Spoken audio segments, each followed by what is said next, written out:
Good morning and welcome to day 3 of the 2026 MacRobertson Shield.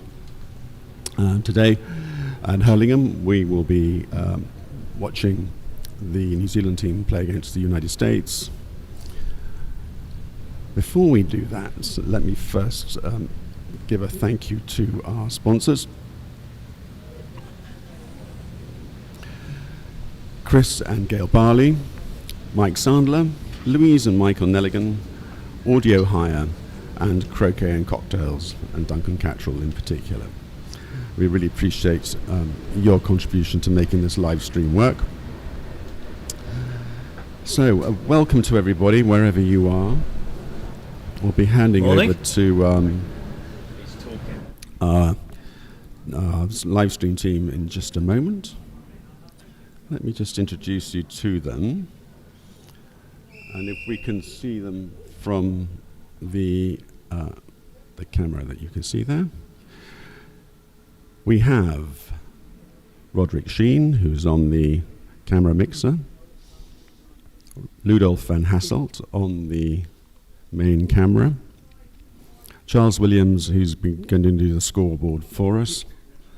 And myself, who's your live stream director, Stephen Allen. Morning, guys.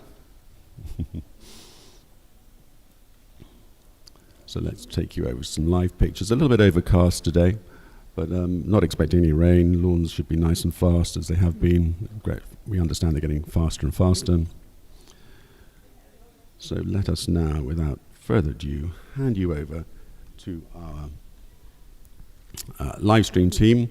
Very good morning to Jack Wicks and morning. Keith Ayton. It's Keith Ayton here from the Hurlingham Club in southwest London.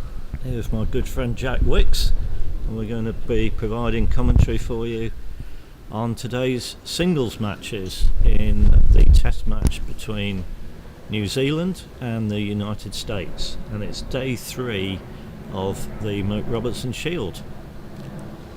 So I hear you ask what's been happening on days 1 and 2. Well, in this match they've had 2 days of doubles, and the current score is 4 matches to New Zealand and 2 matches to the United States. And meanwhile England and Australia are locked in battle, and they have had a round of doubles and a round of singles, and England is currently leading by 7 matches to 2. And in order to win a test match, 21 matches overall, so you need to get to the magic 11. So, long way to go. As I say, this is the first day of singles for this test match. It's a bit of a cooler day, Jack, I'd say. It feels a bit cloudy as well, isn't it? Yeah, a bit cloudy. I think it got up to sort of late 20s yesterday, maybe. It's quite nice, wasn't it, yesterday? It was afternoon? nice yesterday. It's cooler today. There's a good breeze up. I was going to say maybe it might be slightly windier. So who have we got on lawn 4, which is the main broadcast lawn? Well, we've got, for New Zealand, Paddy Chapman, who's playing his 6th MacRobertson Shield, having played in his first one at a tender age of 19. Now, Paddy's got a very good record. He doesn't play a huge amount these days. He's got a family and a work and so on. But he was in 2018 playing in his home country of New Zealand. He did become the AC World Champion. And his opponent, Matthew Essick, who is the USA captain, he's twice been runner-up in the AC World Championship, and he's also been a GC World Champion. And it's 3 years ago that he played the final of the AC World Championships on this lawn. Well, he can't hear me, hopefully, so... He had a winning turn, didn't he? Well, he was 2-0 up, yeah. and he decided to make a one-back leave and try and do a 6-2 when he didn't finish it. Made a contact leave. He's playing Robert Fulford. And he ended up losing that game, and he ended up losing the other 2 games as well. So I've got a memory of there being a 3-ball game, which The must have been last- the 5th game. the 5th game became a 3-ball ending, and Matthew missed ended a up rush. missing a fairly short one. Well, didn't he missed something. He might have been trying to cut it. Was it on the way to 1 back or something? After hoop 6, Yeah. and Rob had to hit a sort of 6-yarder and then dig a break out, He which took he his did, 3-ball break and round took from his there, 3-ball didn't he? break round and won. Yeah. Anyway, that was 3 years ago, and today's today. Now, grading wise, Matthew's got the higher grade. He's world number 4 at the moment. So maybe on paper you'd say he was a slight favourite, but like I said yesterday, we're not playing on paper. There's not a lot in it, is there? Paddy's more of a pure AC player, isn't he? Whereas, Yeah, I like don't you say, think Matthews, Paddy plays both codes. much, if any, golf croquet. No. Matthew, because he's a good golf croquet player, he does. I think we'll see that he will rely on his skill at single ball shots. Yeah. He's typically a very good shot, and he's just hit a 20-plus yarder in his warm-up there. Yeah, they've probably got sort of slightly different playing styles, haven't they? Yeah, but whereas I think Paddy was coached by the great John Prince, who played 9 times for New Zealand in the MacRobertson Shield, and he was a very accurate croquet stroke player. So anyway, we'll see how the match develops. They tell me that because they've played at both Roehampton and Hurlingham now, and they reckon Hurlingham is slightly slower than Roehampton. That's what England said as well, isn't it? But they're both around the 12 and a half second mark, maybe 13. Yeah, I feel like Hurlingham might not get as quick today. But the lawns are in they're such good quality. The grass is so good and even and smooth that it really comes down to making sure you just don't make any mistakes. The hoops are the quadway hoops, and we had some well, not exactly controversy, but we had a situation, didn't we, yesterday, where Really? all 4 hoops, all 6 hoops on this lawn had to be reset because they were actually too tight. Yeah. Well, I was just watching. I'm going to say that's Zach Watson, is it, on the lawn? Court 3. Zach Watson is on court 3. Yeah, yes. and he was going round with the yellow ball on that lawn, and he looked like he might be a bit concerned that the hoops were too tight. Oh, what, now in the warm-up? Yeah, just 5 Right, minutes ago. okay, well... I don't think they've done anything Well, about what it. I was talking to Mark Ormrod, who's a member. He's also one of the referees, and he's been helping. Well, he helped reset all the hoops on this lawn yesterday, and he said he checked them all at the start of play, and they were fine, legal, and so they had actually become narrower during the first game. And indeed, they had to reset hoop 6 again after the second game. Too, didn't they? Yeah. I've not heard of that before. Don't know why that would be. How they would get narrower. No, I don't understand that either. I mean, the quadway hoop is designed such that there shouldn't really be any pressure in the hoop itself. Trying to make it either expand to go wider or become narrower. That's what I was just going to ask. Maybe it was would the uprights have actually expanded? Oh, in the heat. Oh, I don't know. I mean, it wasn't that hot, was it? Yeah, something is telling me that if actually the whole hoop expanded, then the gap would become bigger. But anyway, so we're 2 minutes away from the start, and now we'll have to see how obedient these players are, because yesterday Mike Town, the manager, came out with a whistle. Well, he's had a whistle already to start the warm-up. Oh, to start the warm-up, okay, Yeah, right. Well, I didn't actually hear second that. whistle The now. second whistle means you get on and start playing, and I thought it was one of the exotic birds that they have around Hurlingham. I didn't realise it was Mike Town and his whistle. And I don't know what the players were doing, because it took them quite a few minutes to decide that Well, maybe he hadn't they told were supposed to start. Maybe he hadn't told them. But he's got a whistle, he's desperate to use it. He is, yes. So lawn 3 is Watson and who's that? That is Logan McCorkindale against Zach Watson on lawn 3. Felix Webby against Ben Rothman on lawn 2. Yeah. And Edmund Fordyce against Tom Balding, yes. On lawn 1. Yeah. And then there are 2 matches scheduled for later. Are they scheduled again for lawns 1 and 2? They are. Yeah. It's well, I know the New Zealanders are Greg Bryan. Oh, there you go. There's the whistle. Hope you all heard that. I didn't mistake it for an exotic bird at Hurlingham. He's getting more confident with the whistle as well. Yesterday it was sort of a bit tentative. It was a bit tentative, whereas that was a full-on. Yes. Make sure you've heard my whistle. And the players have heard it. Right. So on lawn. Okay. Lawn 4 not quite ready to start, but lawn 3 has started, and we've got a super shot opening. But that's only the second time we've seen that, isn't it? I think Robert Fulford did one in the first game of his match yesterday.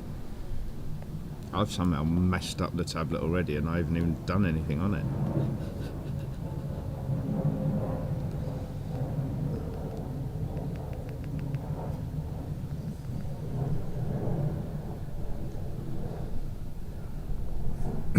So there you can see Matthew and Paddy. I'll fix it. Two of the nicest people in croquet, it's fair to say. Is that fair to say? I think so. Yeah, why not? Oh, Matthew's going up there. Maybe have they got some supporters? I think they're looking for a coin. Oh, a coin. I think they're looking for a coin. Anyone got a coin? Who knew? Who has coins these days? Contactless. Can you do a contactless coin They're toss? coming up here for now I want somebody up here for a coin. Yep, it's a coin. Oh, even the referee's not got a coin. There's one coin, we've got to share it out around all 4. I do well to remember my mouth.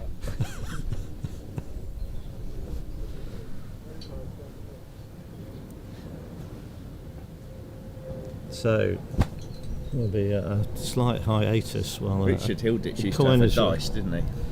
he did dice. a fluffy dice. Yeah. What if I said I don't want this going? We got New Zealand. Okay. Here we go with toss.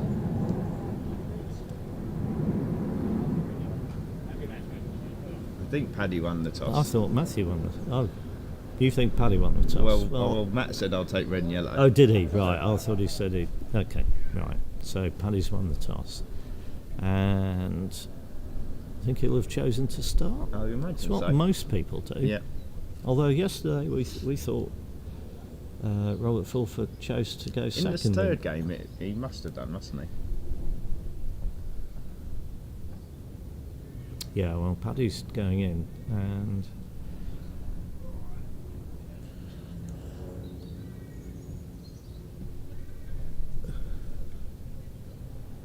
and we're getting another super shot opening, right? Okay. So we did talk a little bit about this yesterday, didn't we? So the point of We the did. super shot opening,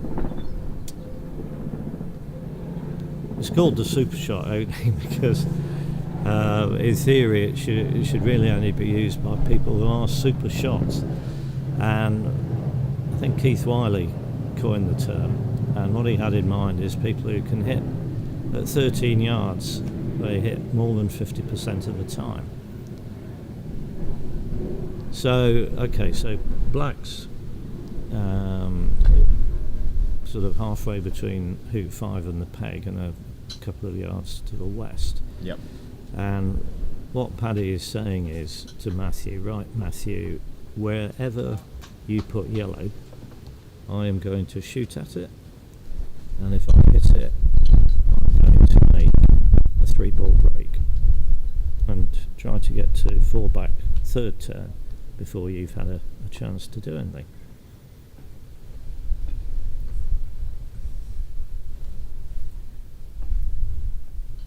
So Paddy's just choosing where to shoot from. I'll probably go quiet for a little while as he's taking his shot.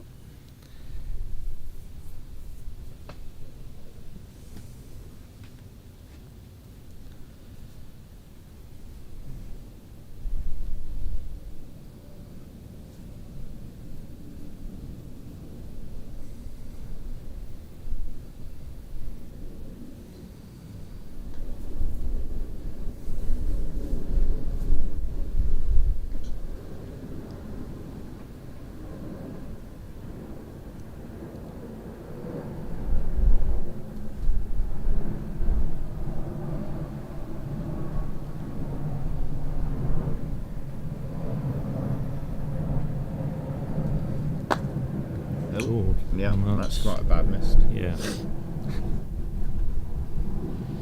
Yes, he missed out by a 1.5 foot on the left. So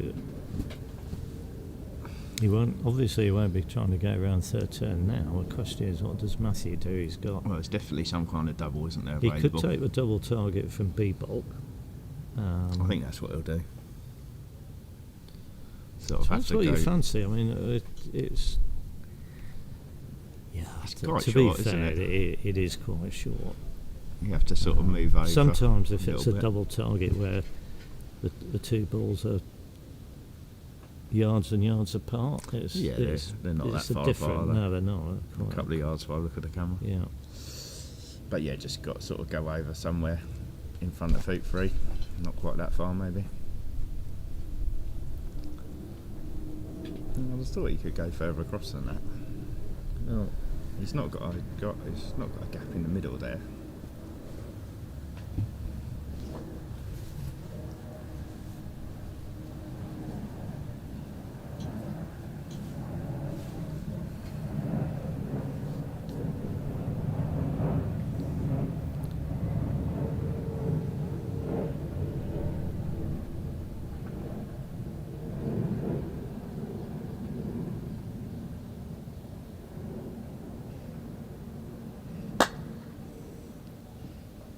Right, so he's nailed that. That was the outside of the target though, wasn't it? It's a downside of a super shot, isn't it now? If you're blue and black, you haven't made a roquet, but your opponent has made a roquet on the 4th turn. Yes, it's kind of black and white opening, isn't it? Either it's like I'm going to go round, Yeah, or yeah. There's not much in between, is or, there? or you're going to go round. Now this is interesting. He's taking off to blue, and I would say there's no point doing this unless you're going to get a rush on it. Wouldn't you Definitely say? going for a rush, isn't he? Yeah. Oh, that's a very good shot. I mean, it's a cut rush to get it near a black. He's just coming to look at a spot where he can play the next croquet Well, shot I don't know from. though. Like you said, like if that is where he's going to play his croquet stroke from, it sort of looks like the croquet stroke from yellow is easier. Yeah, I agree. Okay, He's so got closer to black, hasn't he? He has got closer, and he will be coming down the rush line. Yeah. This is probably easier now, depending on what you want to try and do with blue, isn't it? Yeah. Now, as Matthew was standing quite close to us just now, preparing for his shot, I can see that he's now playing with a mallet made by Jose Riva, the top Spanish player. Right. He's just produced a mallet on the market. Oh, And I know Jamie Birch in the England team is also using one.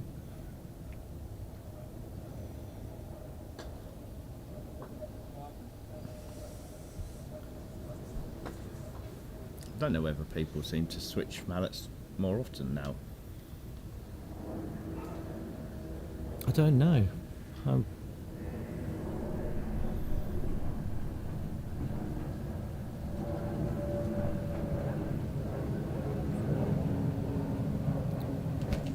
You think once you've got a mallet that you like and Well, works, that's how it used to be, you would isn't stick it? with it, wouldn't you? That's how it used to be.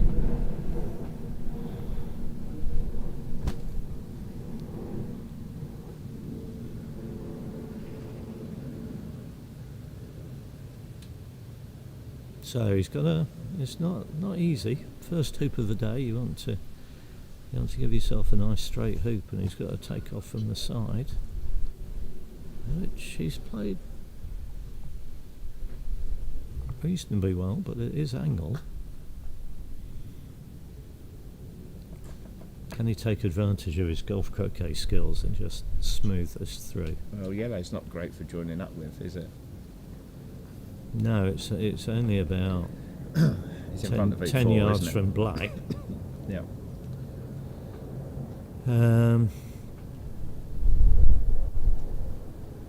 Well, he's taking it on.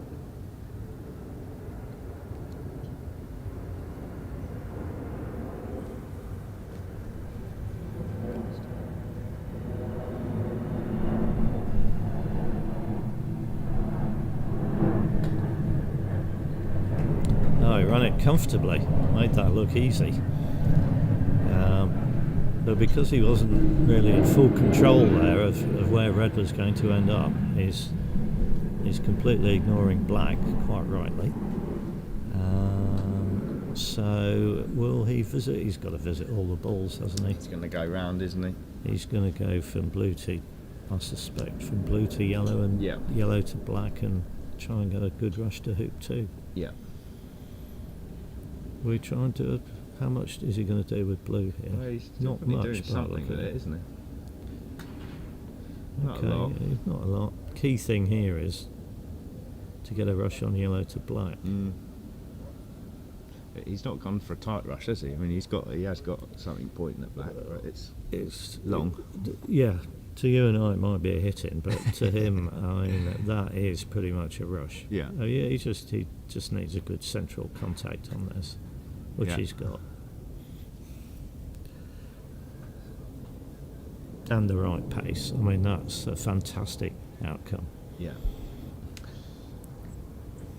I suspect if it had been Paddy playing that shot, the takeoff would have been trying to get closer to yellow. So we might see that later on in the game. We might sort of start Yes, to see the we might different do. styles.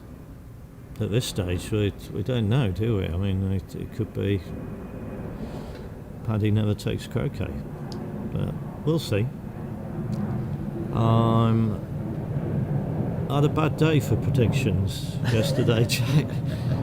So I'm slightly hesitant to make one, but we've got 2 absolutely world-class players here, and I'm going to say that Red's going to get round here to 4-back. Oh yeah. I am. So where's Black go? Black's gone off to the west side of the hoop. Does that mean he's going to go and get yellow Going again? back to yellow, maybe. Yeah. Really? Okay. Would you bother? I don't know.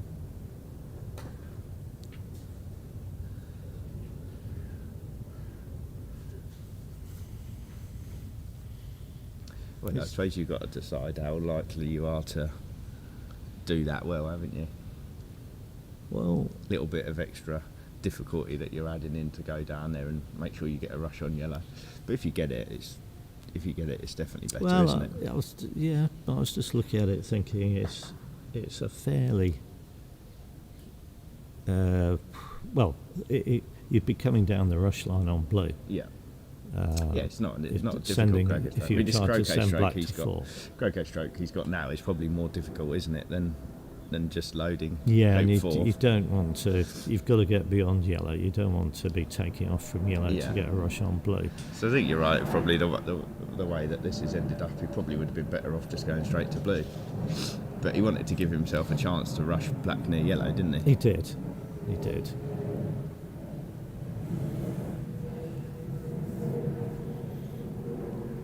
But you never quite. He chose to send black deep and then run the hoop to the boundary, and of course you're slightly at the mercy of how red Yeah. comes out of the hoop, aren't you? Well, the Definitely main got thing past is it. he's got the rush on yellow. Black is it's okay. It's not a good pioneer for hoop 4, but it's No, in the game. it's ahead of the break. Yeah.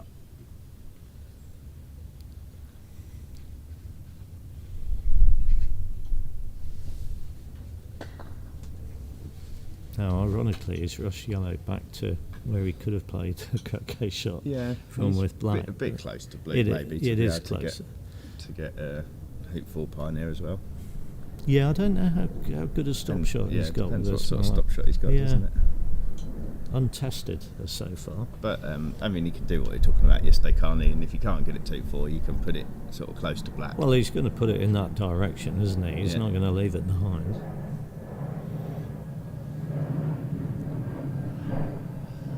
And as I think we said yesterday, if two bad pioneers close to each other is almost as good as having a good he's pioneer. going for some sort of roll. He's not going. Oh, this is a not pivot. putting it very far away at all. Well, not.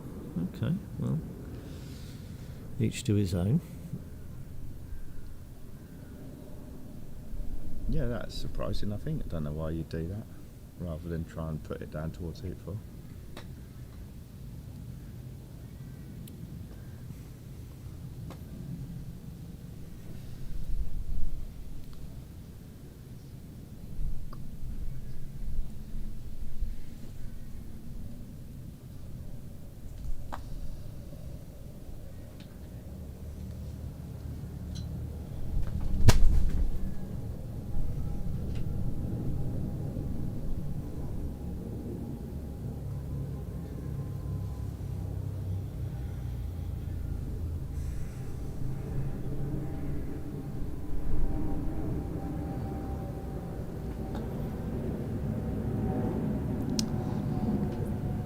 Now, the eagle-eyed viewers will probably have already spotted that Matthew has at least two different grips that he uses. The rush that he took to hoop 3 and the Roquet has just made, he was using a version of the Irish grip. Yeah, essentially the palms of the hands behind the shaft of the mallet. But the croquet stroke he used to approach hoop 3 and then the hoop shot itself were both used with the Solomon grip, which is a complete opposite. You've got the palms of the hands facing backwards on the front side of the shaft of the Well, that mallet. one, he just played with a standard grip, I think, didn't he, that croquet stroke? He did it with what, sorry? A standard grip. Oh, did he? I didn't. Right, I'm going to have to keep more of an eye on him. So we've got Paul Warner on from New Zealand. I'm going to say Taranga. Is that how you pronounce it? You're welcome to say Taranga. Yeah, okay, there you go. I don't There's know. a better pronunciation. And we've got... who's this?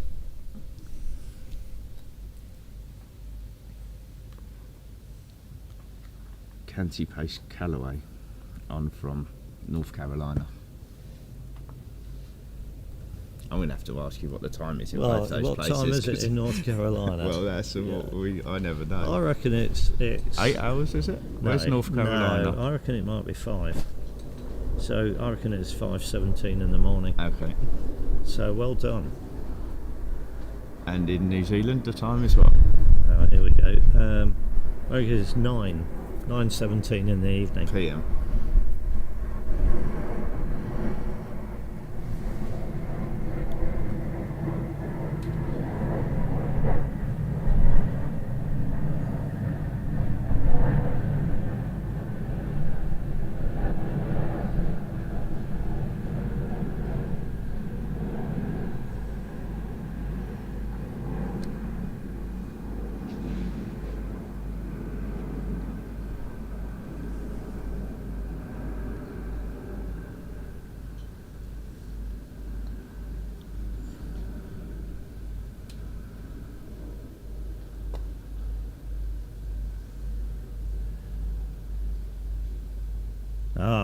You've got to pronounce Tauranga like Tauranga. Tauranga. Tauranga. Thank you.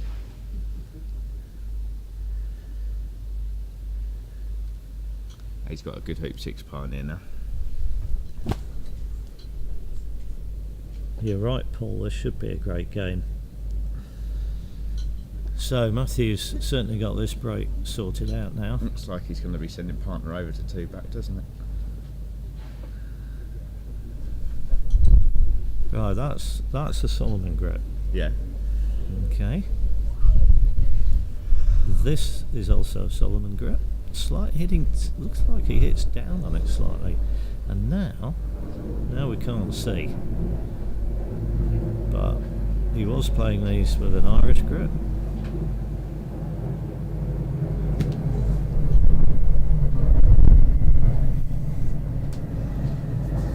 That is definitely a Solomon grip. Now, what's he going to play this with? Okay, well, we're back to Irish grip.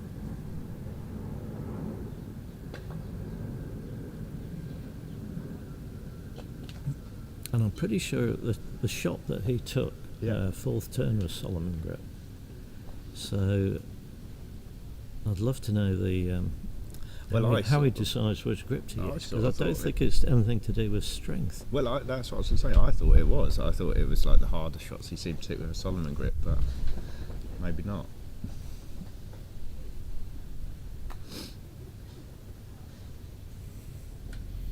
And you can understand the croquet strokes not being Solomon grip because it feels like it's slightly more difficult. The croquet strokes are Solomon grip. Sorry, Irish grip. Ah, yes, okay. Right. Did you play your croquet strokes with an Irish? Because you were Irish, weren't you, at one point? At one point, well, I was standard, then Irish. Then I had a go at Solomon. Your sort of highlight years were Irish, weren't they? And you was at the top. Yeah. Well, it was never at the top. The top of your game, yeah. Let's get that right. But when you played Irish, did you play your croquet strokes with an Irish? Yeah, grip? I did everything. Oh, really? Irish, yeah. Sort of feels like the mallet's a bit in the top of the mallet's a bit in the Except way. these roll strokes like this. So that's he's played that with a standard. That is a grip. standard, yeah. Yeah.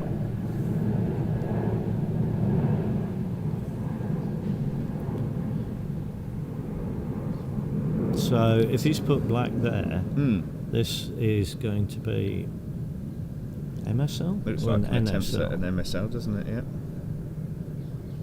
He's very happy with the speed he's playing at.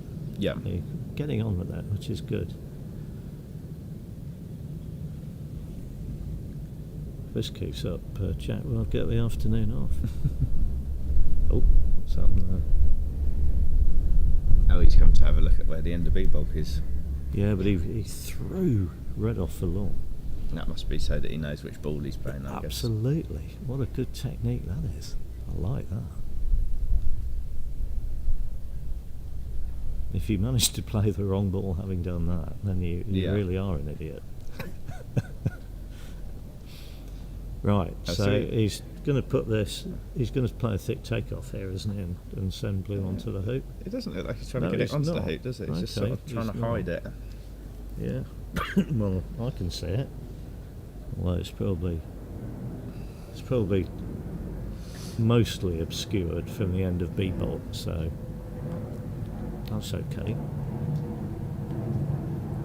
We've got a lot of people saying hello now. We've got Josh, John, Kirsty, Gary, Andy. Sort of makes sense that we're getting the viewers from New Zealand and America, doesn't it? Well, there's probably not a lot else to do on a Sunday night in New Zealand. Right, so we've got 72 watching. Well, we got up to over 100 yesterday, so I'm hoping we can match that. Hopefully we'll exceed it. What do you think would be a reasonable target? Do you think we can get up to 200? I doubt we'll get to it. I mean, you might get to 200 towards the end of the Mac, I reckon. I think I had a look this morning. I think the stream from yesterday's at about 1.6 thousand views, which is pretty good. Yeah.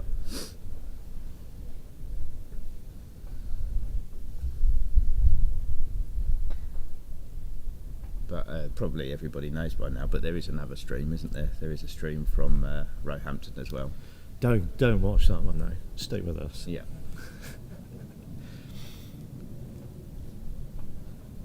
Yeah, to be serious, so the England-Australia matches from Roehampton today are being covered on a separate live stream channel.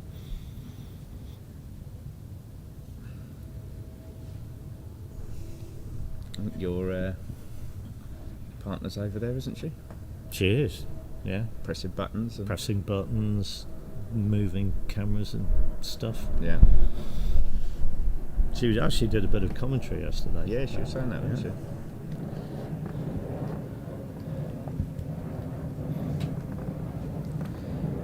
Well, this has been, he's zoomed around here now. So what he's looking to do with black is basically leave it in kind of symmetrical position to where blue is. So hidden from A bolt, or at least hidden from the eastern end of A bolt. Yep, like that. Something that will rush to hoop 1. Something that he's now going to lay up roughly over here, and something that black cannot hit, red or yellow, because the hoop is hampering the backswing. And as I'm sure most viewers know, There you go, red's gone again. Paddy is entitled to lift either of his balls and play from the bulk lines.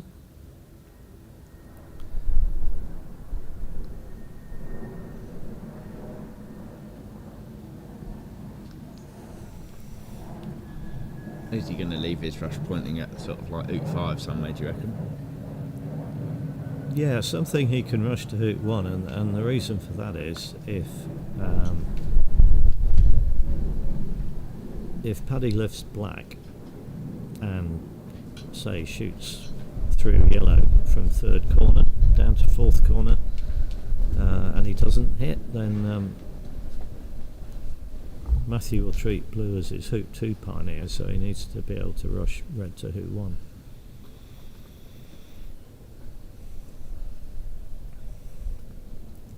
How long's this?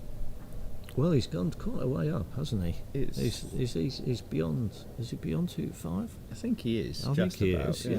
Well, that's going to be 17 yards at least, 18 maybe. Yeah.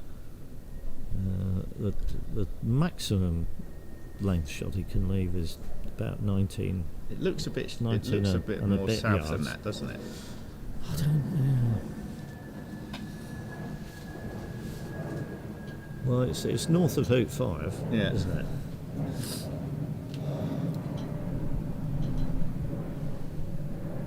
So Paddy's on straight away. Having a look. And he'll be hoping that this shot is better than his 3rd turn shot.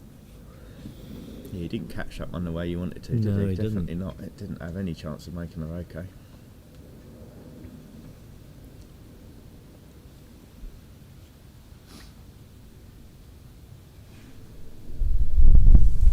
William Pritchard's back on. He's coming tomorrow, Keith. Excellent.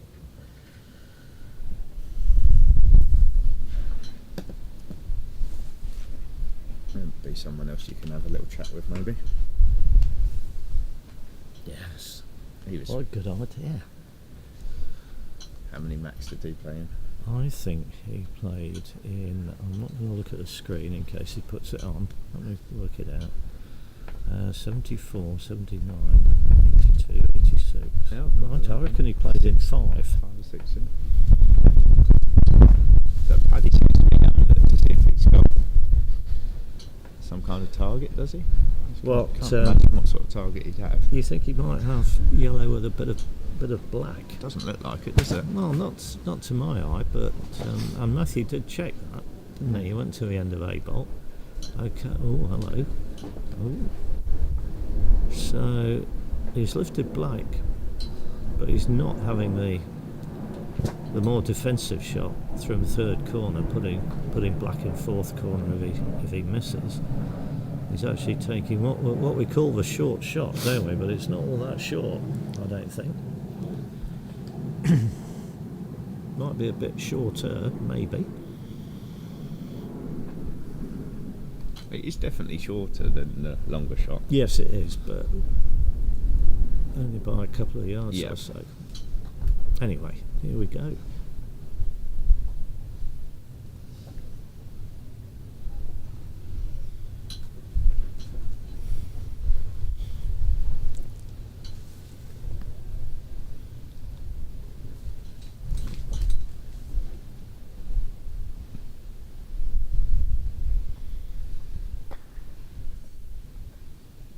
That was a nice Good tempo shot. on the swing, that wasn't it? Yeah, lovely. Now he obviously shot at red there, was presumably because red's closer. Yeah, do you think? Is he thinking? Would he be thinking anything about which ball he wants to hit first? Do you think, or do you think he's just hit red because it's closer? I think just hit red because it's closer. Yeah. But And he's gonna. He doesn't need to go 2-2, he does he? doesn't. So he Well, can rush I straight don't to think hoop there's one. any point going to blue. No. I would just try and get a rush to hoop one now. Yeah. Well, now we've got a game on, Yeah. haven't we? So, what's his plan? Make hoop one. Absolutely. That's the only plan at the minute. Well, okay. Yeah. Is that gone? Oh, I'm I not think sure. that's gone too far. I think he was trying to get a rush to hoop one, wasn't he? I think he was, and he's now got. I think he might be trying Looks to like rush that to might blue be now. pointing at the peg, is it? Or not quite that bad, maybe. Might be pointing at hoop 5, maybe. Well, he's definitely taking it to blue. No, he's decided to go that way. Now, this might sound a bit harsh, but Matthew's now going to get punished for leaving blue off the hoop, isn't he? Because normally So you would can- try and put blue on the wire of the hoop, Yeah, so that it won't rush to hoop one. yeah. Um, Yeah, so this wouldn't be an option if blue, So this- blue, was- indeed, blue this was in a wouldn't be an true option. MSL position. This wouldn't be an option. That's Zach, isn't it, with Matthew? it is, yeah. I wonder what they're chatting about. Zach's sitting there because on lawn 3, his opponent, Logan McCorkindale, looks like he's coming up to 3 back on what must be the first break of the game.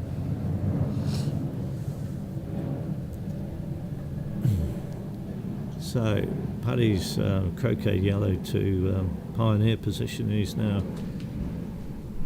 hoping he can rush blue close to hoop one.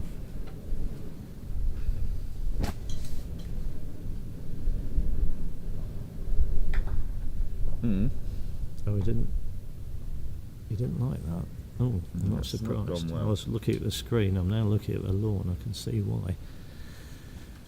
Right, so that's gone off the west boundary, sort of level with hoop 5, hasn't it? He's still going to approach the hoop, isn't he? Yeah. Well, he's got to. But he may put Can a... you do something defensive He when can, you sort well, of he can. He can roll down towards the corner, maybe? Yeah, not ideal, but I think he's got to. Don't you think? You've got to give yourself a chance of getting in front at least, haven't you? I suppose there's two. You could do a takeoff, couldn't you? You could do a takeoff, yeah. move blue in a yard, maybe. I don't think he'll roll blue towards the corner. You don't. No. Okay. So he's basically just going to play the croquet shot that gives him the best chance of getting in front of the hoop one. Or takeoff? You don't think he's likely to do the takeoff? I think he might. He might do the takeoff. Yeah, I think he No, might. well, he's not. He's not. He's basically sort of going for it all. He's all in here. He's going for the hoop approach, and he's bringing blue into the lawn as a reception ball. And It's in front. he's in front. It looks quite... Oh, no, okay. I was going to say it looks quite long. It's probably not as long as he was hoping to get, but still perfectly runnable. But it's his first hoop of the day, so How far is it? is he going to give this... How long is this hoop? I would say it's 6 feet. Okay. Is he going to give this some stick or smooth it through? Nice. And he's Very wiped good. its feet and got a forward rush. Lovely.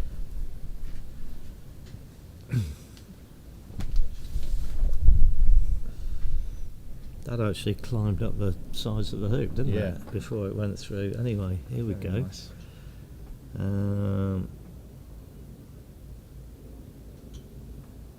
Do you think, before he goes much further, do you think he's thinking at all about a TPO? I don't know. I'd probably say no. But it would be good, wouldn't it? It'd be good for us, the crowd, fans of croquet. He's not gone to get red. Yeah, well, But he can always he get it still after, do it. after Yeah, hoop he two, can still though, do it so after hoop it's two. not clearly defined yet. But if he's not going to do a TPO, which TPO would get red out of a game, and it would dramatically alter the character of the play. If he's not going to do that, what is he going to do? Now you notice Paddy is already he's showing that he wants to get close to the hoops. And if he's close to the hoops, then you can run them with control. Now he is going to go to red now by the look of it. He seems to be looking at red. Okay. That doesn't mean that he's going to go for a TPO, it just means that he's going to get a better hoop 4 pine in. Yeah. Well, he's played a good rush Or a there. hoop 4 pine. Yeah. Except that it's hit That's red. fine. Well, not a disaster. That's fine. So he can get a yellow to hoop 4 and a rush on red up the lawn. And he will be trying to do that, won't he? Oh yeah. So we Even still if he don't doesn't know. want to do a Well, POE, exactly. he still wants to we rush still red to don't blue. know whether he's got TPO in mind. I don't know if he's a TPOer. Some players sort of love a TPO, don't they? And some players sort of don't really go for TPOs. Well, I don't know if he's either of those, or at if he's one somebody level, that does. I mean, it's a good thing to do at one level because it would mean that yellow would be on its own, so it would never be able to join up with partner because partner simply wouldn't be on the lawn anymore. But with this high calibre of player, that doesn't in and of itself mean that blue and black are going to win the game.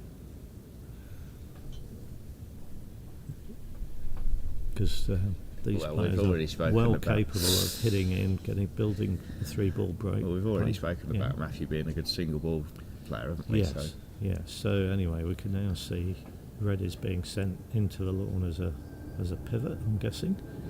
So he's not going to attempt the TPO. So my question still stands: if he's not going to do that, what is he going to do? well, I don't think he's going to be doing any popping because he's got yellow at hoop 4, hasn't he? So unless he tries to do his rush over. Well, we saw Fulford trying this yesterday, didn't he? He had a look at Yeah. peeling. In this, it would be yellow in this case, peeling yellow through hoop 1 with the intention of also peeling it through hoop 2, but because yellow was his hoop 4 pioneer, he didn't actually get a good rush after hoop 4 over to hoop 1. I don't know if Paddy does a lot of No, popping. I don't know if he does or not. Otherwise, you'd say it would just be a ball to 4 back with a leave Well, that tries to encourage or there are give benefit. options.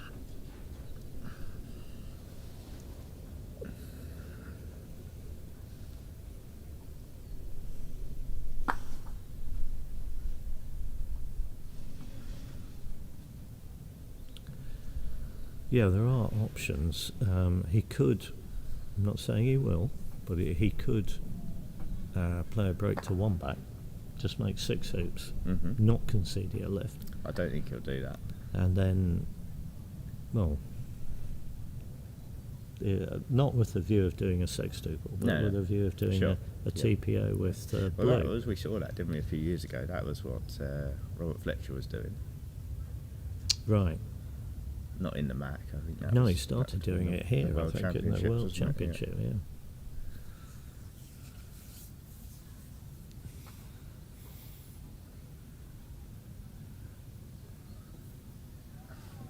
Yeah, just to complete that explanation, if Paddy made 6 hoops now, he wouldn't be conceding a lift, so he could leave red and yellow cross wide at hoop 1, come up to corner 3 and leave Matthew a longest shot, well, more than 30-yard shot, with the intention, if Matthew missed, of making an all-round break with blue and doing a TPO on red. So at the end of that turn, black would be on it 6 hoops ahead of yellow. And you do occasionally see people then peg 2 balls out and get into a 2-ball game. Right. But 6 hoops ahead in a 2-ball game isn't actually as big a lead as you might think it is. Yeah. Anyway, we're miles away from that yet, but we will be getting answers to these questions shortly. So I'm hoping he goes to 1 back. But like you, I'm not convinced he will. If he doesn't, how can you make a forcing leave here? I'm not seeing it. Well, I'll tell you one thing you can do. I'm not saying it's a good idea, but you can peel partner through hoop 1 and then make a leave with red, the 4-back ball, just in hoop 2, which would be blue's hoop,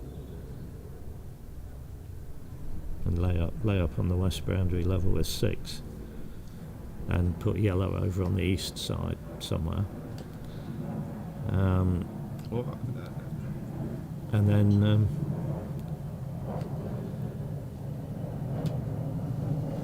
yeah, I was just and then looking you're at it strongly pressuring Matthew to lift red, because if he doesn't hit in, if he leaves red on the hoop, that's a pioneer for blue. Anyway, that's not happening, and we are getting we're getting an opponent ball going to That's what I was just, 2 back. yeah. It does look like he's not putting it as a pioneer, doesn't it? So He might be trying to put it in a position for a crossfire. No, that is a pioneer. but it's also is it in the position No, for a cross? that's a Not pioneer. really, that's a pioneer, yeah. But, But so he hasn't put partner to 2 back though. and he hasn't. And this is going to be a crosswire at hoop 1. Yeah. You wouldn't rush blue that far past yellow if you were intending to send it to 1 back. So exciting times ahead, people. Assuming he can complete the turn successfully.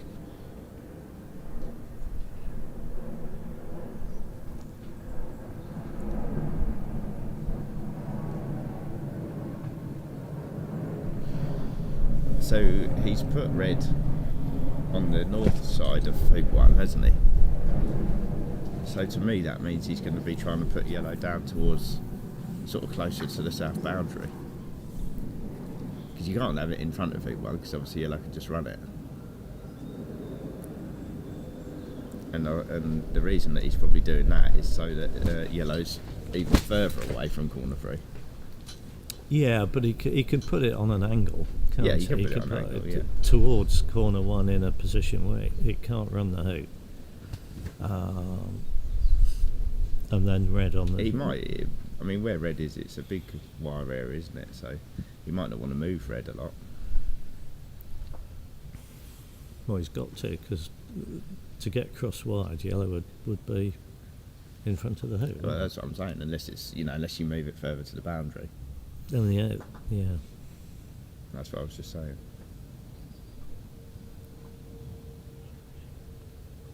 Well, he could, Luke, put it sort of 5 yards in front of the hoop, sort of a couple of yards off the boundary. Yeah. Okay. And that makes the shot longer, doesn't it? It does make the shot It's a longer. corner 3. It does make. So you're assuming Matthew's going to play yellow, come what may. Because of course he could shoot with red. Well, you can shoot with red, but And then the leave. point is, if Matthew makes a roco with red, he can only make a leave, can't he? Well, he could make his hoops. He could go from 4 back to peg, make another lift leave. Anyway, This is going down towards we're going to corner find. one. Yeah, this is going. Yeah, he's going to place yellow now. He's got to anticipate where yellow will end up, because he then wants to get a rush on red to a position that's wired from where yellow is. So he's going to go to the west of red. Well, that's quite deep, isn't it? Yeah, That's gone. but he miles. wants it further away, doesn't He he? certainly does He want it wants it further away. away from corner 3. Yeah, well, he's achieved that.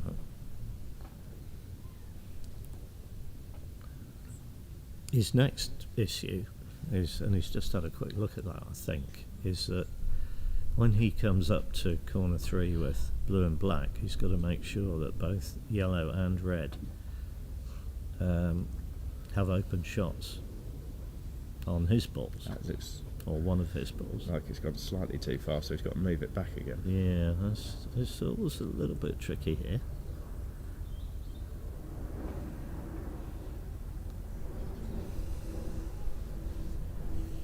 How do you think best to position this red then? Is it a little drive or is it a takeoff?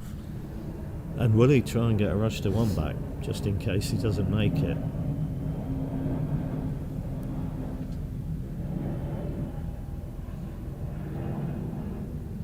I feel like a takeoff is sort of slightly easier to move red that sort of distance, do you think? Rather than trying to Well, play you've a little got- you- drive to get it there. Yeah, I tend to agree. If anything, I would send it. Well,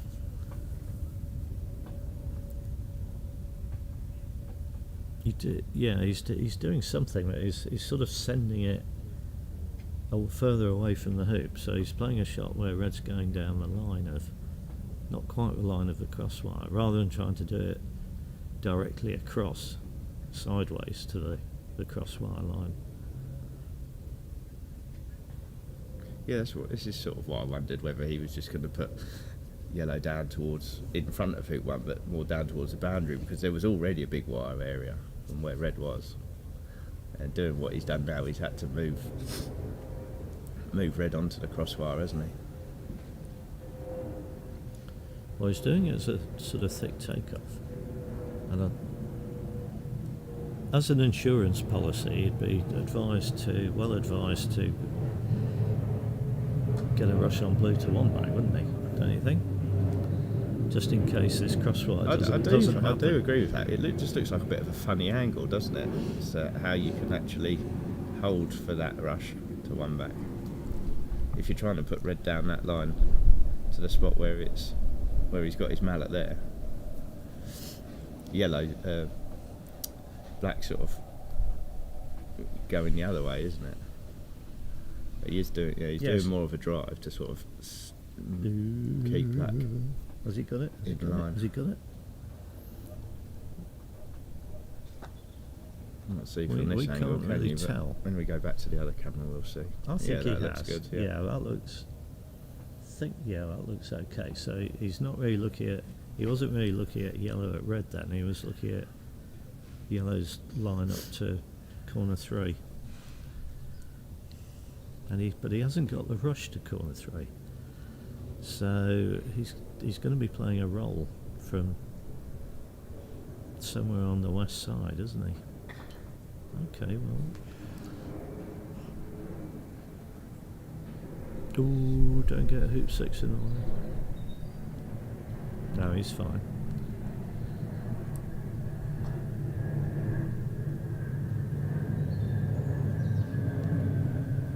Well, he needs to be careful here, because he obviously wants to get blue and black close to the boundary, but he mustn't send a ball off, because it'd be sod's law that you send a ball off end of turn and actually you've wired both blue and black.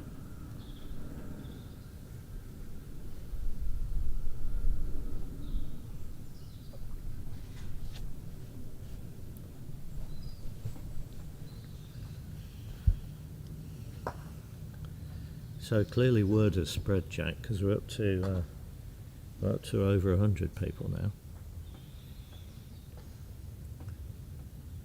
So you can't do anything They'll more. probably put it on in the bar. That's one more. Yeah, and we're two of them. We're two of them, yeah.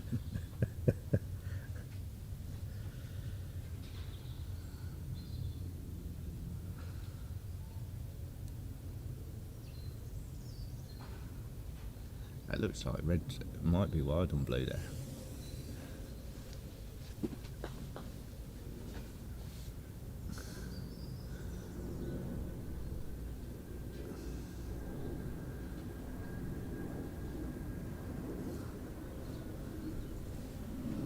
Is that wide on? Completely wide. Yeah. Yeah. Blue's wide from red, so he's got to make sure that Make sure that black can hit. black's open on red, which it is. Yeah. Yeah. So. Well, this is going to be interesting now. Well, it'll be less interesting if Matthew just hits this shot with yellow, because he'll. Well, what is it, corner to corner? Is it 40 yards, corner to corner? Corner to spot? corner, yeah, so about 40 yards or just over. Yeah, I mean, so I this could is try and work probably it out looking if at you want. about. This is definitely 30 plus, isn't it? This is probably.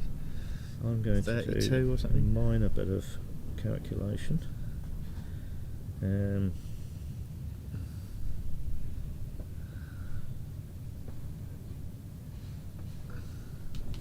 Well, it's 32 or 33 odd from yellow, I guess.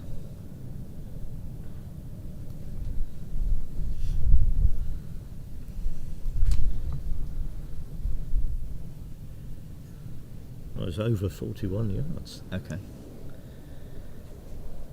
corner to corner, but this obviously isn't Yeah. corner to corner quite. No, it's about 42 yards. Okay. Anyway, what's this going to be then? This is going to So be sort of yellow to blue. good Is 35 yards, 37 yards? from is yellow, it? do you think? Yeah, from yellow. Okay. Yeah.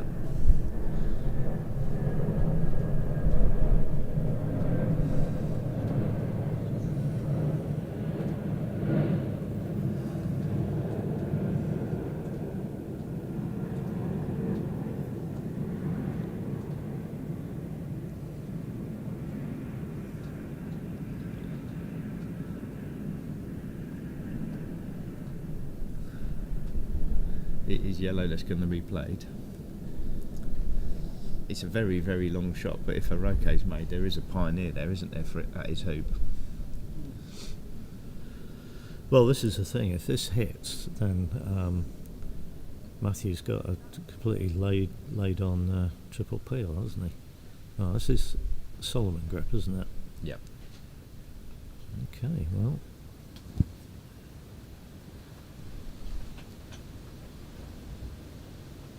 Wind's putting him off. Yep.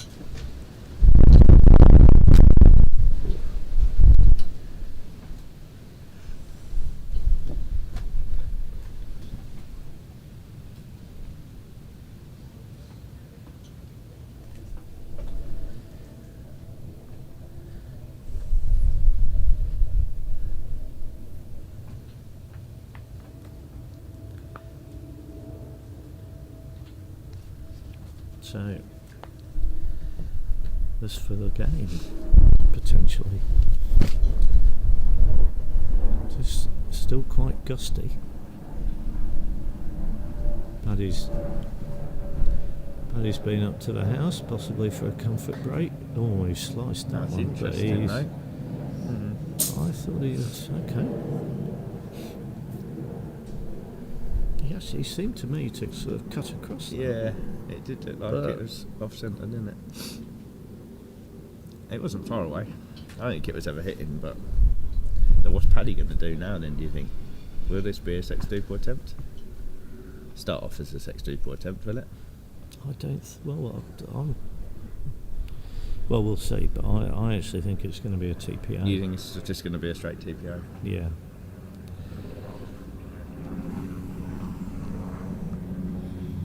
Well, this game's got a lot more interesting now, Yeah. hasn't it? I feel like he's going to try and rush black in front of one back.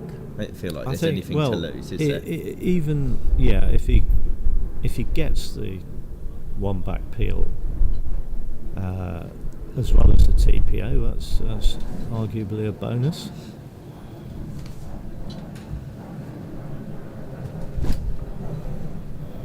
can't get yellow over to hoop 2, can you? I don't think. No. You can poke it out somewhere between hoop 3 and hoop 6, I guess.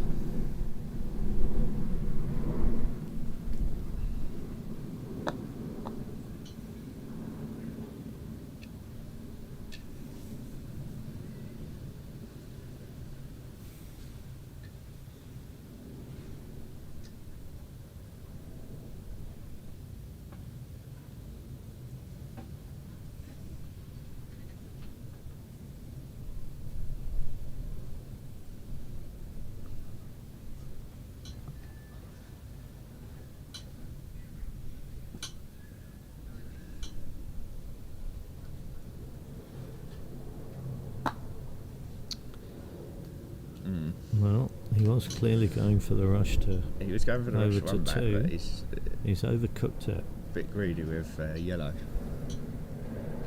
He's got a rush pointing back at the end of B-bolt now, roughly, by the look of it. Yeah. So he's gonna. He can. I reckon he can cut this. I think he's gonna hit it to where he was just standing and then play a croquet stroke. Really? Alright. It's a long way to red. And Now he's looking at the going over to other rushing it off the places he could boundary. rush to.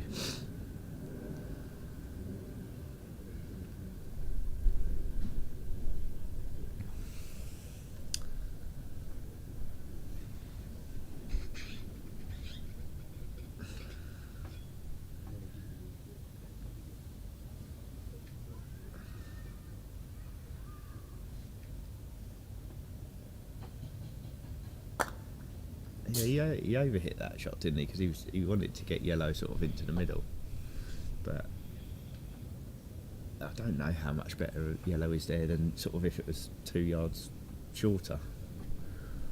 It's almost irrelevant. Yeah, As long as it's exactly, somewhere in yeah. the lawn, it's pretty Yeah. much irrelevant. The thing he absolutely had to do was get a rush on black. But you just sort of when you think right, I'm just getting this rush, I'll just get yellow as far in as I can, and sometimes that does happen. You just sort of overhit it slightly. So he's not really got a hoop 2 pine here. Yeah, this turn's not had a good start. He hasn't made hoop 1 yet, and he's got a 4-yarder here. The wind's got up again, and he's hit that. Okay, he's hit it straight, which is a disaster. So he's got a straight approach. I think he'll pump this reasonably far up the lawn. This red. I was just having a look at where black was to see whether he could run hoop 1 to it, but I don't think it's not quite think it's well enough worth behind it, is hoop it? 2. No. If it was straight behind hoop 2, you might look at it.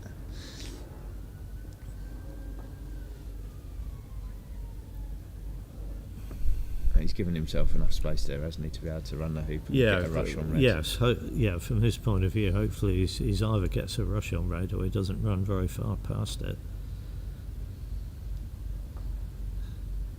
Well, he's pretty much achieved that. He's gone 5 yards past it, do you think? Yeah, it was a big old hoop, wasn't it? Maybe, yeah, maybe longer. Anyway, he just needs to hit this, really. Yeah. And then what? Well, if he's doing the TPO, this is coming to It's all 3, there, obviously. isn't it? Yeah, it's all. The balls are all in the right areas. You've just got to get to so them. he's rushed that onto a line where yellow is in the way, forgetting it to hoop 3. Can I have a go at getting it in the jaws though? Try and peel it, why not, yeah. Needs to be careful here. If he's this gap, he's looking at the gap between yellow and No, peg, he's and not. I don't That's think not going between yellow and the peg. He's coming. Yeah. Okay. It's coming to the side of yellow. Okay. Yeah, you're right. Well done. It's Could have peeled travelled it. a bit. Yeah, it could have had a Could go. have lined it up a bit more, couldn't he? Well, But he's got a rush to black anyway, so this is fine again now. A rush that he can take to black anyway.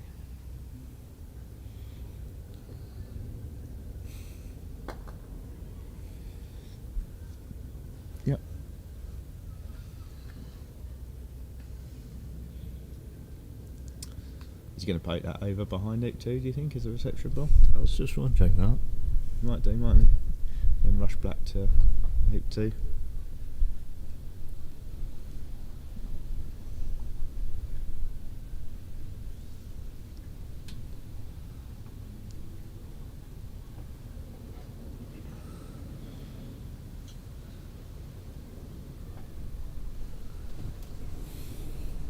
He's looked at it, but he doesn't seem to like it a lot.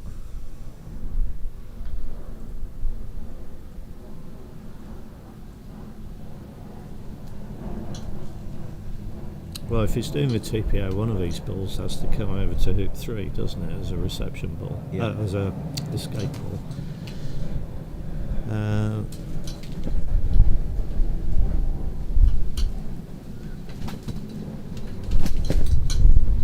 I'm pretty confident that he is still going for this TPO rather than the sextuple. Oh yeah, I think he's still going for TPO.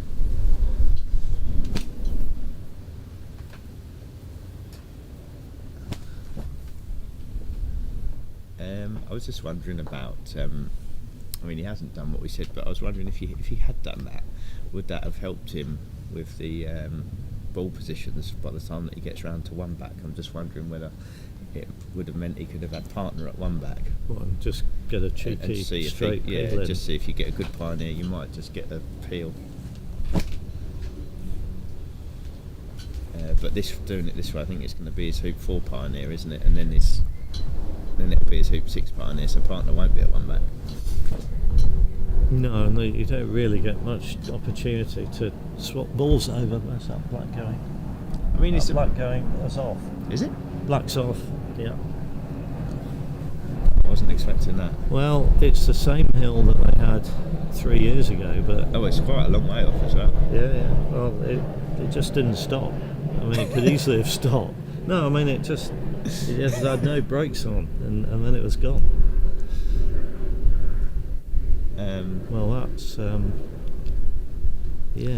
that's just a break for Matthew. Finish off what I was going to say Yeah, about go on. this 1 back peel is all I was thinking is if you get partner as a good pioneer at 1 back, and you've got your peel done and you've got a 2 back pioneer, it's all, if everything's there, it's almost a good idea, isn't it?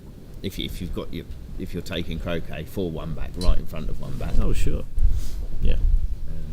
So that Yeah. might have been a reason to think about why he could have switched the balls around. But anyway, he didn't think about that.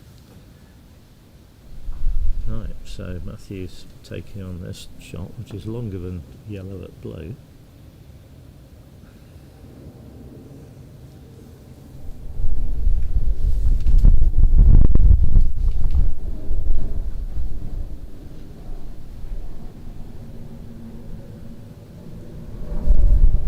And he's having a think about it.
So this is Matthew's hoop 1 ball.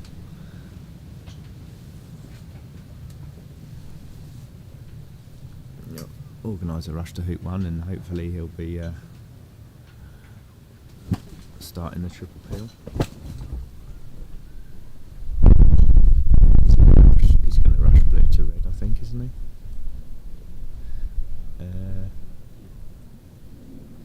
Yeah. This is definitely cuttable over to behind red.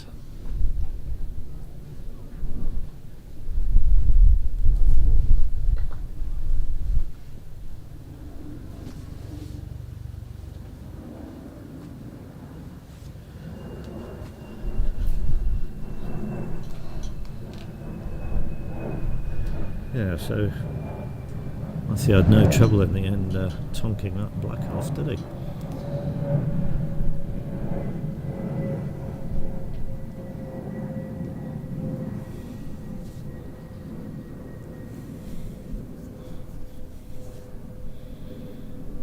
Okay. And you mentioned that black was a longer shot, but he obviously felt like when he hit it, it gave him more than if he'd have hit blue. Okay, so Matthew's not happy with his takeoff there. It's just run on probably a foot or 18 inches too far. Yeah, I mean, again, it's pointing sort of more towards Hoop 6, isn't it, than Hoop 1? As if anything, it's pointing at black at the moment, but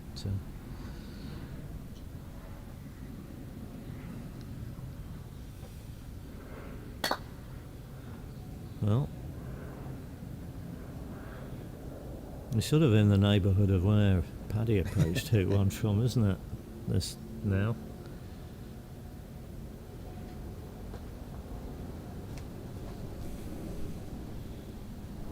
So the problem there was he's presumably his first croquet stroke was a bit too hard. He didn't get a good rush on blue towards red. The difference here with Matthew approaching this hoop is this is a winning turn, isn't it? Yes. So he's definitely going to be going all out to get in front of it. He's going all out to get in front, but he's doing the takeoff. Yeah. So again, if he gets the hoop, Well, I guess that does kind of tie in with what we were saying before about him sort of being good at he's single doing ball a bit strokes. of golf style aim point, like they do for the putting. Standing either side of a line, trying to get a sense of the hill. It's quite interesting. I believe Matthew is a very accomplished golfer, and I mean real golf as well as golf croquet. Oh, you mean small ball golf? So, is that what it's called these days? There's a movement towards calling it that. Okay. Yeah. That? Oh, we were told that the other day. We were, yeah. That doesn't look in front, does it? Not to me. Oh, it is. It's something that you can have a go at, isn't it?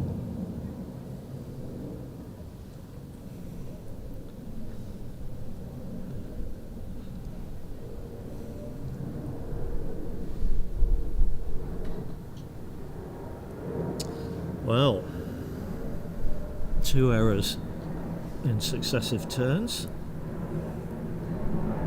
Paddy was clearly caught out by the hill behind hoop 2.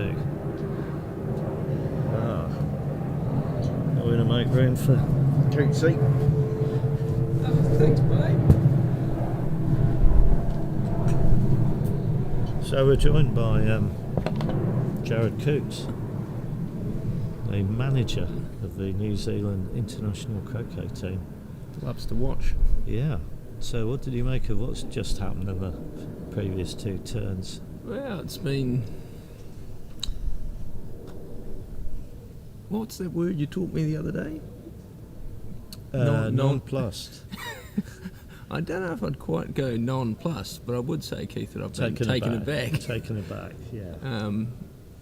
And I've been watching this from a distance, to be fair. I've just witnessed some pretty outrageous play that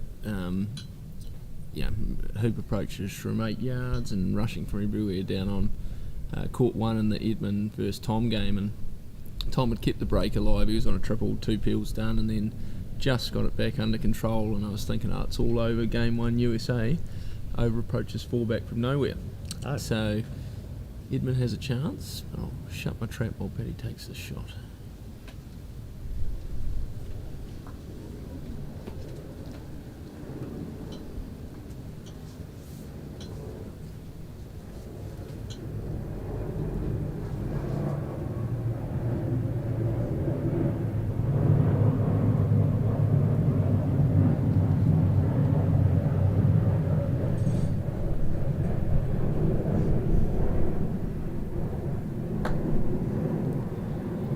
Oh, it just sailed past.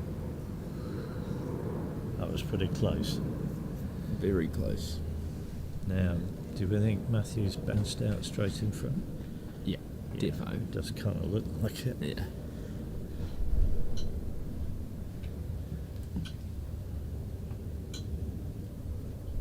so I don't think Wixie can start singing yet, but you'd assume that that should be game one. Well, he's not running that. No, I was going to say, I don't think it's in the... I think you definitely think that if you make a Roquet, you can get in a better position than that.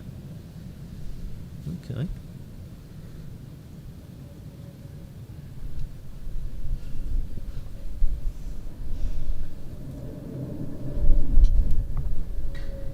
It's a good shot.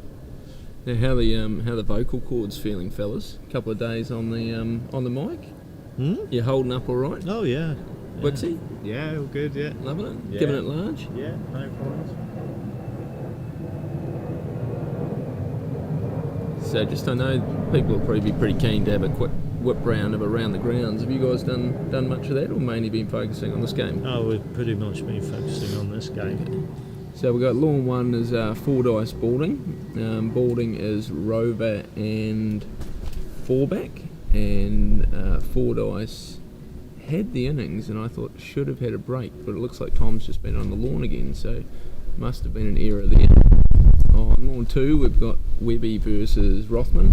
Rothman had a good turn to 4-back, Felix hit the lift, went round, Rothman missed the lift, and Felix now on a standard triple. And on lawn 2 we had Logan go round, 4th turn, then we had Zach took the short lift, missed, Logan on a triple with 1 peel done, approaching 2-back. So I would say a relatively neutral position in the grand scheme of the match. The USA will be very keen to get as many of these 6 singles games today as are the Kiwis. Yeah, Ben Matthew's not done very well here. He didn't get any sort of rush on black, so he's ended up having to hit it up here, north of hoop 2. Now got an ugly roll back down again to blue. And he'll be approaching hoop 1 from blue, wherever that is, after his Roquet then.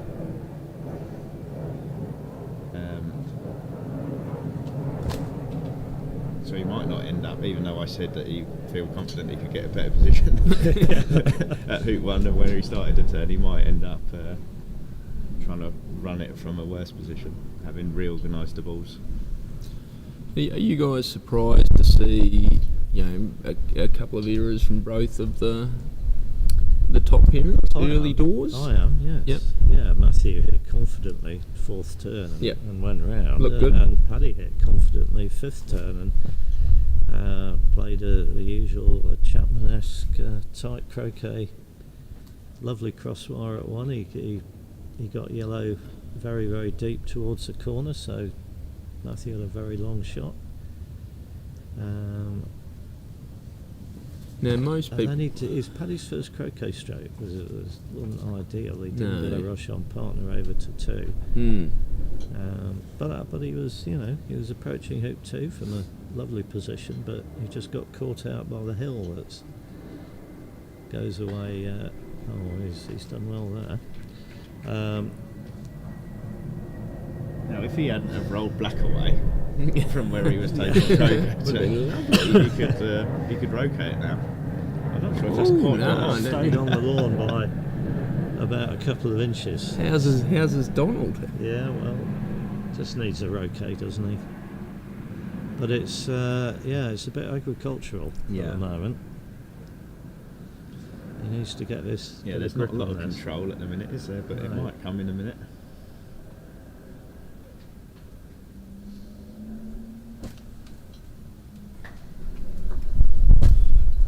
Like I think you could say this about all of the American team. They're all just good shots.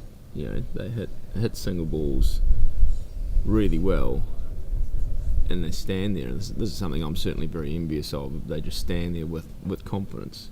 Yeah, a 9-yarder. Yes. Not even thinking it's an option or a possibility that it could miss. There's just so much trust, and I think there's probably a few people that are listening around the world that are thinking, how the hell do they do that? And he's got a good result here because he's managed to hit that centre ball to a position where he can obviously now send it up to hoop 3 at his partner ball that's 4-4 back. So having it over as your hoop 3 pioneer is exactly what you want. Now, while he should get into a pretty standard position here, what did you two make of yesterday's play, watching your comrades in action against the Australians? Well, it was the game that we followed on Lawn 4 was surprisingly full of errors. Well, relatively. Yeah, that was the Fulford Hill match. Yeah. In the end, Greg won it with a nice triple peel in the third game. Yeah, towards the end it just swung all of a sudden, didn't it, over to Greg. Sort of like the first half of the match, it was Yeah, he fairly seemed to even. gain in confidence. Yeah, it was sort of fairly even the first half of the match, but obviously Rob took the first, didn't he? Yeah. And then you sort of felt like it was more likely that Rob was going to win, but then, like he said, he made a few errors and Greg just stuck in there. Greg wasn't sort of perfect, was he? But he got the job done. Did Rob take Croquet in game 3? I don't think he did. No, I don't think he did. Because I was probably somewhat surprised to see Fulford playing at 2 in the team. Was that a surprise to you when that was named? No, don't think so. Yeah.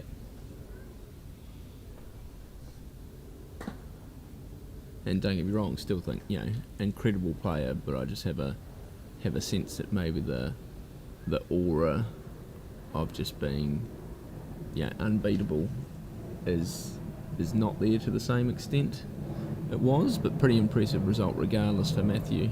Test debut in the singles. To come from game down to get a critical point for Australia, meaning it's going to be alive going into day 4 no matter what the result today in the doubles. So he's beginning to get this turn under control now.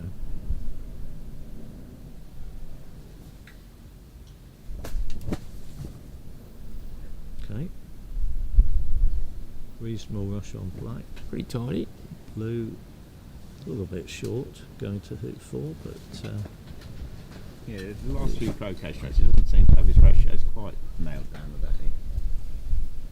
Lawns look a bit slower today. I think they are a bit slow. yeah, I was thinking that. Yeah. And the general feeling is Roehampton's just a little bit quicker, is that what the players have been saying? That's what the guys were saying Yeah. yesterday. Sound like, I can't remember the name of the chemical, and I don't know if it happened, but someone was telling me about something that made was sprayed on the grass, made the grass erect, and then it meant that it could be cut lower.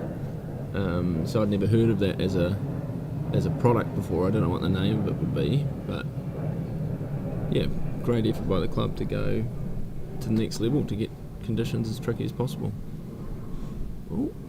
Well, this looks suspiciously like a standard TP to me. Have you seen You've one seen of those one of before? these before?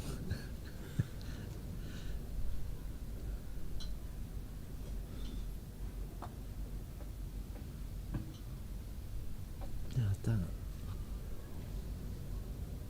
Is that necessary? Red has gone quite a long way from the hoop, hasn't it? I thought it was a rush to the hoop that he'd rather have again. Placed it directly in front on that occasion. But I think he'll cope. Do you? Oh, yeah. I'm not sure he will. Well, I mean, I'm not saying he won't finish the term, but I'm surprised he sent red quite so far Yeah, past it the did hoop. go too far past it, but what do you think Because he if should he'd do only now? sent it 18 inches past, this peel would be a lot easier. Yeah, see, he's playing for a rush. Yeah, you I don't see, think he's you now. really needed to do that. I think you could have just played that Do you think he was straight. trying to run the hoop past red to rush it closer? Well, it was in its turn 4, wasn't it? But I don't think you needed to play this role, really. So do you think I think you could have would have just played sort the of stop just shot? gone, yeah, just gone all out on the peel, and then just accept. I've just hit a taking straight stop stop hit shot. shot. and Yeah, just focus on rotate getting black the peel. and, yeah. Yeah, just hit black and then play your roll shot. Would it change for you because of where Well, Blue is, yeah, not true. being a Blue's perfect not hoop great, 4 is it? pioneer? Yeah, that's valid point. But to me, the easier the conditions, the more likely you should just focus on the stop shot and back the roll. Well, it's a lot easier, isn't it, if you've got this peel? Now he's... So are you saying that it's easier to get the peel after 3 than it is to get it going to 6. It is. It also makes the rest of the turn easier, doesn't it?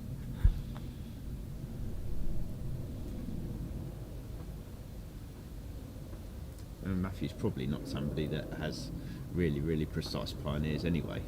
Mm. So the blue is probably less of an issue. It's probably something that he has to cope with sort of fairly regularly anyway. So Do you reckon the blue's his favourite colour out of the 4? I don't know why that matters.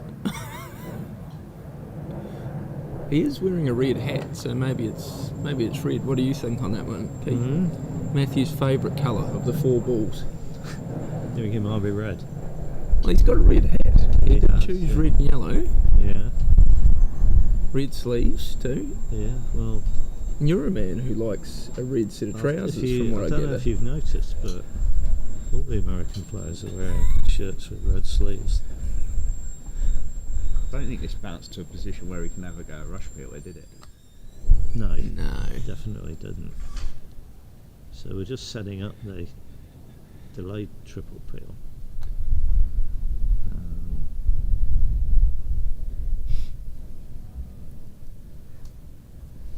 Meanwhile, black shirts on the other 3 lawns at the moment. Are you happy to see that?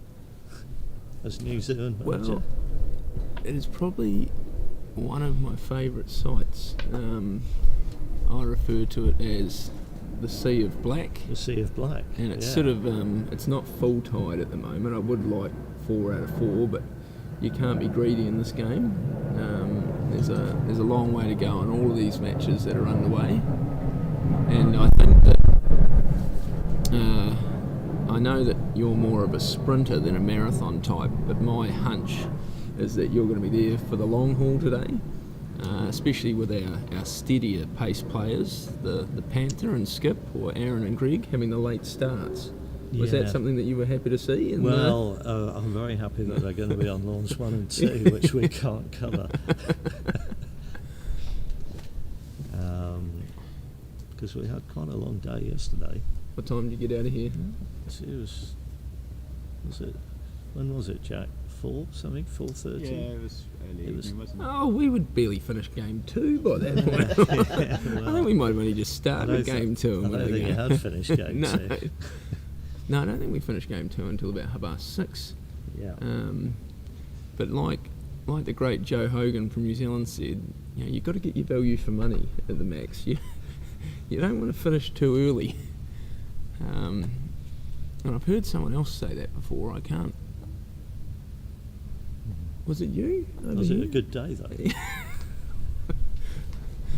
It was a good day though. If someone had have said to me, a couple of days ago, would you take a 4-2 New Zealand lead after 2 days of doubles? I'd take that every day of the week. Could have very easily been 4-2 in the other direction. USA is playing well. You got to give credit where credit's due. Just like Matthew, nice turn, looking in a good position now.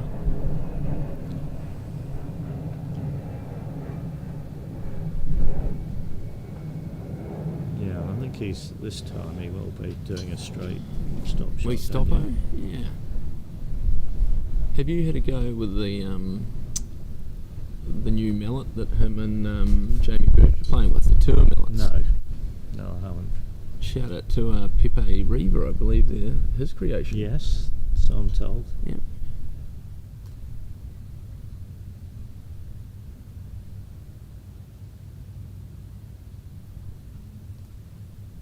So I know Jamie uses one, and obviously you can see Matthews uses it. I know Yep. Ewan Burridge has got one for his GC.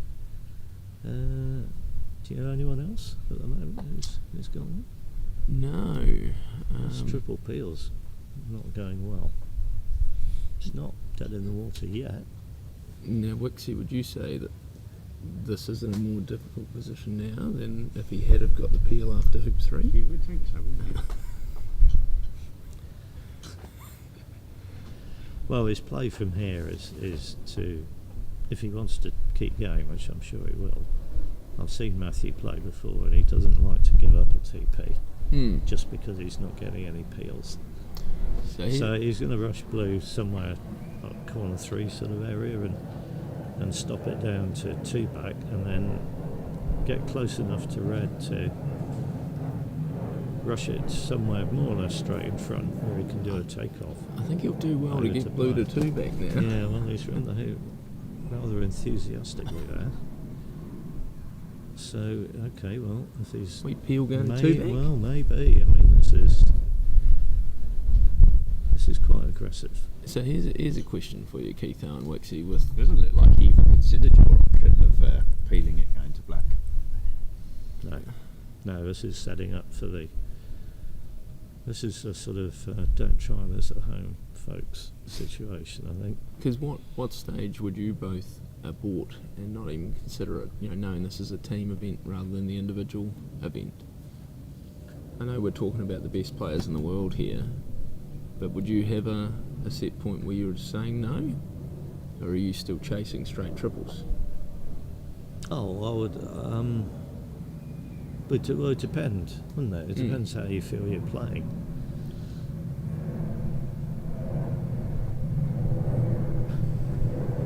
Yeah, I mean, I've definitely been in the position where I've felt like I could try and do this peel going to 2 back.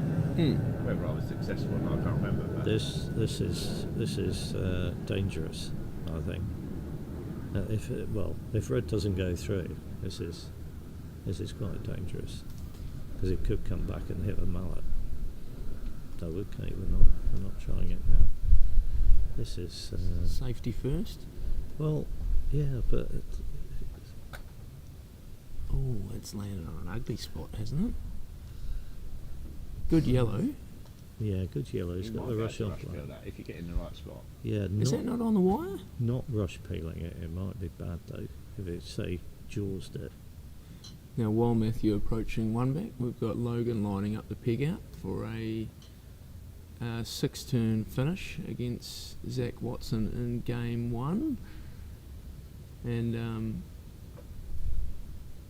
yeah, Logan's looked pretty solid on the lawn, both literally and figuratively speaking. He's a unit, isn't he? Yeah. Logan. He's a unit.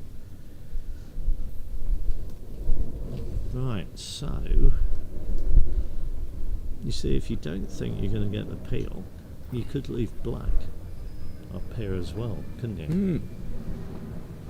Arguably, it's easier to get the peel, 4 back peel and rush to 3 back from by 4 back than to try for the peel and rush to 2 back. But obviously, he's committed to the rushing blue to 2 back now. I was just thinking about what you're saying as well, because of where blue is. Like you said, if red is in the jaws, it's difficult to get to blue. So maybe that means that blue's sort of too far north. If blue was more beside the hoop, and you did get red in the jaws, it wouldn't be an issue, would it? Because you could just do a little takeoff. Yeah. No, So he's- maybe he's he could have not. left. He's Maybe he not. could have left blue sort of slightly further south. He could have rushed that a lot closer to red, but he's chosen not to, so this is going to 3 back. But he does need... The other needs to get on the absolutely perfect line for this rush peel, or he just needs to get very close to red. What do you think? Both. Well, I think, Keith, that if he gets on the right line with red, Mm. that's what he wants. Almost exactly what you just said before. No, that's okay. It's a good shot. I think he could just tap it in.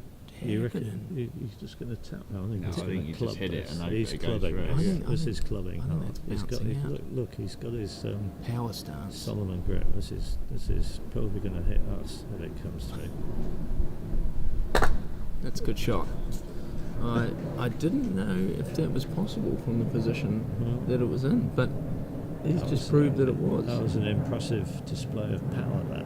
It feels like it's one of those ones where you could, if you was Look how playing, far yellow comes up here. I mean, it's come about almost 4 or 5 feet off the ground. Great shot. felt like if you was trying to strike red to run the hoop, you probably couldn't. Yeah. But rushing it through, it looks like you can. Don't know why that is.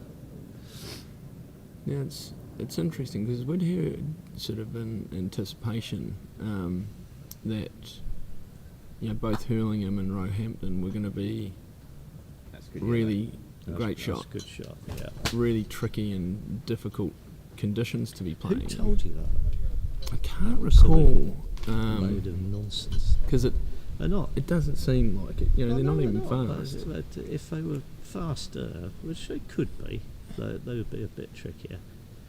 No, the tricky conditions are yet to come. Yeah. I think. Well, I'm hoping anyway. And who do you think that favours amongst the four teams? Ah, well, that's. There's one for the sports fans. Yeah, They like that's, the well, experts. maybe it's for the viewers. We should have Ooh, a poll. a wee poll. Get a wee poll going. Where do you think who's going to be favoured if say Surbiton is 15 seconds and Rock hard. bone dry, Yeah. rock hard hoops? Which team's going to benefit most from that? It's a great question. I think there would be a couple of players in each team who would just thrive in those conditions. Well, let's I think hear Avery let's would be see what- great. Let's hear from our viewer. Yeah, go on then. See what they think.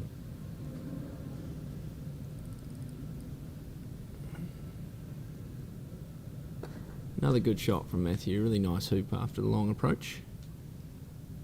Just again, that confidence he plays with, it's so impressive to see.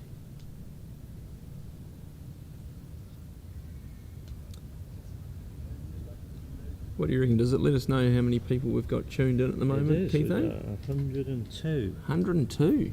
Obviously, Jack and I are two of them. So, if that's not a sign that we're in the centenary, I don't know what is, because the math could be different in the UK, but back in New Zealand, 102 minus 2 gets you to 100. Does it? Yeah. That's about the limit of my mathematical knowledge, but I thought you had your own theory of probability. well, that's a different one for the viewers, and That's a different branch of mathematics. you got to be in the club to get that one. I actually have a couple of the maths faculty back at the school I teach at in New Zealand who specifically tell all of the students that they teach do not listen to Mr. Coots and his theory of probability Is that when they're right? doing the That's statistics harsh. unit. And Is that because it's too advanced for them? well, that's probably my hunch. And the other thing is they've got about 6 to 8 weeks worth of statistics that they need to do with them, and I can teach it all in about 2 minutes. So they could be out of a job. Maybe they're intimidated. I see. Could be a Yeah. range of factors.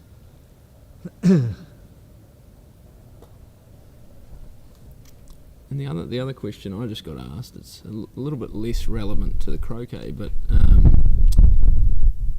somewhat intrigues me because I think there would be some great matchups. Is we talked about who would it favour in tricky conditions. A viewer from New Zealand has just asked me, which team do you think would win a wrestling match out of the four?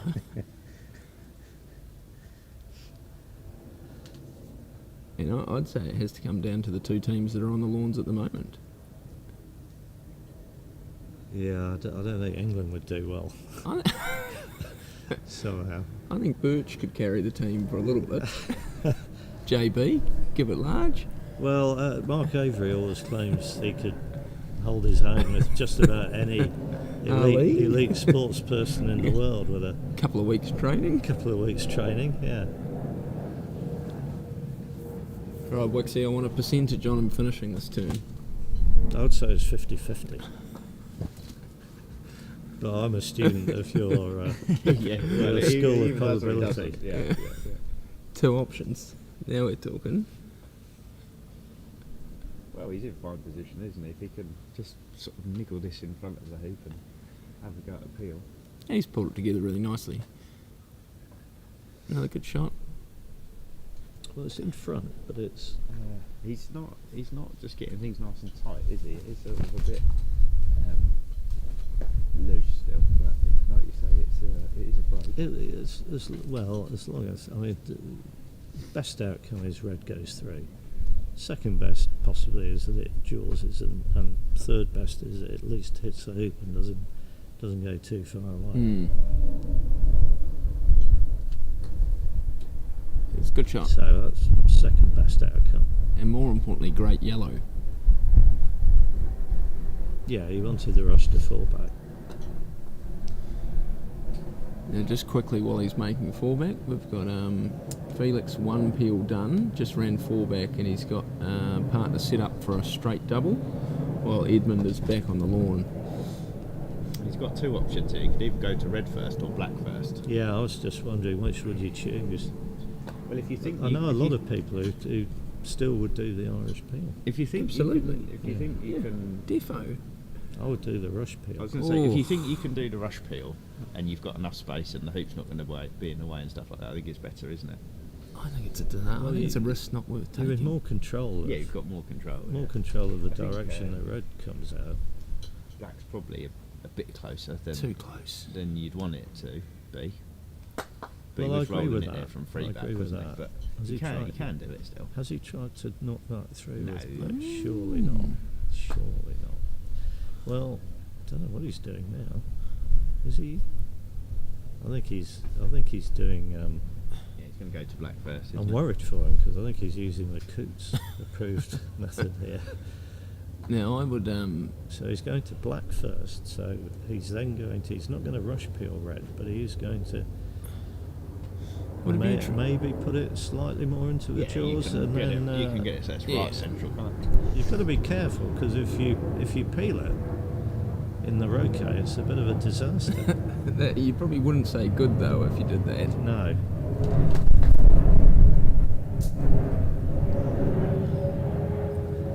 Would have you put blue a little bit further south in the ideal world? Because he played that as a bit of a roll rather than a stop shot when he was loading it there. Okay, well, that sort of moved forward and then came back again, red, didn't it?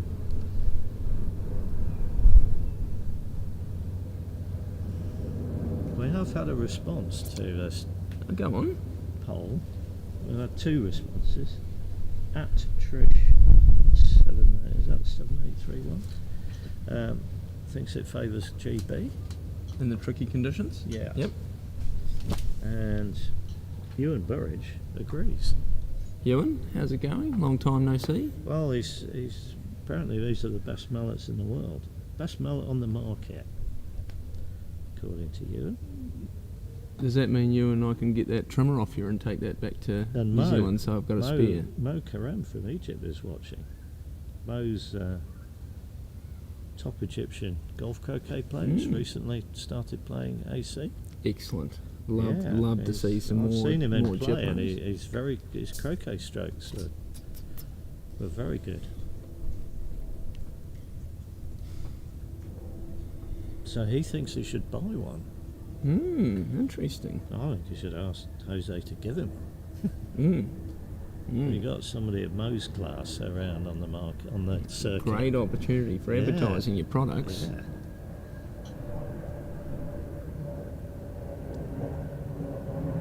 Especially if there was, I don't know, something like an indoor quadway hoop coming onto the market soon that you could practice your indoor hoops with. That'd be quite good.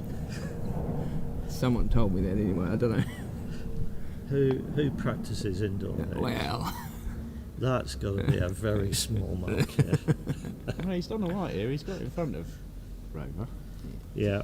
This Good yeah, turn from Matthew. He's not got a Well- proper deep ball. It's going to have a good outcome. You wouldn't. Would you show this as a sort of textbook way of going about things? No, it's I'm gonna be critical and say no. Yeah. He wouldn't. But he has stuck with it. It's been and successful, in the hasn't end, he's made it look quite easy. And I've got a feeling that people are going to remember the scoreboard rather than the turn. Oh, you're doing one of those, are you? Looking at the scorebooks on. Yeah. No, I think, as much as I would obviously prefer for Paddy to be the one that's on the lawn at the moment, you do have to give credit where credit's due. And, anyone completing TPs, I know the conditions are easy compared with what they could have been, particularly the hoops at the moment, but you've still got to play the shots to finish the turn. And, first peel going to two back, it's a good finish as far as I'm concerned.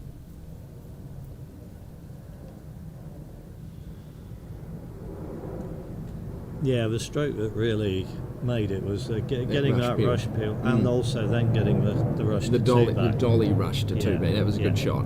Yeah. How many absolutely. times have you seen people play for that and then just fail two Once back? he'd done that and set up the penalty peel before four back, which okay, he only got jaws, but it did look like it was going to be all over. So we just got the rush to the peg. Still got to be careful. Well, it's not a great rush to the peg. Well, it's okay. Yeah, it's okay. Well, 5 yards. Now, a few of the Might be viewers 5 yards. probably wouldn't be familiar to it. I think Ewan is from recent memory, but what's it called when you've got to rush the pig to pig out, and you rush the ball onto the pig? That's the grievous error. Grievous. The grievous error. Now, the origins of that one? I think it was just. It lost in the mist of time, but I Interesting. think somebody did it, obviously, and somebody else went, well, that's a grievous error. And it stuck. And it stuck, yeah. Yeah, it's usually just shortened to, I've had a grievous. Yeah. If you know the jargon, Yep. you know what that means. Anyway, he avoided the grievous, Yep. but by doing that, he's also avoided having a 1 short yard pig out. I think he'll cope. Yeah, I imagine he's got pretty good eyesight, and he's demonstrated he can hit the ball straight, so that's what you need. And the lawn is flat enough, and he doesn't like the wind, does he? You think he's a fan of the wind? No. He's done this a few times. Is he going to for a sit down? Do you think he's tried using a calm, soothing tone to talk to the wind? How does that work? Well, maybe if you're polite to the weather and just say, Well, look, he's having a drink. drink of water, hydrated. Yeah.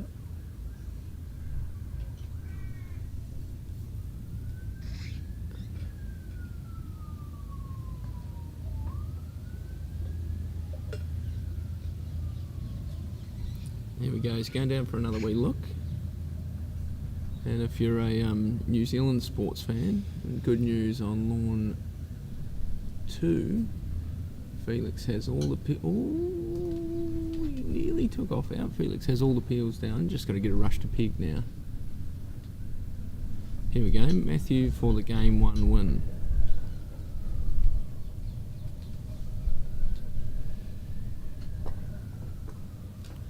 Nailed it. Good shot. Oh.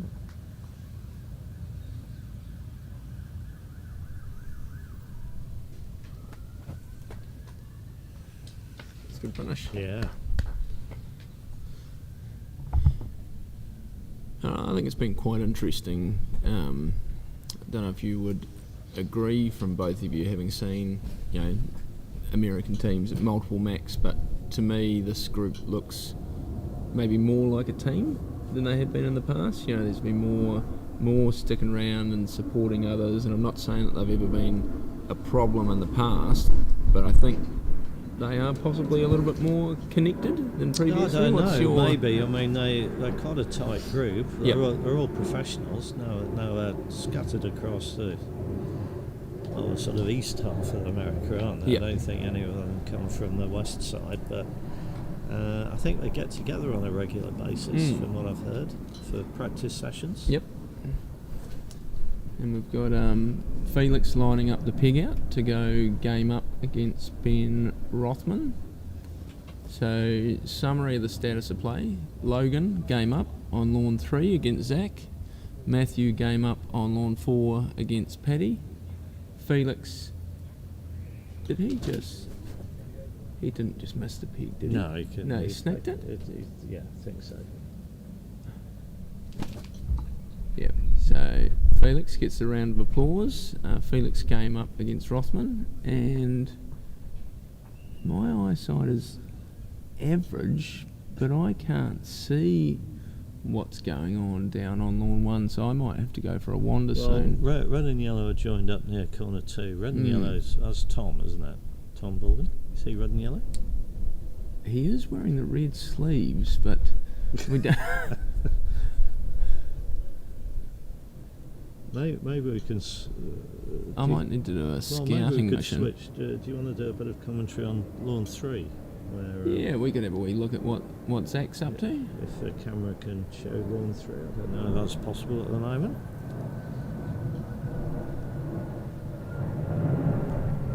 Shout out to Liz that you can see on screen. Travelled around the world to be one of our referees. Here we And go. Right, so Zach Watson's, this is break one. towards the start of game 2. Yep, fourth turn, game 2. Yes, fourth turn, game 2. Okay, we've gone back to Liz tapping in hoops on. Yep. Okay, right, we're Here back. we go. We're back with. Right, so Zach has made hoop 2, and he wants to pick up red in corner 2, so he's going to have a big old croquet stroke. Now this is something that you'd Send love me a to ball play, to isn't it? 4. What would you be happy with if you're playing the shot here, Well, your yeah. outcome? Yeah, within a foot of yellow and within a foot of hoop 4? Yeah. Well, the issue he's got is he really needs to get close enough to yellow that he doesn't, in the roquet, send it too far away from approach position. At the moment, it is a bit on the west of hoop 3, but it's in. He doesn't want to move it, say 3 yards. Well, he may not care. I don't know, but I wouldn't want to move it much away from where it is now. There's And it's about as far from hoop 4 as he can get. So I think if he gets red within 3 yards of hoop 4 and he gets within a yard of yellow, I think he'll be very happy. Now, there's a lot of good feelings you can have in the world, Keitho, but an excellent croquet stroke that just lands exactly where you want it. That's right up there. Oh, is there anything better? Right, we can't see where red's gone. Now, Or he we could be in can. trouble Red- here. Ooh, he's Oh, okay. he's landed in a wee hole by the looks of it. Red's just 200 bit yards north of hoop 5, so I'm not going to give him many marks for that. Out of, I would say, Black's fine. I think you're right. It has settled in presumably an old hoop hole. I would say 10, but you would say 10. Out of marks out of 10, how many would you give it? Out of 10. Yeah, I give a lot of points for the black. I'm not as worried about the red. What do you say? Sucks. 6? Sucks out of 10. 6 out of 10.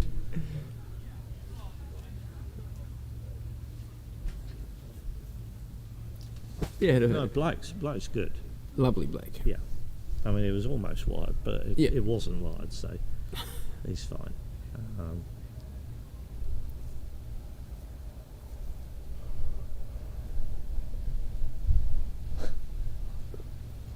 Now that's I don't know what I'd call that technique. So we've had a new style from one of our referees. That's And George Collin. so George Collin from Rest Park. Ah, He's got a white sun hat on, and he's put his orange referee's cap on top of that.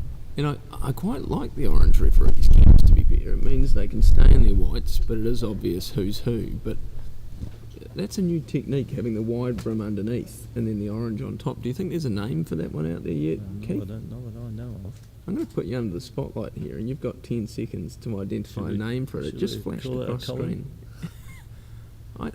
I think it could be called a GC. GC. Yeah. Right, so Zach's Zach's still got to make hoop 4 to get this break under control. Have you seen much of Zach's play?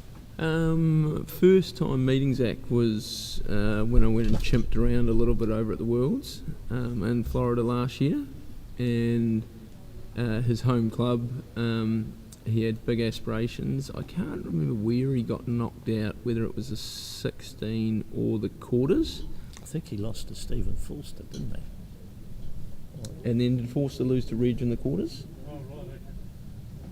it was a great match between was, Zach yes. and Fozzie. Yes. Went down to the wire, and I think Fozzie hit the peg from a long way away or something like that. Something like that, yeah. Neck and neck.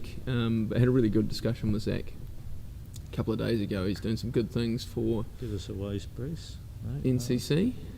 now, what's he done there? Not so much. Well, he's got a rush on blue. Yellow's, don't know if yellow is meant to go to hoop 5, but it's more of a pivot. If he gets this right, though, I'll be well in. I think he can make that work. Yeah, he's going to send blue to 5, isn't he? And then he just needs some sort of rush on red over to 4. Yeah, Zach's home club, the NCC. Oh, Have you heard? his Yeah, home that's club? where he does his Okay, coaching. right. And I don't know if you've heard, but they're just getting some new lawns. So I think they go from... They've got 12 at the last time I... Yeah, so I think they go to another 4 full size and a new pavilion. So a shout out to all the good work that's happening over in the States. That's going to make that one hell of a venue.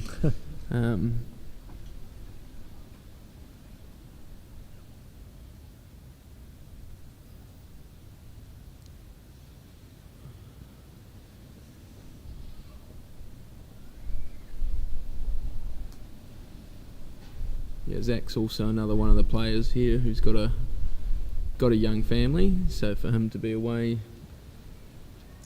from them, that must be pretty tough. Did you have to do any tours abroad when your kids were young? No. No. No.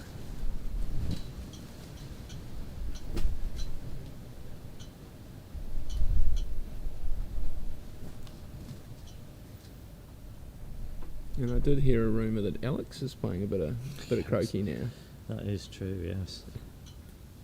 He's just started playing tournaments this season. Yep. AC? GC at the Oh, moment. GC. Yeah. You've been coaching him for Well, GC? well, it's not my forte, but Okay. I gave him a few tips on how to hit a croquet ball. Well, I think you'd be a good person to do that. What, on tips on how to hit a Yeah. croquet ball? Well, Well, you know all 3 grips. that's true, yeah. Well, 6, if you include left-handed as well. Have you tried pencil yet? No, I haven't. No. Still time. Yeah. Right. So There we go, Zachary. Zach's having a think. So I guess he thinks that the break's under control now, so he's going to be thinking about a leave. Well, I'm intrigued. I thought we would have possibly seen some more popping from the top of the order. But maybe game down, he just wants to play himself in. Have you been surprised? Was there much popping yesterday? Aussie v England? Yeah, Rob was certainly keen on Okay. trying popping, but I don't think there are many people these days worldwide who think about it, to be honest. I know Samir does. Yeah. I guess you've got to weigh up, risk versus reward, don't you? But I think there's so many more advantages you can get out of leaves if you can manipulate a ball to 2 or to 3. And maybe people are just thinking, conditions are easy enough, it doesn't really matter. People are still going to start triples if they're on hoop 4.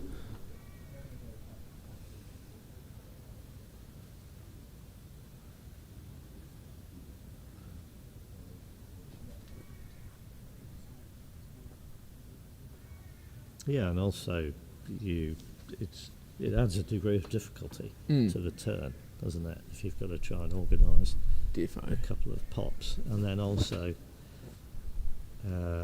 you typically make a defensive leave, don't you, as well, which gives them Shorter a shot. 13-yard shot. So the swings and roundabouts there. What was interesting, one thing I noticed is that Rob likes doing a sort of new standard leave with he puts the ball in hoop 4 rather than on hoop 4. Yep. So it won't rush to hoop 1. Yep.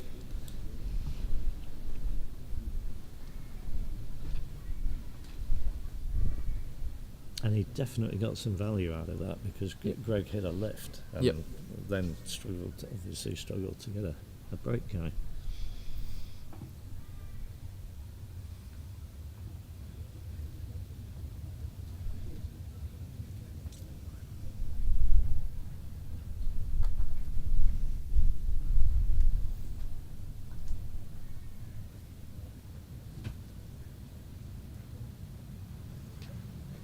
Yeah, I've not really watched Zach before. Really good single ball stroke. Just hits the ball straight. I like how he seems to get a little bit more pop on the back ball in his croquet strokes compared with some of the American players. That's from my very, very small observation, of course. Not a great pool to take it from.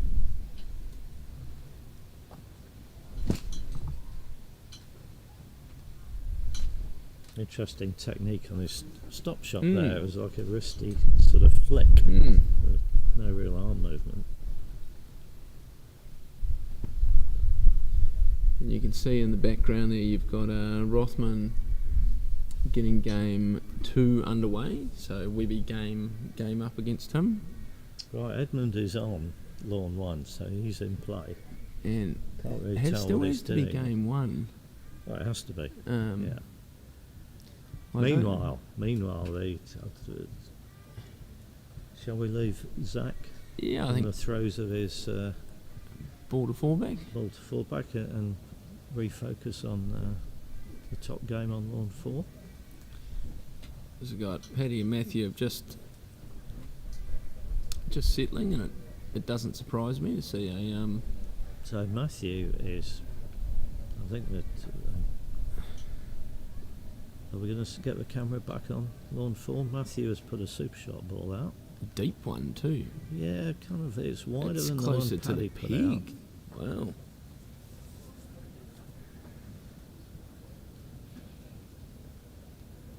You think it'll just be the same response as Matthew, just going max distance? I don't know. I mean, if you go wide, there's a case for shooting at yellow. Yeah. If say if you miss yellow, you might be. I don't know. He's just neutralising. Okay. We're putting another ball in the Putting middle. a teaser. This is an interesting response. I quite like it as a response. Well, is it something to do against Matthew? He's a very good shot. Obviously, you put the pressure on it. It's like, well, go on, son, hit. Yep. Hit the Show us ball, what you can do. But if you miss, I'll have a 3-yarder. yeah.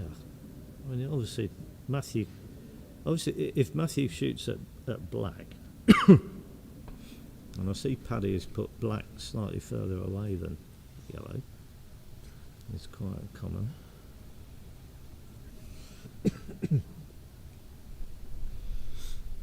So Matthew's going to ignore black and have a go at yellow, but I assume he's going at this. Well, he's not going at this. He's playing Irish. Is that a dribble? Me. That's Likes it. Got it. Love it. That's got to be the most difficult shot in the game, doesn't it? I'm going to be. This might sound a bit harsh, but I think that's mad. Yep. Personally, I think because if he misses that, he's just giving a double, easy double, and a lot of lawns he can miss that not because of his failing to hit it straight, but just because it'll hill off slightly. So he's really trusted himself and the Hurlingham lawn there. Anyway, he's made the okay, and I'm expecting him to set up a 3-ball break. So are you saying in difficult conditions he wouldn't take that shot on like that?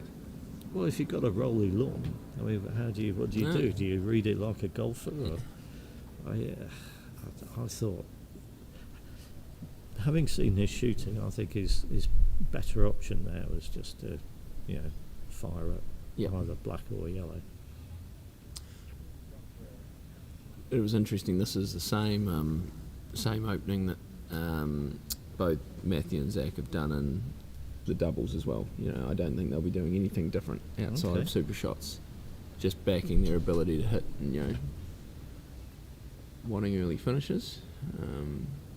Now is that more interaction between Edmund and Tom? Tom's lining a ball in, so No, that's bad. no, Rothman. That's Sorry, bad. Rothman. That's I take bad that on back. Edmund, Sorry, yeah. Tom.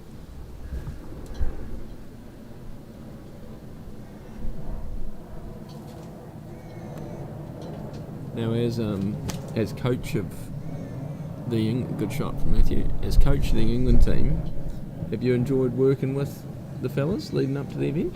Oh, it's always fun. Yeah.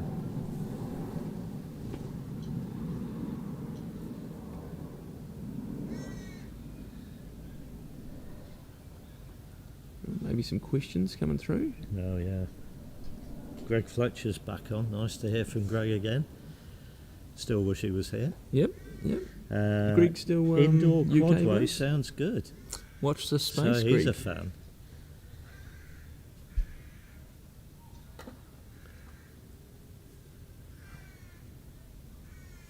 You and Burridge wants an indoor Oh, quadway. interesting. No, I shouldn't be using this for pushing my own products. So we'll watch that space, sports fans. But hoping to have some more info out during this year in the final phase of prototyping, which is cool. But that's enough about that. We're back to the action, and So it sounds like you'll be able to sell two. that'd be good. A good start. So, Isak looking good.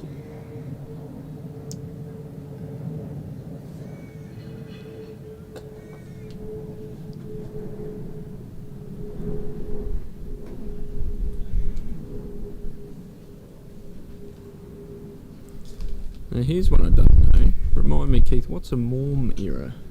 Oh, Morm error. Morm error is where you complete all the peels of the turn, Yep. typically a triple peel, Yep. before you get to rover. Yep. So you say you're going to 3-pack. So you've only got the 4-ball break to play to win the game, and then you break down on that 4-ball break. What, suboptimal? Yeah. Yeah, not the best.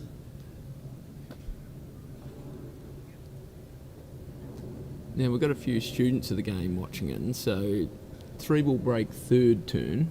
Yeah. Do you like doing anything differently in the position of any of your pioneers compared with a 3-ball break mid-game? No, don't think so. Why would you? Good answer. I like it. Why would you? What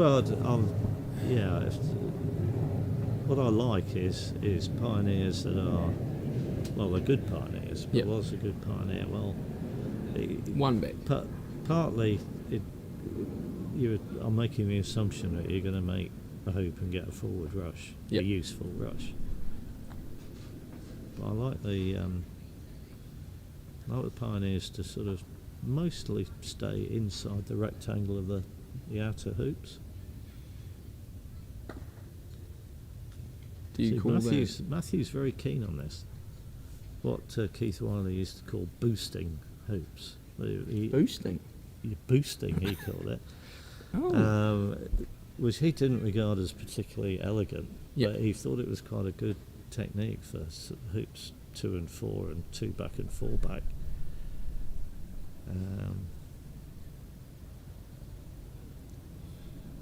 It enables you to go at the hoop hard if that is something you like to do. You've got a reception ball near the boundary, but the The slight downside is the ball can come out of a hoop at a Get odd a good angle, whip on and you don't get the rush you think you were going to get.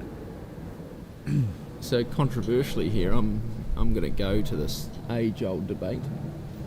Though it wouldn't necessarily suit me because there's a lot of progress I'm trying to make. I really like the concept of run a hoop off the lawn and it's end of turn. Oh. What's your thoughts? Oh, well, yeah. I think it'd change the game. Well, it would do. That's certainly the rule in US rules.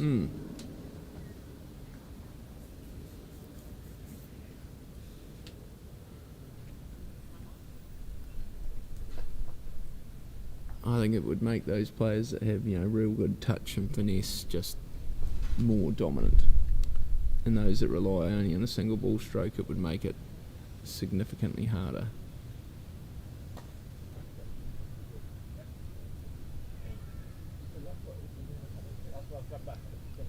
I think it's a great position for Blake. You like that? Or it is? Yeah, it's okay. Yeah. Wouldn't have that Inside again. the rectangle. Right, well, Wixie's back. Jack's back. I've come back to have a go on the iPad because Yeah. I can see opportunities for us to discuss it. Excellent. What did you come up with? You going to talk about the leave? Yeah. Right. Well, we haven't done that, have we? No, we Are haven't. you wanting to stay or go? Well, no, I'm going to leave you guys Yep. to it and go do my job of doing a bit of walking and watching. But we'll be back, no doubt. Thanks for the company, Yep, fellas. thanks for having us. Keep up the good work. Yeah, thanks, Jared. See you soon. See you. Car pie. Well, I was just Yeah, talk I was just to me. thinking we can have a go at looking at the board again because obviously free ball broke. This is third turn, isn't it? Yeah, it is that. I've just deleted the ball. That's a good start. So fourth turn has to be blue to play, doesn't it? Blue's not on the court yet, so it has to play onto the lawn. Yes. So what that means is that There are opportunities that you wouldn't necessarily have Yeah. if blue was already in the game. yeah, because you know that opponent can't play black, so you can join up with it. Yes. So you've got you've got one option where you join all three balls together, which we can look at. So we've got yellow and black, and red, like this, yeah. Mm-hmm. Or you Yeah. could put red in the middle. You Or could, we could- doing it this way. Sorry, you could put yellow in the middle. He's playing yellow, isn't he? He's you going to could play put- yellow. You could put yellow and black the other way around. I might. Why would you do that? Well, it gives you more room, maybe. Yellow's going to be Croquet and black, isn't it? Yes.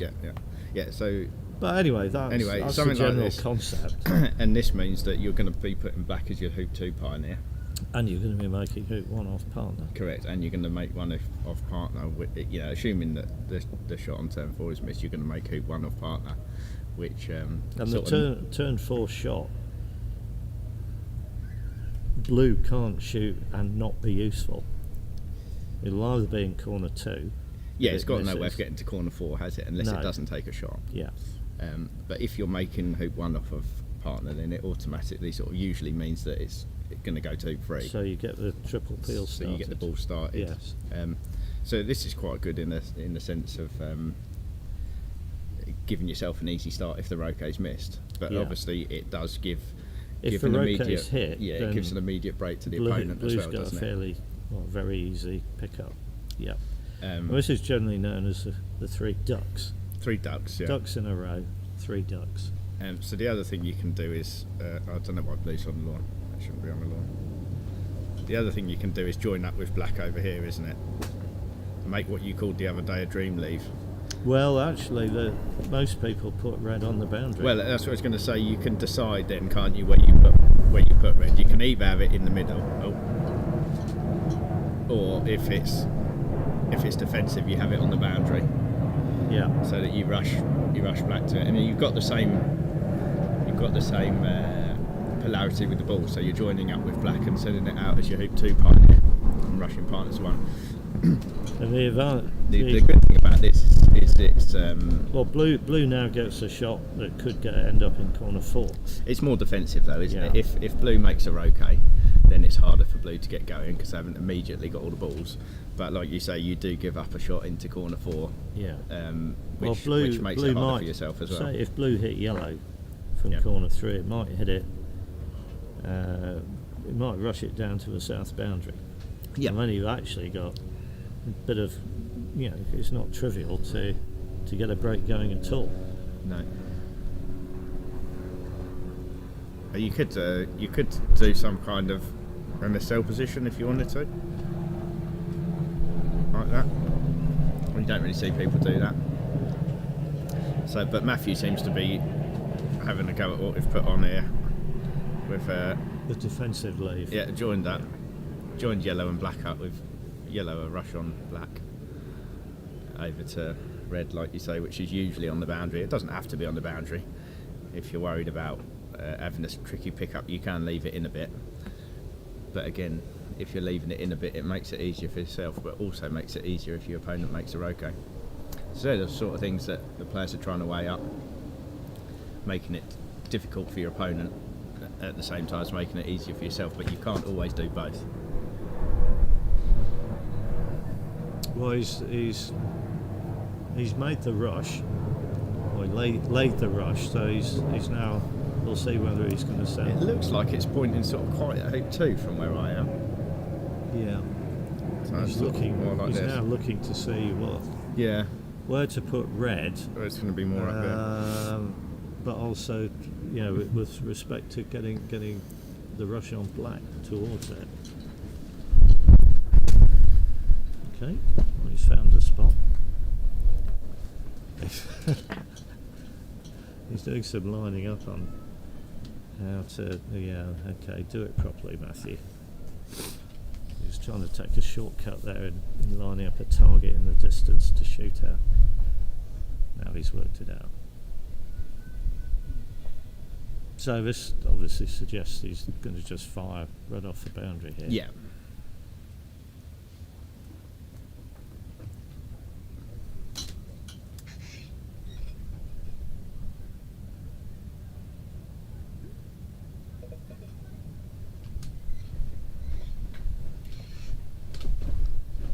I mean, having it off the boundary is okay for yellow, isn't it? Because you've got a rush to it. What it's trying to do really is that if blue makes a roquet, and like Keith says, you might end up rushing yellow down to the south boundary or something like that. With red being on the boundary, it means you need to have more precise rush on black. Whereas if it's floating around in the middle, you can just have a rush that's sort of pointing somewhere near it, and there's lots of space around it to work with. Whereas when it's on the boundary, there's obviously only a yard behind it, and you do start worrying about going off the lawn and things, don't you? So it makes it harder for blue. The way to avoid that problem for Paddy is to actually shoot at black or yellow from A ball. A short shot, yeah, because then you can't rush either of them far away from each other. Well, you can, but it's a lot less likely, isn't it? You can hit. Well, you need if to you hit hit- very hard and then get a Yeah. tickle of a If cut you rush. hit black on the sort of the right hand side, you might rush it sort of 7 yards away or something from Yeah. yellow. But Anyway, that is what Paddy's looking at. And I guess he's figuring there's no mileage in trying to be defensive, because again, to be Matthew's fair, it good looks enough to get a TP anyway. He's just demonstrated that. it looks like a good length though, doesn't it? I mean, like it's the short shot isn't much shorter than the longer shot. Again, is it? It's. I mean, a lot of the time as well, people might think they prefer to shoot across the middle of the lawn rather than down a boundary, if the shot's a similar length. The boundaries tend to sort of wander off a bit, don't they? Perhaps not quite as flat. Whereas the ground you're they shooting can be. over, here might be slightly more reliable. Well, this might be his last stroke in the match, Could be. unless he hits. Wind has just got up. How was that? Was it? No, It's a it nice wasn't. strike, but he didn't, Yeah. didn't make contact with black.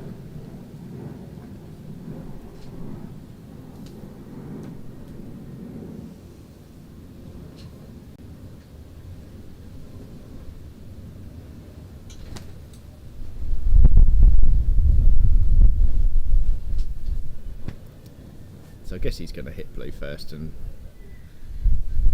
nudge it out a bit, improve its position, and then go back and get this rush again back on black to red. Yeah, I can't imagine he won't do that. No, you're gonna be able to get blue sort of poke it out somewhere towards hoop 4, aren't you?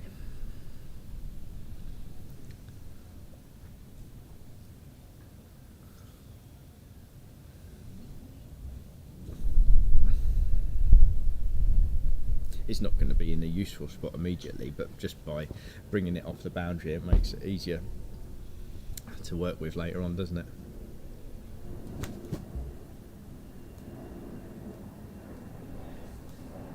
Well, I mean, you could put it at hoop 4, and then he's got a hoop 4 pioneer. He Yeah. doesn't need to worry about getting one later.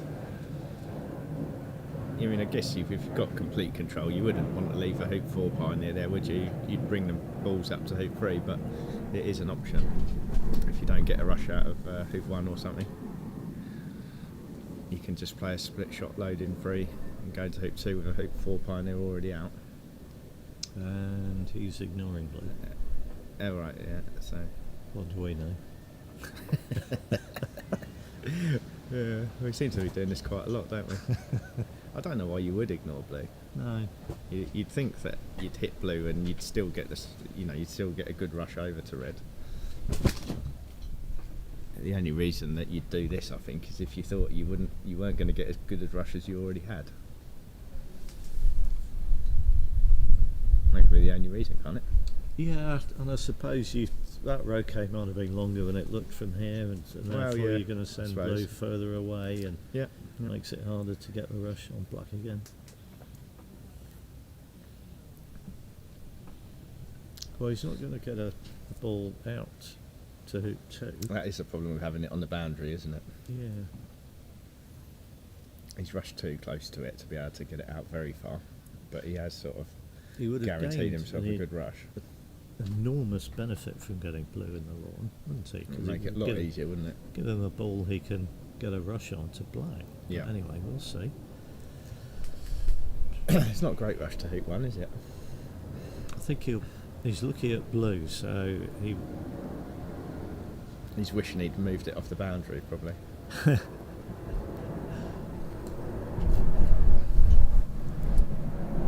okay. Well, he didn't really make any effort to send red west of 1.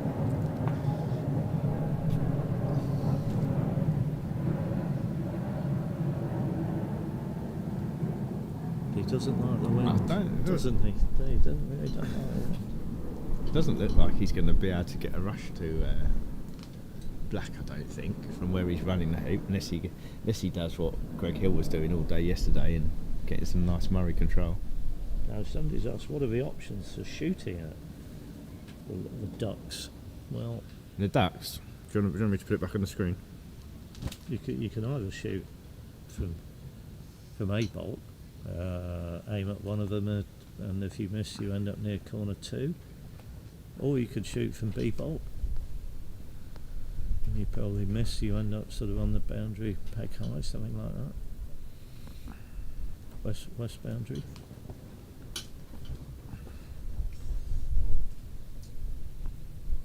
So we've got this shot across here, and that shot up there. The main difference is that if you make the 3 ducks leave, then blue has to hit. Otherwise, red and yellow, or yellow should get a TP and finish. Looks like a good shot. That's a very good shot. Yeah. Yeah, the thing with the 3 ducks is, as we said, is that if you're going to try and make a roquet, there's nowhere that you can hide, is there? Your ball, if you miss, is useful wherever it ends up.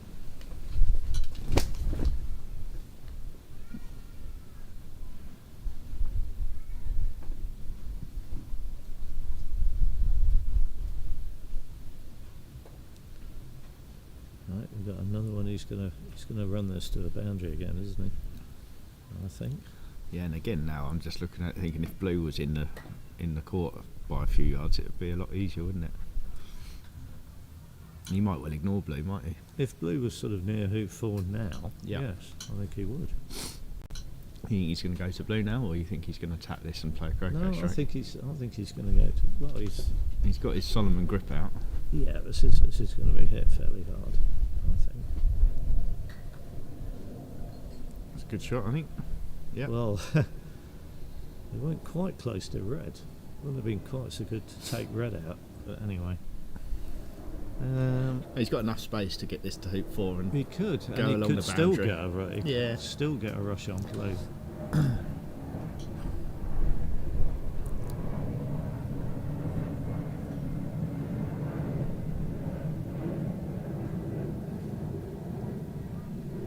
yeah, if he could get a rush on blue here to red, then he's in a good position, isn't he, to start his next triple peel.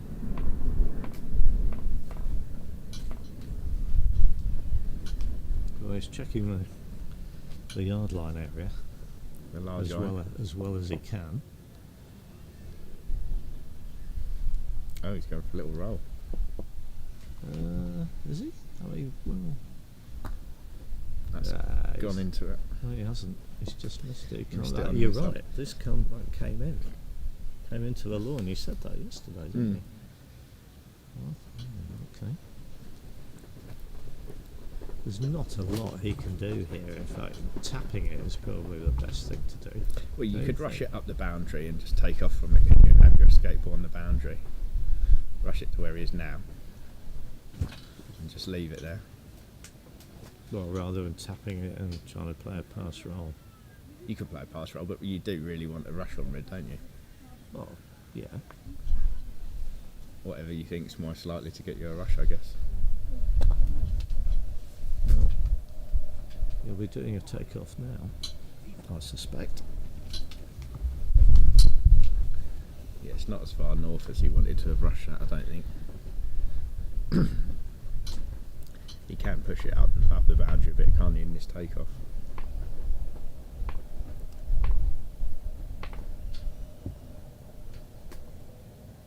Well, He's going to have some kind of roll. I'm slightly surprised about this.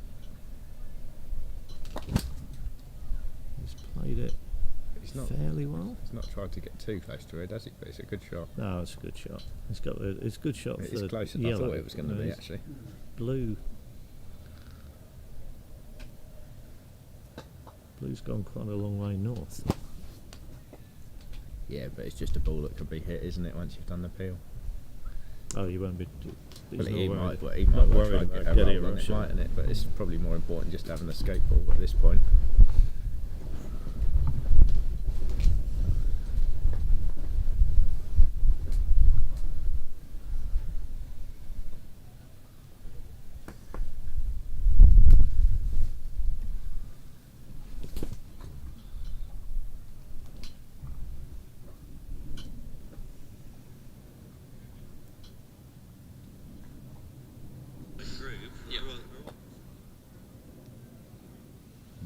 Oh dear.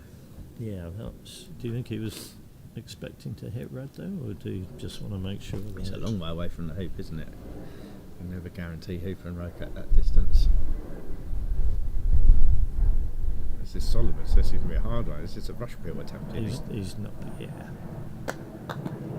I think it was a rush peel attempt. it was.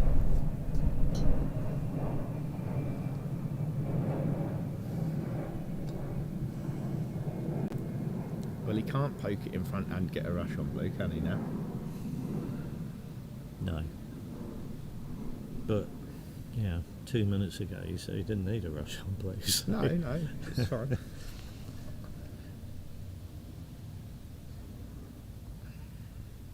He thinks he can get it closer to 4 back and get a rush, I think. I don't think it will be in front of the hoop, but it'll be closer. Ugh. That's a bit. That was a funny shot.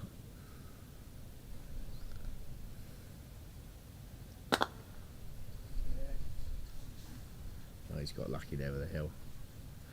That has gone to the left. Yeah, it started off almost straight at black. Started didn't off it? straight at black, which would have been bad, wouldn't it? That?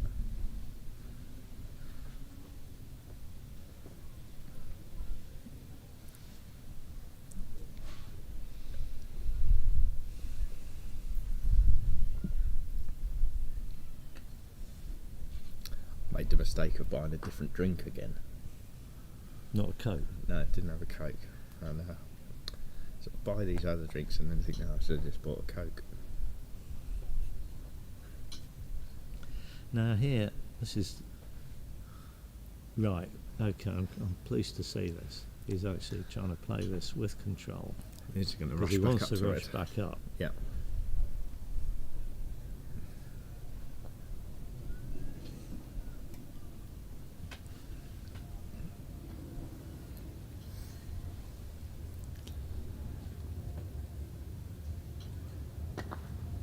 Yeah, that's a good shot.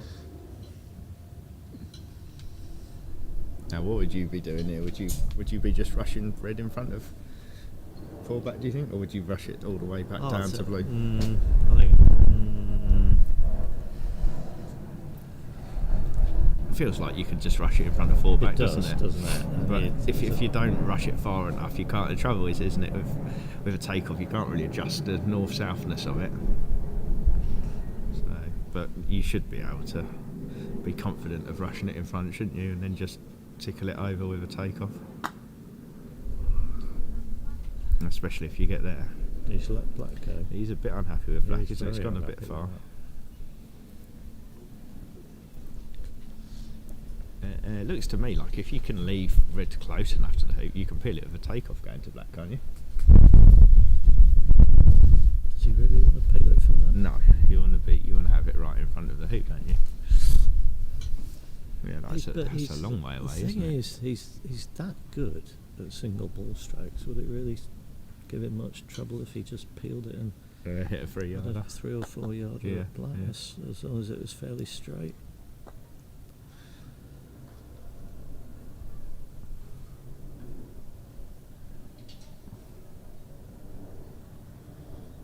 Yeah, I think you really want to be peeling from in front of the hoop. I mean, this looks like where he thought he wanted to peel it from, wouldn't it? And I think what he's thinking is he can play a croquet stroke from there to go over to black. But it does make the actual peel a lot less likely, doesn't it? Yeah, I think he's personally, if I was advising him what to do at the moment, I would say, don't worry about black. You know, black's fine. You hit it straight, you half ball it, you're going to make hoop 6. Yeah. Just make sure you get the peel. Yeah. Because if you get that full back peel, I always reckon that's more than half the job done Right. in a triple.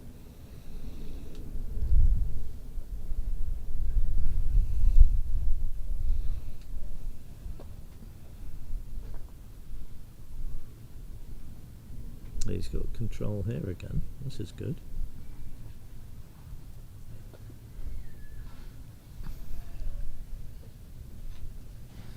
So probably rush this to the side boundary, do you think? Send it to one back.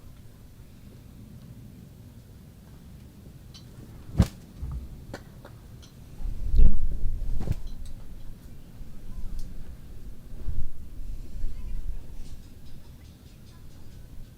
No, I don't understand that last comment. I'm not quite sure what that's referring to.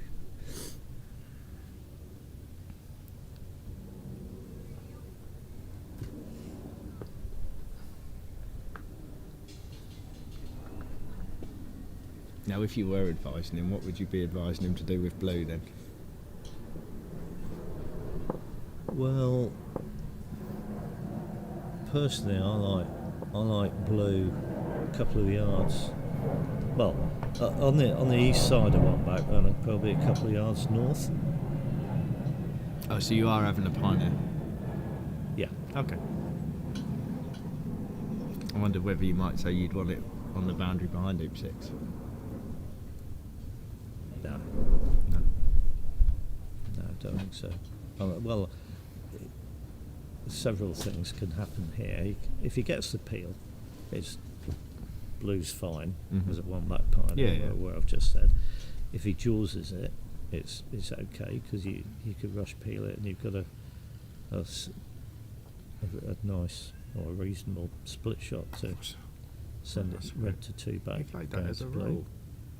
And he's Yeah, I think I agree. I'd have put it there. Yeah. well, that's further south than I would put it. But anyway, he's doing this. Yeah. This is a This long is peel. another one where he's going to do some sort of split roll to get closer to black.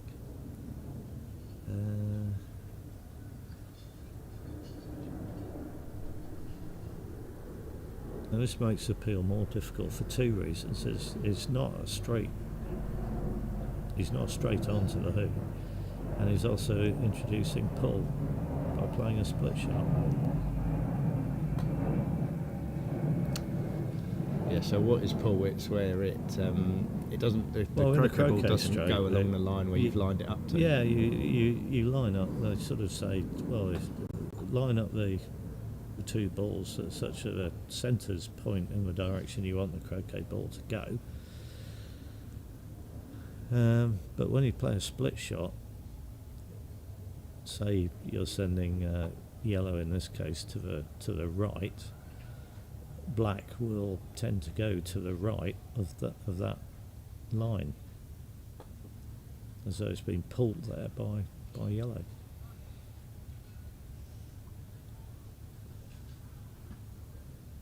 And that can only be because of the milling on the balls, can it?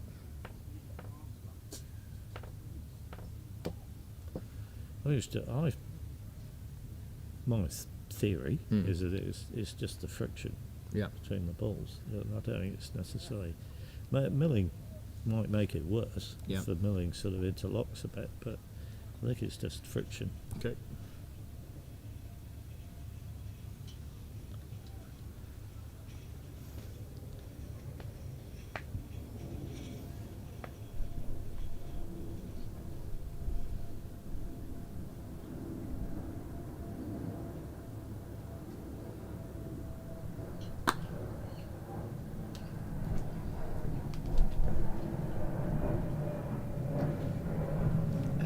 This looks like a tricky rush peel. It's not. Red's not by any means in the jaws here. He'd want it to be straighter on this.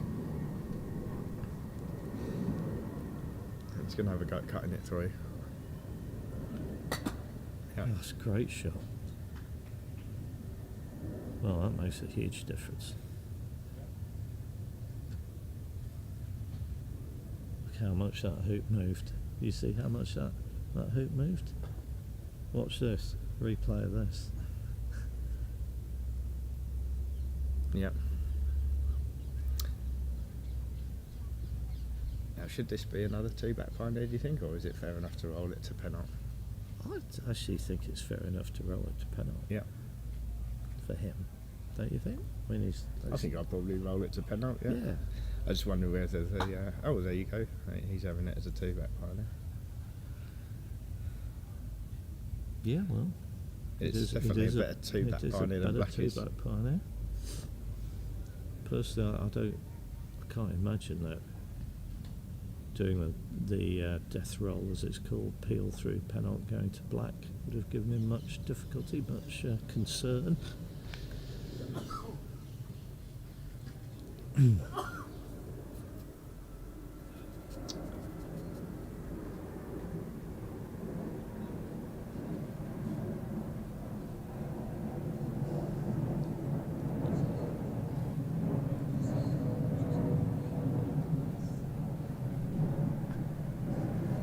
I remember you telling me once that you'd never managed to rush the peely back after 2-back and This do is the peel. true. Yeah, this is true. I know. He's got the option. He is doing this. He's putting basically an escape ball at penalty now.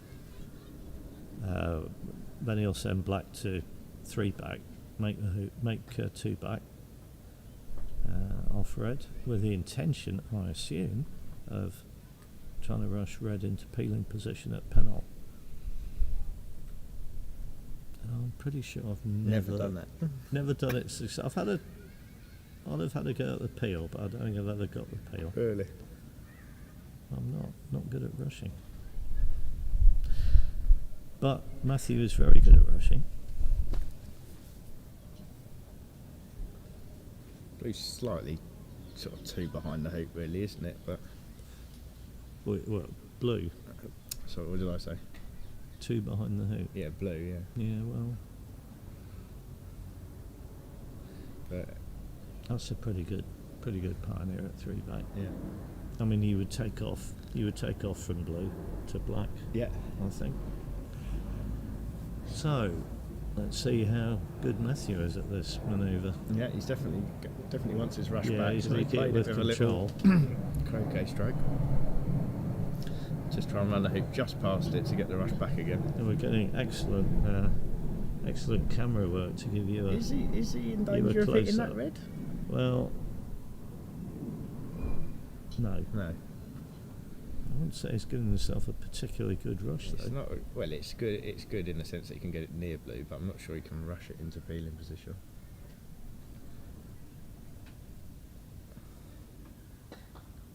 No.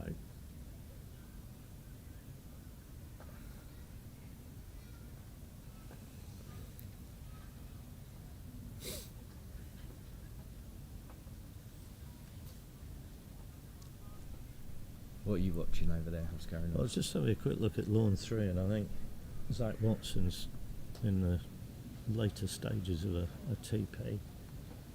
So that's the second game, isn't it? Yeah, that would make it 1-0. 1-0. Yeah.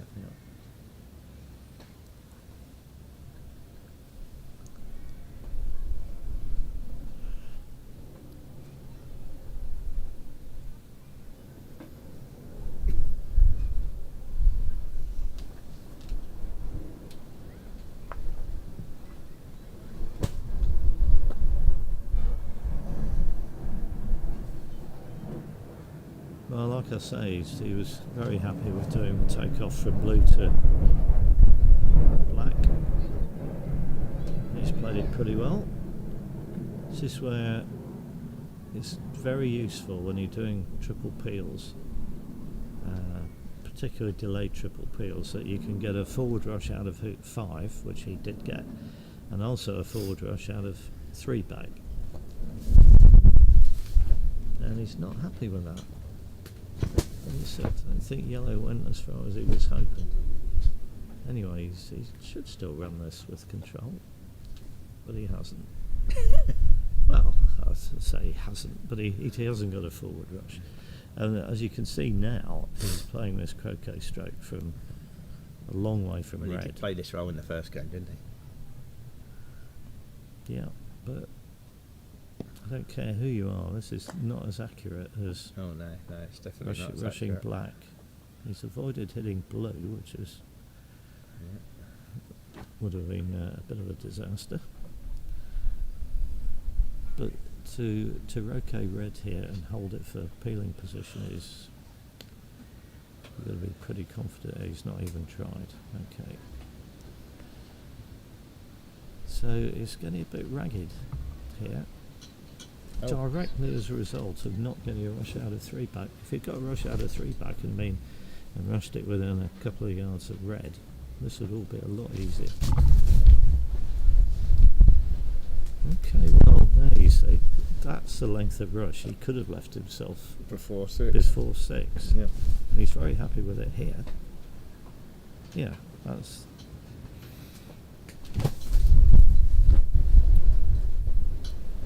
Well, Definitely go to black first now in this instance. We were talking about it, weren't we, in the last game, but the Yes. difference being that red in that game was already in the jaws of penalty, wasn't it?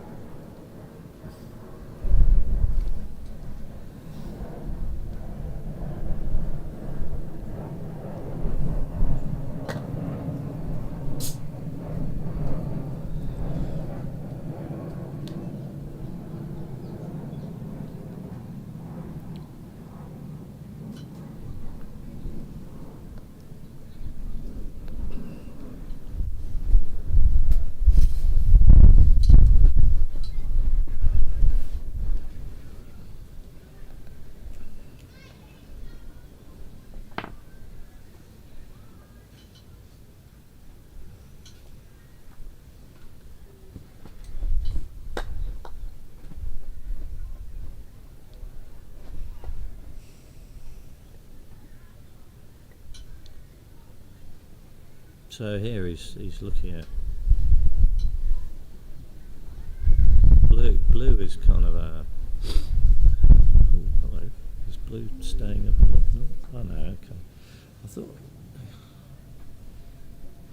Oh yeah.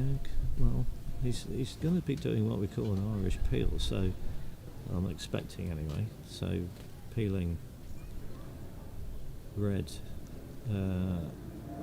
While also making the hoop with yellow. Yeah. And he's put black there as his reception balls. I thought he would put blue further south and nearer the peg. Anyway, it is where it is. It's not a huge Well, he's difference. put it in the space where it's definitely not between red Well, and it's not Rover, going to. Yeah, so red's it's not going to red's interfere not with gonna red. yeah, clearly that's a requirement. This isn't quite as It's not quite close straight, as, no. or as straight as he would have hoped for. So, given that red's going to be essentially running an angled hoop, it's a bit more difficult to control how far red goes.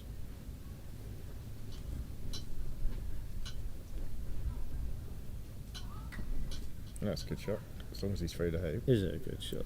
He's no, not. It's not a He's good run shot. the hoop, He's but he run can't the hit hoop black. and he can't hit black. So, just to clarify the rules here, if yellow has crossed the plane of the near side of the hoop, so that means it's run the hoop, completed the hoop. So he now has a continuation shot for running the hoop. Had yellow still been in the jaws, he'd have the continuation shot for the croquet stroke, in which he could then run the hoop and be absolutely fine. I'm not sure he can hit either of those. I think the only croquet that he's going to be able to make is red. Yeah. Blue might be feasible. Black looks totally impossible. He's got no sort of backswing to do a sweep. Get Robert Fulford over to take this shot for him. Yeah. Yesterday we saw Robert. Well, similar Not position, wasn't it? in this sort of position exactly, but in a Similar. situation where he needed to hit a ball in the distance,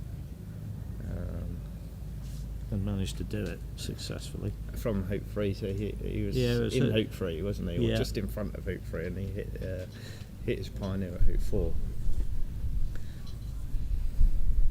Oh, and that's what he's doing. I think this is easier than the one that Rob had, because Rob didn't hardly have a backswing or anything, did he? But this looks like it's a clear swing through the hoop.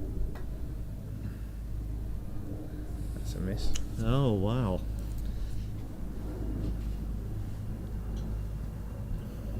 Well, I didn't say, but I expected him. I thought he was odds on to finish. Yeah. When he came up to penalt.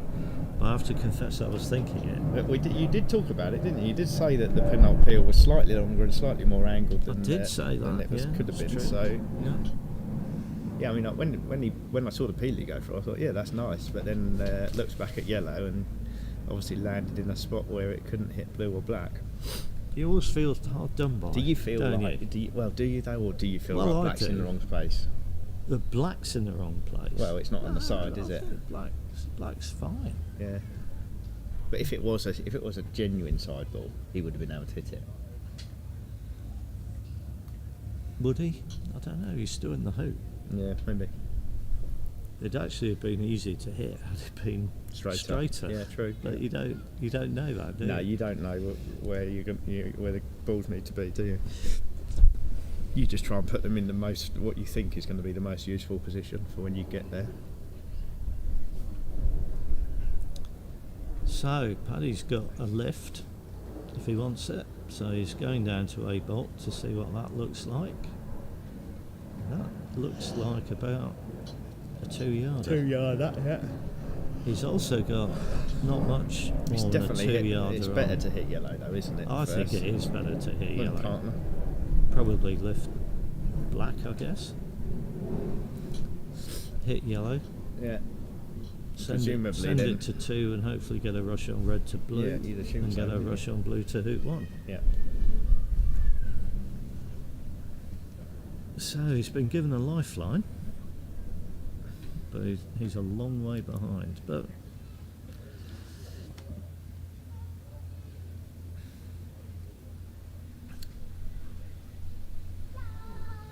and I think he's doing a sensible thing wandering around here, because unless he's really disciplined in psychology, he's probably thought this match was over. Mallet was in the bag, as they The say. mallet was in the bow. Well, maybe if he did put a mallet in the bag, it had the desired effect.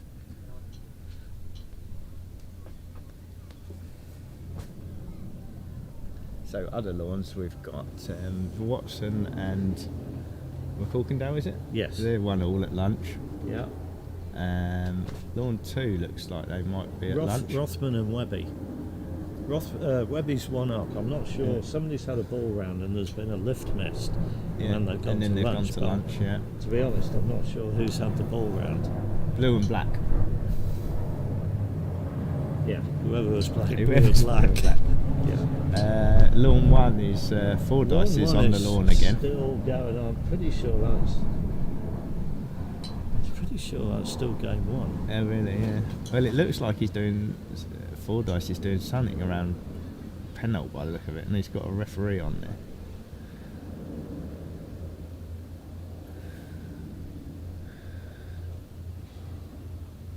There's a ball in the hoop by the look of it. Right, so Paddy's hit his 2-yarder, and I think you'd send this to 2, wouldn't you? Yeah. If you can. I don't see why you wouldn't. Well, there's potential obstacles. Well, what but- are you suggesting? You but could just I've- take well, off to red no, and send red to no, hoop, so- exactly. I mean, well, we'll put it. I'll just put it somewhere up there. Just in the middle. Yeah, Yeah. that's key things to get hoop 1 and then worry about 2 later. But he's should be able to get a rush on red and put yellow somewhere useful. That looks a bit strong, I think. I don't think black's gone Right, perfectly. that's perfect. Perfectly. Absolutely perfect. Like you, I thought black was I troubling. think they're definitely not as quick today, are No. they? As they were yesterday. But it's the sun's coming out, so maybe they'll speed up a bit. But I don't think they will. I think this is how fast they'll be all day now.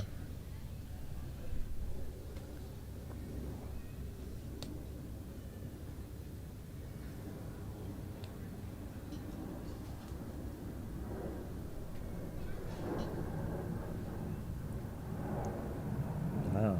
Somebody called Kelly Ottaway is excited by this. Game on. Hey, bud. Go get 'em, Paddy. Well, he's going to give it a go. Well, he's confident he's making hoop 1. He's left red and yellow pretty close together. Nobody had a choice particularly, but has he got the pace on that right? Looks pretty I think good. so. Yeah, Yeah. that's very good. So we're down to about 70 people watching. Maybe some Oh, that's good. Kiwis have given up Oh, we and had gone to Cootsy bed on, or didn't something. we? He's scared Oh, of is that what it is? Do you think so? Yeah. Well, if they have gone to bed because they've given up, maybe somebody needs to go and shake them up and go, your man's back in. So he's got a break. What's he going to do with it?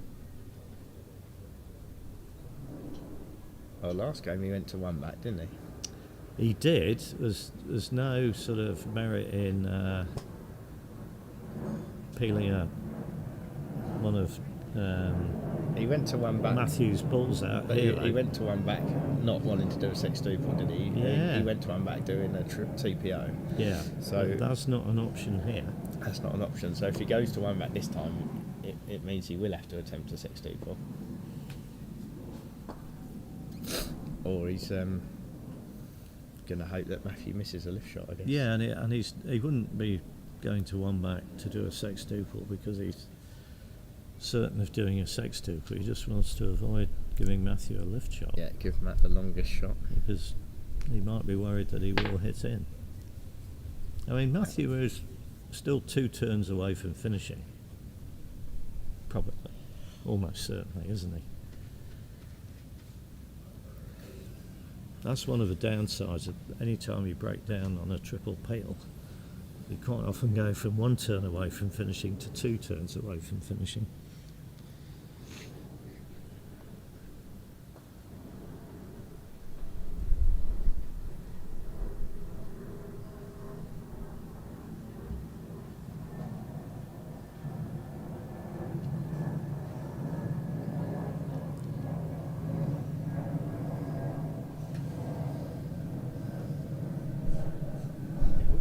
Do you want to come in? Do you want to come in?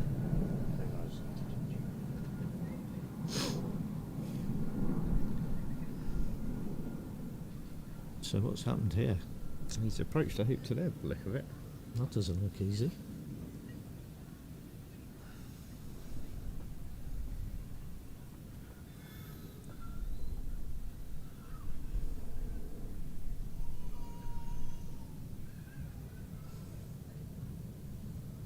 I don't think he's running this. It doesn't look like it, does it? Yellow, pretty. Oh yeah, I can see yellow on the screen. I can't see it through the tent. Oh, he has run it. Nice. Wow.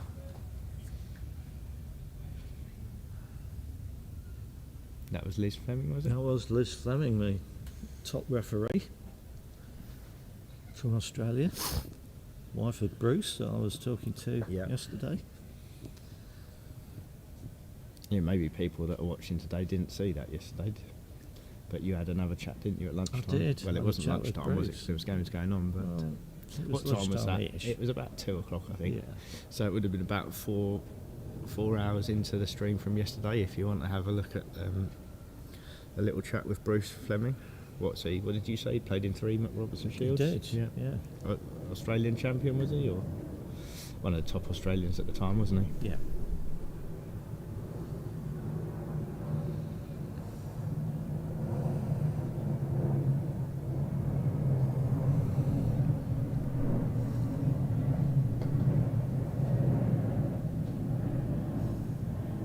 Have you got anyone penciled in today to come and have a chat? No, I haven't. No. Well, there's not any Americans, I don't think, that aren't players, is there? We've No. had Gerard a couple of times, haven't we? Say again? We've had Gerard a couple of times. in New Zealand. Jared, yes. We've had Bruce. So need to find a bit. Mind, there'll be some Americans that haven't started, I suppose. Who's the ones with the late start? Ben. Ben's in play. Yeah, he's got a late start then. It's Stephen Morgan and Carl Maloof. Oh, maybe one of them will come over then.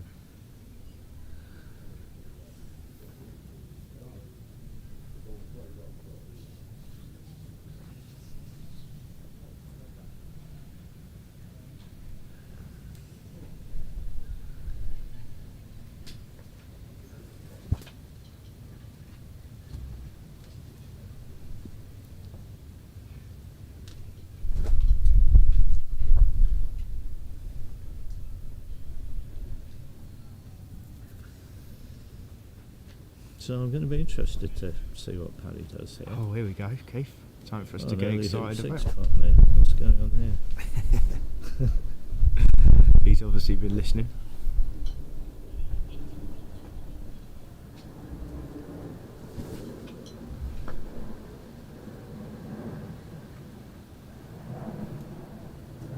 Well, that suggests to me that he's not going to be making a one-back wave. No. So if he's not making a one-back wave, what sort of funky leave can he come up with that will make things difficult for Matthew? Do you think he's going to go for something like that, or you think he could just go for a normal type leaf and then hope that Matthew misses? Well, you can put things in hoops, Yeah. can't you? Hoop 2 and hoop 4 would be favourite. Mm-hmm. either in or at least on the hoop.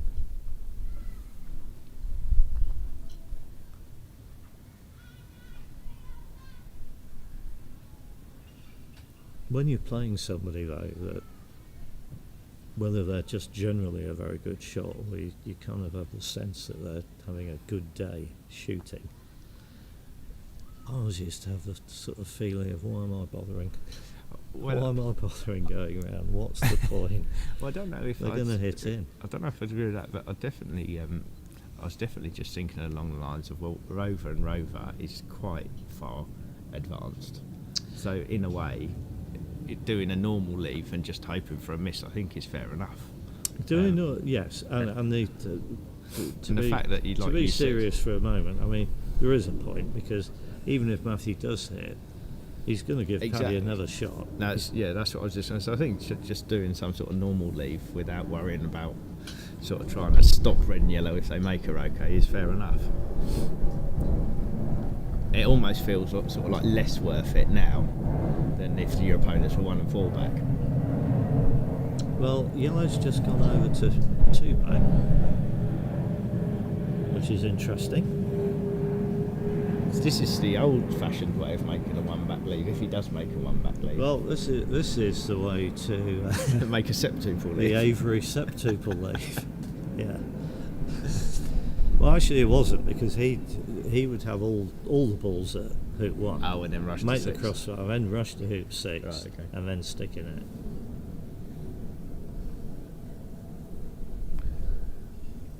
Well, maybe he could.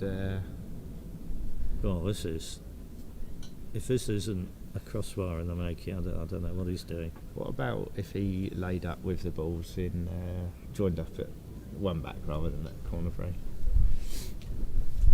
Is he going to do that, or is he going to go to corner 3? You think he might do a... Oh. Well, what's happening now? That's just a pioneer now, isn't it?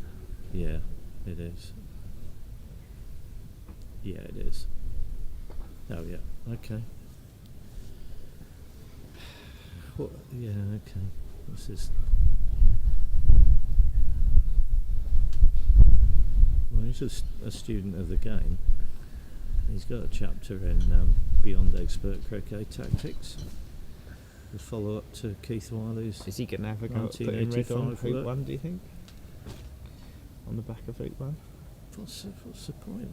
Doesn't seem like a lot of point, point, just does lift it? it. Well, yeah. I mean, red and yellow are... There's no polarity there, is there? No. Both for Rover. He can't do an MSL, can he? Because he's got one of the offers at 2 back.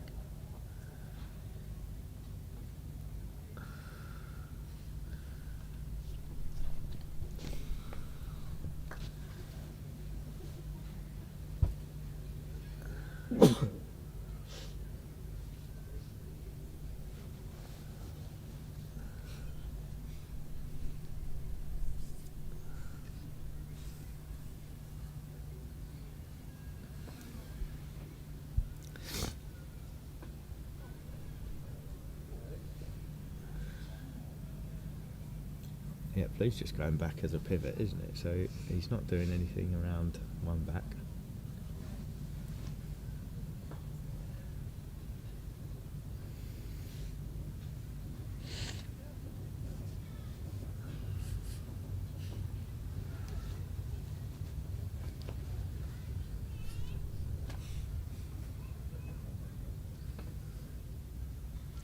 Could be a spread then.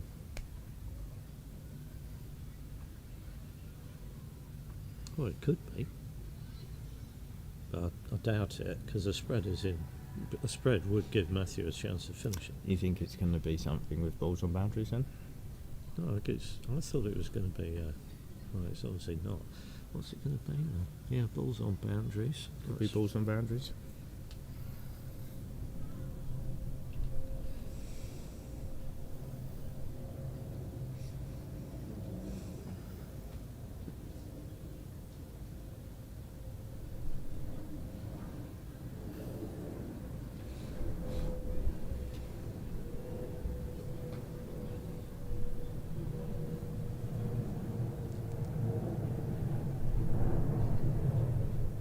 not happy with that yellow. He's looking at it, hand on hip. But he's got the rush on blue.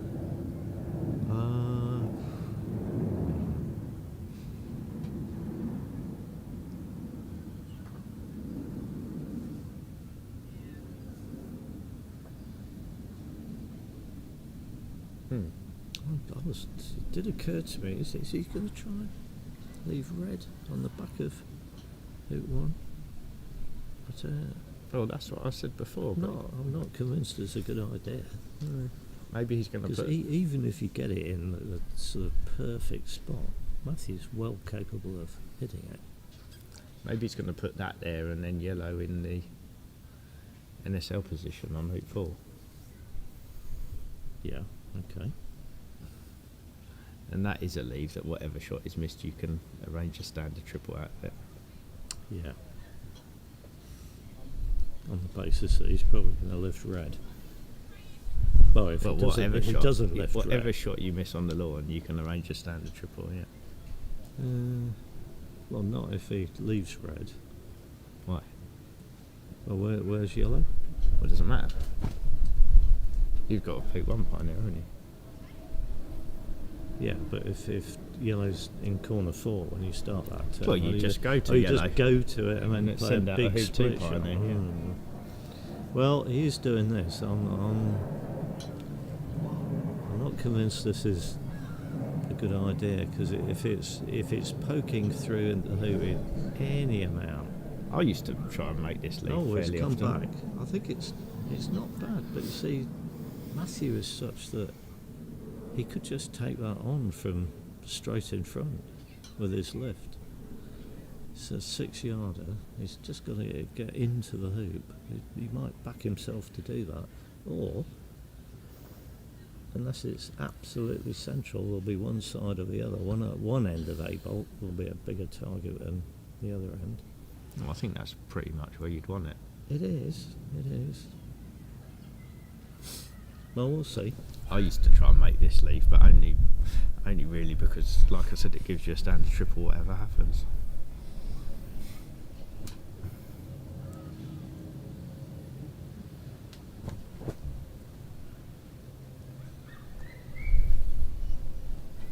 And where's yellow going to be? Is it going to be in the hoop like Rob did yesterday, or do you think it's going to be rushable to hoop 1? Well, I suppose it would be quite good if it was in the hoop, wouldn't it? Well, if you'd stick it rushable to hoop 1, it's also probably rushable to Rover. But Paddy didn't see yesterday Rob put the ball in hoop 1, did he? No. So No. he's probably not going to copy that. Well, he's probably seen it before. Well, yeah. I think it'll be in the normal position. He's looking at this quite carefully.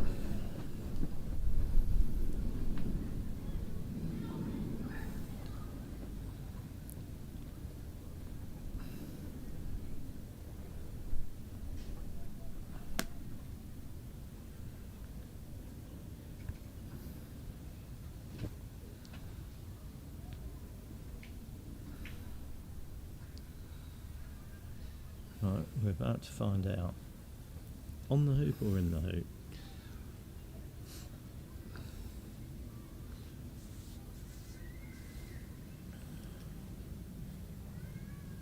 I mean, red probably doesn't rush directly to Rover, does it? But it rushes close to Rover. I think that was an attempt at a normal position, was it? I think that was no, I'm not sure. He's certainly trying to get red and yellow such that they can't be rushed into peeling position at Rover, I think. I think he's definitely done that with red.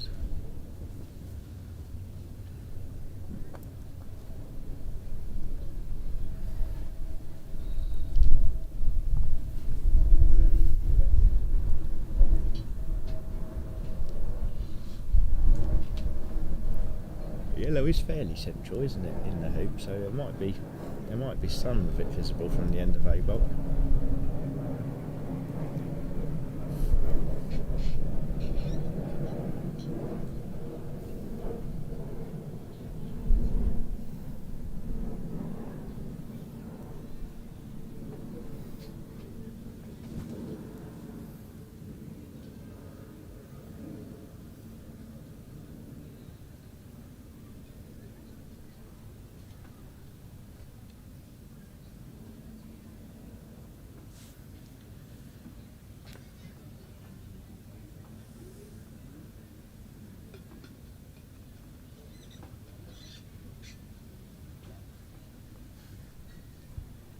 we're back up to 81, Keith. So They've obviously some of the Word New has Zealanders spread. been woken up. yeah, Get word out has of spread bed. that Cootsy's no It's longer on not. commentary.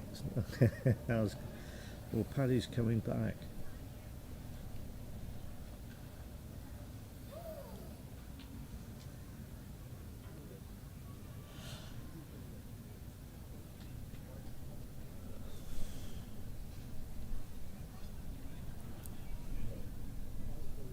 Well, muted applause for that turn, I thought. I.e. none. Yeah, I think there was one. Was there? Well, Matthew had actually gone off to look at what was happening on lawn 1, so he's walking up now. So he's having a chat with the two players that are waiting.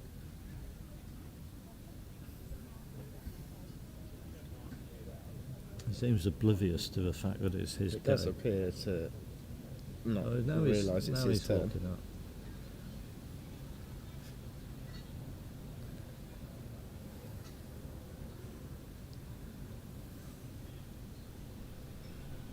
And he's done the shall we go to lunch I sign. wondered whether that might be happening.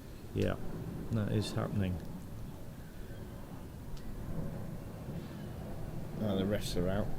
What is Liz doing? She's going to have a look at the hoops, is she? Or she's just marking the balls just in case Oh, something she is. happens? Ah, okay. Well, that's fair enough. Yeah, maybe. That's quite a good idea. Just in actually. case a bird comes and moves it or whatever. Bird or Child a child or a yes. dog. Yeah, good thinking. Seen all of those at Hurlingham. Yeah.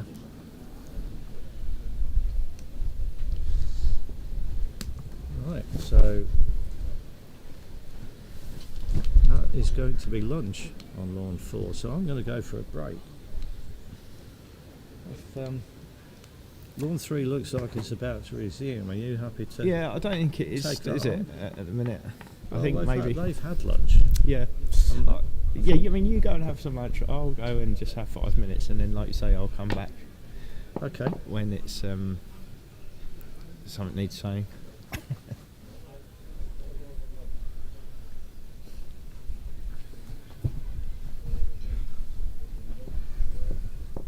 If anyone's got any questions or anything while we're got a bit of quiet time, you can send those in and we can have a look at them in 5 minutes when we come back.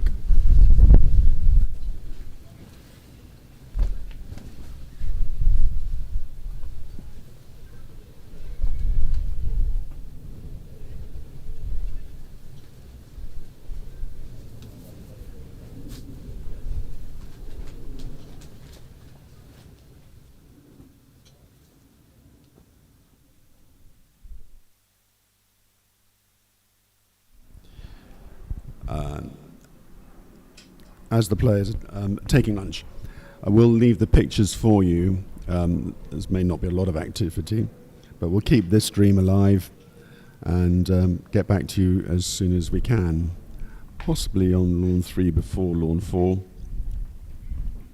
But we'll see how long lunch takes.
Well, it looks like play will resume earlier than we expected. So, whilst Jack and Keith take a break, we'll put the cameras on lawn 3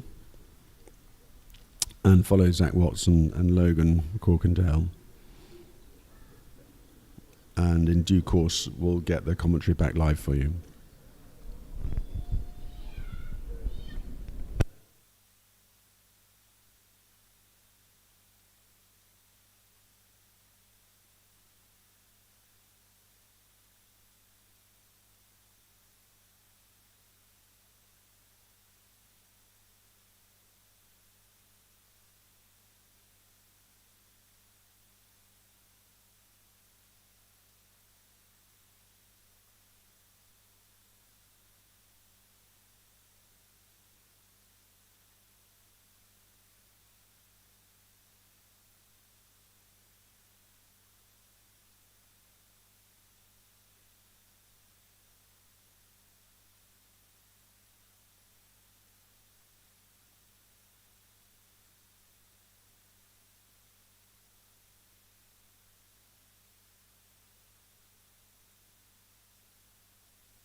Yeah, okay, thank you very much. I think we're back on. Looking at the game on Law 3, which is the third game in McCorkindale versus Watson. Watson had a super shot ball and then had a go at a third turn break but didn't make it one. I think McCorkindale went into corner 2. Watson then played an okay roll out of corner 2 but didn't get rushed to hoop 1. Then had a bit of a sort of mid-range approach to hoop 1 from the eastern side. Fouled hoop 1 to where it is now. Just speaking to Nigel Polhill, there was a bit of controversy apparently down on lawn 1. I didn't realise, but the tournament regulations are quite strict on the lunch break. So they say something about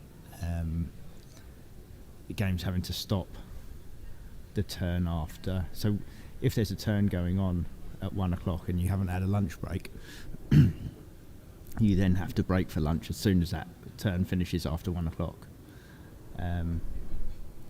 So that apparently happened down on lawn 1, but the Americans wanted to take their lift shot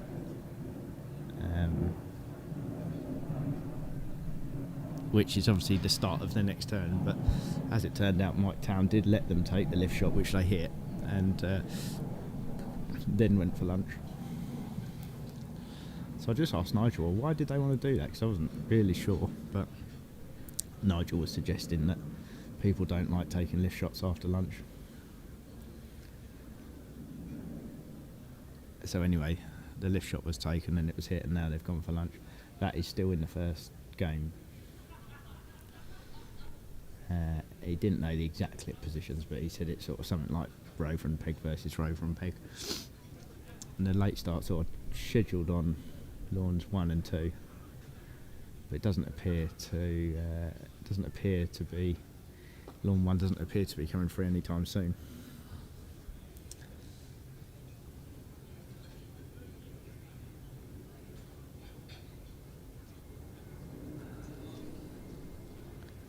Logan McCorkindale on court 3 has just played a croquet stroke, I think, where he sort of tried to send out another hoop 2 pioneer and run the hoop, which is a good idea.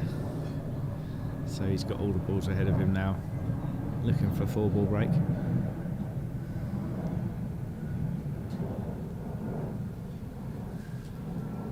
Definitely not as many people around the club today. Doesn't seem to be as many people watching the croquet as well, but I suppose you might expect that, because obviously yesterday we had England here, so maybe people are more interested in watching when England are playing.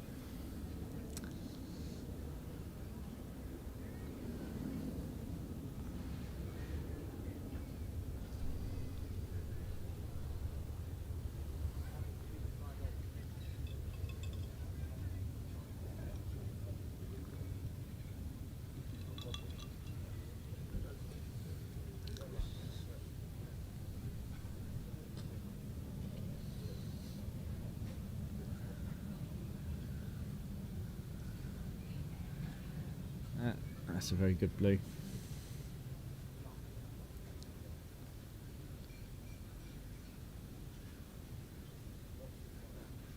Let me know if you want to chat, otherwise we'll just leave it. Yeah, I'm on, yeah. Leave it. No, I'm on. You're on. I'm on, yeah. Yeah.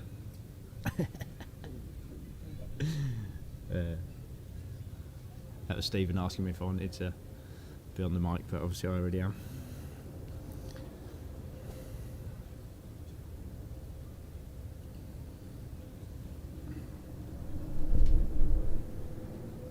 Could ask Stephen if Stephen might want to come and have a chat. We could have a chat about the sort of stuff that he does. I think he might be listening now, so come over, Stephen, if you want to have a chat.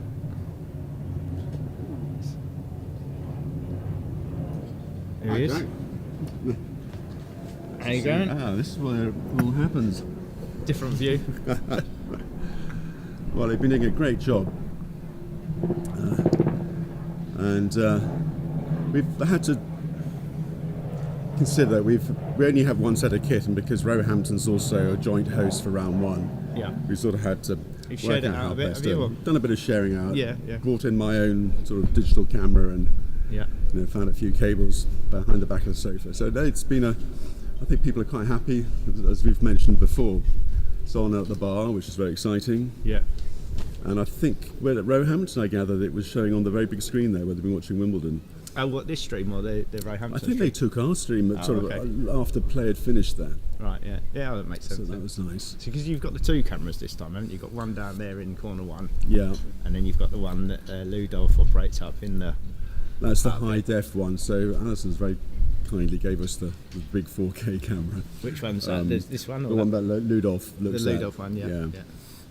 Because when we came before, I think you had one in another corner as well, didn't you? We would have had the other remote camera, which actually there's the one we've shared between Yeah, here it and makes sense, Roehampton. doesn't it? Yeah. So for the Worlds in 2023, where we actually did, Croquet England invested quite a lot of money to boost the kit. Get all the kit up. Yeah. We thought, it's such a big and important event that we decided, well, let's make sure we've got some kit that'll last for a few years. So we've had this stuff, this equipment travels to Budley Salterton, up to Bowden for the England-Spain test match, GC test match, Bowden for the seniors, was it the seniors GC, I think it was.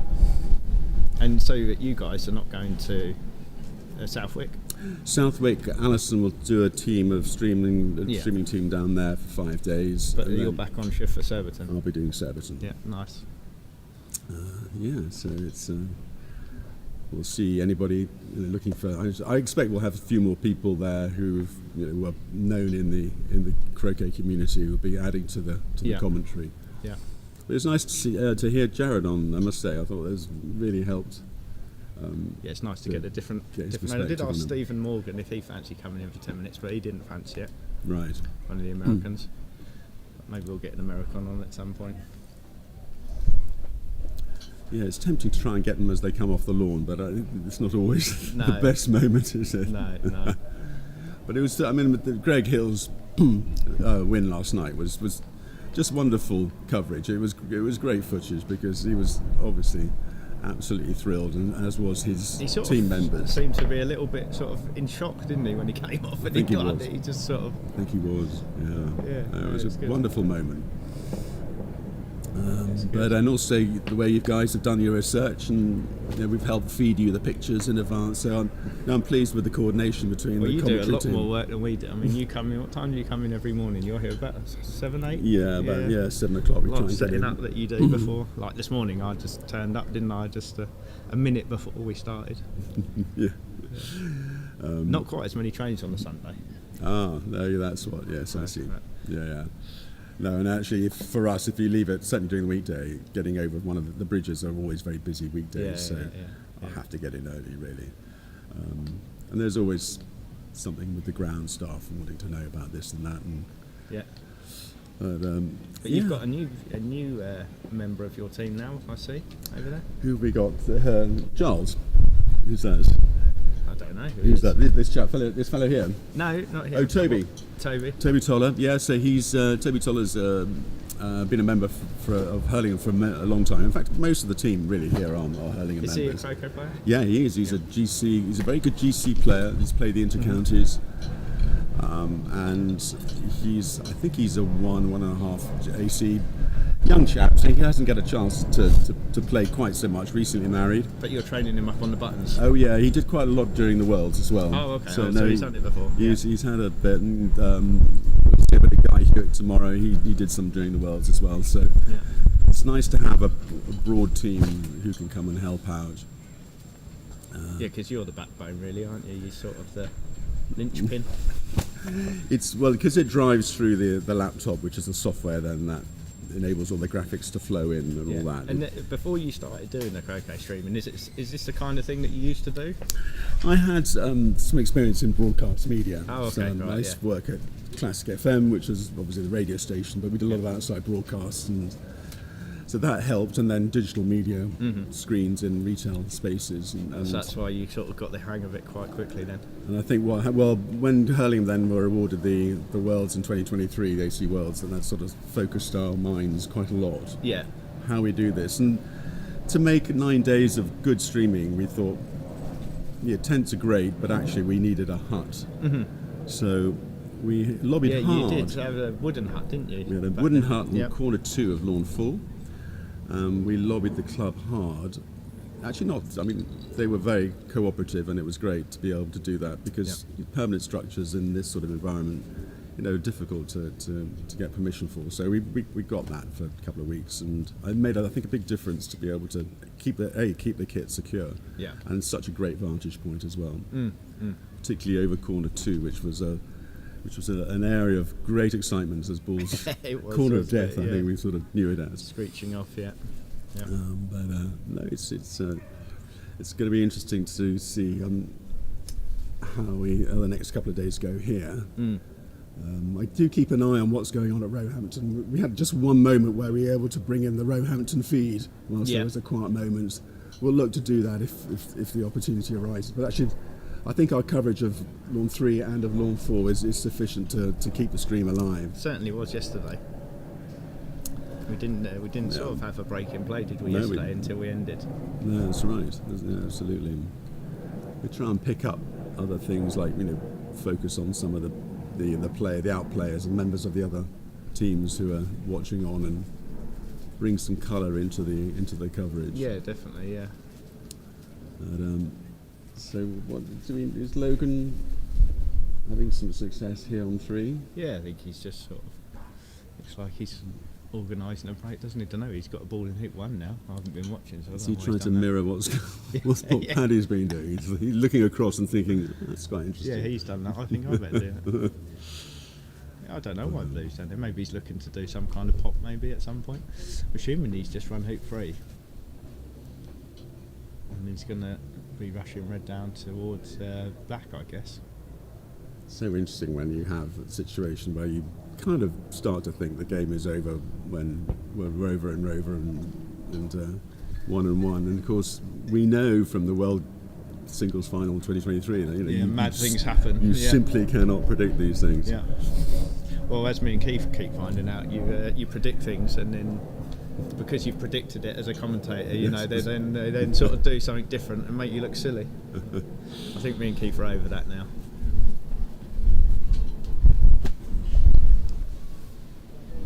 So there's a bit of hugging going on over there, Jared. I think it could be a long day though, couldn't it? Because neither of the late starts have started. They're staying to the strict routine of waiting to 3 and 4 to become free, are they, for matches 5 and 6? No, I don't think so. But no matches are finished yet, have they? Right. So they can't get started. I mean, they're scheduled on 1 and 2, but Lawn 1 hasn't even had a game finish yet.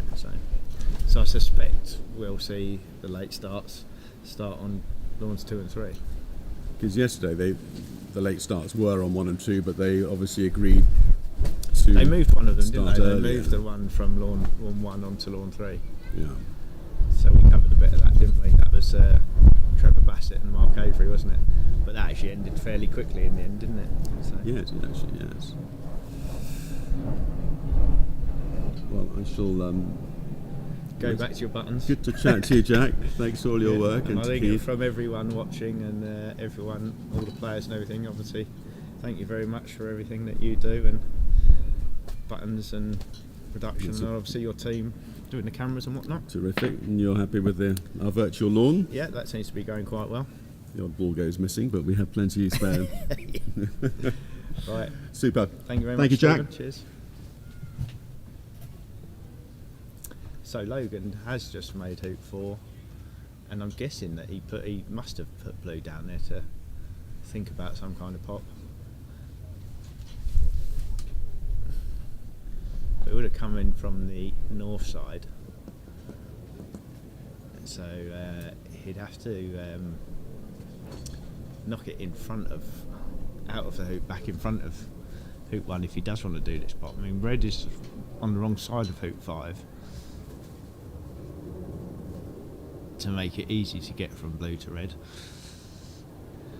but maybe thinks the lawns are easy enough that he can just cope with approaching hoop 5 from the side, or he might just give up completely.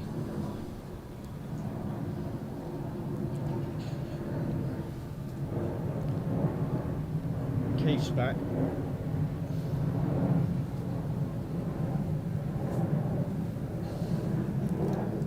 in his face with ham sandwich. Any slime Cheese in and there? ham. Any slime? Cheese and ham. Any slime in there? No slime.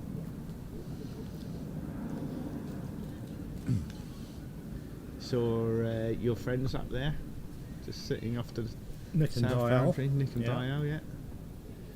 Don't know if there's many other spectators here. We've had Tom Coles, haven't we? The last couple of days was here.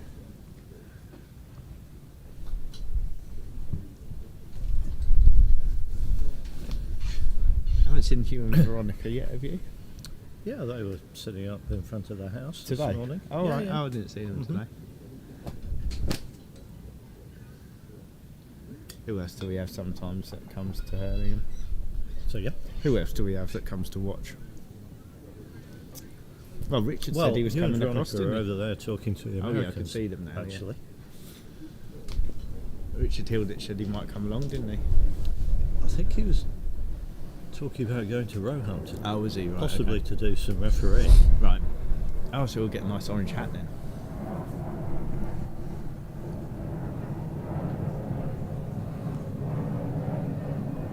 We had Glenda, didn't we, last night? Was here, one of the independent trustees Of Croquet England. of Croquet England. Yeah, well, we've got George Collin. Is he here? Is he? He is here. Oh, He's that's one of George. the non-independent trustees of Croquet England. Yeah.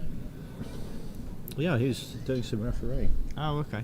Oh, I didn't see him.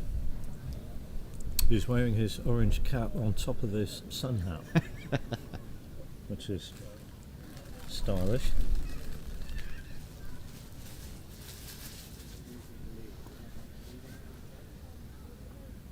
Yeah, So, I think we could be in for a long day here. Logan gave up on the pot, Yeah, didn't I'm not surprised. he?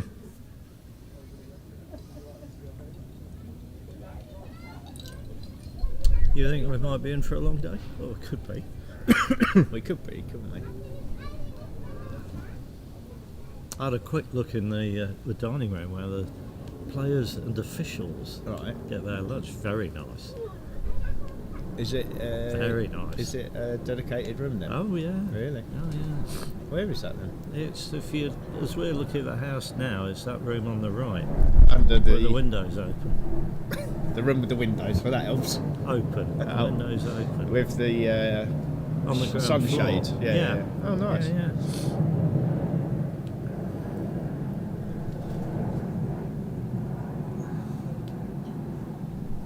Yeah, we've got tables out, tablecloths on them. Tables, eh? Waiter service, I think. Yep. Well, Logan looks a bit confused about what he thinks he's going to do now. What's he thinking about? Whether he's going to stop at one back or is he thinking about a leave? I don't know.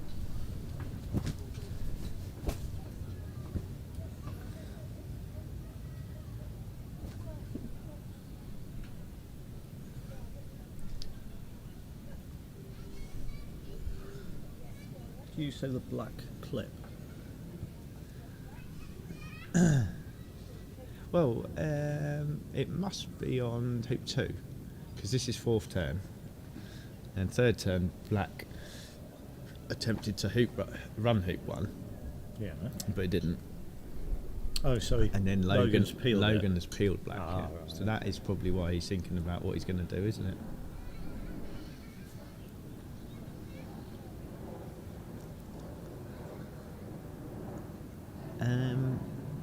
Paddy Chapman's back on all 4, so I'm going to suggest that we switch back to that because I think that's probably going to be what we should be focusing on. Do you agree with that? Yes. Yeah. Let's do that. Let's do that then. Liz has checked with Paddy. She's happy with the balls are back where they were before lunch. Haven't Or moved. still where they are. Well, yeah, still where they are. Thank you.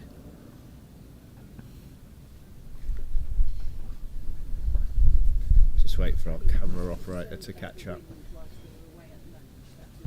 Oh, Paddy had requested the balls be marked Mm. because he was concerned that the wind might move them slightly, so that is why they were marked.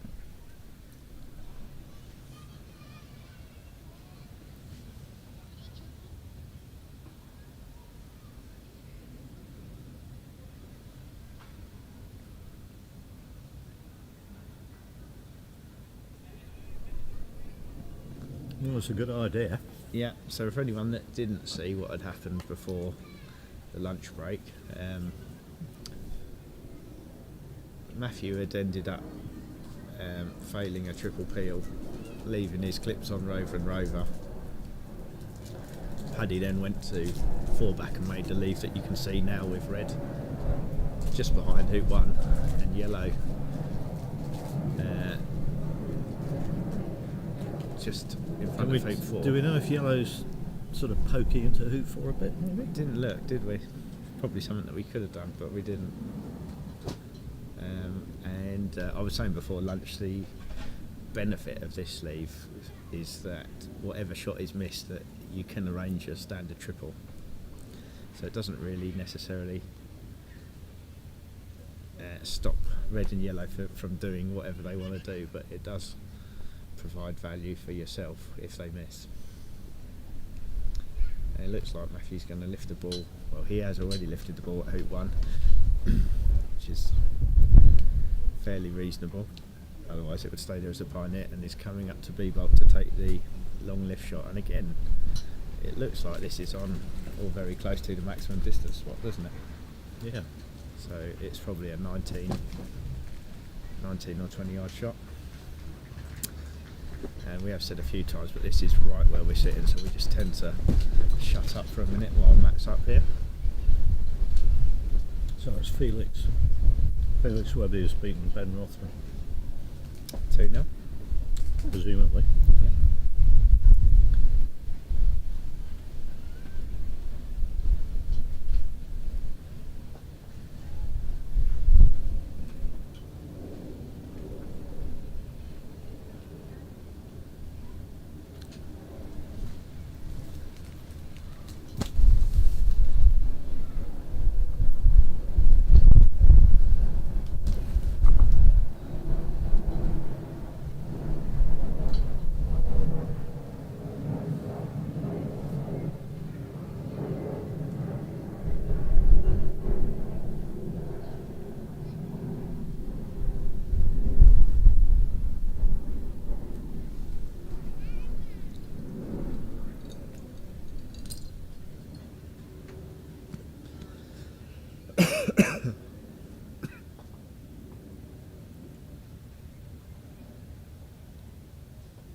No. Oh. He's indicating that it went to the right, but did it? I mean, it looked like it went straight to me, but he seemed to be indicating that it moved to the right, or maybe he's indicating that he cut across the ball with his mallet. I don't think it'd move a lot of that left to right at that pace, would it? No. Probably means he's indicating that he didn't hit it quite off, didn't come off the mallet quite as he wanted it to. So that's the first match result today then, which takes the match score to 5-2. Yes. 5-2 to New Zealand. New Zealand, and that will mean whatever game was scheduled to start on court 2 can now start.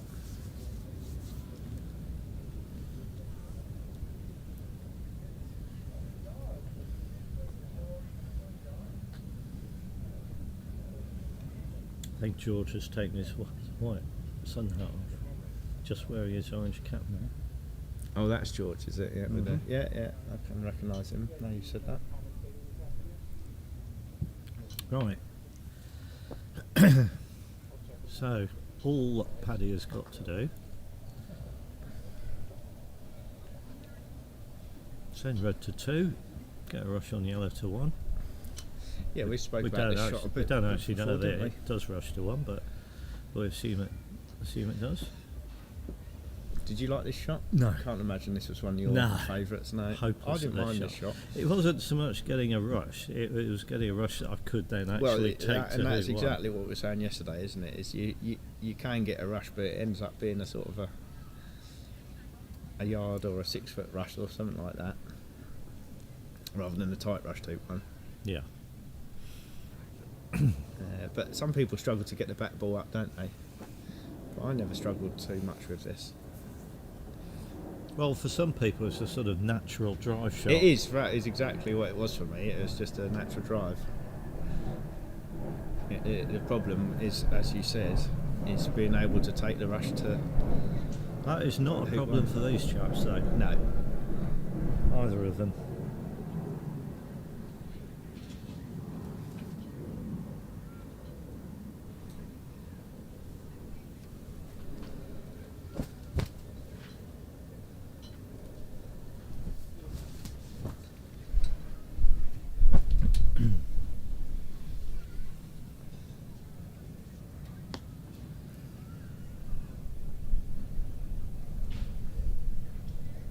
Here's Jeremy Tyres. I can never tell if he's being sarcastic or not. Oh, what's he said now? I'm going to assume he's not. Whilst I would prefer to be watching the action at Roehampton, the dulcet tones of Ayton lure me back here. Oh, well, I'll shut up then, shall I?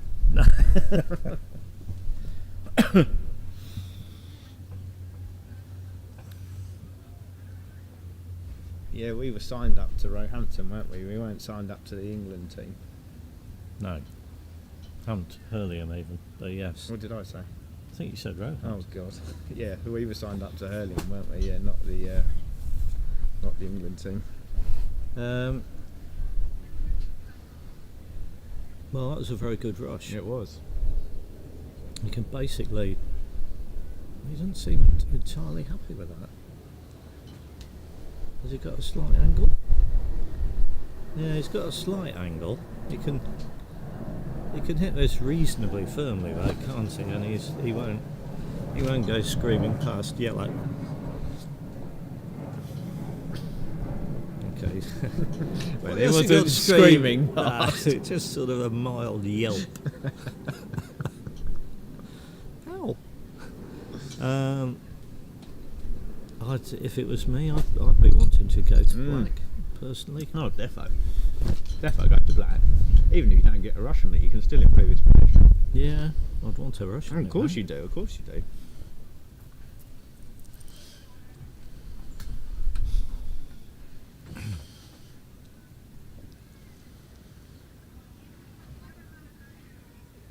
Oh, what's that?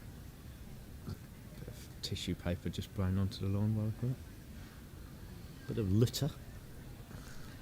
Right, here we Fielded go. by Aaron. Here we go. Has he got it? I think that Has might he be got short. It is Yeah, short. it's not a It rush. is short. And yellow's gone a bit far.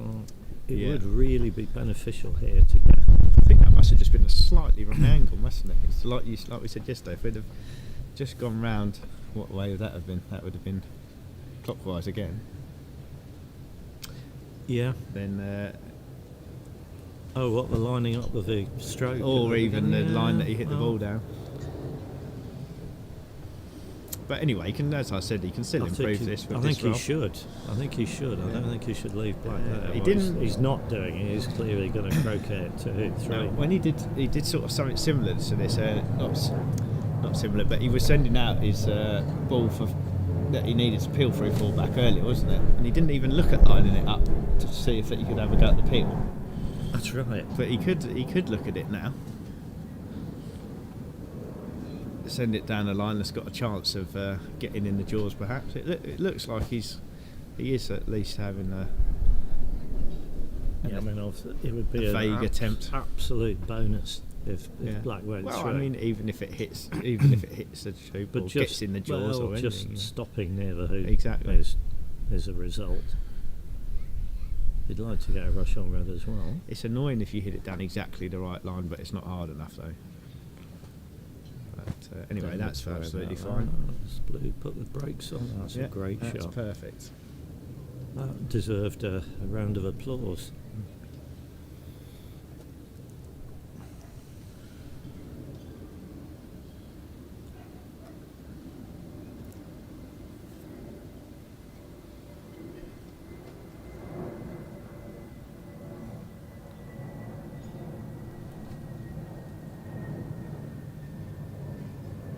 You know what I'm thinking, don't you? Do you know what I'm thinking? I do, but I'm just wondering if you're going to say it.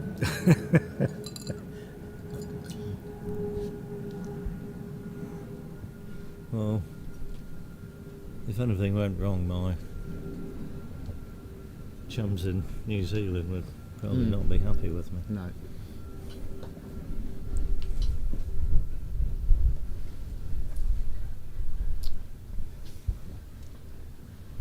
Would it be fair to say that Paddy's demonstrated more control in his play? I think we've seen that already, haven't we? We mentioned at the start of the match that they've got fairly different playing styles. I think you will see tighter breaks from Paddy. But equally, he looked more prone to pull out a random error. Admittedly, not very many. I was going to say, what did he have? He put his ball off, didn't he? Put the ball off a lot. Yeah. Did he do something else? I think he did, didn't he? I think he did do something else.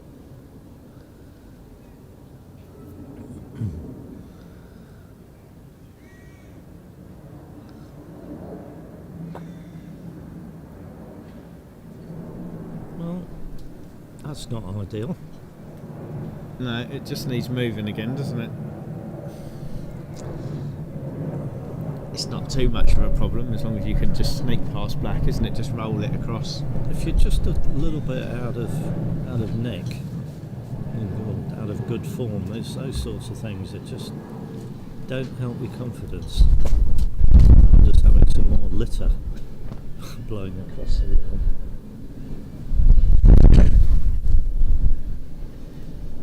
Yeah, this is close enough to the hoop. It's not going to matter too much, but it's one of these ones where you sort of go on the wrong side for the way that you want the rush to, where you want the rush to be, because he's going to be going to the left of black, I'm assuming here.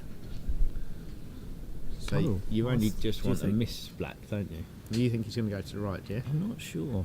I mean, if he does go to the left, it's sort of you only want to just miss it, don't you? But no, you're right. Yeah, he definitely did go to the right of it. Yeah. Rush it so that it's not quite straight in front of the hoop.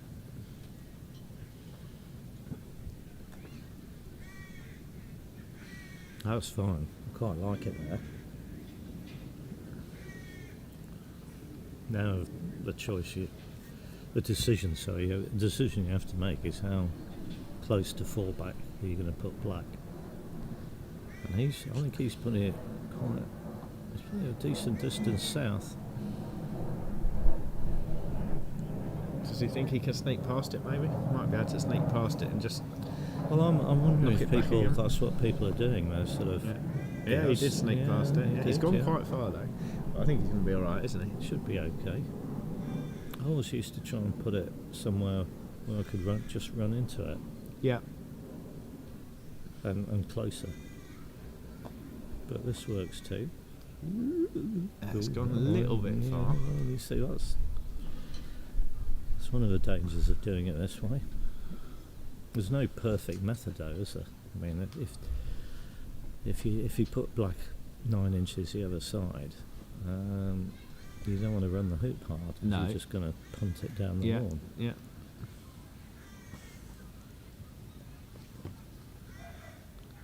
Well, as we said earlier, you're just trying to, when you put balls in positions, you're trying to put them in what you think at the time is the best and most useful position for later on. But when you get there, having played another 2 or 3 shots, it might turn out that you should have put it somewhere else.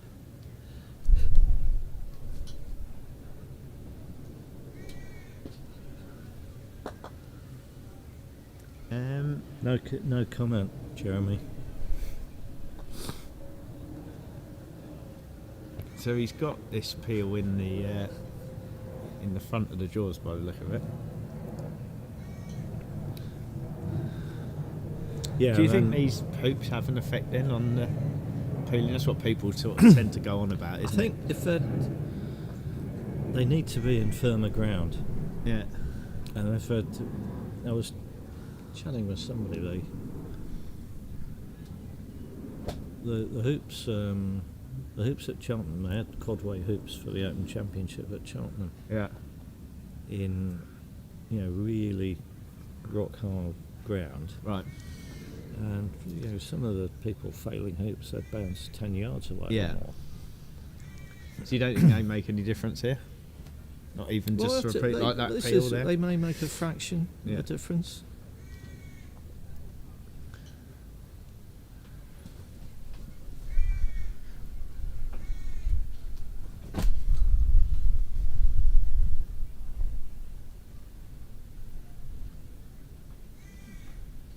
Right, well, it looks like he's coming back to get the peel.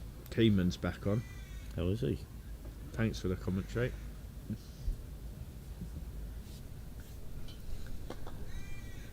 Oh, a pleasure. Now, what about if this stops short? What about a little promotion through? It hasn't stopped short, has it? Would you ever go for that? No. No. I'd have liked to be able to send Green to... Green. Green!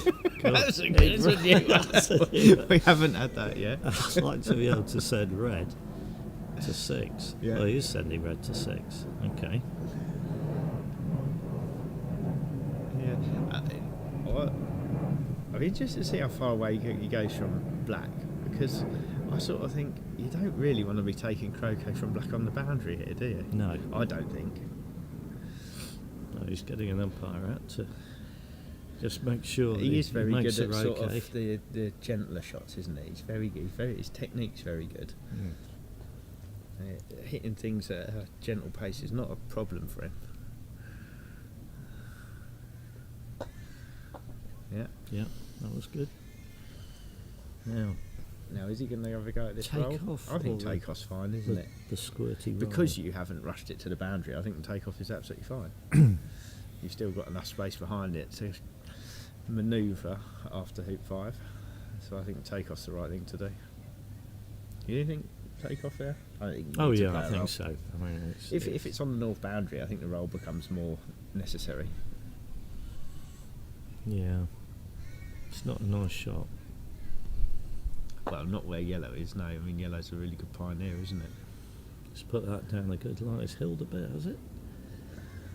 It's gone a bit. No, I think it's fine. It's I fine. think it's perfect. I'm pretty sure it hilled a couple of feet. Anyway, he needs a forward rush. To what? Sort of third cornerish or behind hoop 3, something like Any that. sort of anywhere up in this sort of area by fullback, isn't it? Really. I think he's well capable. He doesn't seem happy with that. Got pins and needles.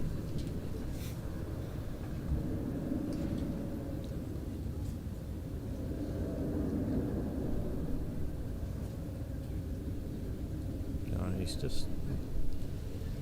He really wants the forward rush. You sound like here, a Spice doesn't Girl. he? Yeah, he really does. But he absolutely has to make the hoop, so we might see this. No come doubt, past forward yellow. rush is helpful, isn't it? But it's not end of turn if you don't get a forward rush. It's not even end of TP, is it? So, like you say, running the hoop is definite. Well, he might have a go at your preferred method now, Keith. He might send yellow up behind hoop 6. No, he doesn't believe in it. He doesn't believe in it. No, what he likes to do as a sort of alternative is send yellow nearer one back, but south of the a hoop. little bit short, yeah. Question I've got here is, would you ever? He's coming to black, but would you ever go to red? I don't think you would. Would you though? No. No. Okay, I might. Well, yellow's not short. Yellow. He might have to have another one back pioneer here. I think we might see black going over to one back.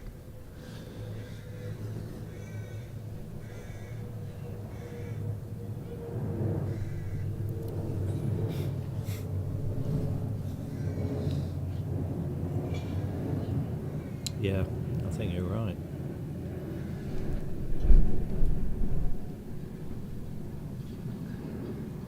Which I don't disagree with. It's sort of don't really talk about it as much now, do we? But back in when I was learning how to do triple peels and things, people always used to tell me, don't put the brake at risk. Oh, that's sensible. Yeah. That's very good advice. Yeah. But, I mean, which is what he's doing now, isn't it? He's giving himself another pioneer. Yeah. People used to tell me that, and then I ignored them and broke down.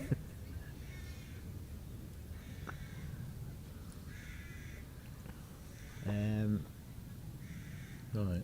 So what do you think now then? So he's definitely gonna have a go at rushing over to somebody's penalty, gonna, isn't he? Somebody's going to point out the scoreboard's out of date. I think I heard this. 6 and pen. I think I heard the scorer resign a few. Oh, just sort of- resigned, yeah, I just think he just sort of said, gone. I've had enough. Yeah. I've had enough. Yeah. Well, Which is fair enough. Yeah. Well, it's changed. So he's definitely going to have a go at rushing this across, isn't he? After one back to try and get the peel. Which ball's going to 2-back? It must be red, mustn't it? I think it would be He red. can now give him. So he's got a rush Yeah. east, which is great. Just wants to give himself enough room to send red to 2-back and go to yellow. Yeah, and yellow will be put out Yeah, towards be put penalty. out. Yeah.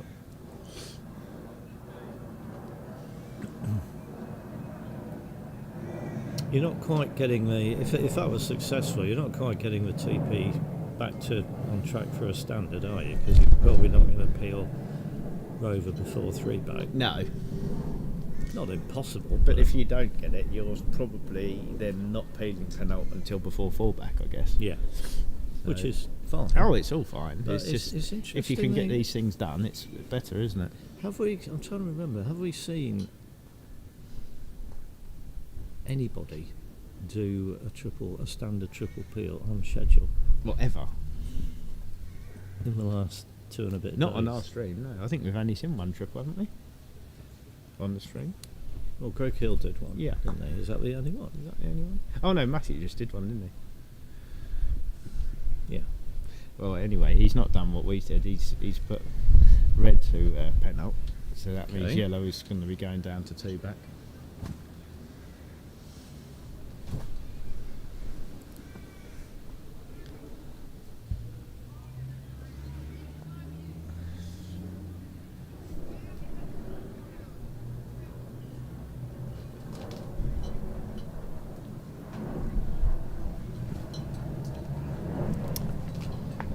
So Westerby and Stephen Morgan are still warming up down on lawn 2. About to start their match. I don't know if the game on lawn 1 has finished yet. Didn't hear any clapping or anything. Did you see that? No. If it's still in game 1, I don't know. I find it hard to believe. It's 2:10. Yeah, you'd assume that has finished now, wouldn't you? We didn't actually watch that when they came back from lunch, did we? That's what happened.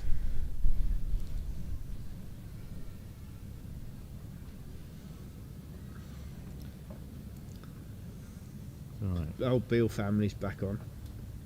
Excellent. Do you reckon they type a word each? A letter. Letter Yeah. each. Why give away a standard triple opportunity? Question mark. Question mark. Well, if you are, Nah. if you're asking about the triple peel that you're watching now, Essex wasn't able to do anything else because of the leave that was made. If you didn't see it at the time, it was a ball on the back of hoop 1 and a ball in the NSL position at hoop 4.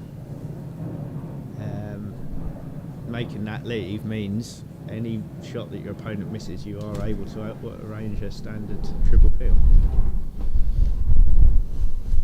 So that's the answer to the question. If you're asking about this, if you're asking about something else, Let then us know. Let us know, yeah, and we'll see if we can answer that.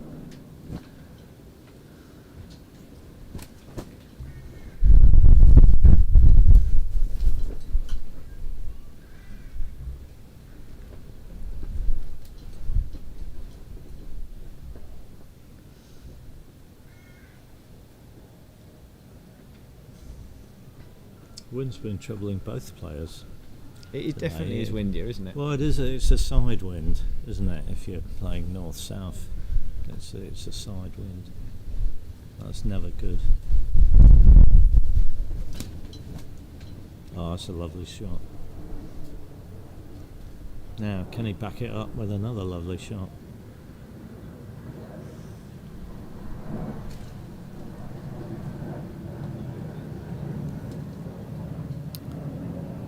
Ooh, almost. Might get it in the jaws, do you think? He can play this dead straight though, can't he? Yeah. Yeah, if he plays it dead straight, he will get a rush And on I the think red. I think I might be tempted to do what you were mentioning the other day as well, and just sort of trying to play it sort of dead, just to land it in the jaws, I think rather than try and actually peel it. there is a slight hill here, right to left, I think. So going into the fire wire as he's looking at it. Yeah. We'll see what he does, if he has a dribble or if he thinks he can just peel it outright. Yeah, that hit the near wide, didn't it? And it was harder, I think, than I thought I would hit it.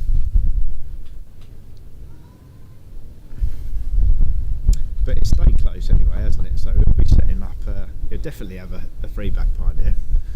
And after 2 back, he'll somehow get yellow into an escape ball position. Whether he comes back up here and takes croquet from I think black, I don't know. you could easily leave black. Yeah, you could. So just send red to 3 back, and after 2 back, rush yellow over south of red and stick it into the escape ball position.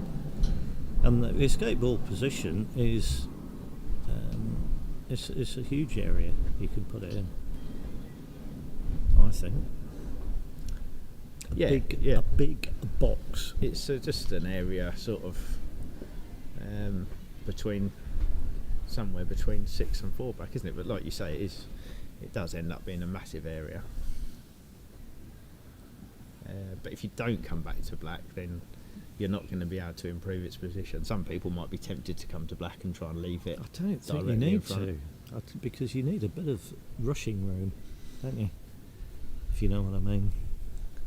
Yeah, or Because you're see going to now move what black. he's going to do, You're aren't going to move black, and you need some room to move it. And he's got it nicely there, I think. But Yeah. we'll see what he chooses to do. Not I sure. think he is Well, going he's to come coming back back to that. now. Yeah. I don't think he's going to be tempted to have a go at this peel going to 3 back, do you? I can't see that.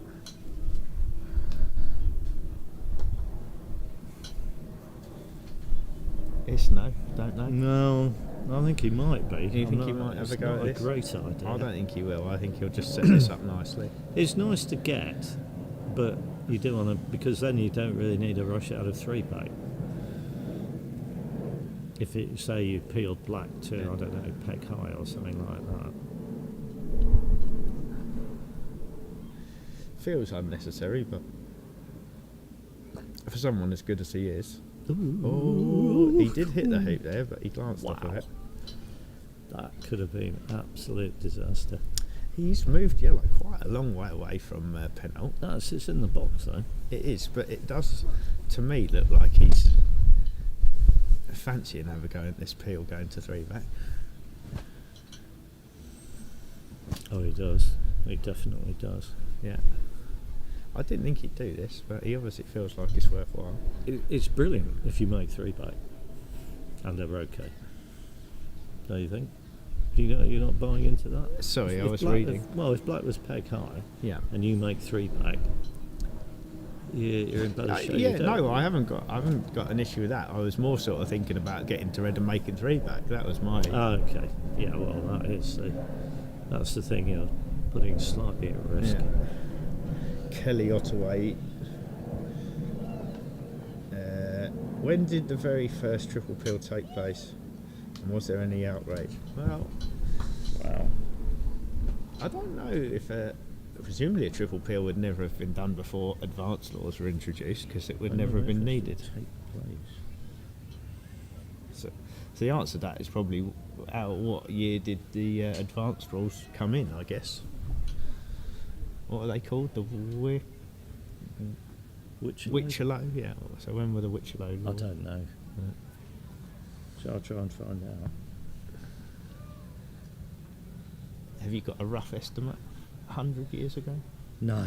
No, 50 years ago? More than 50. Because the 50s, 90s, 70 odd. 80 odd 80, yeah. years ago. So fairly soon after that, a triple peel would have been done.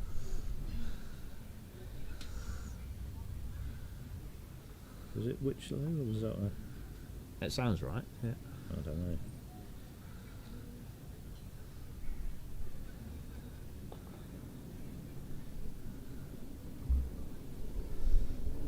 I'm worried that Witcherlow might be the hoop setting. Oh, okay. But, you know, either way now we're displaying ignorance. Well, what we're talking about is when the... Witcherlow variation rules were first experimented with and formally proposed in 1937, yeah. before being actively trialled during the Second World War at Roehampton. And when it first came in, it was only one lift, I think. I think it was just a fallback lift. That's right. Prior to Witcherlow's proposals, the standard rules only granted a single lift. Oh, okay. When So an opponent ran the fallback hoop. right. So Witcherlow introduced a one-back lift. He introduced the one-back lift. Okay. yeah. So a triple peel would have been done before that then, probably.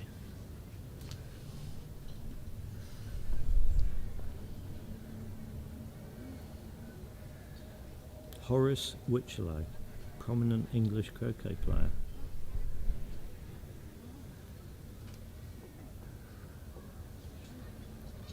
And we don't know when the fallback lift was introduced.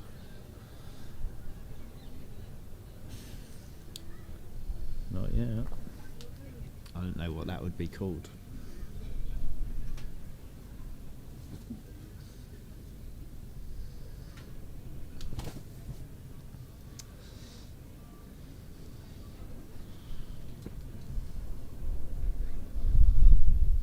What's happened? But I mean, He's made one Yeah, back. yeah, he's made three back, and he's got Sorry, his three peel. back. Yeah, he's got his peel. Yeah.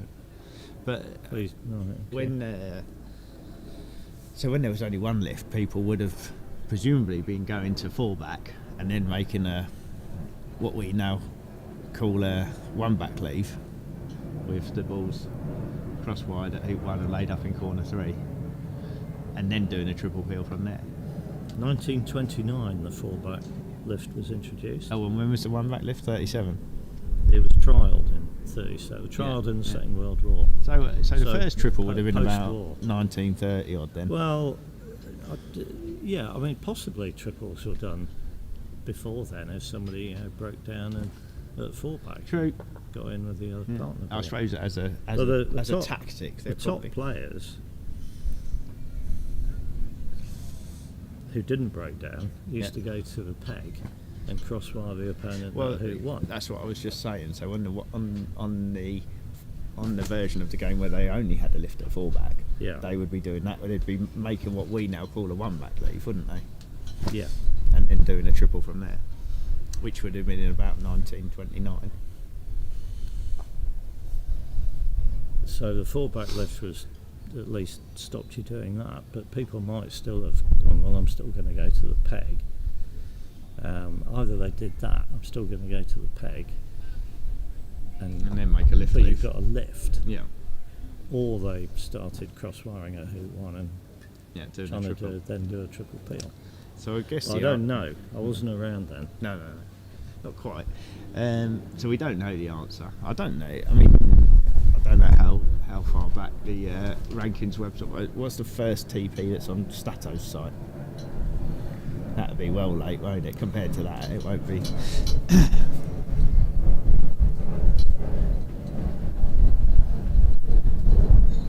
So is that an adequate answer? I think that's probably about as good an answer as you're going to get from we've me, tried, from me and Keith. Anyway. We've tried.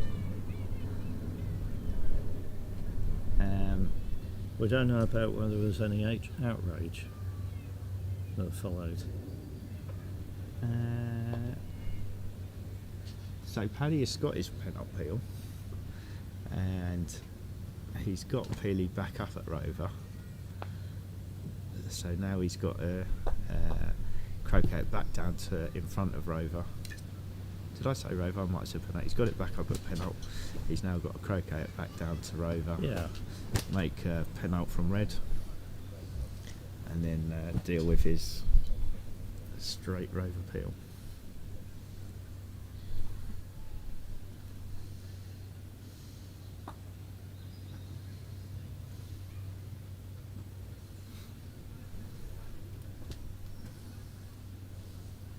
He's just tapping this, he's not trying to rush it down. No. Suddenly had a moment where I thought he was going to try and rush that to Rover. Okay, so he's got a very good stop shot. You didn't get worried that he was going to do a rush peel then? That would have been quite aggressive, wouldn't it?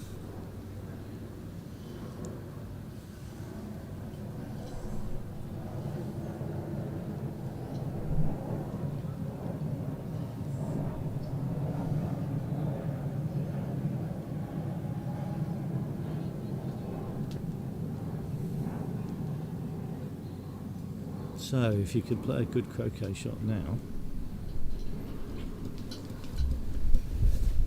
yeah, black nicely in front of Rover and a rush to penalty. Yeah, he is close to red, isn't he? Maybe It's closer not than I finished thought yet, he though. might be. It's not finished yet. You're coming up to Rover, red and yellow's hoop. Going to have all the balls there. Has he read it right? Has he read it Yeah, I right? think It's that not looks good. bad. It's pretty good. Again, he's got a little bit of rushing room. He's got his rush on red.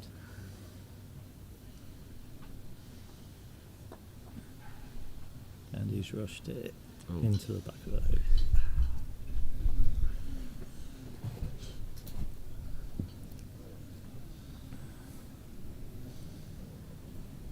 Now the trick with these is to make sure you get red. Far enough away. No, you don't have to have it all the way away.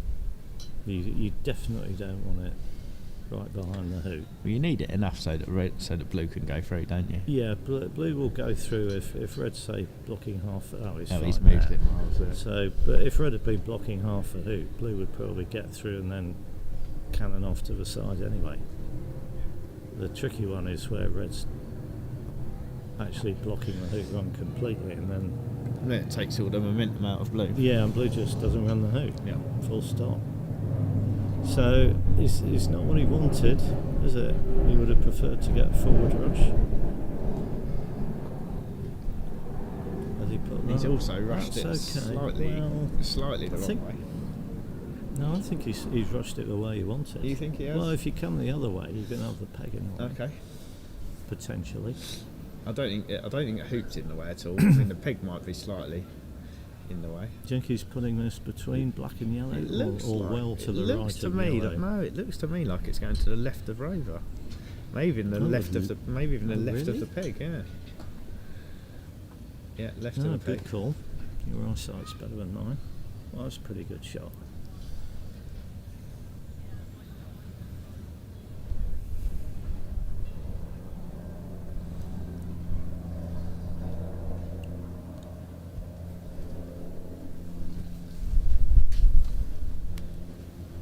Well, I'm glad if he finishes this that we get talking about it. So, It's 2:30. yeah. I think I said when we kicked off, I said we might be in for an early finish today, Joe. Do you remember?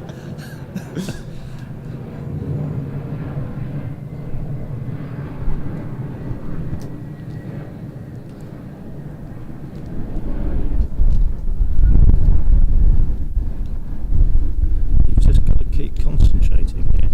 People have done this hundreds, if not thousands of times. But you've just got to... Yeah, he won't have had 1,000 TPs, will he? But he will No, have, but he'll had the high hundreds. You'll have practiced and... Yeah, sure, yeah.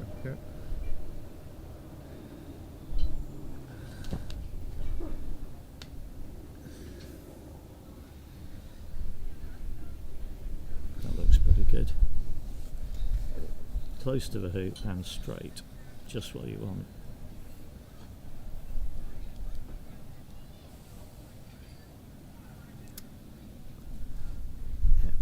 nice if we could find out what happened on lawn 1, wouldn't it?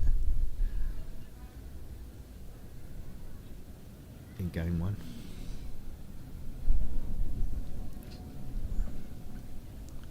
Well, when this game finishes, there will be a break, so I'll go on a little tour, find out what's been happening. Okie dokie.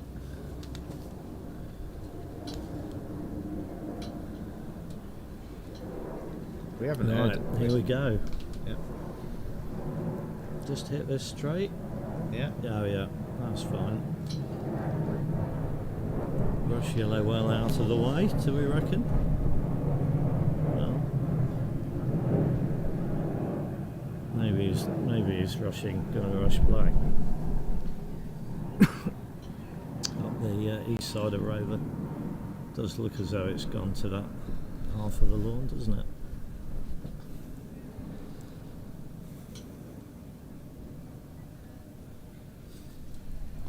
Got his rush on red. This is very important, I think. You see people, well, just organising a really short, straight rush. Oh, he's Who did nearly that? done Who did what that? Rob Yes, did that was yesterday. Rob, wasn't it? Yesterday. That's exactly what I was just about to say when you were saying about organising a nice tight rush, and I was about to say, well, that's not what Rob did yesterday. He did something. I think Rob's was a lot worse than this. This looks okay. Oh, they were still, almost doesn't it? touching. Yeah, yeah. If they'd been touching, he could have played a cannon. Yeah. 3-ball group. Ooh, that's... You're so modern. 3-ball group. Yeah, well...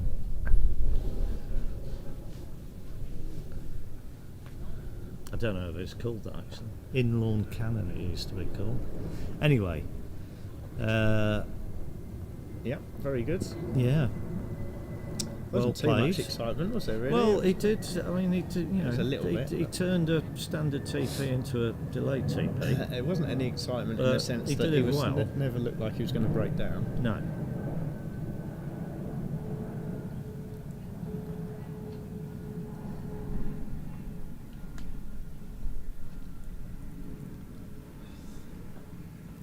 Yeah, like you say, I suspect they'll have a couple of minutes break before they start the Well, the third. referee will come on and check all the hoops for one thing. Yeah. He's done that, and he's done There that. you go. Well played.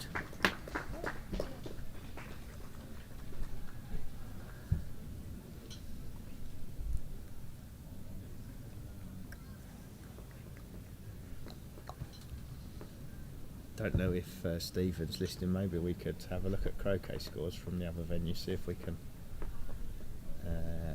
see what's going on in the England-Australia match. Oh, now they've got the wrong score up. It's 26 TP 22. Yep.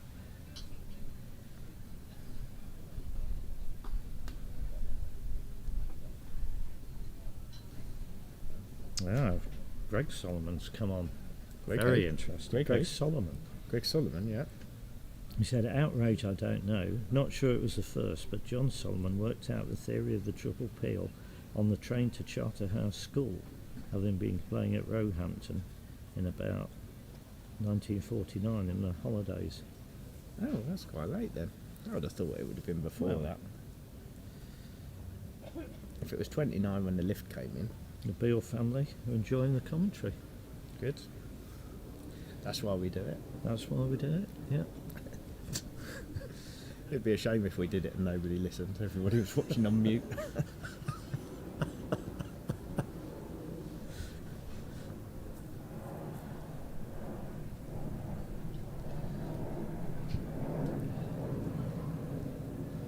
Greg Solomon, so that, I mean, obviously he's talking about John Solomon, so is that Yes. a son or something? He, Or grandson?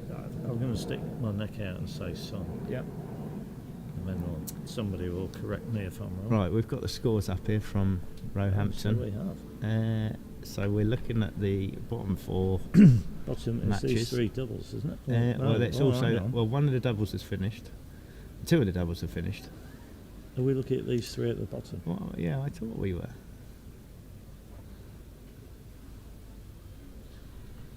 Yes, I think we are. So today's games are the Avery Birch Forster Pierce match, which is finished. Yeah, Deep and Patel are leading. McCormick and Barrowman. Yeah. Well, Rob's found his form again with Rob's back. a triple peel. So even if England take that day 3-0, the test is still live, isn't it? Because the most they can get to is 10. Yes. Yeah. So it'll definitely be live going into day 4. So meanwhile, Have we got a version of this for Roehampton? Is anybody keeping it up to date? For Hurlingham, sorry. somebody must be. Might answer the question that we've got on Lawn 1, mightn't it? Ah, yeah. Without me having to walk down there all that way.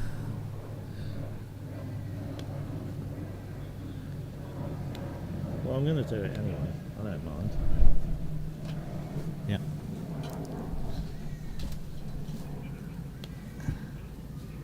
Right, what are we looking at here? Hang on a minute. So we're now looking at the top games, aren't we? Essex beat Chapman, and obviously now Chapman has just beaten Essex to take. So That's I've a only 1-0. got 3 results in there, so Yeah. that's behind the times. Webby has beaten Rothman Yeah. 2-0. Pretty sure. McCorkindale and Watson are playing the third game.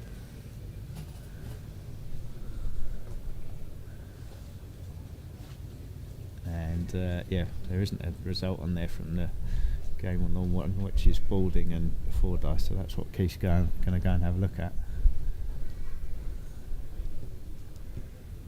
Westerby and who's Westerby? Did we say Westerby's playing? Is it Morgan, wasn't it? Westerby's on the lawn.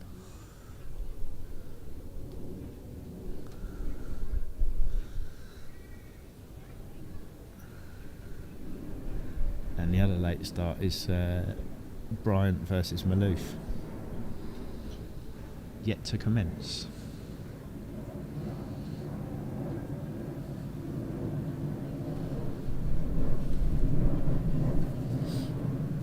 So as Keith mentioned, we've got a referee out on Lawn 4 checking the hoops. And the players have disappeared by the look of it, probably gone up to the hut or whatever. But they won't take long to come back. Another couple of minutes and we'll be all go again, I reckon.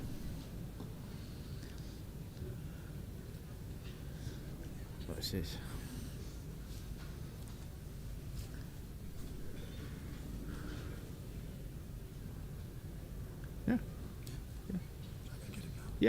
Yeah, we can bring Ben Rothman in for a little while. Where is he? Over there. We did mention about getting a American in for some insight from their point of view, so that'd be good.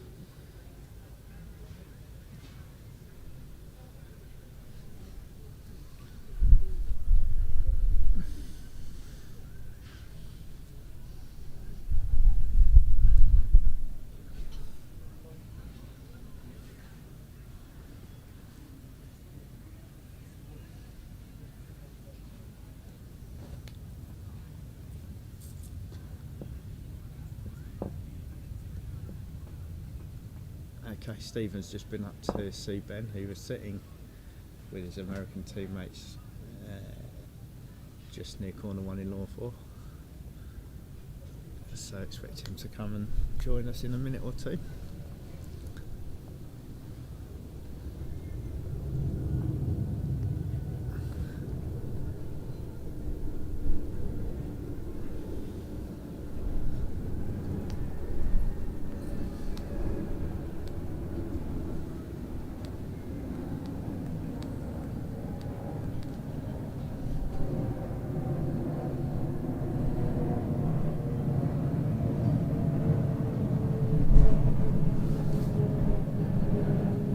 Yeah, Gerard Keevan says real fans are audio only. Well, I do that sometimes when I'm not on commentary. I do just listen along if I'm at work or whatever. Have it on YouTube, but not necessarily watching. You can just listen along. A bit like Test Match Special that we have in England that covers the Test cricket. So we try and talk about what's happening on the lawn as well, but we try and add some humour and other information that sort of brings the event more to life rather than just talking about ball positions all the time. And it's always good to get the interaction from you guys on YouTube. That definitely helps. It's good to know that there's somebody watching it. But I won't be back after today. This is my last day because I took Friday off work. I don't work weekends, so unfortunately it's back to real life for me today. Well, after today, and I'm not planning on coming down to either of the other test matches. So I'll join the viewership on YouTube. I think Keith's planning to do every single day, he was telling me. So you might hear some other voices. I think at one point Andrew Gregory said that he was going to come down, but he hasn't appeared. Maybe he'll come down and join Keith tomorrow.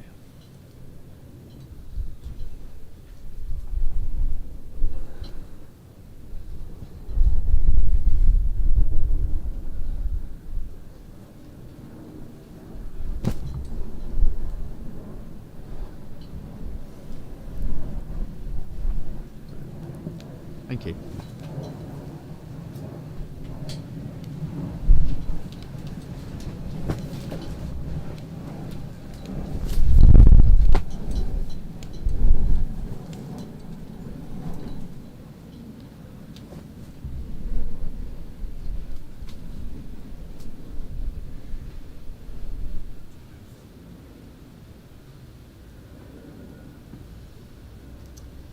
So Mr. Rothman is on his way down now.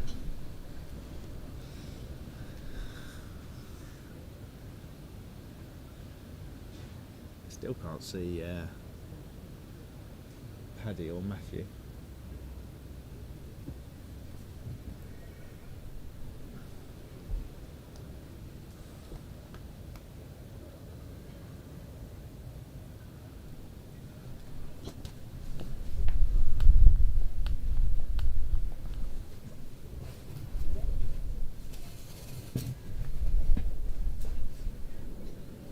And the commentary tent's about to get a little bit more lively. I'm joined by Ben Rothman. I listened to your commentary, and it's probably a bit more intense than us guys. Oh yeah. How you doing anyway? Good to see you. Doing all right. Had better days. Got walloped by Felix, Dr. Webby over there. Yeah, we didn't see the any of the game, but obviously we saw the result. Can you give us a little rundown of? Yeah, it was a pretty clean match. He missed third turn game one. I hit a duffer fourth turn, went round. He hit in. I missed the lift, and he tripled with a straight double. And then game two, I missed third turn. He hit fourth turn, went round, and I missed the lift. So pretty clean. Yeah. I guess would be sixth turn. What was the first one? First one I ran. Seventh turn, then sixth turn. So 13 turns, good. 2 triples for Dr. Webby. There you go. There's not much you can do if that's how your opponent's going to play. I just got to hit in. Yeah. You know, instead of painting the sides of the balls, you got to hit the edge one of these times. Yeah. But yeah, that's how it is. With we got some wonderful courts here, so good players can really put it together once they get the balls. It's a nice test match though, isn't it? It's definitely competitive. What have you done? All he was just trying to get blue 10 yards past so he could send it down. He's rushed into the backup panel. Made this a little more exciting. Ben, hello. Hey Keith, good to How see you you. doing? Doing all right? Good. Yeah, it's definitely a competitive test match, isn't it? Yeah, I mean 5-2, but we had went to game 3 in a couple of our doubles losses, and now these are in game 3, so could go either way here. This is a big day because 2 days of doubles you only get 6 results, and 2-4 down isn't too far behind. But with 6 results today, it really does set the tone for the test. Yep. could be tied, or either team could have a lead, or they could run away and be knocking on the door if things go poorly for us. Have you found the venues and the lawns sort of comparable? We've had some feedback. Yeah, very much. I think the two, Roehampton and Hurlingham, the speeds are very similar. Yeah. Both are really well manicured lawns, so what you guys might call some trivial conditions on some days. No hard rolls, no real hills. Rarely see people croqueting balls out of bounds. Well, we did this morning. Okay. Yeah, we did, yeah. One or two a day, though, Yeah, instead of Not- or two a not game. loads. Yeah. Oh, we're getting another super So shot. here we go. We can have another super we're shot on, from Paddy on lawn 4. Back on lawn 4. We might get to with see how the top game. Logan handles this adversity first. Oh, no, camera's moving, sorry. Okay. Well, we Did they can- do the we can super see. shot in the first two? Yes. Yeah. Oh wow! All right, consistency. Yeah, in the first game, this is what happened, isn't it? Have they both hit well Matthew enough came to over here. justify it? No. Well, Matthew No. did hit, didn't he? For third foot. Well, Third turn in the Paddy's second response to Matthew's super shot was to put a ball you on say the turn east turn? side. I did. Put a ball on the Is that east an side. Englishism? No one's listening, Keith. What are you saying? No. I would say Paddy's response to Matthew's super shot was to put a ball on the east side, as in just a little bit further than A mirror. the super shot. A mirror of the super shot. Yeah, so put Okay, a ball in that's, another ball in the middle. I think And Matthew. we used to call that the honeycut response until we Okay. realized he stole it from Samir Patel. But Well, yeah, what you- on what you- lawn between 3 and 4, where if you shoot from the edge of B-Bach, you get corner 4. No, much narrower. Okay. Just sort of equivalent of where black is, but on the east side. Okay. Maybe a little bit further from A ball, but only about a yard. So what do you think Matthew did? Well, knowing where Matthew sets his ball on the super shot, I think he shoots from the edge of A-Bach hard towards north of 2. That's He what I misses. thought he was going to do, and he dribbled it off. Ah. Okay. Almost dead Barely weight. reached. Almost dead weight, and hit it, and went Okay. round. So a good That'll turn, but I wouldn't have dribbled at it. All right. So that was game 2 and 3. That was They game each hit 2. third turn to justify the super shot opening. Yeah, true. It's good. Yeah, good stroke. Paddy's shot in Logan game 1 needs a wasn't ref very good. again for just pounding the hoop in.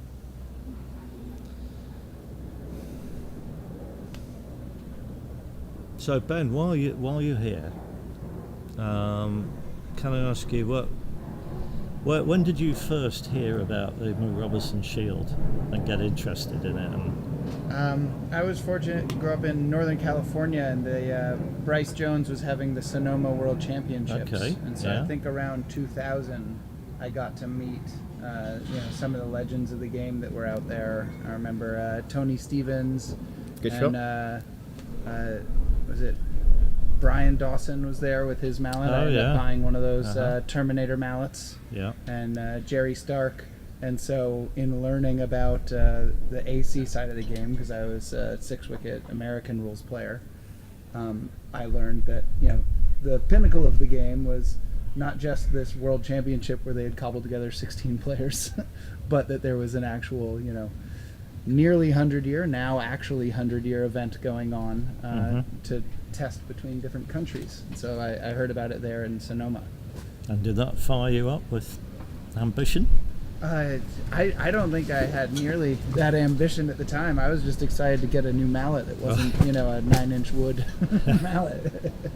But eventually I started playing AC there in Northern California with Mike Orgill and Martin Selman and Ruben Edwards. And actually Jenny Williams was at Stanford at the She time. was. I She played with came her. over for 6 months or so, didn't she? I played with her in Oakland, and so I learned AC there, and probably didn't have eyes on the team until after university, like 2007, 2008, when I started playing. Well, I met you just ahead of the Solomon in 2008. Yep. Yeah. So, and then the next, did you play in the next 2010 Mac? So, yeah, sure. Okay. Yeah, probably 2003. I remember, paying attention to team selections and Right. going to our selectors' eights and saying like, well, why would they pick John Taves? He hasn't played any events. And they said, well, what he does do is he hits in and he triples. Yeah. I said, okay, noted. Yeah. I should work on hitting in and tripling. Apparently that'll get you on the team. So were you not in contention for 06? No, I had Yeah. played a couple of tournaments, but I don't think I did better than like the semifinals of our North American Open in Sonoma or something like that. I hadn't really Okay. been playing while I was in university from 2002 to 2006. I'd play one tournament a year. I'd go to the eights and scrap about. And, I don't think I started winning eights until 2008 or 9.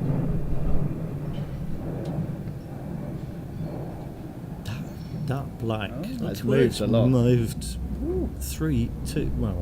2 yards, Yeah, it looks like definitely. they had a good camera angle to show the viewers not just draw that. Well, these lawns are not perfectly flat. I dare say you've discovered that. No, but not bad. Oh, Yeah, they're yeah. not bad. Yeah. Right. As happens when you have a gentle 4-yard roquet. Yeah. Clip the edge of the ball. So you first played in 2010, which was here. Yep. What are your memories of that? I remember, playing Bowdoin, and then I think our match when we came to London was Roehampton. Yes. So we played the Aussies in Roehampton. I don't think we switched back and forth like we are this year. No. And then we ended in Surbiton against the Kiwis. I remember having to play for the break on a T-Lady shot at Surbiton Lawn 1 against Aaron Westerby and I think Patty Chapman. And the first time I hit it dead on and watched it hill 5 inches right. And then in the next game, they set the T-Lady again, and I aimed 5 inches left and hit it center ball. Oh, okay. So I remember, being precise enough or feeling precise enough that I could account for that. And oddly being given the same shot twice was quite helpful. Other than that, I remember I think we beat the Aussies. I got to play Robert. I think I played Robert Fletcher that one. Maybe not. I might have been before. Yeah, I think I played Robert Fletcher that one. And that was our one MAC test win in my experience. Oh, the only test that's been won. Really? And my 5 Macs, we beat the Aussies that one. Done a fair amount of singing in my MAC experience. I only learned at the opening ceremony that you all call that the wooden spoon. Yeah, wooden spoon. And now we actually get medals for second and third as well. That was. I wonder if there are spoons. That for tradition was started by Foxy Carter in 1993. Okay. And there is a video, an old film of that series, and including the presentation dinner. And Foxy says it's a tradition on these occasions that the captain of the American team sings the national anthem. So there's a big cheer, obviously, and Jerry walks up to the podium and he goes, no, he's like, hold on. He goes, no, he's just got that a little bit wrong. He goes, it's the whole team that sings. So he calls up the rest of the players who shuffle up. Improvised tradition. An improvised tradition. And actually, everybody who knew the words joined in. Oh, there you go. It was, yeah. But we've done it ever since. What, the last place team? Yeah. Yeah. At the dinner or what? Well, at some was a closing Ceremony. the presentation of the shield, whatever. Yeah. I'll tell you what I have. So you're hoping not to sing this year? Certainly. We have ambitions of enjoying the ceremony without having to sing. Bright, shiny medals is what they've got ambitions for, haven't you? But what I remember from my first team experience was that 2008 Solomon up at is it Heaton Park? That's right. Up there, and beautiful lawns they had just had for the Commonwealth Games. but I believe you retired Stuart Jackson from international play with a certain match that was. I was a bit mean That was- to that was to quite old fun. Stuart, wasn't it? No, it was Horrible. brilliant. I'm not sure how much. I don't think he enjoyed it too much. No, I'm not sure it was fueled by animosity as much as just seeing what you could get away What with. did you do? Well, he won the first game. It was a completely dead rubber. It was the last match to finish. In the fact. Solomon, is this? Yeah. Yeah. And he won the first game, and then I did a sextuple in the second. And then an octuple. With a And then straight triple. Straight quadruple. Straight quad, okay. Straight quad. But and then I to thought, step it up, that's it, ideal preparation for an octuple. That was too easy. Too easy. which yeah. finished with a straight double. Yeah, straight double. Yeah. So Yeah, I played a the bit better in the octuple went octuple. Yeah. much Yeah, better than much the better. sextuple. But the lawns were so nice for that. So they were, ex-bowling greens, perfectly, more or less perfectly flat. I think I did go to that venue. I didn't play there, but I think that was the venue where we had the press was there, and the same year the Spencer L was at Bowden. That's right. That was the pres I won. Don't know what year. Well, you would know what year that was then. 05. 05. Yeah. Oh, but they were still in use as late as 2008, were they? Oh, and later. I think. Right. So while Paddy runs a They were- somewhat pro forma 3-ball here, we have Logan has failed to finish the triple and had to spread the balls out with what is looking like not very quality old standard.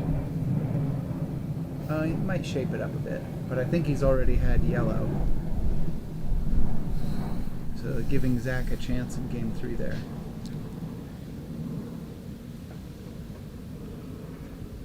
Meanwhile, Paddy's playing a very controlled 3-ball break.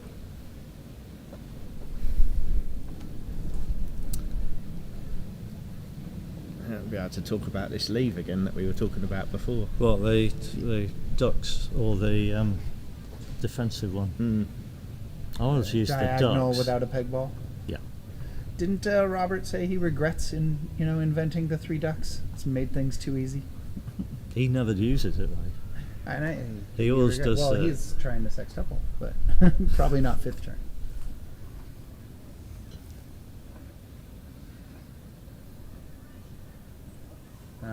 So when Matthew got around, what leave did he choose? He had the defensive leave. Okay. Rush on Oppo over to partner. Was a partner on the boundary? Yeah. Okay.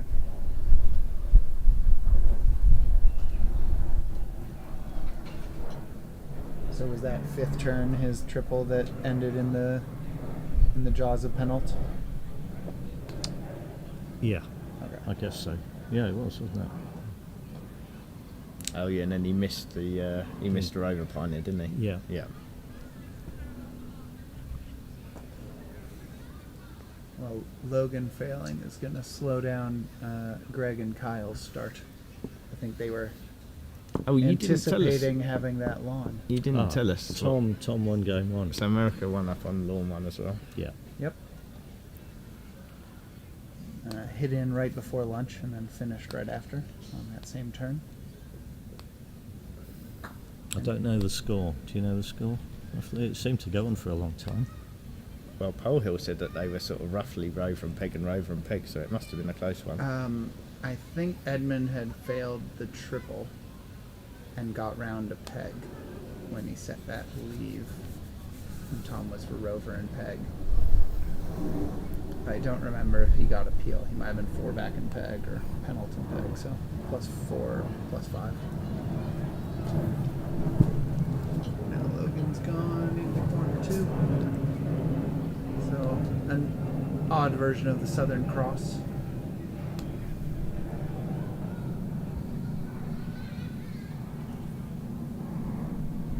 Well, that could be crucial, couldn't it? Failing to finish. Meanwhile, Aaron's on his 5th meeting with the referee on this turn. I think he misses having a doubles partner out there with him.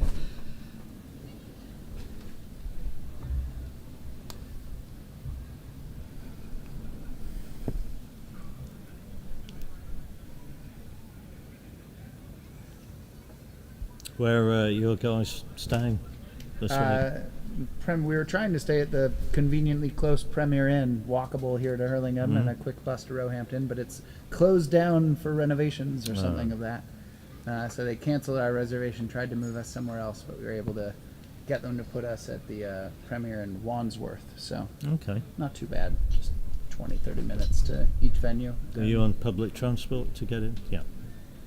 We take every opportunity to ride on the first floor of the bus. Okay. Yeah. So we don't have that back home unless you're on one of those hop-on, hop-off tourist right, buses. okay. Are basically the only times you get a second level on a bus.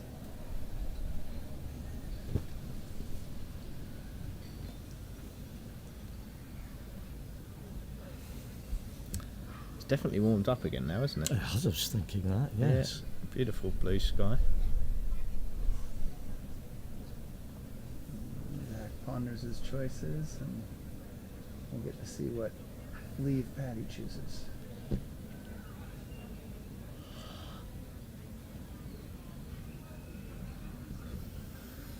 He ran into red there, so he's got to take Croquet immediately. Yeah, he hasn't got as much choice as he would like. Not now, no. Now, where's this going? So I know you were Mac captain at least once. You played 2010. 2 Macs? Yeah, 2 Macs. Yeah. Okay. Yeah. Did you win them both? We did. Yeah. We had You decided that was enough? my selectors my did. body decided that was enough. Yeah, my combination of mind and body went, nah, you're not going to play good croquet anymore. You graduated to golf. Yeah. All right. Well, I used to play golf as a boy before croquet, so it was going back to golf, admittedly, after quite a long gap, Small ball golf. as it's increasingly becoming now. Yeah. Not.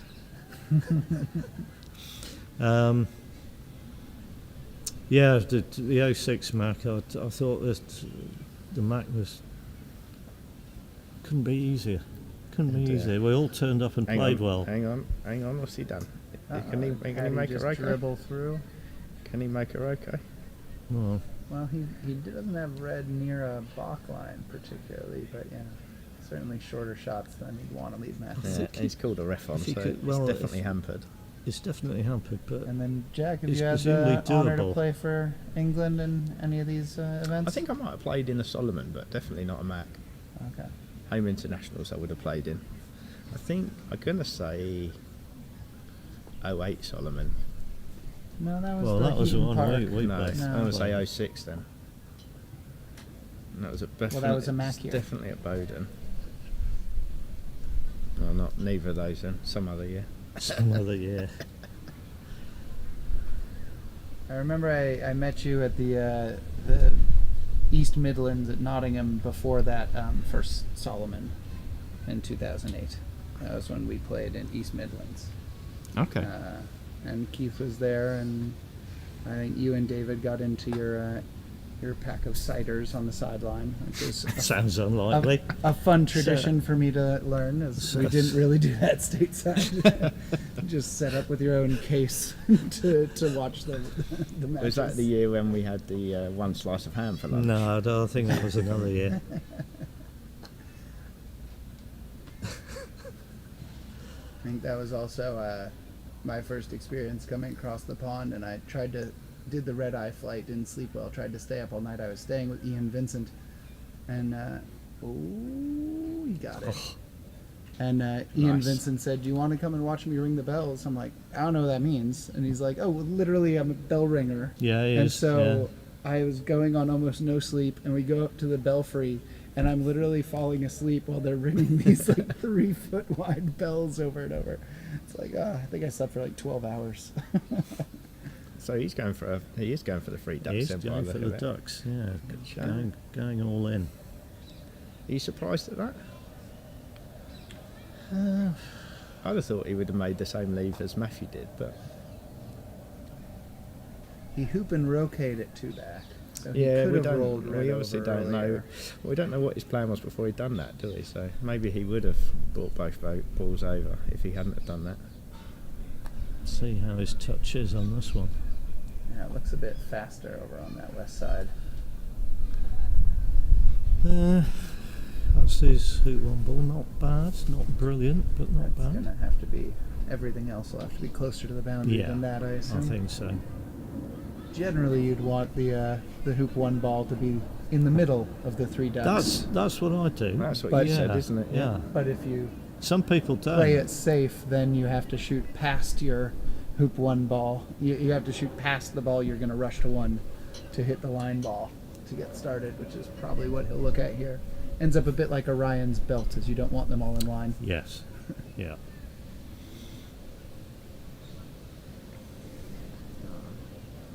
Zach's missed the lift shot, giving Logan another chance here.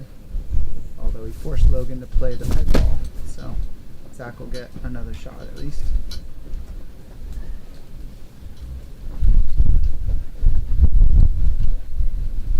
Okay, so he's.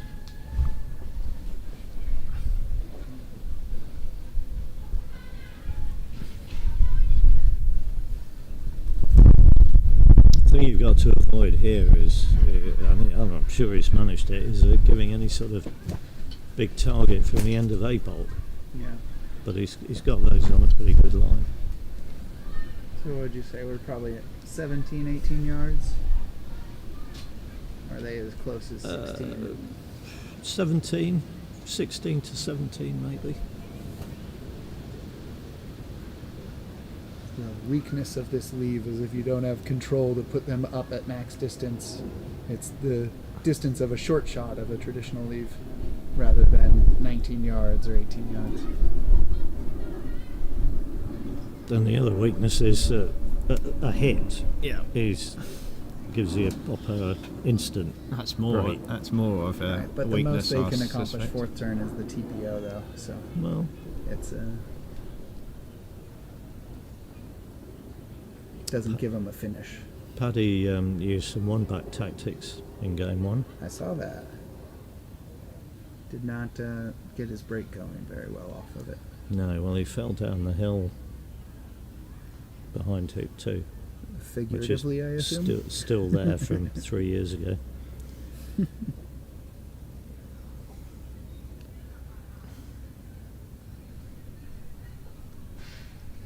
Golf croquet world champ versus the AC world champ.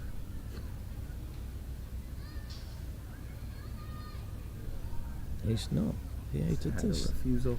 He had a refusal last game, didn't he? Mm. Several, actually. You can see the flags. There's a bit of wind there. Oh, he doesn't like the wind. I know, We've maybe spotted just- that.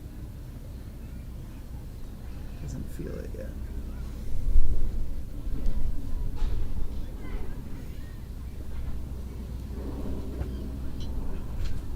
Here he comes.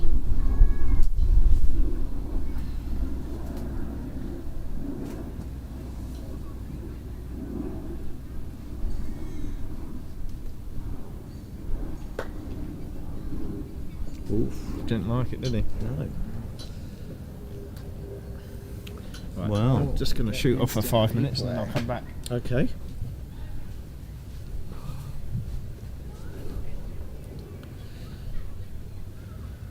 Alright, so How's the- Paddy will was- have a fifth turn chance for a 6-2 lead. Yeah, well, only because Matthew was a bit unlucky at Penalt. Yeah. It's just literally Did a you see what he game did? of millimeters. Yeah, you know, absolutely, One yeah. or 2 millimeters Yeah, less, if and it is- he finishes that. Exactly. 4 or 5 millimeters more, and He also easily finishes, hits. yeah. As he just found that one spot on the lawn that made it difficult. And even then, if you had to choose somebody to hit a hampered 9-yarder, you expect him to hit that pretty often. But it's hard when you have to change your plans in AC. In GC, you're used to you thought you had an easy shot, they knock you away, so you hit a mid-range shot. It's fine.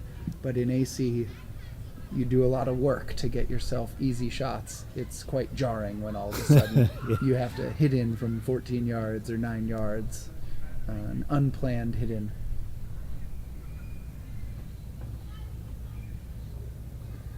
So now I assume he's going to take blue to yellow. Blue to Yellow yellow. to 1. Yeah, get a really dolly rush to hoop 1, and then after 1, Then after 1, you don't have to put yellow anywhere in particular. Somewhere is a pivot And But you blue- could put it blue to will be 3. in a All you good need to do is spot to hit go to hit 3. blue. Yeah. Just hit blue, and then you can send it to 3. Yeah. And that's pretty good. Not perfect, but not bad.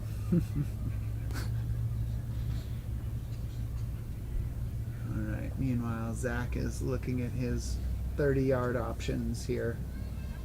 So Ben, where do you work, if work's the right word, in the States?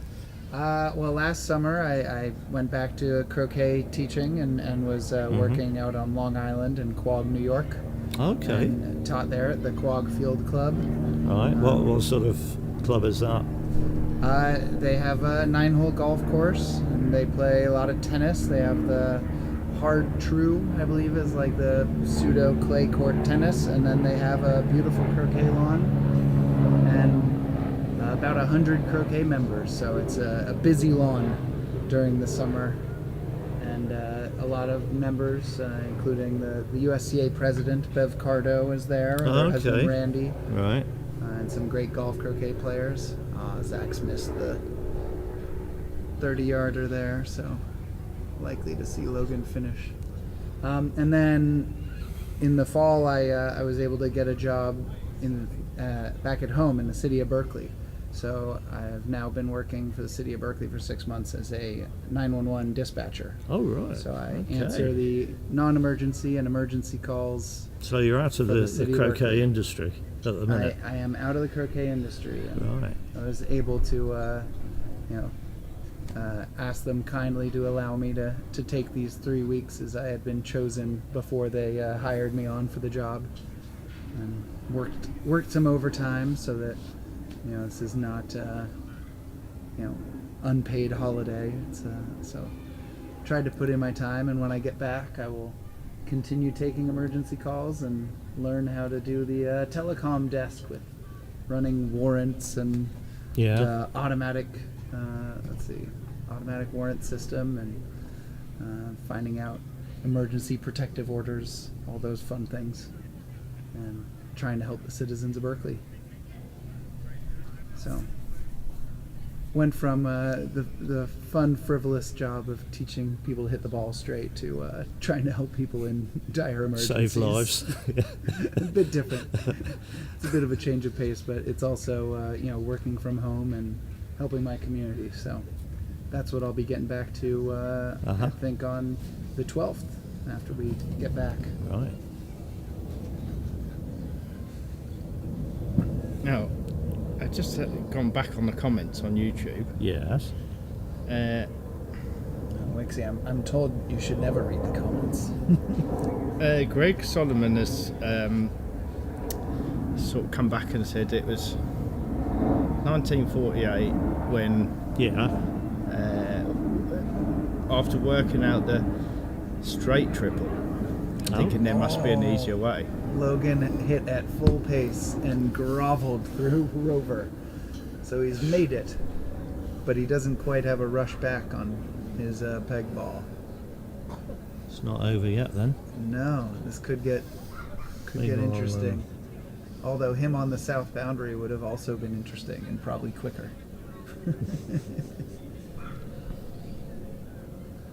And then he said someone may have done a TP in 1948 President's Cup. There was some discussion about it. 48. So that was well later than. Yeah, what the we question were- we what got were asked guessing. was, when was the first triple peel done? Well, when did Wiley publish his book? Oh, that's 1980s. 80s? Okay. Yeah, but no, it was to do with when the lift. Well, we sort of tried to find out when the lifts came in. Well, game. then William Pritchard has then said that it was 46 when the Richelieu version came in. Right, that was when it Which was quite a lot later than the trial. The trial, Well, you said, was World 29 War or II, whatever. Yeah, if you yeah. remember, intervened. Might have slowed them up a bit. Yeah. Oh goodness! Do you guys get to draw up graphics for them to put Oh up? yes, you can. yeah. Yeah. So that's Telestrator. revise our answer from earlier, from about 1930 to about 1948 then. Well, we still don't know Yeah, whether. Keith, you remember that? Yeah. Well, that's our memory's going. Well, a bit like you bad. said before, though, that's an advanced TP because it's an advanced tactic rather than a TP just because someone happens to be on fullback. Yeah, sure. I imagine the first TP, if it wasn't an advanced rules, or even still, it might have started with a jawsed ball in 4-back. Someone was trying to run the last 3 hoops and stuck, and their partner ball took advantage. I think the answer seems to be around then, but the actual answer is nobody really knows. At the minute, nobody's got the exact answer.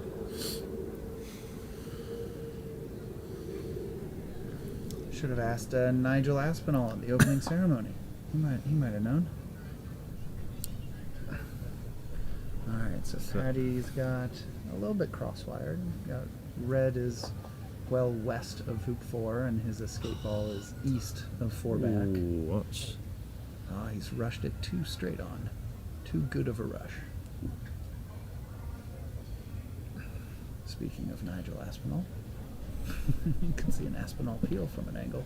And we're getting some quite good information now. Now somebody's come on. Northwest Federation. Heaton Park went downhill quite quickly after the Parks Department cleared out all their staff due to the financial crash.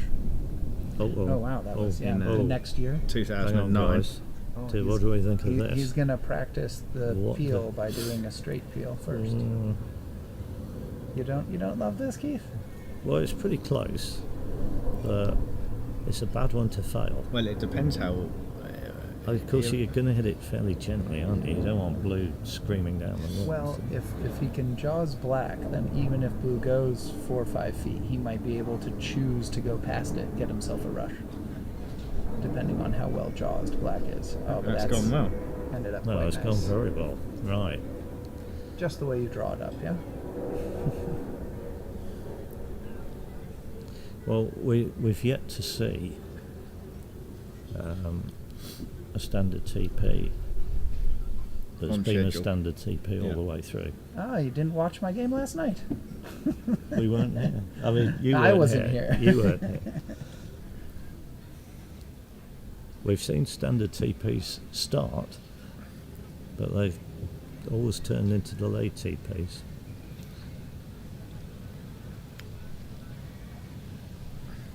Now, if a standard TP finished with a straight rover, would you consider it still standard, or No. you've got to get that No. rover peel before 3-back? Yeah, or 2-back, but certainly not straight. Maybe a rush peel before scoring rover yourself. Would that count? No, forget it. Come on. I just don't know where your boundary is of defining it as still a standard triple. Of course, we used to always call it on time. On time. Yeah. On time. That's a good way of calling it. On time. All right, so he's had to split quite wide because he wanted to rush yellow back Well, to on the time west in this of country red. means you've won, but time has expired, doesn't it? Ah. On time triple. On time. Yeah.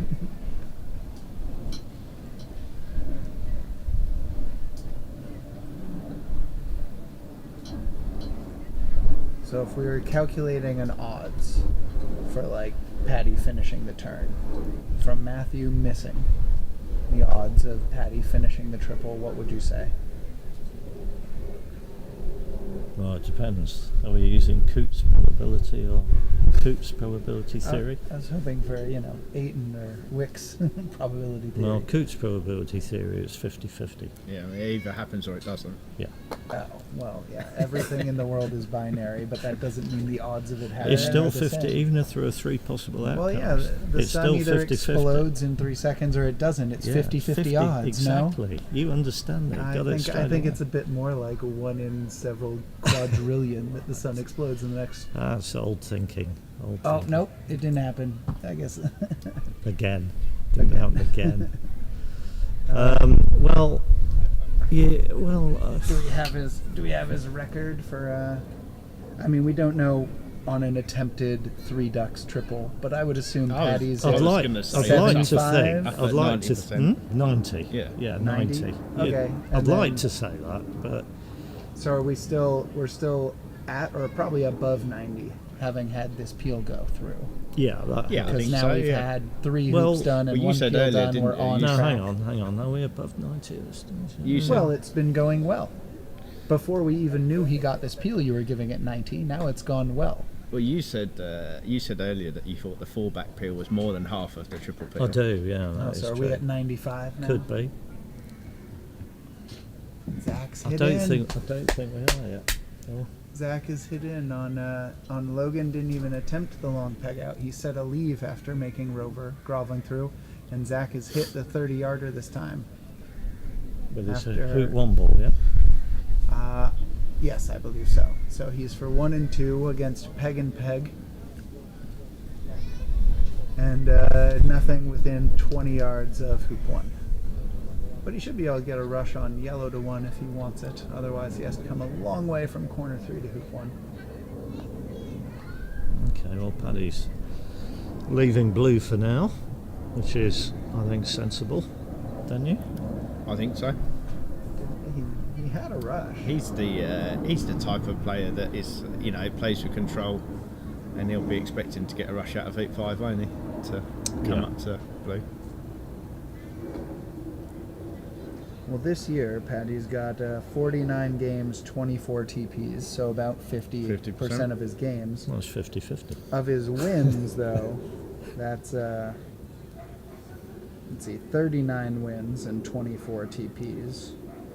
What's that percentage, Jack? Nearly 66, is it? Just over. 61. 61. 61.5% of his wins.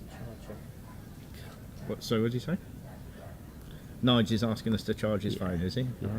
Yes, yeah. That's a fiver, Nige. Oh. It's a fiver.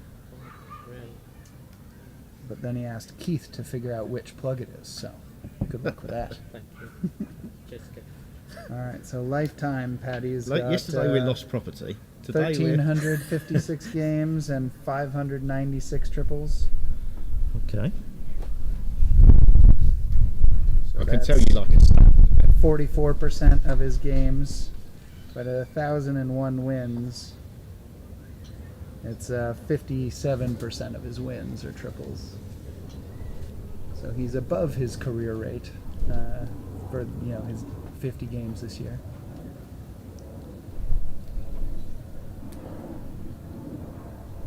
Zach's got a tester of a hoop 1 shot here with the Oppo, and he's nailed it. 6-yard comeback shot, or he could This will be interesting. shoot 25 yards a partner.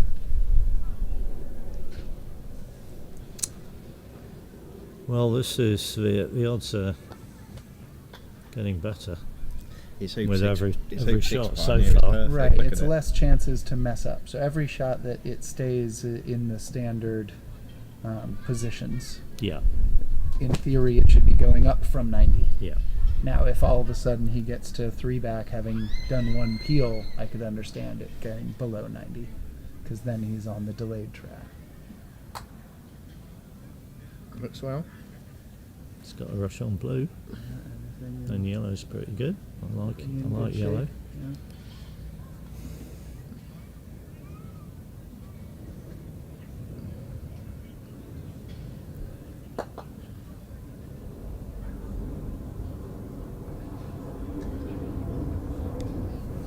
No cost to having left it alone after hoop 4.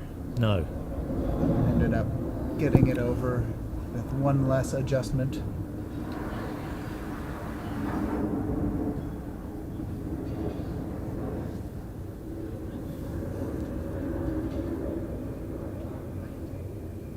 Zach's done nicely to get a rush on that ball near the east boundary. no, that's very useful. I think that was the one he rotated, so he was able to pop it out a yard or 2. It's not a yard line ball. Well, even so, Yeah, it's a good shot from 15 yards. He's got black up on the north boundary. Not sure if he's going there or to 2. Looks like going to black.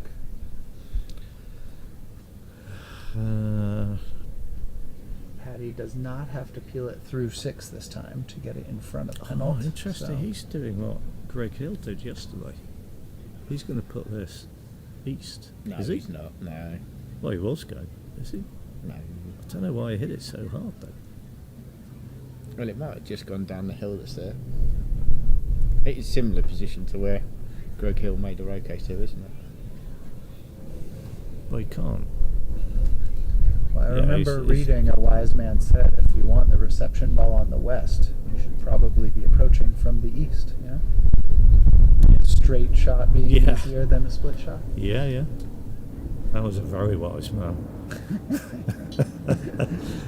Don't know if that needed to be in beyond expert croquet tactics. That might be more along the lines of getting to know Well, approaches. okay, I'll let you into a little secret. I got recruited by Ian Burridge. He said, "Do you want to write a chapter?" And I said, "Yeah, very happily." What would you like me to write on? He said, "Well, up to you. But do you want to write on psychology?" No, not really. He goes, "Well, what else do you want to write on?" Well, I actually want to write on how to play croquet. Ah. What a novel concept. Well, Alright, he hasn't left himself a lot of room to really hit this with pace. Yeah, he's just going to do a straight peel, very gentle. Wonder if he would fancy the jaws, I think he's because it going. doesn't have much potential to go more than a yard past. He's got a good stop shot, so I think if he got this through reasonably cleanly, I think it would go 3 or 4 yards. He's only going a foot, maybe. 2 feet with black. Oh, surely he can That- go. He'd give himself a. He could afford to give himself a 5-foot roquet, couldn't he? No, but on he's that? lining it up straight, I think. I don't think he's splitting. Oh, you don't think he's going to do a split? Interesting. Okay. Well, No, we'll see. I would. I must confess. I would. Wouldn't you? Wouldn't you try and peel this? I thought so, It's- but the first thing he did was he held a spot about a foot in front of where they are, looking at the rush on red, which is, okay. I think, what. Right. Yeah, Oh, that. yeah. Oh, okay. That. Like that. Yeah. So okay. that tells me he's not going to pump it down 4 yards. He's gonna, Well, that's. some people would, if It's- you're only going at that pace, they'd prefer the jaws then over. Two things it I don't going like through about by a that. foot. One is that blue might just peel by a couple of inches or something. Okay, well, he's played a good shot. even- The other thing I wasn't going to like about that was you hit it slightly too hard and you can't make a roquet. Yeah. Which happened. We Which could is see that exactly yesterday, what didn't Rob we? did, Yeah. didn't it? Okay, so we're still above 90. You would have liked blue farther. But Wait. we're on time. Huh. We're on time. We're going to be sending a 3-back Pioneer out from quite a way north.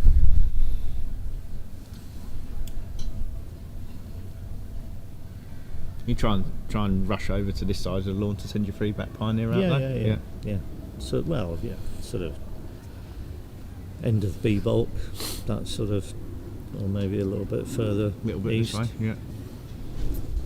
You don't, anything that takes 6 out of play. Yeah. I wonder if Tom finished in 2, because we have Greg Bryant and Kyle Maloof warming up on lawn 1. I didn't see Edmund play much that game, so I don't think it's going to a 3rd. They were talking about letting Kyle and Greg warm up on this court between games 2 and 3, Oh, okay. not knowing when a court would be available for them. But yeah, Edmund's got his bag. I think Tom just won, so that'll be 3-5, Right. I think.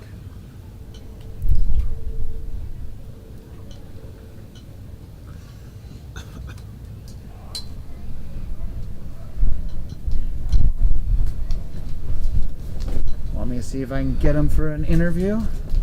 What, Tom? Yeah. you Yeah, guys why wanna- not? You guys want to talk to Tom? Yeah, we love talking to Tom. Oh, and he loves commentating.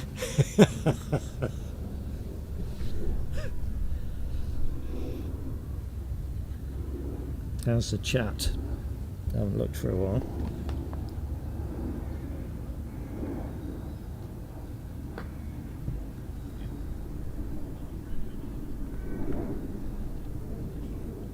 Right. Message from Andrew Gregory.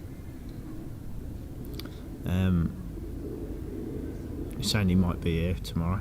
but he's also been reading through Pritchard, Oh yeah. and he's found a quote from Pritchard which says the main effect of the new law, the Witcherlow version, was to revive the art of Revive. triple peeling. Gentlemen. Tom Balding. Thank you for having me, gents. Thank Let me you. introduce to you. Thank you, Ben. Are now, our Mac winning singles player so far.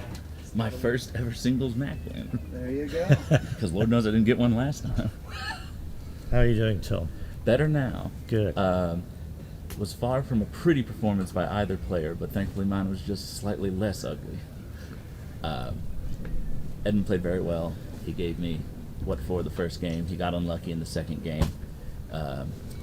Between the two games, they had they suspected there might be some double banking if we didn't finish or went to a game 3. So they took some extra time to reset all the hoops to both sets tolerance. So hoop 1 ended up very, very tight. Like Edmund's black ball, when he came to hoop 8, stuck. Didn't stick, didn't jam, but like you could see, $1 bills Right. in there. And he came from an angle. And my red ball on hoop 1, I had actually won the opening, got decent 2-foot position at hoop 1, hit the middle of it. I thought, put a good swing on it, straight in, straight back out. So that hoop was a little challenging. But the rest of them were pretty fair. So unfortunately, I mom errored in the second game to give myself a little bit more dramatics. So Well, we're I in didn't see the. what happened there, but he obviously didn't get a He rush didn't- on blue he- towards no, red, he and didn't. ended up having to play a big croquet stroke. Yeah, he got a He's rush played it north. well, hasn't he? He's So- played it reasonably well. Blue's good, and he should. If he makes 2 back, he's back. it's a good rush. So from what Andrew said, he's saying revive the triple peel. So that would mean that it was happening before the Well, Witcherlow version. Yeah, and I find it hard to believe that Yeah. people suddenly went, I wonder if you can do something if you're 1 and 4 back.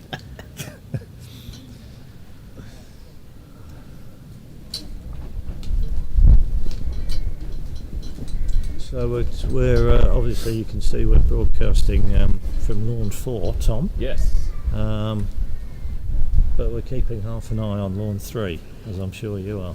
Yeah, it looked back and forth. Zach came out, didn't start the day hitting well, and obviously, Logan took the first game down pretty cleanly, but then Zach, I didn't even hardly see any of game 2 because in the time it took me and Edmund to play like 1 turn apiece, the whole game was over. Right. But I saw that Zach hit in and played a lot better. And then this game 3, I know he kind of did what I did. He won the opening, he made his hit in, and then failed hoop 1 to give Logan a pretty easy start. So, but thankfully he's hit the game saver so far. Well, you finishing down on lawn 1 has sort of saved the stream from going on all night, hasn't it? Because we're not going to get We're trying, we're not going to get a second game on lawn 4 No, we're now. not. No. And we can't cover 1 and 2. So Yeah, we're trying.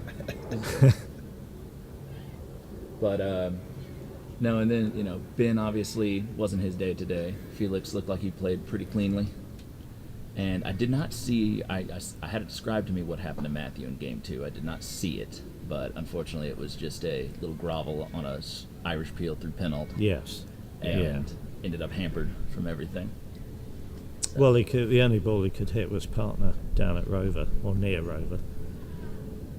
That's always unfortunate.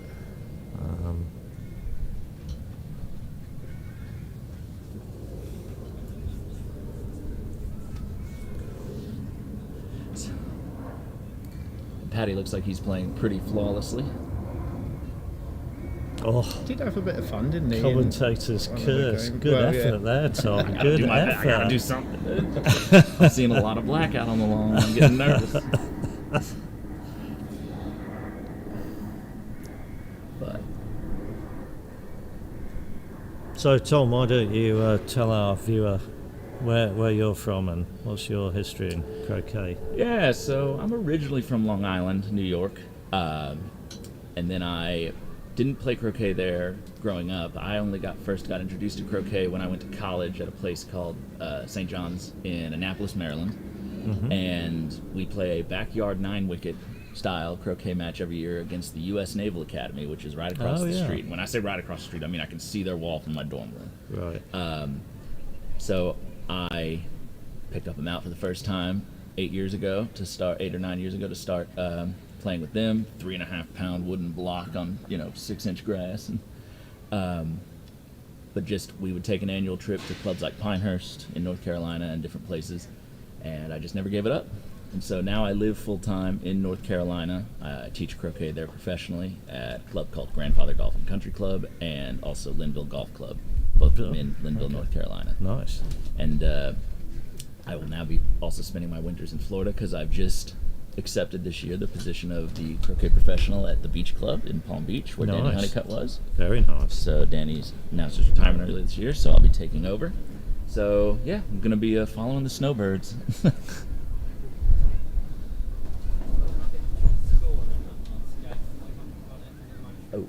My score in the last game, I had 26. Edmund only had 8. So I had to. It was interesting. I had to peel Edmund through 2 back when I approached from behind to get, because that was my ball for 1. Right. So when I broke down after the mom error, I was half expecting to see a quad done on me because Edmund's touch had been really good throughout most of the morning. Well, Paddy's got all the peels now, so All the hard stuff's done. yeah, he just needs to avoid the Morm error.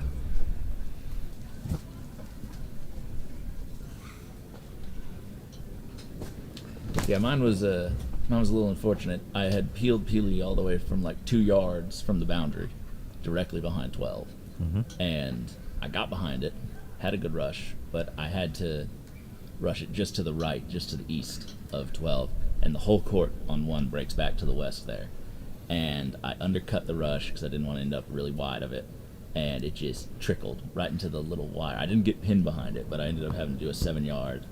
And then I was too cowardly to play the break properly when I did the back out, so it just peeled off left on me anyway. So did we get this? He's got this peeled in according to the scoreboard. Yeah, he's got the Yeah, peel. yeah, nice. Yeah, he did the, He's got the peel, and he made 3 back, and he got a rush over, and he sent yellow to Penalt and got a nice rush on blue Good. up the lawn.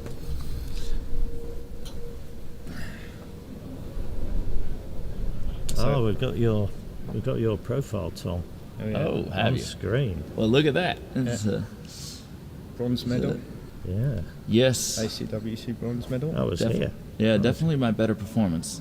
Played a little bit above myself that week.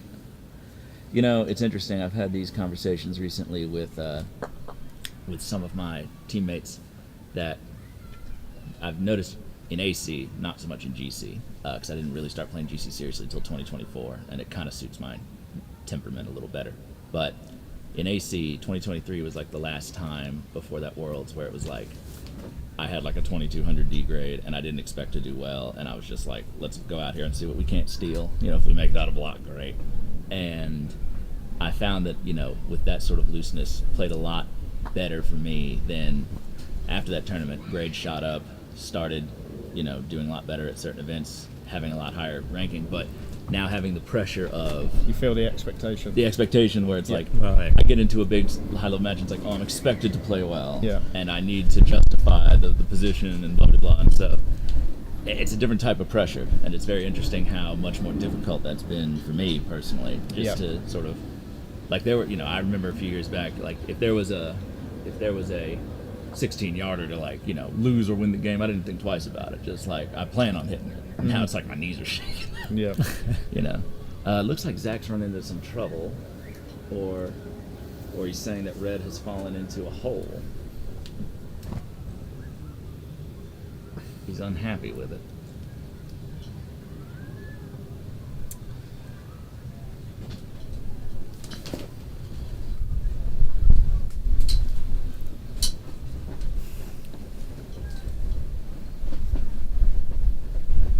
So, apart from the wind, which is, did you feel the wind down on lawn 1, or There you were a cou- sheltered there were- down There there? were a couple of gusts, but it wasn't bad. The wind doesn't bother me now as much as I feel like it used to, but there were, the other day at Roehampton, there were some gusts that I was like, all right, I gotta wait, because like Okay. you know, it's coming across me and my cast is not looking right.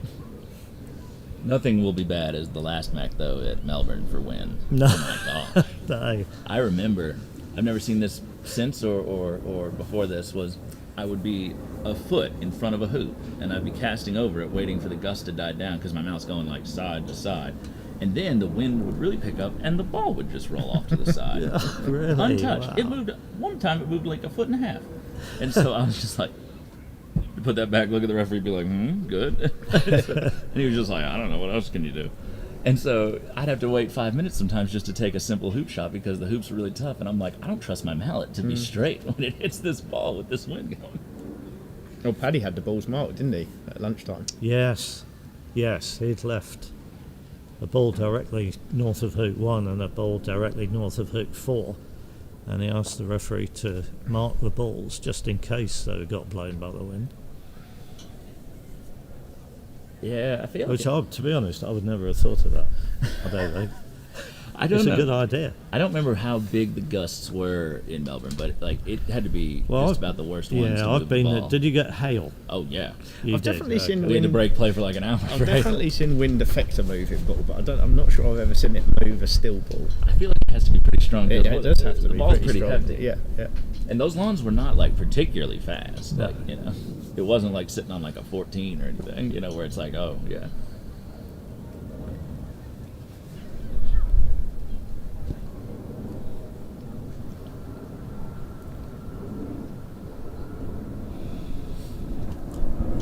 Oh, Nigel's Nigel's back. back again. Like a bad smell. He was on Penalt and Peg.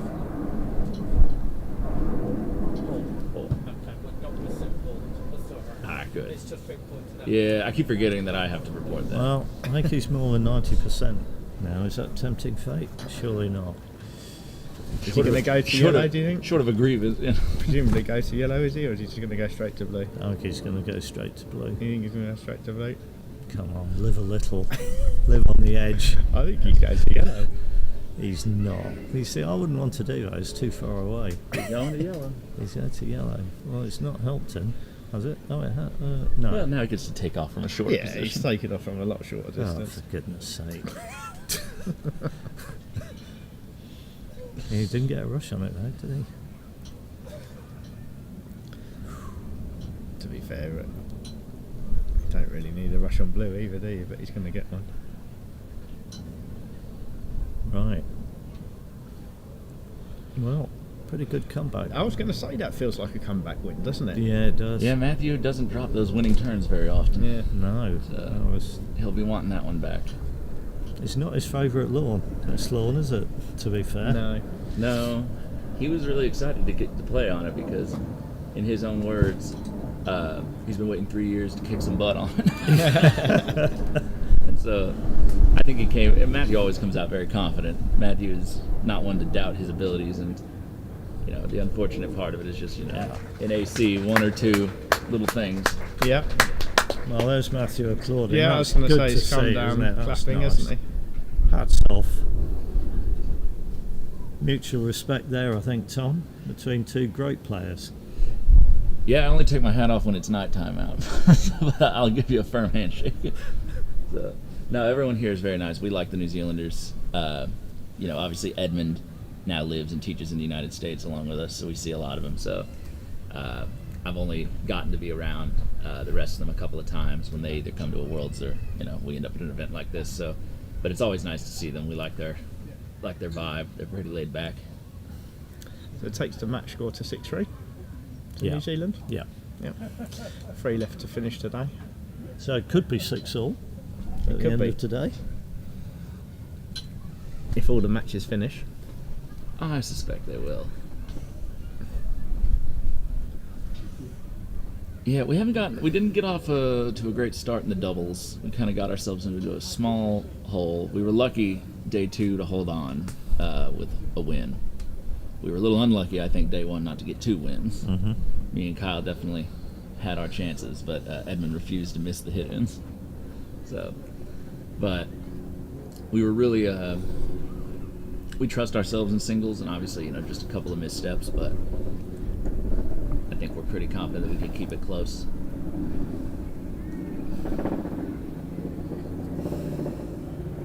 Well, it looks like the cameras have already moved over onto lawn 3, so we can cover Yes. the end of that. So Zach looks like he's about to finish up his NSL. Yeah. I noticed at least in the doubles, I noticed a lot of, or pretty much exclusively, all diagonal spreads from New Zealanders. I was a bit surprised that none of them would be attempting the NSL with how generally favorable the peeling conditions are on these lawns, trying to get it on time. Before this event, I myself probably only really ever did diagonals 98% of the time, close to 100%, and it was one of the big things impressed upon me by the rest of the team that, like, you need to get comfortable with NSLs. We want you to- really? Yeah. Well, I would say I'm a pretty good peeler, you know, especially when the hoops can be cheated just a little bit, you know, but I almost exclusively was having to do delayed triples, so I wasn't getting that many. You know, if I didn't get that 4-back peel, then I started having to do some bigger maneuvers. So they really wanted me to practice the NSL so that I could at least, you know, have the chance at the on time. And if it didn't go correctly, then hey, you're just back to the delayed, which you're very comfortable with. But I've noticed that almost all, at least in the doubles, pretty much all the New Zealand teams are just accepting delaids. And I wonder if that was a intentional decision or if they had some conversation about that.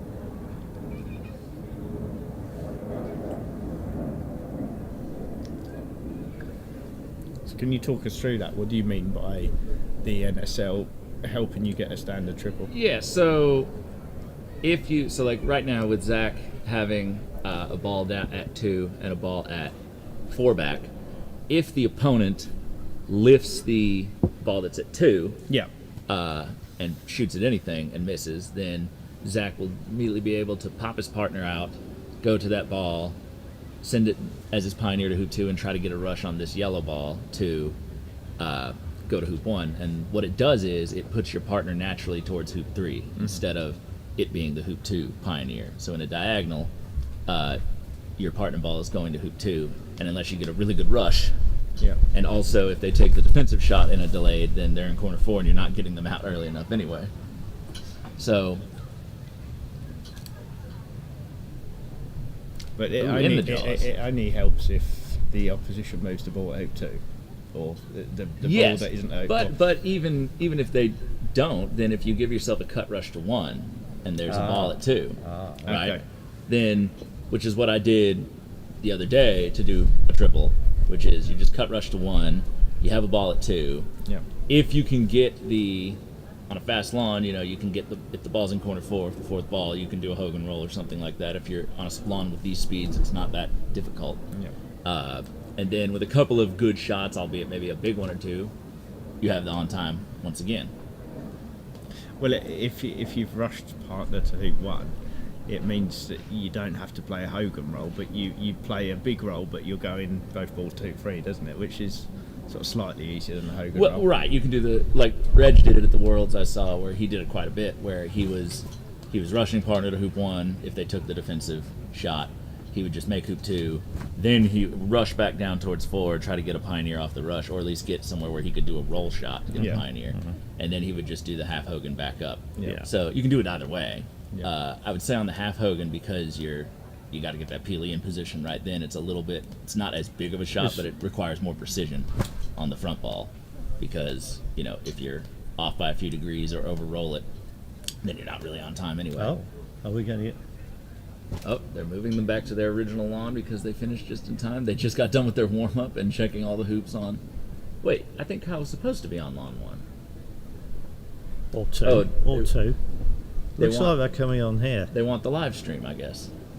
Are they Excellent, really? excellent. Are they really moving them onto lawn 4? Yeah, they are. They are Oh, moving right, them that's on. All brilliant. right. I heard Tom was on commentary, and I said we need to get him something to commentate. Well, I said when Ben got here, the bands get more lively. We don't really need a microphone for the Americans today, because we sort of whisper a bit, but the Americans... No, yeah, That's a cliche. You know That's what a cliche. Nah, but it's true. In America, we have wide open ranges. You got to be heard at distance. You know, if you want to be heard. There was this great documentary a few years ago. I think it's on Netflix, about the almost dead art of hollering. And basically, there was these in these Appalachian regions. your neighbors could be miles away. Right. I'm just going to go and find out what's I'm just going to go and Yep. find out what's going on. There was a conversation being had. That's what I'm going to go Down and there. see what's going on. Yeah. So your neighbors So- might be miles away from you, you know, across a river, some hills or whatever, and so it was very hard to really understand if you just yelled words at someone, you know, they could get mixed up. So what they did was these old timers had come up with this sort of hooting and hollering, yodeling type of call and Right. response thing where Interesting. it was more rhythmic. So I saw some clips. It was a great documentary. But yeah, because, hey, my nearest neighbor's 5 miles away. He's got to be able to hear me in the morning. No, I'm not dead yet. No, the bears didn't get me in the night. So I should get my phone out so I can see the chat. I normally like to talk to the people when I do this. Yeah, we do that. If I get any signal out here, because I don't get a SIM card normally when I come overseas, but so my signal is often quite Right, yeah, Greg, Suspect. Greg and Cole hadn't started on Lawn 1. Right. They were waiting for Lawn 3. Oh. oh, But Lawn 3 is obviously hasn't finished. so Right. That's why they're now starting on Lawn 4. okay Do you then. want a Coke, Keith? Coke Zero would be lovely. Could I get a Coke Zero as well? Is that an actual Coke? Yes, please. I know the Coke Zero. Yeah. Yes. So we got to be good with. All right, I got the chat open here. Greg Fletcher's congratulating you. Oh, thank you, Greg. So it wasn't my proudest performance. Me and Edmund, so it's interesting. Me and Edmund now have played 4 times in AC, exclusively best of 3s, Yeah. and we are now in games. We are 4-4. The first time we ever played was at the last Mac 4 years ago, and he beat me in 2 because I was worthless. Like, truly, could not do a thing. And, you know, he didn't play amazing. Obviously, the conditions were very hard. It was his first Mac, but he was a little bit better attuned to those hard quadways and everything than I was, so he got it around. Then we played at the Worlds last year at West Palm Beach, and that was my day. We, again, didn't play our prettiest, but I won in 2. And then at this last Association Nationals in America, he Oh, I saw that. he I took watched some me. of Yeah, that. I did all my hit-ins, but then I just could not get through Hoop 1 to save Now, my life. interestingly, I saw you corner. Oh, I took off out of, yeah. You cornered. The lawns had and been... then he finished with a delayed TP, which was quite impressive. Yes. You moved the ball from Hoop 1 to corner 4. Yes, Do I you normally... remember?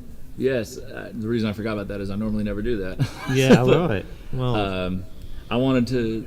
He had some errors. I wanted to just see what he could do, and he okay. did it. And he did it, yeah. He did it, so I normally don't do that anymore, at least against him. And so today, we continued the streak of whoever, you know, one of us winning just in 2 straight and wildly going in someone's favor, and today it was mine. But I would say this match was probably our most back and forth. I think both games, both of us made errors and dropped turns, and I should have had a triple in game 2, but didn't quite get it after I messed up the Beal family says, what is happening in the McCorkindale match? So, Logan just took the short shot at the NSL and missed.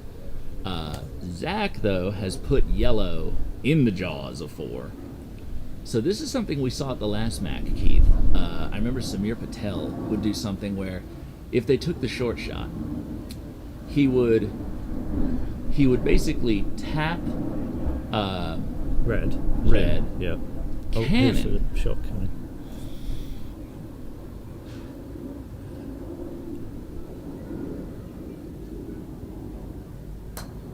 and it's off. Kyle is shooting, and Ooh, just a it's- little bit off. Yeah, sorry. You were... So, and now maybe red's a little northerly for it, but Samir would roquet red, Yeah. and I think he would cannon blue to hoop 1 as he would go to yellow. Oh, okay. So that he Yeah. could just hit yellow to the Yeah, jaws yeah, and yeah, already have a yeah. ball at hoop Yeah, 1. yeah. I'd never seen anything like it. Okay. And then we asked him afterwards, and he was just like, "Oh yeah, that's just what you do if yellow ends up in the Yeah. jaws." And they take the short shot. That's what you play for. Yeah, I'm like, yeah, that's yeah. kind of nuts. So, Well, but if it falls, misses, if it falls right, yeah, yes. if it misses southerly enough, I think Logan missed a little north of that. So, and that's I think what Zach is pondering here. How does he build this out? You know, the other option is, though it's not awesome, is you could hit red and just try to feed it out onto the lawn a little bit, rush blue up to yellow, and try to just bombard it through the hoop and get a Yeah. rush to 1, and just Yeah. build from there. Just deal with it. you'd have all balls on the lawn. Well, I'm going to give you another option. You rush red a little bit further north. Right. Forget about yellow. Rush blue to 1. Oh, stick red near yellow. Mm-hmm. Oh, and then just Then you've got manufacture. 2 balls together. And then just manufacture a rush to 2 later. Chris Williams asked, what mount is Kyle using? So Yeah, I was Kyle- going to ask that. So Kyle is using one of only currently 4 of these mounts that are in production. Don Oakley has been working with Mr. Ian Carey. And I don't know if you remember, Keith, the presentation at the last World Championship, Reg was presented with one of these. Yes. It was a Yes. prototype made by Okay. Mr. Carey, the Right. Carey Foundation. He's now started working with Don Oakley to actually manufacture them for player purchase. And this is one of the 4 sort of functioning prototypes that they've put out. It's a Matthew possesses one of the others, and then I think David Malouf has the 3rd one, and the 4th one still is held by Mr. Oakley, and they are so far very highly thought of. Okay. How long has Kyle been playing with it? No more than a month or so, Okay. but maybe a month or 2. Well, I see So- Matthew's got one of Jose Rivas. Yes, and he was speaking very highly of that one as well. I saw Jamie Birch has one. Jamie Birch has one. Ewan Burridge has one. Yeah. So I did do a few hits with it. Just, some roquets, didn't really do any split shots. I did quite like the feel. Oh. It's just, it might still be runnable, but it's a tester. It's a tester, yeah. Oh, yeah, if you see from the other angle, if we can get the other On camera screen, angle. it doesn't look great. Yeah, the other camera angle makes it look even worse. I don't think he's going to take this on, actually. Yeah, look at that. It's not great. It's one of those ones where you think, gosh, when the hoops are kind of easy, you should be able to bully that through, but It's not. if you don't, It's not worth it off yeah. red, is it? Really? If you fail, I mean, it's just make Kyle hit something. Okay, so while we wait for Greg to play his shot, Kyle has managed to get through. Not Kyle. Zach has managed to get through hoop 2. He has left red. He was for hoop 2 to start with. He wasn't for hoop 1. No, he wasn't, was So we forgot that because he had stuffed it in Logan and put him through earlier. So we were wrong. The camera monitor is just kind of in front of that hoop. So now it's actually interesting because he can either try to rush this. If he happens to get it over to red, then he can just get behind red and go to hoop 3, and then he's got all the balls in front of him. If it happens to go to the south boundary, he can rush yellow through the hoop.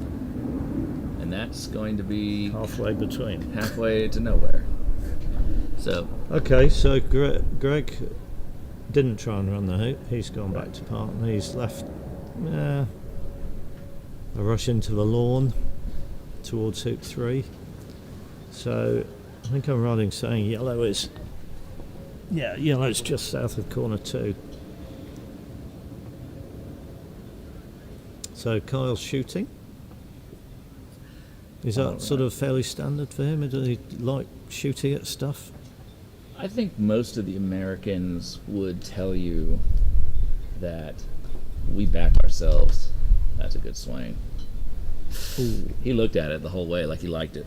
I would say most of the Americans would back ourselves to hit a high enough percentage of those that we will play it.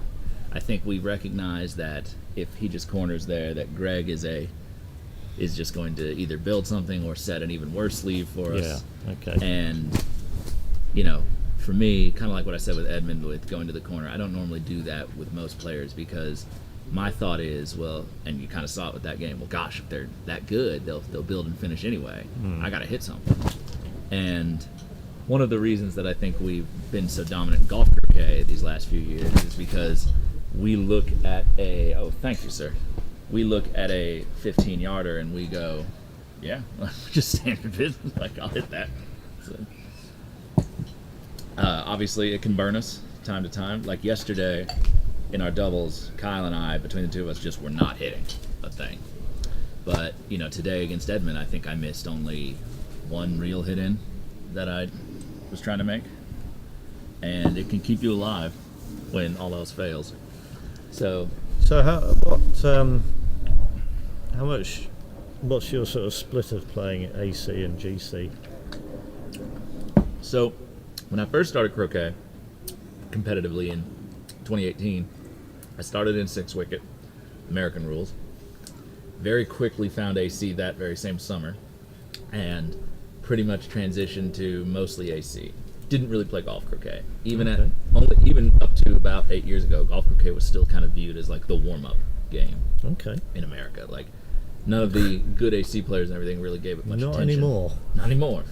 So I would go to like the GC Nationals every year, and then COVID happened. And so you can go look on the rankings. Between 2018 and 2024, I played like 48 or something games of GC ranked. And then in 2024 alone, I played like 140. Right. So because of the increase in people playing, so Edmund had come over, and then we had won, Ben and Matthew had both won their world championships, and then we had the Openshaw coming up and the GC Worlds. We all pretty much started playing a ton more GC than AC about 2 years ago. Okay. And unfortunately, we don't really get a huge amount of opportunity to play high-level AC because there's very few tournaments that we all can get to. Pretty much the Nationals and maybe the Selection 8s. That's worse. He's got a worse position than he had last time. But talking From of where the I'm sitting. talking of the Openshaw Shield, you won it, didn't you, last We year? did. Yeah. We won And it you got three handily. of your team here were members of that. Is that right? Yes. You, So Ben, and Matthew. me, Ben, and Matthew, our fourth, and Stephen was a member of our team. We had 5. Okay. So Stephen played the first test against Spain, which I sat out. Oh, really? And basically our idea was those were sort of the top 5 ranked. It was myself, Ben, Matthew, Stephen, and Blake Fields. So we had the last 3 world champions on our team, and then me and Stephen. So does And why Zach, did you does pick Zach 5? play GC? So Zach does play really good GC. Right now he's probably a 2400 D grade. He's barely played any though because he's had some wrist problems. So when he does like a lot of big hitting, it can really inflame his wrists. So what was the reason for picking 5 rather than 4? It was on the, there had been, me and Steven had both done, and he stuffs it. He had gone for it. Well, It's not the worst idea because red and yellow are pretty far. yellow to shoot, surely. Yeah, Don't you think? I think so. He may even have some sort of a double. But we both had done well at the Worlds at Chesapeake Bay. I had knocked Steven out in the round of 16, but then I think he was the Shield finalist. And we both had some really good match wins. So I think that the idea was that we would take 5, we would come up with some rotation where there was one test in the block I set out, that Steven set out, that Blake set out. Matthew and Ben weren't going to sit out. And, like just the 2 top players. And so, and then by the knockout, see who was playing the strongest. Now, it happened to turn out that all of us were playing pretty well. So the top 4 were the 4 of us who ended up going through. And Steven knew that. So, and thankfully we just kept playing well, all 4 of us. So It was pretty impressive, wasn't it? Especially the final.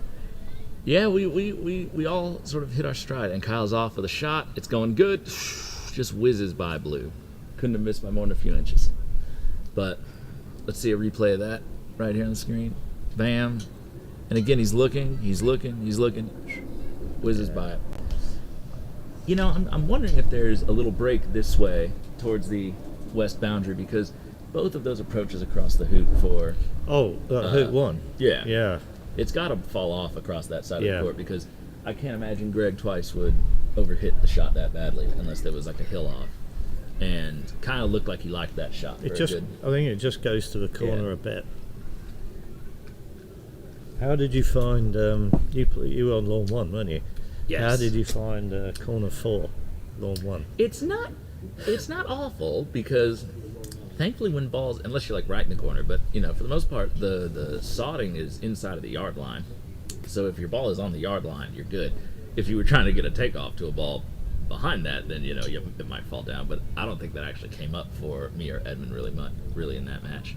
I think Edmund had to play one big shot out of corner 4, and honestly, he did a takeoff to my balls, which were in game 1, which were on the north boundary in corner 2, just about. Oh. He hits in corner 4. He does a takeoff, and I see the ball go up the little, the little sideline. Had it not done that, I think he would have sent it out of bounds. He ended up like a foot from the north boundary. He actually had a rush to hoop 1 off of one of my balls. So, well, Greg's made hoop 1, but he's cut that to the corner. I'm not sure he wanted to do that, really. Would have liked to have been closer to yellow, really. Yeah. I mean, he could send blue across to 4 maybe. Well, try and get a rush on yellow to sort of this side of the lawn that he could cut up the boundary towards red. I think if you're not certain about the boundary, just do the takeoff, try to get as good of a cut rush as you can, and you can pick blue back up later. No, but he looks like he's going with your decision. I don't know, I thought he was lining the takeoff he up did for sort a of line it second up there. as a takeoff, didn't he? But he's now looking at this. Well, if you do a takeoff, you're leaving it behind, and he won't see I it. think as long as you get a rush that's sort of pointing along the boundary, you can cut it up. Don't know towards what red, this can't you? boundary's like. Yeah. The other camera. will Beale family says, why are we starting a MacRob match at 4 p.m.? Is there a shortage of lawns? I've never heard of such a thing. So we're using the 4 main lawns at Hurlingham and the 4 lawns at Roehampton. So on singles day, we're just 2 lawns short. And unfortunately, some of these matches are just taking a little longer than they were expected to in the morning. But it's just the nature of the 2 venues that we have for this first week. We're going to have 9 lawns, I believe, down in Brighton. Yeah. So that shouldn't, but we're going to have both tests in the same place. So we may also, I think Melbourne last time had 12 lawns, and there was a little bit of waiting at times on singles days. Well, as you said earlier, the possibility of double banking was sort of discussed but discounted, wasn't it? So right, and I think they were holding off to see, because some of the matches were threatening to finish. Like it's exactly the same format as happened yesterday. Yeah. It just turns out that yesterday 2 games finished a lot quicker. Yeah. And we were able to get the second round games on a lot earlier. And I think when you play only 1 match a day, I think that you'll have enough stamina. There is some danger that this match might not finish, but I mean, what time does it start to get dark? 9. Yeah, I was going to say 9:30. 9-ish. Yeah. 9:30 will be proper They've dark. They've got 5 hours probably. If they go as slow as some of those doubles did yesterday, then we may not make it. The word glacial comes to mind.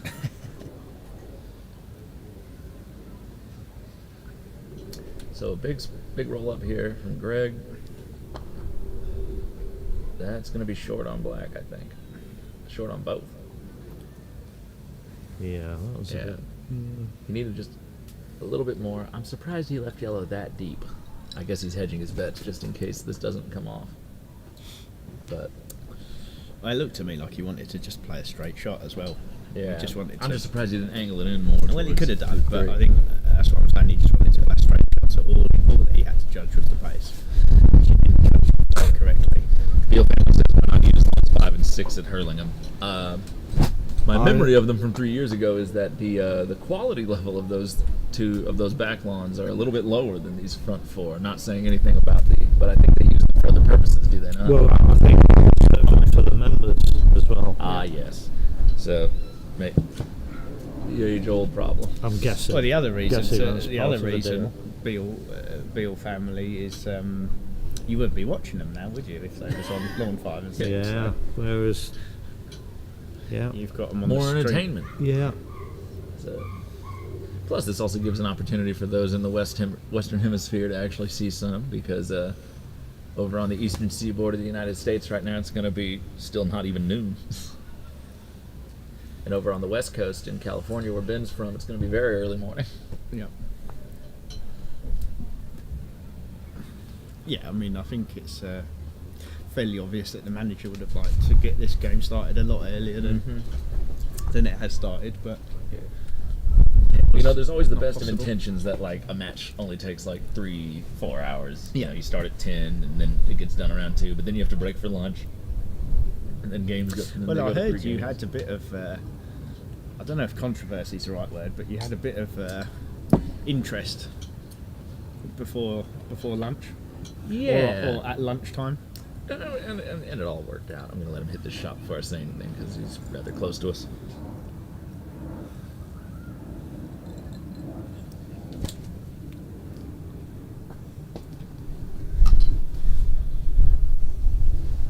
It's got chances of getting in It's front, got hasn't it? potential.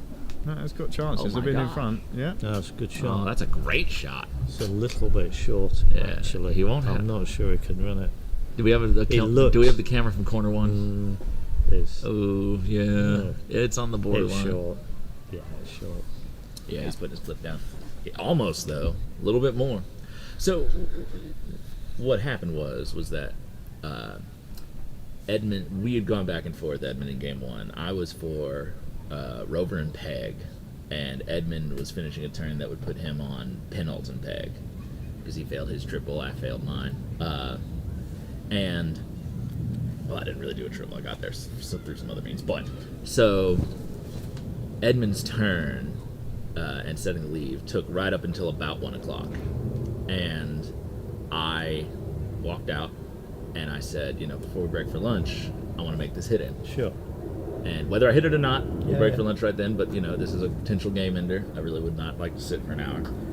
And what had happened yesterday, the reason I think there was any controversy today was yesterday at Roehampton I wasn't allowed. Oh, really? Well, I think there was a miscommunication. I had asked one of the officials, and they said if all 4 players agree, there should be no problem with that.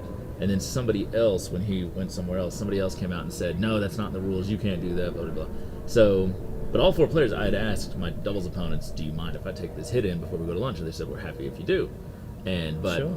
I didn't fight it that hard. I didn't want to cause a ruckus over there. So anyway, I didn't end up hitting it before lunch. So today, because both Edmund and I were aware of that, we had Edmund wanted a clarification as to whether I was allowed or not to hit the hit in.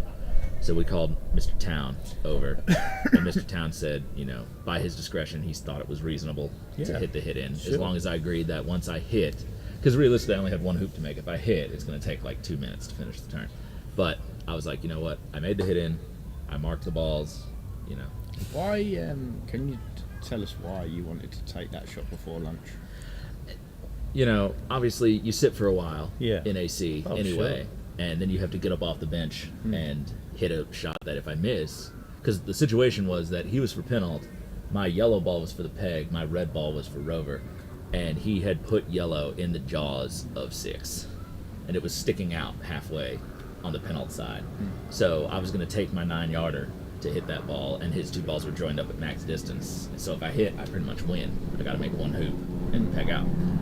So I really didn't want to have to go inside, eat a whole meal, Yeah. sit down for another hour, and think about it for that long, and then walk out and have to hit a shot that if I miss it, game over. Yeah. So I said, hey, I would like to just hit the shot now while we're still in this game, in the rhythm of it.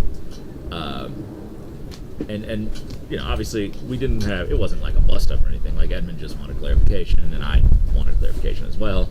And the manager gave me permission to do so. And I did hit the shot, and so I marked the yellow ball on the south boundary, and then we went inside and took lunch, and played the rest of my turn after that.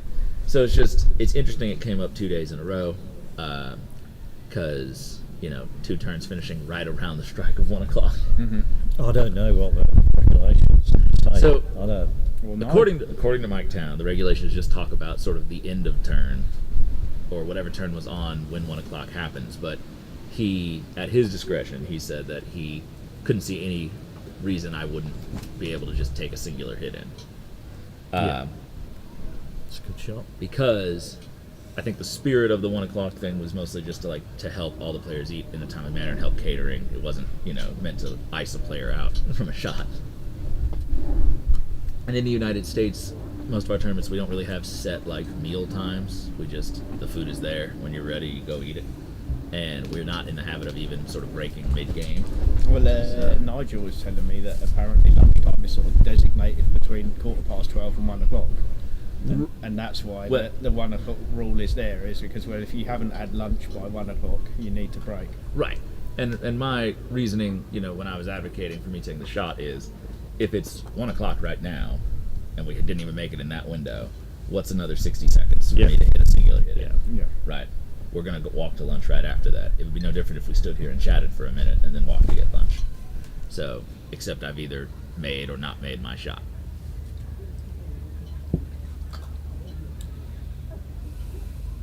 He's underhit that. And Little presumably bit, Edmund Edmund was happy to accept what Mike had said. There wasn't any sort of Yeah, he wanted clarity. Yeah. Mike provided us clarity, and from there it was all good. good. So, but I think it really only even became a thing because of the confusion that happened yesterday yeah. at Roehampton. So, any update on the McCorkindale match? So Zach Watson is in a potentially winning turn. I do not know the status. His clip is not on 4-back, so he must have gotten. I think he's on a TP. Yeah, I just don't know where he's at, and I don't. I know think if he's for 3-back. But has he gotten 2 peels or 1 peel? Oh, I'm assuming 1 peel. Black is traveling. And Black has gone long. So Greg's got it now. He's this. Watch what happens to yellow here. This is rough. I mean, Ooh, that's sailing. yeah, it's that's okay though. Well, No. Oh, black is sailing. Okay, Yeah, I was watching sailing. yellow. It's that black ball. Right. Well, this is good. I get the feeling. I have a feeling in my bones that Kyle is going to hit. He's going to hit something. something. Yeah, he's going to hit. This could be the time. You know, we have a philosophy amongst the Americans, which is if we've gone through a stretch where we've made some good swings but haven't hit maybe 3 or 4, we think about our statistics at certain distances and we think to ourselves, we're owed one. Yeah. Yeah. So the more we miss, we actually try to hype ourselves into this idea of like, this is the one The that next I'm one's due gonna to hit. hit. Yeah. I Yeah. can't possibly miss this many in a row. Exactly. That's good sports psychology. And of course, the other side of it is if you've hit 3 in a row, of course you're going to You hit do a 4. rest. You get confident. You're just It's like, not exactly. Right, Yeah. I'm grooved in. Exactly.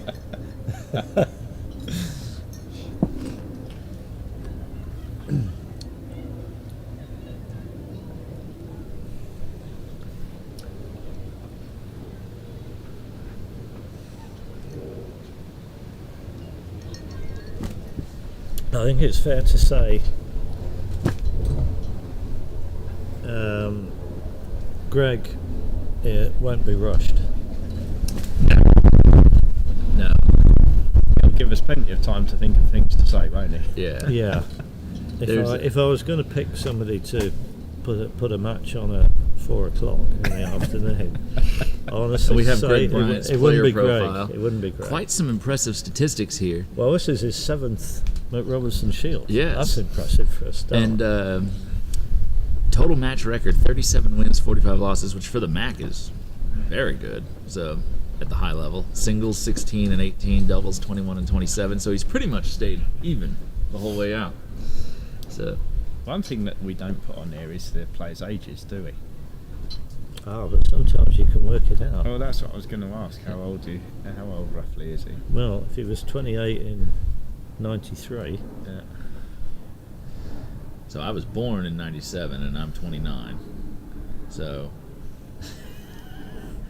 4 more years, so 33 plus another 28, so that's 61. 61. Yeah.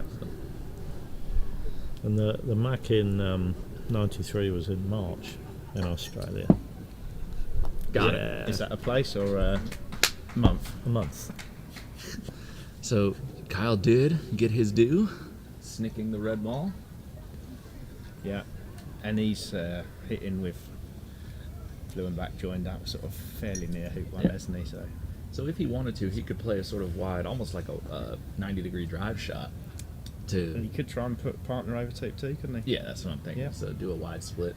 Because you only just need to get to blue, you can rush it right back. Well, he certainly is He's doing found the that. shot, but he's playing it as a roll. Yeah, just make sure you get there. Any preference as to which ball you rotate first, blue or black? I mean, it really depends. So obviously he's going to black first. It is nice to be able to put black out on the lawn and then get the rush on blue. I'd say But black, but Keith would If probably you say were, blue. see, he didn't get a great Pioneer know. 2. If he were thinking more about getting the Pioneer 2, I might almost be tempted to, because blue's so in lawn, have just done a flatter stroke, come up to blue, rushed it Exactly, out yeah, next to rush it black, to and then black, got yeah. my rush. And then I can, if I have a good Pioneer 2, I can come pick blue up later. Is that, I feel like that's what you would say, Keith. Is that, I think it's to you your have a stronger preference. don't you have a Is- strong opinion? really what you No, I feel. do. I always have strong opinions. Go on then, what's your strong opinion? Well, your strong opinion is I don't really have an opinion. Yes, I strongly don't have an Yeah, opinion I'm on strongly neutral. Well, it's what you're trying to do. Well, he's not an issue. tried to get very close to blue Well, there, has he? it's the fact that if you go to the boundary ball to come out to the in-lawn ball, Yeah. Striker's your ball's travelling further. striker's ball is travelling further, Yep. but that's only true That's a pretty good rush. if It's a little short. the other way round you do successfully rush Exactly. the Yeah, in-lawn you've ball got to to get the a rush. boundary ball. Yeah, yeah, you've got to be able to rush next to the other ball, haven't you? Yeah. I think if you're pretty confident in your rushing, then like getting all the balls out on the lawn as quickly as possible is probably for the best, because it's like I'll be able to build a little more safely. Sure. Because now Black's depending on what rush he gets out of 1, Black's already a decent ball at 4. Yeah, you don't necessarily have to go back to black, do you? Right. If the ball's If he- falling if he away can- where you just come straight to 2. Yeah, if he can go straight to 2 or straight to red. Well, he's not gone down the hill. No, and I think he was really scared of it. He did look a bit scared, didn't But he's gotten good position. he? It looks there very good. Yeah. Looking out at the lawn, it looks. We're at a weird angled. angle, but here on the camera it looks fairly straight. Is he going to run this with control or Yep. Some control. some control? The Americans, You want to We- make sure of the hoop. we have big swings. Make sure of the Yeah. hoop. I think we And then all, play a big croquet I think we all are very happy to say I'm going to make almost 100% of my 3-yard, 4-yard return roquets if I have to, but I'm not going to blob this hoop. So that's a good cut. Yeah. That's a really good cut. I mean, yeah, exactly. I mean, he would probably wanted to rush there anyway. Yeah. Wouldn't he? So for those who don't know, Kyle Maloof is the son of one of our recently retired but top teaching professionals, David Maloof, who was a longtime member of Team USA and one of the top players in the U.S. My jobs that I mentioned earlier, there's Kyle's profile. This is his first MacRobertson, 38 years old, but he's won doubles champion, 2 Solomons, and he's a 2-time GC national champion. So he's I remember Kyle playing his first AC tournament. He played with his dad in doubles. It was 2021 at Sarasota Club in Florida. I think it was my first AC nationals as well. Right, what do you think about that? No, I wouldn't have done that. I think I would have No. put blue up into I would have either in the middle of the lawn Trying or to tried to get it croquet. to hoop I would 3. have croquet in the direction of 3. It might, maybe he can't get it all the way there. No, I'd but have- you'd want it in the middle. yeah. But he's gone for trying to put out another, or a replacement hoop 4 pioneer, hasn't he? That's a good rush. Yeah, that'll work. And Well, I think I've played David Maloof. Have you? I did, yeah, in a World Championship in a block game. He Di- beat me. David was the 2016 It was world 2016. champion. Was it? Yeah. I've heard stories. That was a little bit before I just went to college in the fall of 2016, so I hadn't quite learned about tournaments and the wider world of croquet. So, but David, I've been told David was nigh unstoppable for most of that tournament in 2016. He was the AC world runner-up behind He Mulliner, was, yeah. and he had Mulliner up 2 games to nothing. and then- 2-0 and a standard TP on the go at hoop 3 and something. I can't remember exactly what went wrong, but something went wrong. He's described it to me multiple times. He Okay. was trying to. He basically did a roll shot. He was trying to force the standard TP to stay on time, and he ended up hooking himself on his reception ball because he was playing a very tight full roll.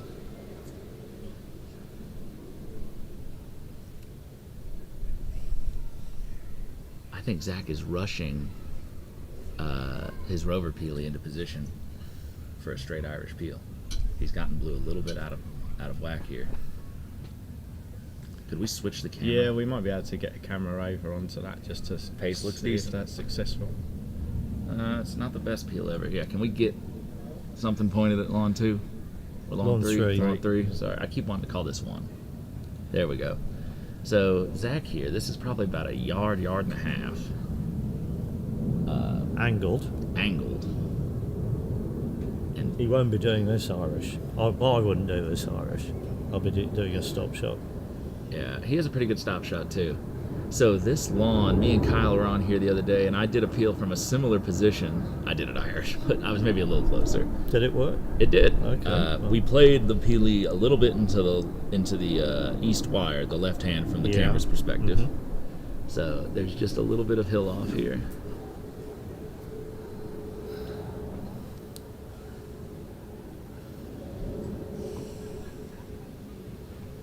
What's he doing, do you think? Looking down the side of the balls there? I think that's what people do. Yeah. Yeah. Yeah, Look so at the inside of an air wire and the what you're trying to do is you're trying to see the moment that the front ball disappears behind the back ball, and then see if there's any gap, visible gap between the stanchion and the horizons of the balls. And depending on the angle that you're at or how far you are, it may not be able to see a gap if you want to see that it's equal. Or if he's angled like this, he probably is looking to find a gap on the right-hand side and a little overlap on the left hand, because you just want to miss the near wire. So, Is he gonna Irish this? Do you think? truthfully, don't know. Probably. Because it's going to be an Let's angled see. hoop. Let's see. If He doesn't have a doesn't. good deep ball. Is the only thing. If he has to Yeah. end up doing a jump, but Zach is fine doing a returner. Okay. Yeah. He's doing a stop shot near wire, and it breaks off there. So you see that just trickled. He needed to play that a little bit more into the far wire, but he has a hoop shot. He can make a leave, and Logan will get one more shot. That went a long way, didn't it? I mean, Yeah. that had a lot of the right hand wire. What do you mean it went a long way? You think it moved? Yeah. Well, his lining up can't be that bad. Can't be I'm that telling you, bad. it breaks off right Yeah. there. The whole Yeah. thing, like you can see it almost on the replay. It just Yeah. trickles. He probably tried to line it up straight. He needed to put it maybe a little bit more like a quarter ball into the left wire, maybe a fifth of a ball.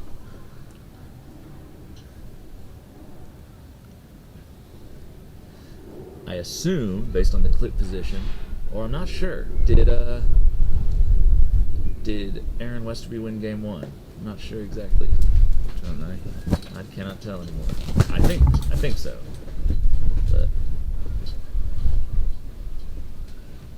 But I only saw him on the lawn. I didn't see Stephen and son. Stephen had some play early on, but Aaron hit and I think was on a winning turn. But Aaron has just missed. Alright, so Zach rushing one opponent over. Logan is for peg and peg.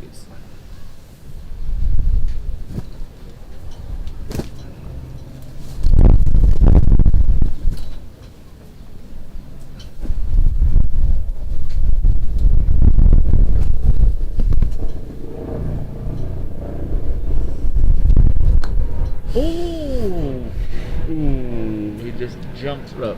Well, Why was he hitting it that hard? He was trying to cut rush it to the south boundary. Why?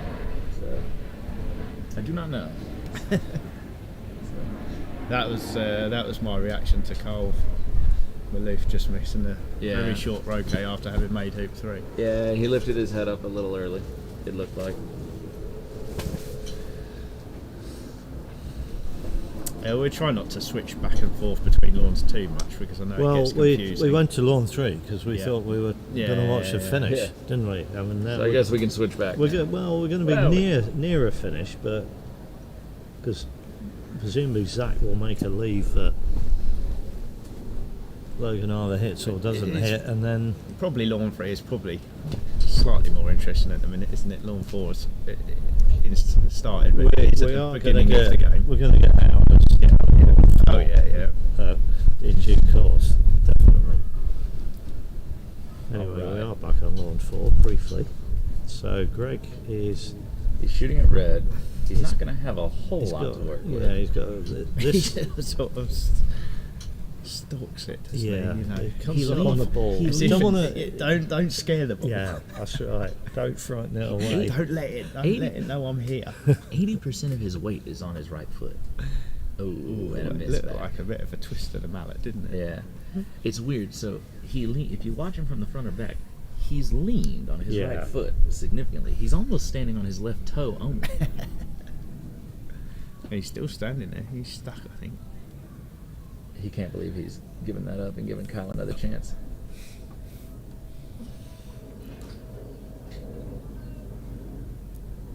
I promise you will not like it, but there is an 80-20 that Kyle shoots yellow at red. Red, Yellow not at black. No, I think he would shoot yellow at red. Well, I'm telling you, he's gonna.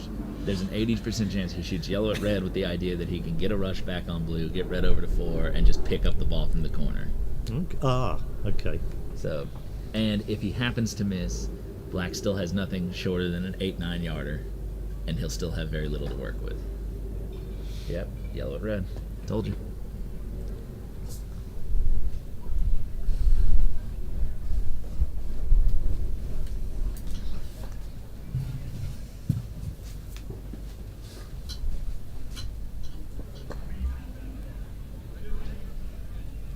That's And he hits. so okay. Well, So you He could would- he you would could have liked send to hit red it. behind 4 here. You could, you could. or you could send it to 5, going to black, take off to the hoop, run Yeah. the hoop, and hit black again. Yeah. I don't know what his skill set is. I don't know. He can do, when he's on, he can do pretty much anything. Or do you think he's going to come to blue? He's looking. I think he was thinking about Ooh, Zach, don't crossfire. Don't crossfire. No, he's okay. A little dicey leaving red and yellow that close on the same boundary. Well, there's a lift. I get that. So, but if he fancies that red or that yellow is shorter than the lift shot he'd get. Logan will want to hit Yeah. Zach's balls, won't he, and organise a rush to the other True. partner. So, he's debating it. He's looking at blue, but pointing towards black in the hoop. Yeah, isn't he? he's Can't debating look at what he thinks he can do here. that. Well, look at this, Tom. This is going behind hoop 4. Yeah, so probably loading. He's going to just think about loading black over to 5.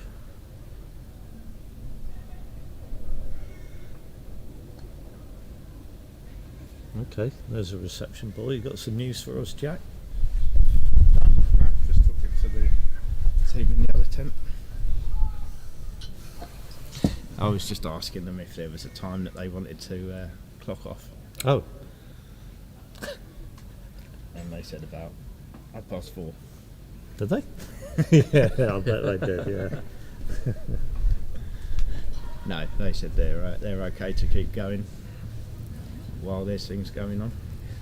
You know what's crazy is that our nationals, Zach and Matthew, did an entire 5-game best-of-5 match in probably under 6 hours.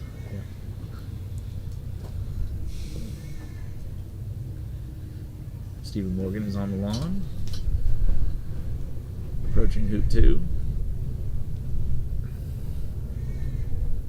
He's got all the balls in hand. Oh, where's he driving black to? He's coming for blue now. Oh, I get what he's trying to do. Okay, I don't love it, but yeah, he didn't give it up. I see the idea, but it required a big shot.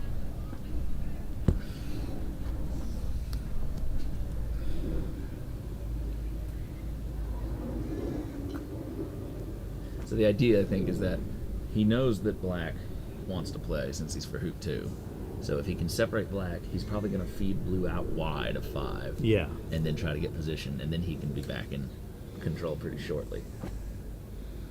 He's going to leave some short shots, though.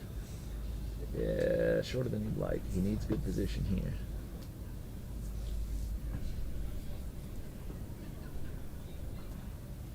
This is going straight to hoop 5.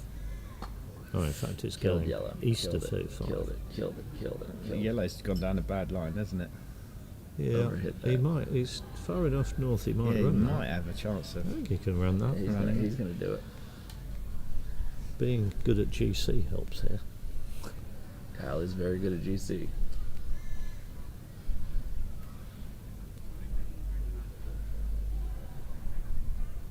Nice shot. Yeah. That's a great hoop. Now he's got a break. Yeah. Now he's looking like a genius.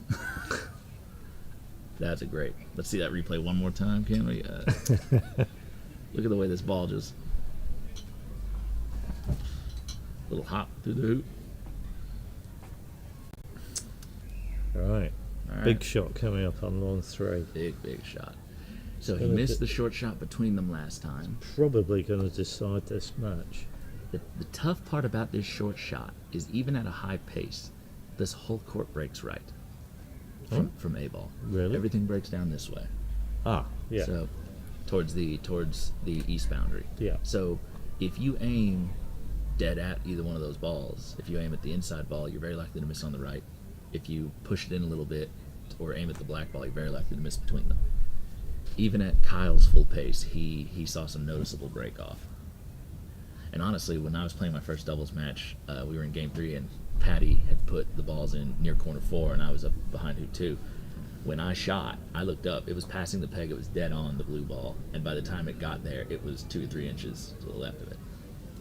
So, big shot here.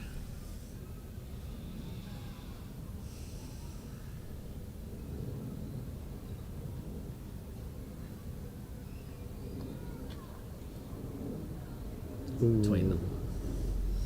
And that's what I'm saying. I think that's where he missed last time. I suspect either he's pushing his shot left aiming at blue, but he's probably aiming more at black and it's just breaking in. It's very difficult off of there.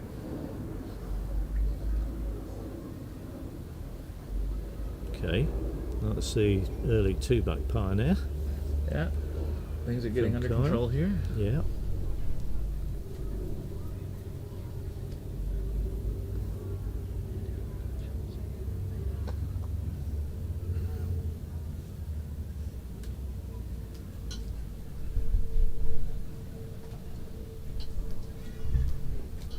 Ooh, that did not come off his mallet great.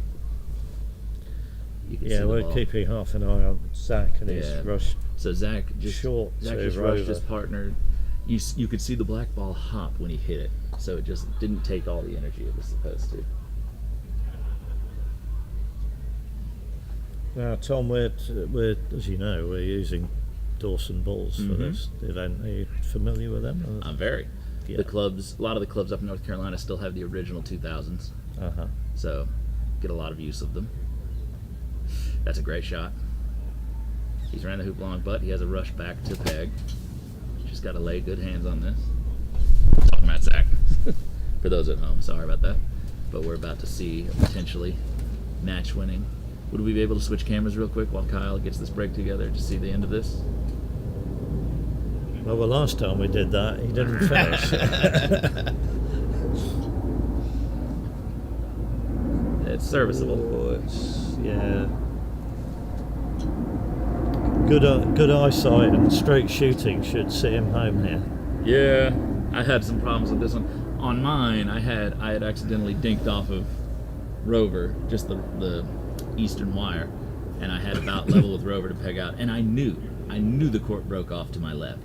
And at first I had lined it up to, if it went dead straight, it would probably just miss on the right of the peg, and I was too cowardly to play it. And I aimed it at the peg, and I thought I'll just hit it hard, and it broke and missed it by an inch. So, now I don't think he's going to see a huge amount of break off across this section of the angle he's Most coming. of the hill on Most this of the lawn hill is past doesn't really 5 or 6. start until 3 and 4. Yeah. And then it really drops off. So I think this is going to be pretty much a plateau. If he gets this right in the middle, he has a good chance. This is for 6-4 or 4-6. Yep.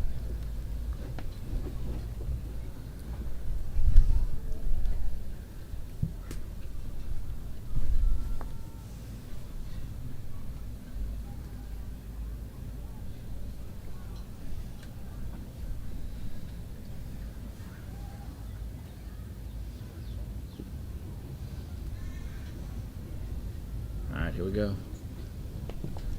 How hard is he going to hit this? Ooh, Nice. there he's got that. Take your time. Yeah. Congratulations to Zach Watson, keeping the U.S. in the fight.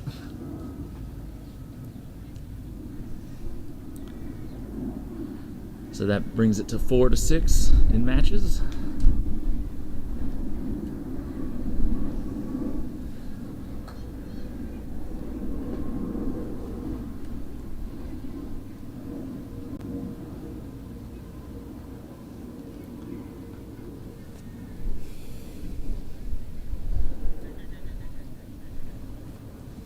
That is not a good three-back Pioneer, Kyle. I think he knows that, Tom. Oh, he knows. That's why he was clapping his hip. That's a good rush, though. That is a very good rush.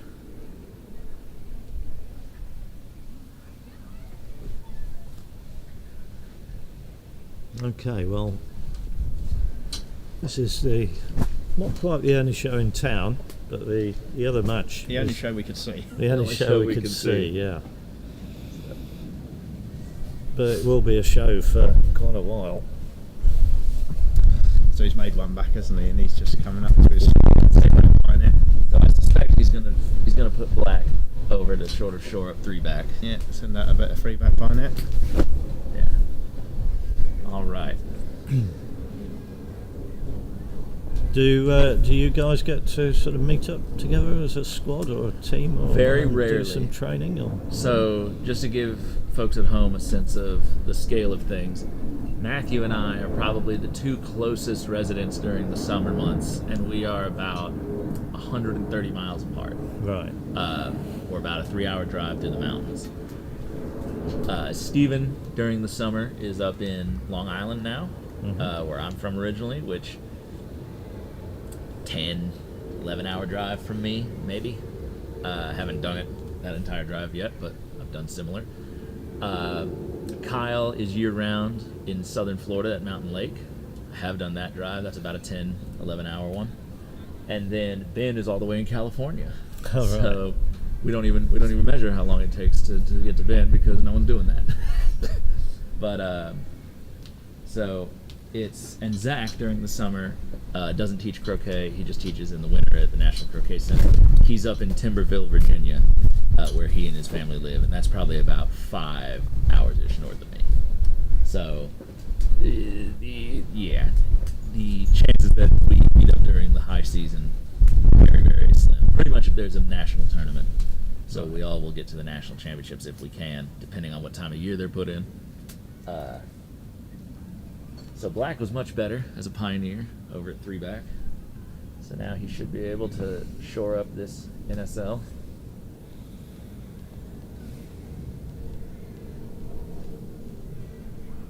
Do we have the player profile for Zach Watson? I haven't seen it go past the screen yet, although I might have missed it because this microphone is kind of blocking me from that corner. But since he just won the match.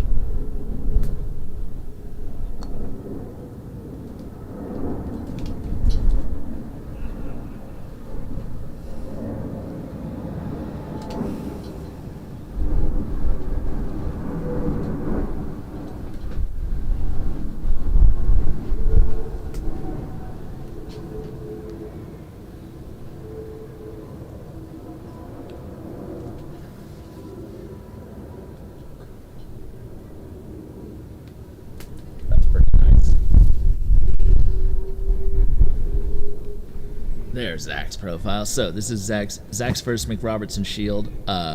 Was also my first 4 years ago in 2022. And he was 34 then, so he's sort of Kyle's age now. So, and he's exactly 7-7. So did not have great singles, but him and Matthew really solid in doubles those last 2 times. So, and Zach would tell you that he holds the distinction in the U.S. of having the most second-place finishes at the AC National Championship of anybody. Because for a good stretch of years now, it's been Matthew and Zach reaching the final. And they always go to 3 or 5 or whatever the deciding game is, but Matthew has a tendency just to slip over the finish line. They play some fantastic croquet when they play each other.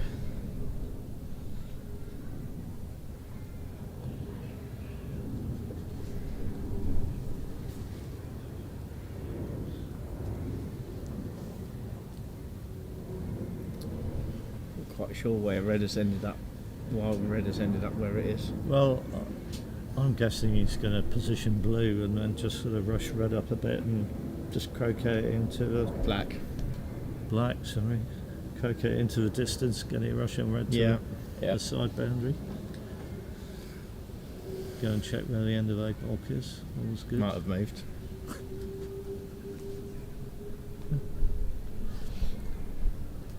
Probably knows you're commentating and just wants to wind you up. Yeah. I don't think that the bee in my bonnet is that well known, is it? It was in the team talk this morning. If anybody gets the chance.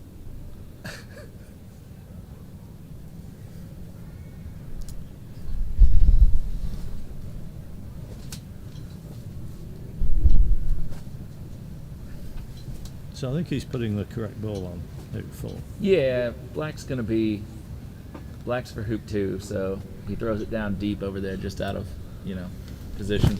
Black would have to come all the way back across and then get all the way back over. And it does strongly incentivize him to leave the blue ball there. So nothing more awkward than trying to set a leave and having your triple start when you're for hoop 2 or 3. 2's okay. Yeah, 2 can be all right if you do the summer leave or some version of it. So.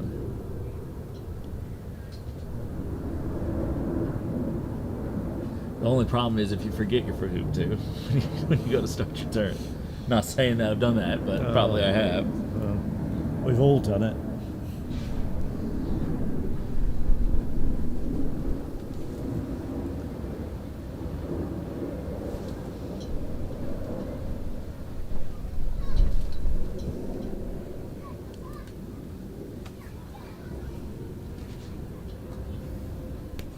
What has happened to Steven? All of a sudden, he's taking a shot and there are no balls particularly near any hoops or particularly near him.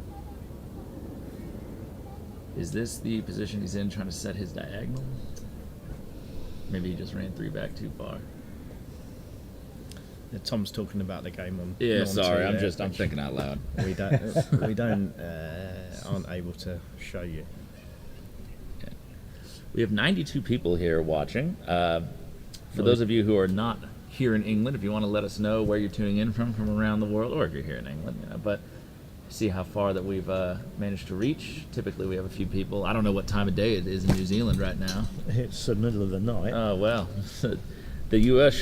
should be about to tune in. The Eastern Coast, it's almost noon, and then even on the West Coast, it'll not be an unreasonable hour to be awake. So.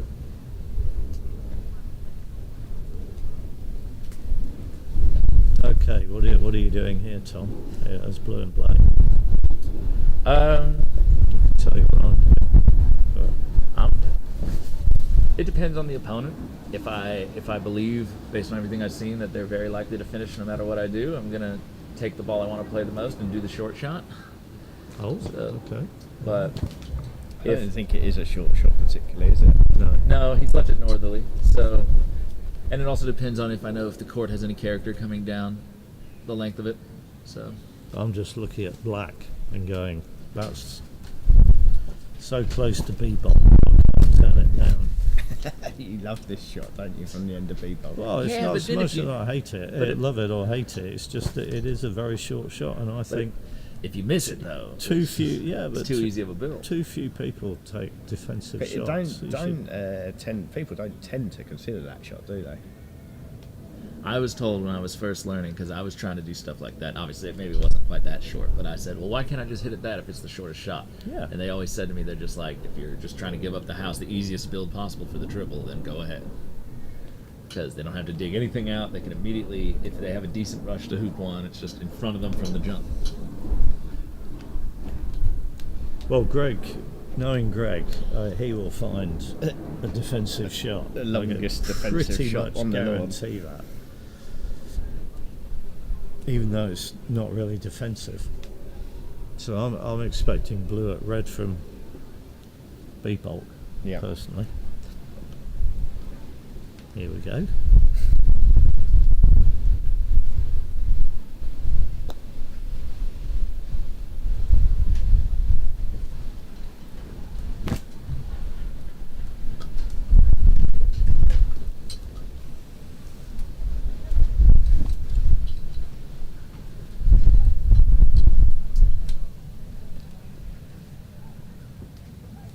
So Stephen has apparently finished his break and has gone to an old standard.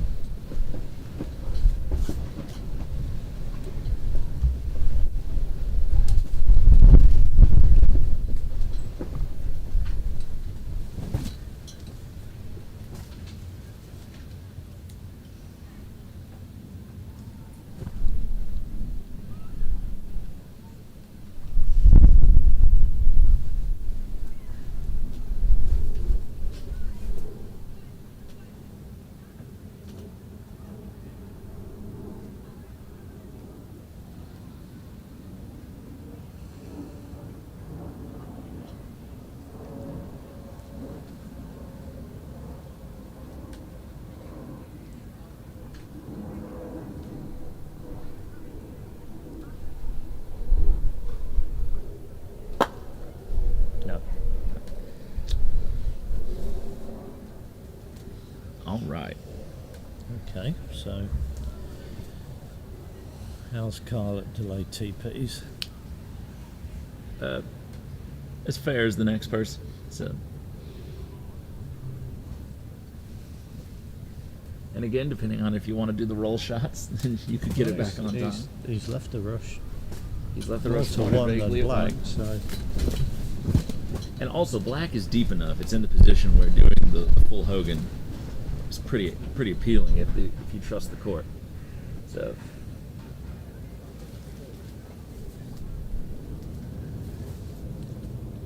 But first things first. yeah. That's a good cut. Needs to go. It's actually going to end up quite nice. Can't complain about that.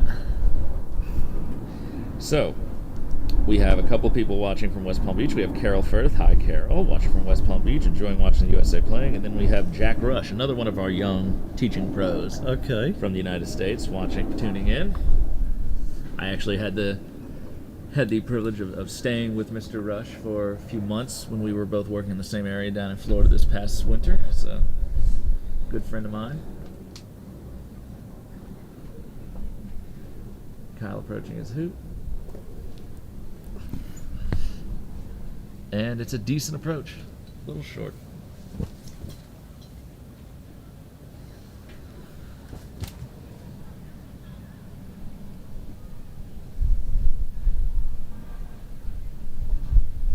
Smooth through the hoop.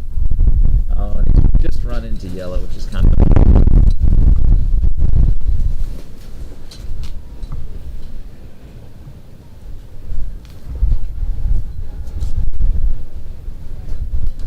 Had he gotten past yellow, we might have seen him go for corner 4, but he just ran into it. Well, I don't think it would have been right to go to corner 4 in that instance. I think black's deep enough that, like, on a fast line like this, what you can do the roll. What are you going to do with This yellow? is Well, what you would do is if he could have gotten a rush back towards the south boundary, you send yellow back towards 3, you go to blue. Yeah, I think Blue. I think that's a more difficult role from just a role that you potentially could play out of corner 4 coming to hoop 3. True.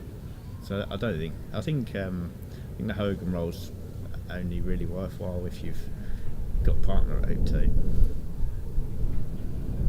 It means you can get a hoop 4 pioneer. I just and like get seeing a hoop people do 3 the Hogan pioneer. roll. It basically gives you a chance to rush over after hoop 2 with make hoop 2 off a partner and rush over to hoop 3 with a hoop 3 pioneer and a hoop 4 pioneer. Giving himself a slightly angled hoop, but nothing crazy.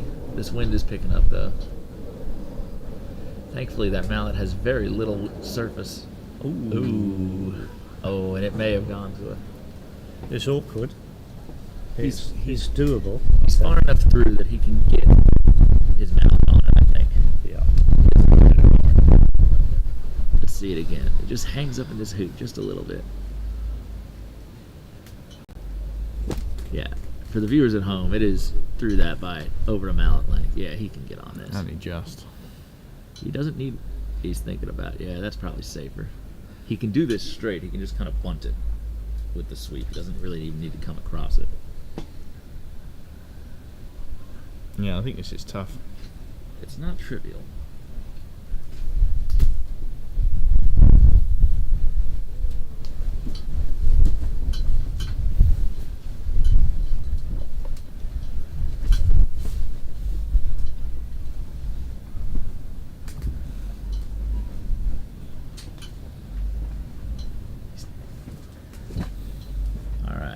big shot here. Ah, he whipped on it. Well, missed opportunity. But once again,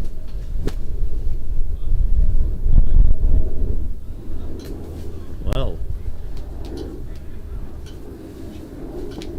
Soft.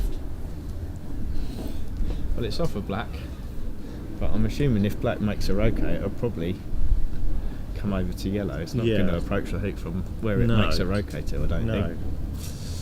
yeah. Still got to do a little bit of building. You just hate the drop turns like that. I did one of those the other day. You just catch up in that hoop. Mine was I just hit it too soft. I don't know why I made the choice not to just hit it, but sometimes no matter how hard you hit it. Looks like all the New Zealand team are sitting there supporting Greg, doesn't it? Yeah. Yes, it does. Yeah. The U.S. team is up on the other side under the trees. And the little Kiwi mascot. Yes. We used to have an eagle. I don't know what happened to the eagle.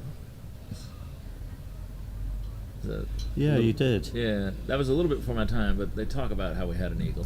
I've seen pictures of it. So Here are the There they are, Kiwis. showing some sweeties. Yeah. yeah, going down the whole row.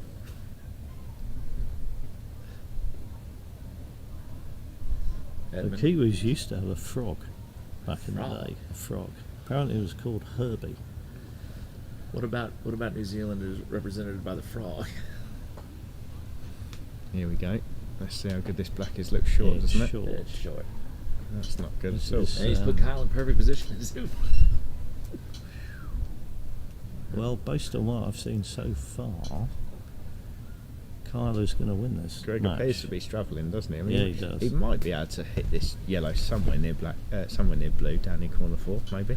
The Maybe. problem here is that if he leaves balls that far south, he's left Kyle in perfect position where Yeah. he could just run the ball to the south boundary Yeah. That is an option. and get himself some sort of 7-yarder.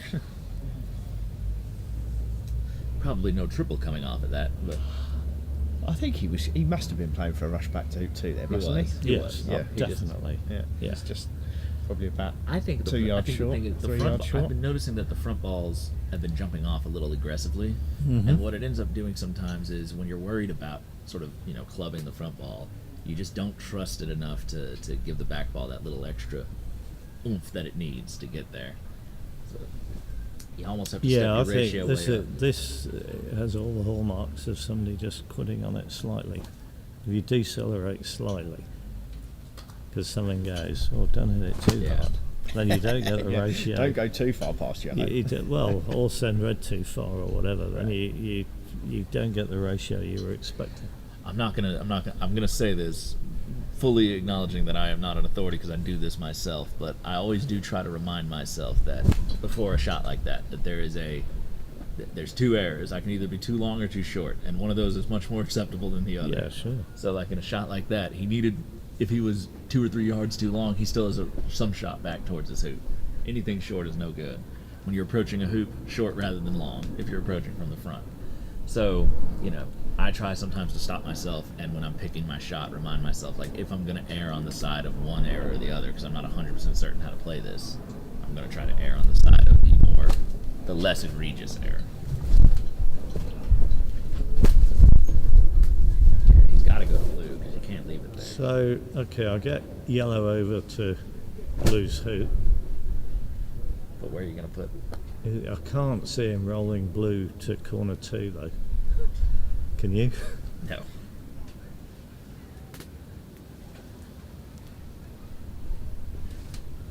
And he can't lay up down there with red there. That's Why asking for do you trouble. say you can't see it? Just because it's a big shot? Yeah. Yeah. Yeah. Yeah. He's not shown us his roll shots are feeling that good yet. So, and that's a really big one. And if you leave the balls on the lawn, then you're asking for trouble later. You've got to be prepared, almost prepared to roll them both off. Kyle's already basically made the declaration that he's not afraid to take those long hits and that he can make them. And we see Matthew Essick and Logan McCorkindale Yeah. sharing a moment.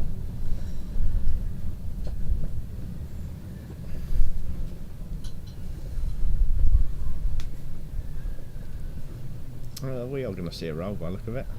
Oh, we are. Oh boy. But I don't think it's going to be Yeah, good. it's going to be successful. Well, I suppose if you knew you could get blue, if you had control of the distance of blue, I mean, you could croquet it there and then fire off Yeah. somewhere with black. You could do that. To give Like yourself do a some sort rush. of like drive or whatever. And that is what he's going to do. But it's not good if he's having blue off to shot. It's not sending it off. That's Short. That looks okay, it's, doesn't it? yeah, That's gonna it's be- not too bad. It's a little actually. bit short, maybe. But Yeah, but it's not bad. Well, if he that's goes fine. to the side boundary, that went out a lot further than I thought it would. Corner 2, even. Yeah. He's giving himself a 5-yarder of it, or maybe even 6 if he goes to corner 2. But anyway, it'll be a while. Well, who have we got here? We've There you got go, David there's your man. Openshaw Yep. And the US team, with Zach Watson, and it's Kyle, isn't it, Yes. in the deck chair? and then Ben Rothman to their left. Ben Rothman explaining something to his somebody. his favorite pastime. So, and then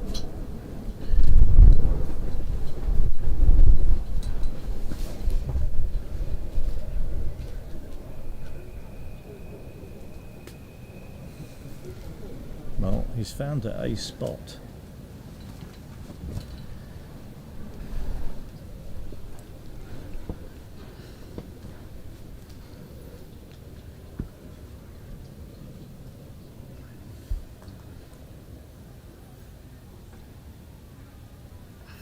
So Kyle's mallet is Russ Dilly getting in here to remind me that Kyle's mallet is Oakley's new mallet called the Titan.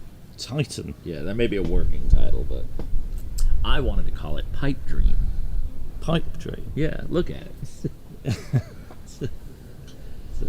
Well, he's picked a spot. He's not really fired off at it, but it is off the lawn. Yeah. Okay. All right, respectable. So this. So, choices. So choices are: if you're playing red, turn, hit at something, or run your hoop and then turn and shoot at something. Yellow, hit at something, or just get out of the way. You almost.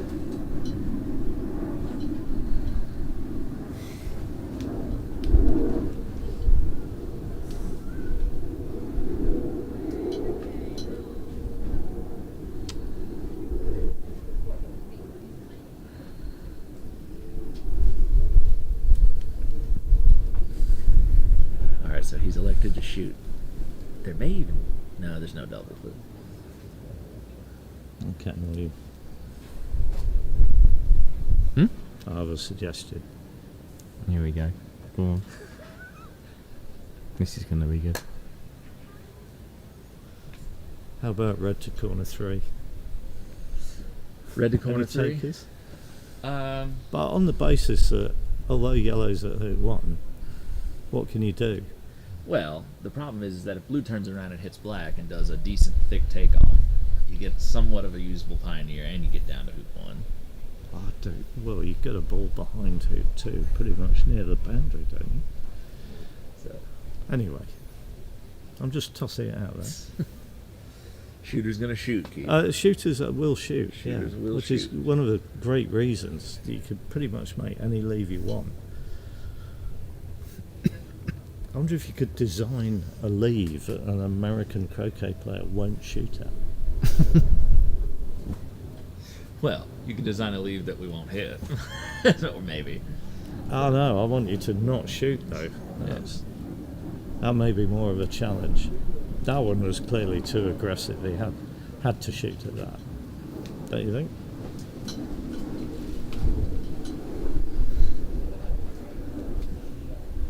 All right, Greg has a chance to get this back together now.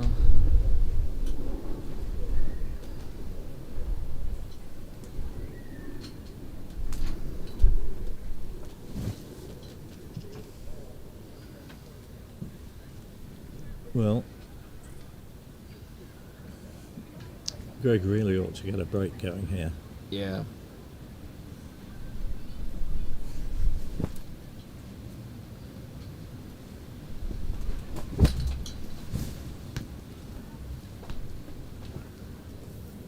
Okay, well, I'm going to go for a short break. He's not got a hoop 3 pioneer. No, that was... Nothing to write home about. Has he unhit that? He has. Yeah. Black I mean, may I- have. Black I mean- has a decent run, I think, but I No, I think Black's got a pretty short as well. it's cuttable at least. I think he was just so focused on getting a decent rush that he didn't play the right ratio.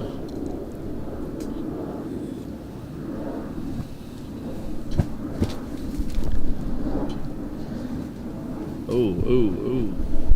It was short. And he's cut that to almost directly behind, not directly, but he's cut it behind hoop 2.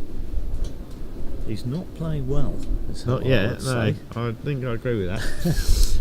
Well, no, it'll just be up to Kyle not to give up too much then.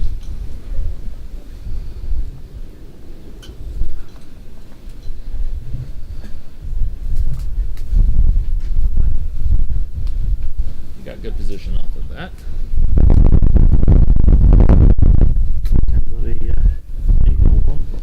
There's Yeah, another go on. Coke Zero in the works. I'll take one.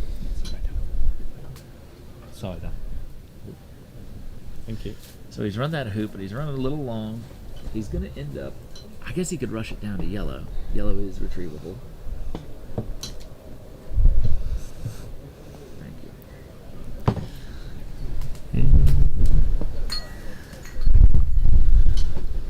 So, That's a fairly big shot. about a 6-yarder. It's a fairly big shot for somebody that That was might a- not feel like he's playing very well. Yeah. Shame, he made the hoop very cleanly.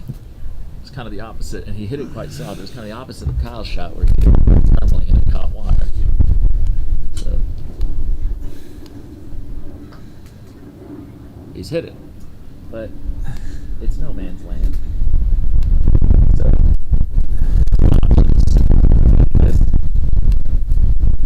You've definitely got to go to yellow Well, now, yeah, haven't you? yeah. You definitely go to But yellow. either so the it's- options are either send blue over towards Yeah. 4, don't get blue, or just take off and put blue behind. Yeah. Focus on So you either move level. That's the two. It looks like he's going for moving it over.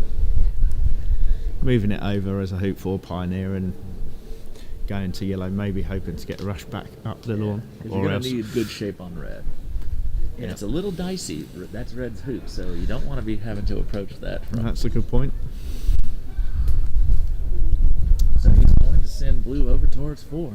And when you're playing, when you feel like you're not playing too well, these aren't the kind of pickups that you really want to have to No. deal with, are No. they? You really want some nice, easy shots to get yourself going. And when you're not playing well, these are the sort of things that become quite difficult.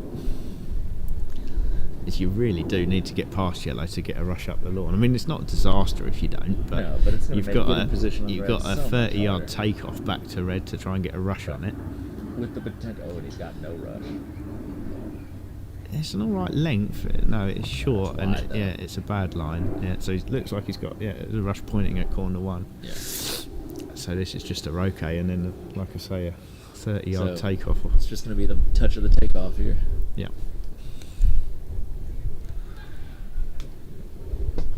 It's not easy, but if he makes the hoop, he has got a hoop 4 pioneer, hasn't he? So he's got Yeah. a break if he makes This, it. this is going to be the hard part. If he gets through this, he'll start to get it together, I think. Yep. Barbecue's back on. Yes, it does cast quite a bit of smoke, doesn't it? I haven't had a barbecue yet, so I might have to go for one of them in a little while. You guys have a different definition of barbecue than we do.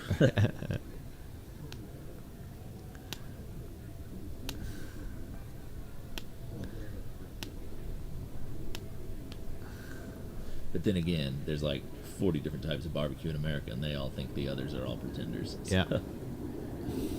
Ask Matthew about North Carolina barbecue, specifically the Piedmont region, North Carolina barbecue, and he'll talk to you about it. That might be a good. Yeah, that's try. got chances. It's short. I think that's good. Oh, I it's think that's trickling, good. it's trickling. Yeah, that's a good Gosh, shot.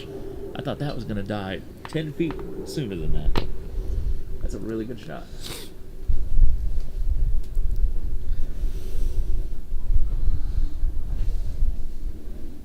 Yeah, you're just looking for a centre ball contact now. Try and rush it out. Just in front of hoop 3.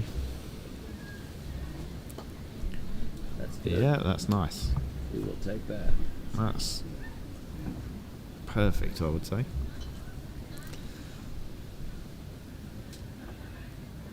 Yeah, so Yeah, he won't probably get. I mean, there's a chance he gets a rush. Over yeah, I to think Jello, but if he that's doesn't- what he's looking at. Yeah, but if he Yeah, doesn't, I mean, he's got a good chance. He's approaching from nice and straight, so he can find a decent stop shot approach. yeah. Approach the hoop to be brave, approach it to nice and close. You should be able to get a forward rush. Yellow's.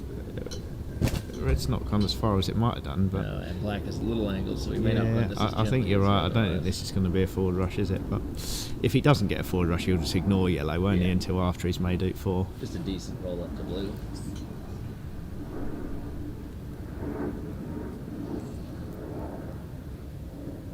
Yep. Yeah, just make sure you get the hoop. Yeah, no, if I was going to play this shot, I'd be looking at trying to put red on the western side of hoop 5. So that if I come through hoop 4 and go and collect yellow into the break, red's automatically on the side where yellow is. Approaching from the right side. It doesn't look like he's doing that, does it, from where they're lined up at the minute? Yeah, I think he's just doing this straightforward. I He's think just loading 5, and loading it, yeah, just putting it straight in front of 5. I'd definitely be I trying think to he's have it thinking if over. he gets a good 5 pioneer, he can go get yellow easily. It's in long. Yeah, I just think if I mean, that looks like it's going to be dead in front and might even hit the hoop. Right. Yeah, Right against the butt. Black's great. black is good. Yeah, he's found a couple of shots there, and that will definitely settle him down. He hasn't been playing well up until now, but the takeoff was excellent. And he played a nice rush over to the hoop, and now he's just played a very nice roll. Red's ended up slightly tricky, but black is excellent. So that'll be him settled down nicely now, I think. He'll make the hoop and try and get a rush over to corner 1.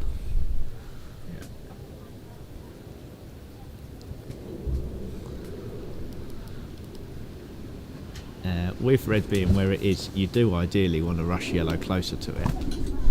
Yeah. Whereas that's what I was saying before, is if it was just on the western side slightly, Came up short. He's not happy. yeah. If it was slightly on the western side, as a, still a good pioneer, but even if you didn't get a rush on yellow, you'd have easy access to it.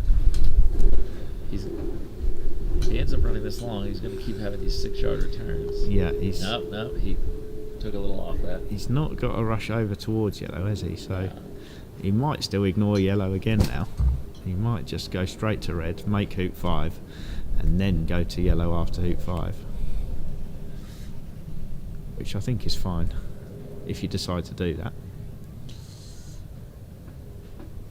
I think it's probably what I would do now. You don't get a lot by collecting yellow before No. uh, Red's before still you gonna make be hoop awkward. 5. Yeah, I think rushing to close to hoop 5, putting out a good hoop 6 pioneer, make a rush on red, and where it is, you're probably going to rotate it to slightly west of hoop 5, aren't you? A little takeoff, Yeah. and then automatically run the hoop, and you're automatically going to have a rush back down towards yellow. The only thing I could see justifying is if you had a rush pointed sort of up between the peg and 6, you could take it up there, you could take off to yellow, just tap it, and pretty much if you tap it anywhere towards the east, you have just as I good don't think or you bad. gain a lot. You don't gain a lot, but you get the other ball corralled a little earlier. Yeah, And but it- you also and the- you also put in some difficulty in that because where red is. So if you're Yeah. taking croquet south of hoop 5, But you any do shot need on to red get now is past it. awkward.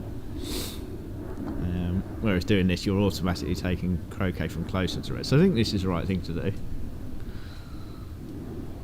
It's a good hoop 6 pioneer. And this is what I was saying now. You rotate this to a space where you just take off from it, run the hoop, and it will already be there as a reception ball in the right direction to Yeah. rush over to yellow. We have Richard Allen saying Maria Sweetser and I are watching from Palm Beach Gardens. Maria may have retired, but she loves and supports all of you. Well, thank you so much, Richard. Kind regards to you both. All right.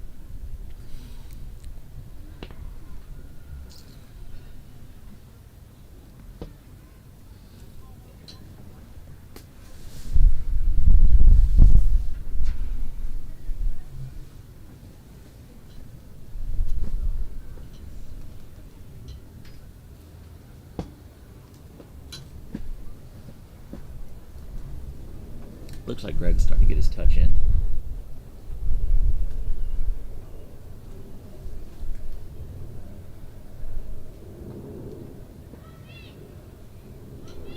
He's just running those hoops a little firmer than you'd expect him to. Yeah, maybe.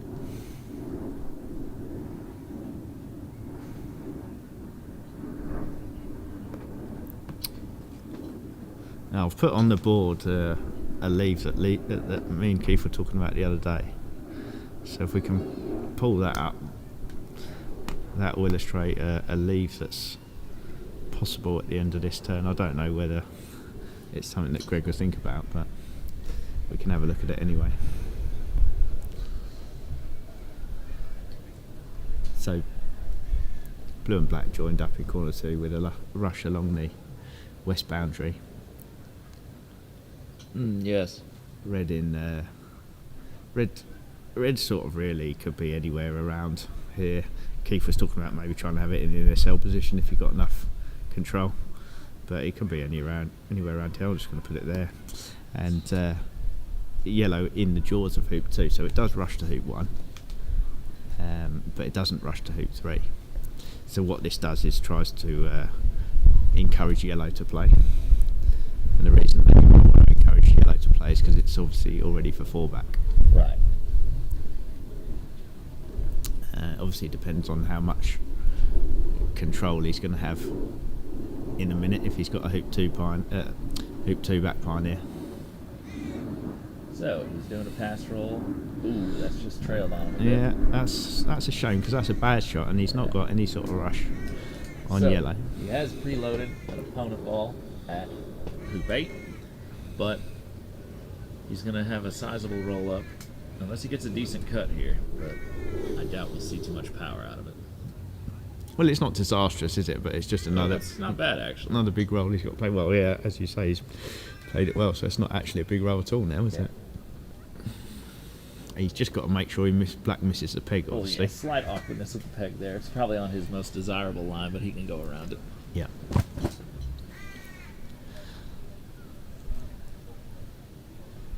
And he's got the balls in the right order to be able to make this leave, because if yellow's going to be his 1 back pioneer, so he can try and put it in hoop 2 after he's made 1 back.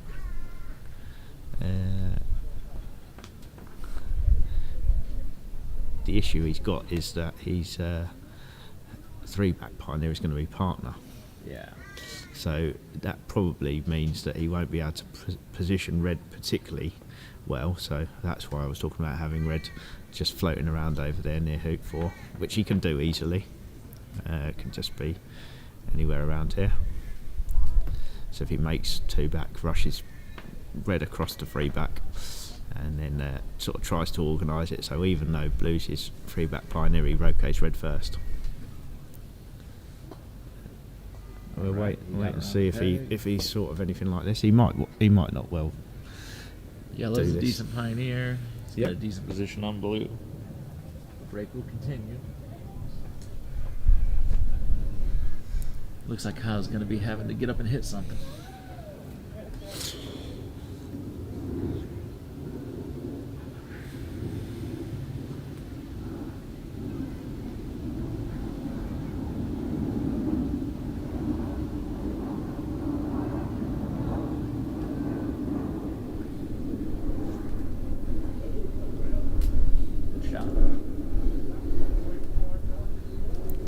Yeah, he's definitely got a position where he can be looking at this sleeve if he thinks of it and if he fancies it.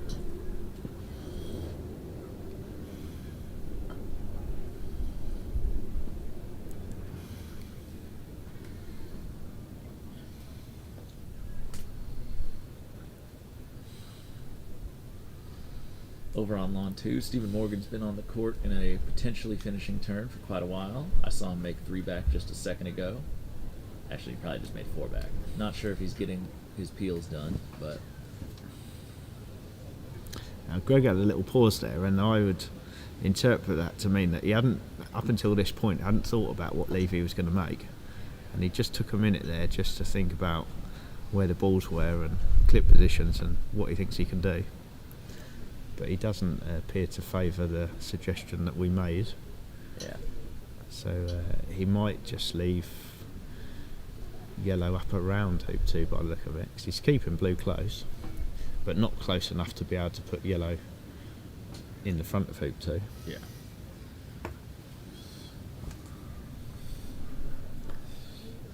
I see some of the English coming over from their day. Yeah, I can see Mark Avery I'm going to wandering check down croquet from the house. scores. There's Jack Good, Mark Jack Avery, Good, yeah, Jamie Birch. One half of them.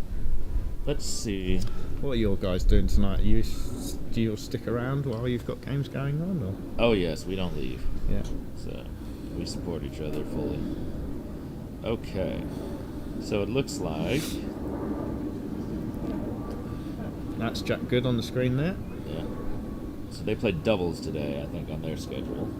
Yeah, I suspect they've come back to do a little bit of practice like they did on the first day. And I do not believe, thank you, and I do not believe there were any more matches won by the Australians. The Australians have won a match each day up until now, but as it stands, it is 10-2. So England is just, by these statistics, it's just one. How's the commentary team going here? How are you? Okay. So, looks like the English are going to have a fairly easy path through the rest of the test to a victory. Yeah, we can see now what Greg's thinking with his lead. Fancy doing a bit of commentary? I did some row hunters this morning. Okay. I could go off and Impossible. chat with I can't Elsa. I can't stick here for very long. Well, I'll head off to Norwich. But, join the team, Jonathan. Join the team. I'm going to go. Yes. We're just joining the end of Greg's first break around. We're in the bar, gentlemen. By the way. Oh. On the live, Oh. big TV. Well, is Excellent. anybody watching? No. Yeah. I was going to say, well, why aren't they sending the drinks down? Yeah, the important question. At the National Croquet Center, they do the live streaming upstairs and they play it in the bar downstairs, and so there's enough people watching who are either just players or sitting around or just other people that, like, if I get on live stream I can be like, hey, can someone send me up a rum and coke please, and I can normally get one in a timely manner. It was on in the bar yesterday, and we had croquet players sitting watching the stream in the bar Yeah. when they could just They be could sitting just out be sitting here out watching here. the croquet. Hey man, there's no drinks out here. So we're joined by there are drinks here. Yeah, but you got to go in and get them, so you stay near the source. we're joined now by Jonathan Kirby. Hi Jack, how's it going? Yeah, And And it's we all haven't good. met, have we? No, Tom Valden. Good to meet you, Tom. So, And so you played in the Mac with Keith, didn't you? We were I talking. did. Me and Keith were talking 20 about that. years ago, 2026, 2006. 2006. 2006, Yep, yes, yep. 2006. In Rich River. I was 9 years old. Right.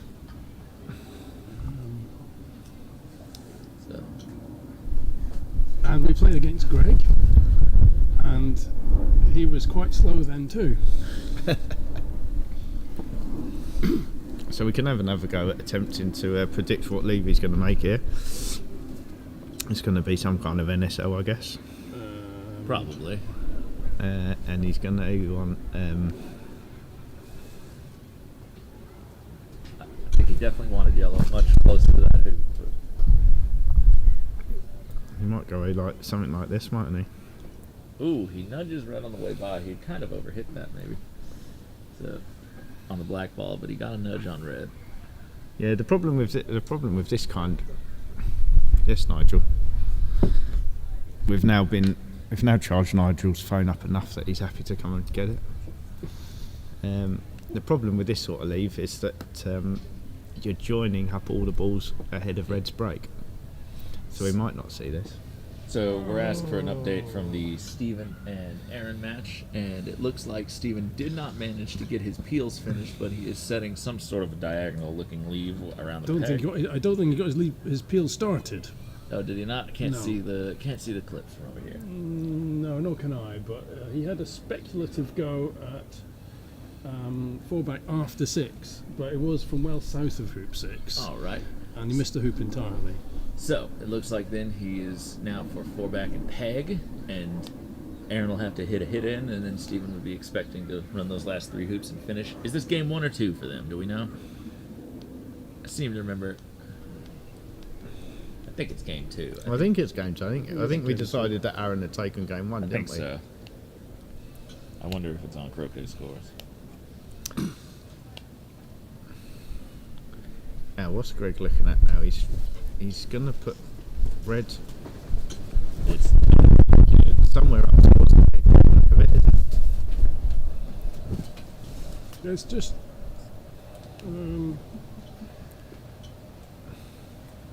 Which I don't.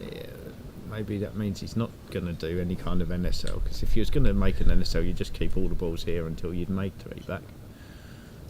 well, you don't have to, do you? Well, no. You Well, can. yeah, no, I mean, this does 'cause kind of make it I look like think he it's- is going to do an I NSL. think it must be an NSL, because what else can you do from here Yeah. that's sensible? But why would you do that? Why would you throw red away now? Because you've got the position to do it. Yeah, I mean you can just keep it, can't you? But anyway, it seems to be. He seems to Also, if you want to do what I if put you- on the board. if you're used to making an NSL where you leave the ball behind at hoop 2 after 1 back, Yeah, this but is an NSL. It's then- not a good place to be. Exactly, that's my point. Is if you keep red here, you can. You've got a you've bit more got an extra control. ball, yeah. But He should be able to get it managed, but he's just got to get yellow in a decent position, hasn't he? Now. all right. it's okay.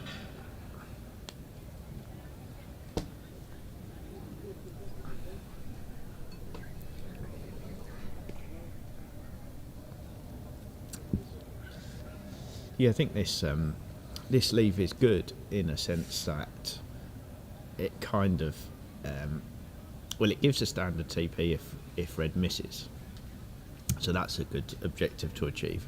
But it's bad in the sense that if red makes a roquet, it's just immediately got all the balls ahead of its break. Yeah.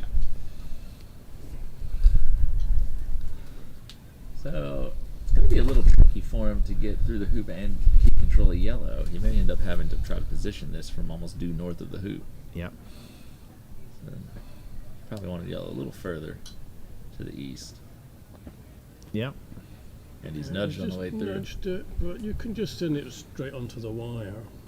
And the lawn is smooth enough that if you send it in the right direction, you don't hit the hoop too hard. It's not going to bobble off too far. The only problem is that It's if, not perfect. if but yellow ends up unrushable or not well rushable to 1, it shouldn't matter. free shot for Kyle to pick up the red ball without really worrying about the triple, because he's only for hoop 3. He can ignore yellow.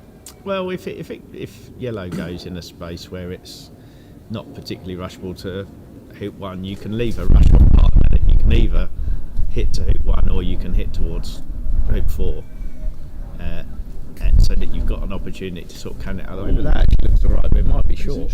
It's well short. He's not That is happy. well short. He's as wide As open. well, sure. It was a good line, but it was nowhere near getting in the position. So the issue with this is that if red lifts to the end of A bolt, it can just see yellow. Yeah. And you can't make that shot. And you can't see all of yellow, probably. You can certainly see plenty of it. And the other thing, but more of an issue actually, is that yellow can see everything. Yeah, So- you'd have to go way north for yellow to not be. So at this point, you have to think. I think the standard thing to do here is you just stick blue in corner 4 You might end up separating, mightn't you? and separate, Yeah. and put black peg high, Yeah. So or something. that is a disaster, really. which is bad. Over on lawn 2, Aaron is taking a potentially game-saving shot.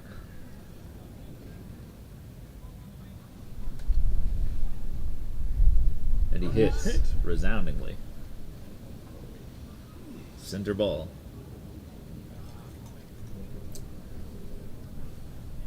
Whereas, yeah, Greg is. He's unhappy.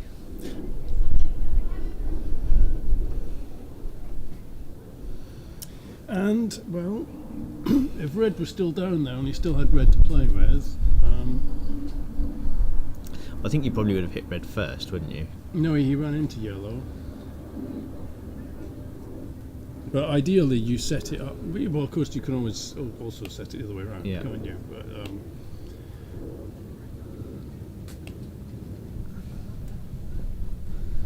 Yeah, so but he's, you've also got more control. If the first stroke goes badly like that, then you've got a bit more.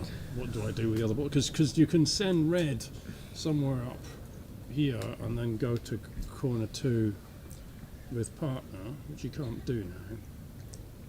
I mean, whatever you do, you're giving away a short shot. But yeah, that's the issue that he's got to deal with. Is he's just giving away a short shot, so he might just join up and hope that opponent misses, or he might feel like it's so bad that he needs to be separated himself.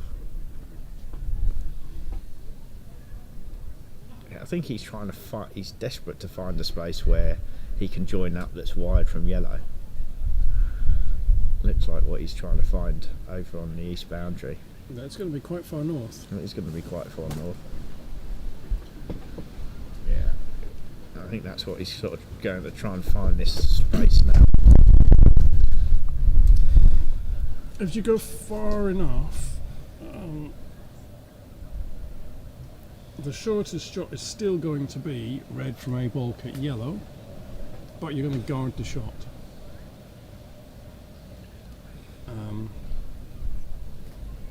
And what you mean by that is if it misses, If it misses, it misses you're- too close to you. So It's close to you, so you've got. I mean, can you're going to be use it. joined up anyway, but you have the third ball there. yeah, And so that- you can get it into the break immediately. You can. So you probably get a 4-ball break straight away. You still have to rush to hoop 1, but yellow, because of where yellow is, it's in a good position to rush it to hoop 1. What's he looking at now? Not sure. I have no idea, actually. That looks like it would just be wide open for yellow. Yeah, it almost looks like he's sort of trying to think about red, doesn't it? But Well, there's the. is he going to? I don't know. I mean, you can, because he hasn't had red yet. You could. And Kyle really wants to play red, so he could leave blue. He's definitely picking a spot to rush blue to, I think. He's picking a spot. Is he going to take off from blue to red, do you think? Try Well, and you push can't blue over leave. to the boundary? There. Why would you do? Yeah, I you don't know. can't- think it's hard to see what he's trying to do. I So think he's got maybe his I think spot. he's going to do a thick takeoff from blue and try and push blue across onto the east boundary And push blue north enough that and go Far over enough to red. north. No. Oh no, he's Doing going to a go big for a roll. big roll.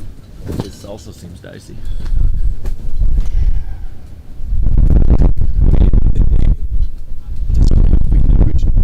Planned. It doesn't look like it, does it? I mean, because the opponent's for 3, it's quite nice to lay up behind their break rather than ahead of it. Well, he didn't. But he didn't really from play where for he that. had blue, it didn't look like he was That going to be wasn't- rushing it to corner 2, did it? It It looked like didn't, he was just no. going to be making a standard NSL to me. Yeah, but once things go wrong, you start thinking, and Sometimes you overthink it. sometimes you Well, overthink. I mean, he's in a bad situation, so he's just trying to rescue it now, isn't he? Yes, he is. You may create a worse situation. He might, yeah. But he's given himself a chance to do something. Oh, he's just gone off. Oh, interesting. He's Okay. rolled, big roll. So blue is going off in near corner Very near to 2. red. Well, that's interesting. Well, to be honest, if you're given red 1 10-yarder at yellow, give him a choice of 3 10-yarders, and then be less committed and less decisive when he's He did taking the sort shot. of throw his mallet down there a little bit, so he's obviously very frustrated. I think he was already doing that. I think he's just generally frustrated that he ended up here. Yeah. Oh, yeah. Well, sure. he's got to fall back, and that is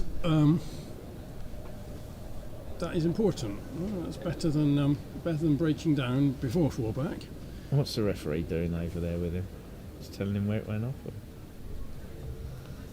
Yeah. I don't know. Right, perfectly in the corner. Interfering, yeah. Well, like you say, that one thing has been achieved in that he's got a clip on 4-back, so that's a positive. So he's taking a lift. Is he going to go at yellow first? Well, Yep. he has looks to like it. at this point with black and blue separated. Actually, Right. You won't end up that far from partner if you miss.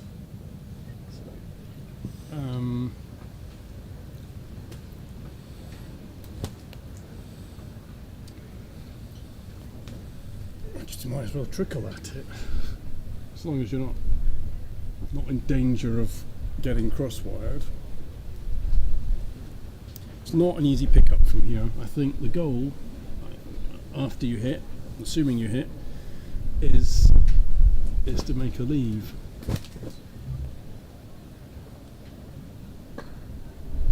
And he doesn't hit. Oh. Well, It's he got didn't the go that hoop. far away. Now Greg thinks, I should have joined up. Yeah, Greg's going to need to make a good one. It's going to depend on how straight this boundary runs. And now he's like, oh, why did I split up so much? Because he's got black south of the peg, and blue in the corner, blue in corner 2. Red with a definite hit next turn. Red has got a hit next turn, yes. If he hits it That correctly, said, if you hit and miss on the left and go to the south boundary, still not an easy pickup for red.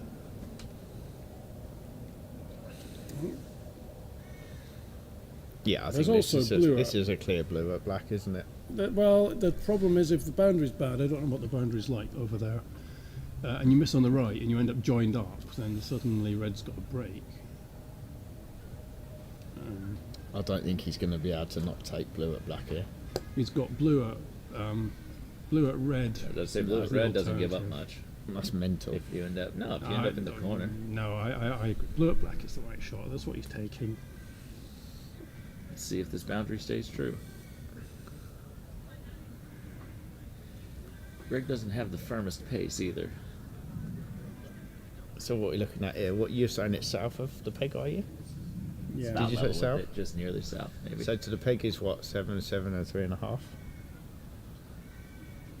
17 and a half. 17 and a half. Yeah. So I so- think this is 20 So- yards. 19, 20. Yep.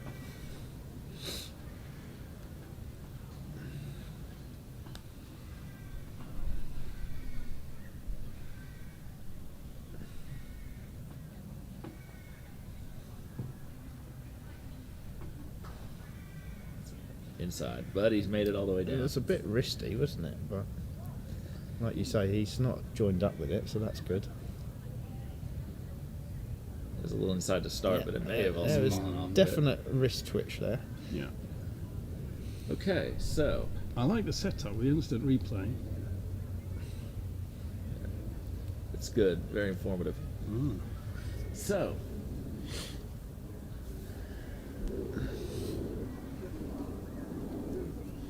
he's debating. You could almost, I mean, there's a world in which you just ignore blue and black and then you lay up in a corner and you say, take another swipe at it. But That achieves nothing. Doesn't does it? really help you a lot, So- though, does so it, on the next surely turn? the play here is you hit yellow, you leave it towards corner 4, take off to blue, send blue to hoop 3. No, I don't. Going to I black. don't think you send blue 2, 3. Yeah, Blue's to hoop 1 ball. Yeah, You- okay. You don't can want to do send- that. I think you well, just leave blue down there. You can send. You get blue out. You've Yeah, got to get yeah, it you out. get it out, You yeah. can get it to. Yeah. Okay, you get. I guess you get blue to where black is and black to hoop 3. I mean, blue a little bit in the lawn, and that's a leave. If you can get blue 6 yards off the boundary, then it's enough in the lawn. Well, it's a little bit short. No, it's It's good. gonna It's trickle fast down the that hill. corner. there's a hill down there. 5 yarder, 4.5. Yeah, I mean being joined up in corner 4 is not not ideal because it makes it difficult to get both of the oppo balls in useful positions. The reason that I'm saying is you don't want blue at hoop 3 is because that is the hoop 1 ball. So if you put it at hoop 3, you're almost forcing the hoop 1 ball to play. So I think that's the wrong thing to do. But the problem is trying to find somewhere useful to put blue. But for me it's not that difficult a croquet stroke to send blue up there and get to black. I appreciate what you're saying. You can put it where black is, but it's still really not that useful, is it? Because you might well be able to arrange to make hoop 3, but it's still difficult to get a hoop 4 pioneer. So that's what I'm saying. It's being joined. I mean, as it was, he didn't really have any option. He had to be joined up in corner 4, but by being joined up in corner 4, it limits the options where you can put the oppo balls. Yeah. I think he's found what you're suggesting, Jonathan. Yeah, it's a bit close to hoop 3, but which means it'll be a bit closer to black. 2 hoops is closer to hoop 2. Sorry, hoop 2. It's right up towards hoop 2.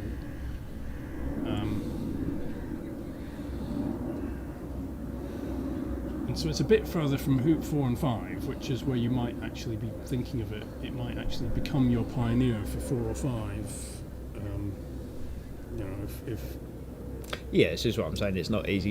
If you're going to put, if black's going to go to hoop 3, it's almost guaranteed that black's going to move on the next turn. So even if you get a rush to blue, you can rush to blue and rush to hoop 3, but you're still not going to have hoop 4 pioneer. But you might just commit partner to the middle of the lawn and rely on yourself rushing to hoop 3 and making it. And if partner's in the middle and you make hoop 3, then you have got a potential break.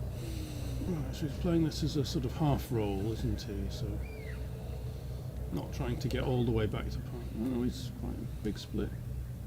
Black's way short, is it? Black's fine. That's probably pretty good if it can't hit blue. Probably pretty nice. It's very close to the hoop, Yeah. and it looks like it's wired on blue for the backswing. Yep. So blue can shoot a black, which they're never going to take because that leaves the balls joined up at red's hoop. And the on-time triple can actually get started again. But it would be so. I mean, I think we're going to see that black would- down to corner so- 1 or something. Well, black shooting at red and yellow is. I don't think black's going to shoot at red and yellow. You don't need to as black, do you? You shoot at black. You Yeah. probably don't. If you because- shoot at red and yellow, you're We just haven't giving them seen an Red immediate make a long 3-ball hit break. in yet. He may not be feeling very confident. Oh. So he missed a couple of 8-9 yarders earlier. So. That's yes, and the thing is also because blue. If blue had been where I'd eventually suggested, which was more on the level of more peg high, even a bit more into the lawn level with the line of 1 and 2, then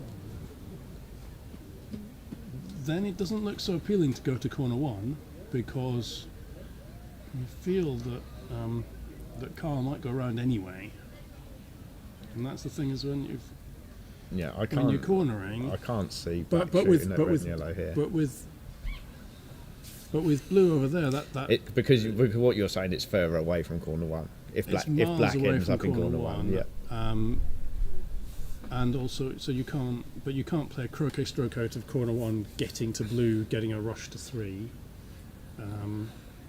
And it's also much harder, if black goes to corner 1, it's also much harder to rush partner to blue and then get partner in a useful place, getting a rush to 3.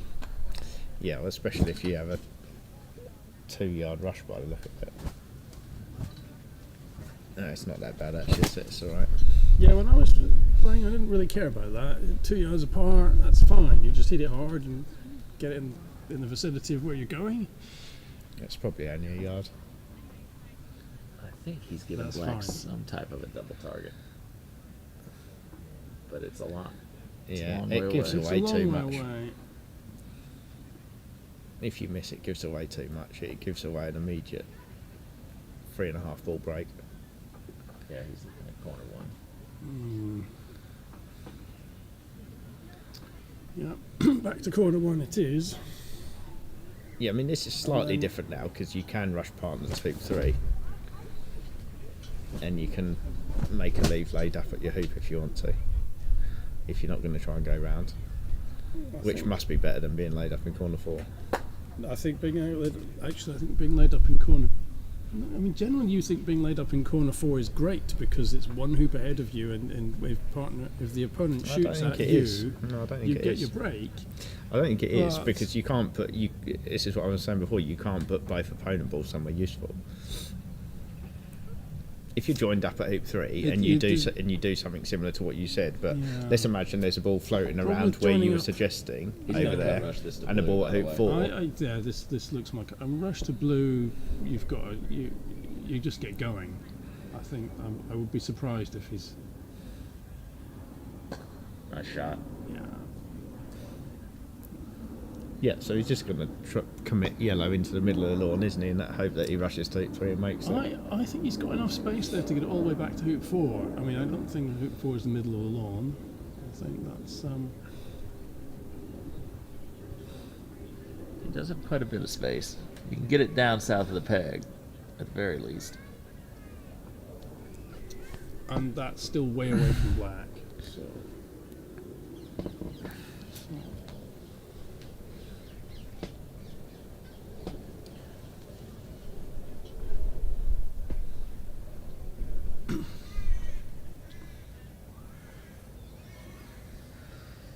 Becky Essex in the chat, congratulating me on a good match. Becky Essex is Matthew's grandmother, probably the biggest croquet fan in the world. There's probably not a video on YouTube she has not watched of any code.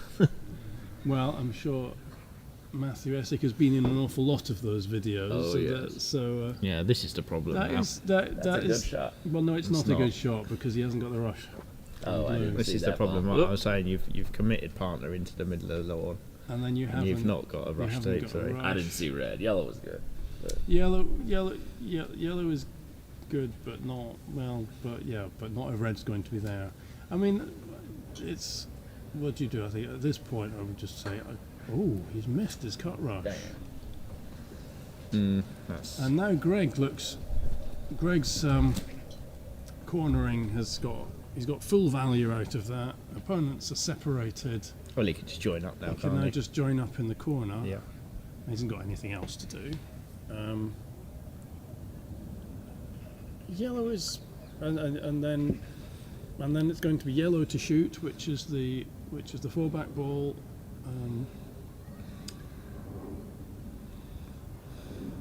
Or corner. I think at this point it's. Greg is thinking. What is he thinking about? Oh boy. What is it? Well, I mean, you can understand. You have to think. Yeah, he may be thinking if I give yellow a double. Am I going to give yellow a double? But then, if he plays to the south boundary and yellow misses, then he just gets a cannon out of corner 1, and he's off to the races. No, he's got the wrong ball. He wants to play. Well, no, but if he plays blue down to the south boundary. Yes, you're right. Yes. So if he plays it just inside the corner on the south, it's a very even if it's a double, it's a dangerous double to shoot at. Especially with the 4-back ball, Right, you don't get especially so much to gain by hitting. Yeah, you can set a lead maybe, or maybe get your 3 hoops if you. Yeah.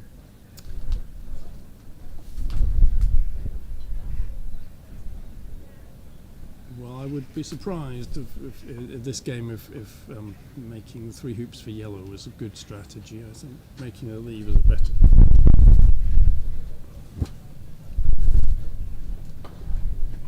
He's shooting, and he's hit. So the shot with slightly less pressure on it. He's chosen to shoot, and so he couldn't lay a rush for blue. And so it does make sense to shoot at that point, because if you end up missing and leave the balls in contact in the corner, that's not much worse than not than having the rush the wrong way around.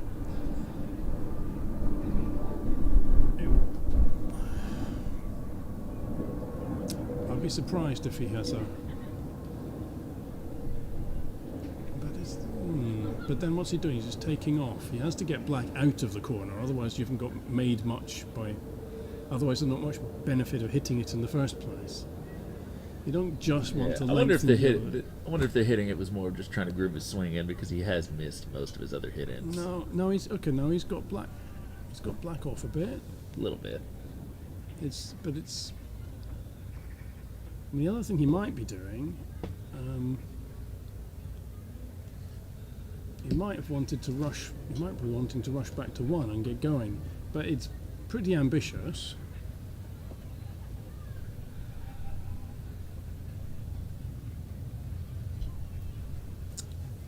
But otherwise, I'm not quite sure why he's taken off past it. He might have been wanting to rush to red. I can't quite see where red is. Is it right in the corner? No, it's on the north boundary. I think this is a rush to 1. Ooh, it's a rush to nowhere. He hasn't gone to 1, but he has hit it, so second prize.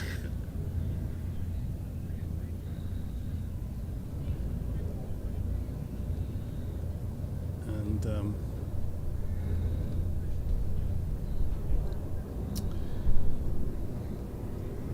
so Wixie, with your expert leave making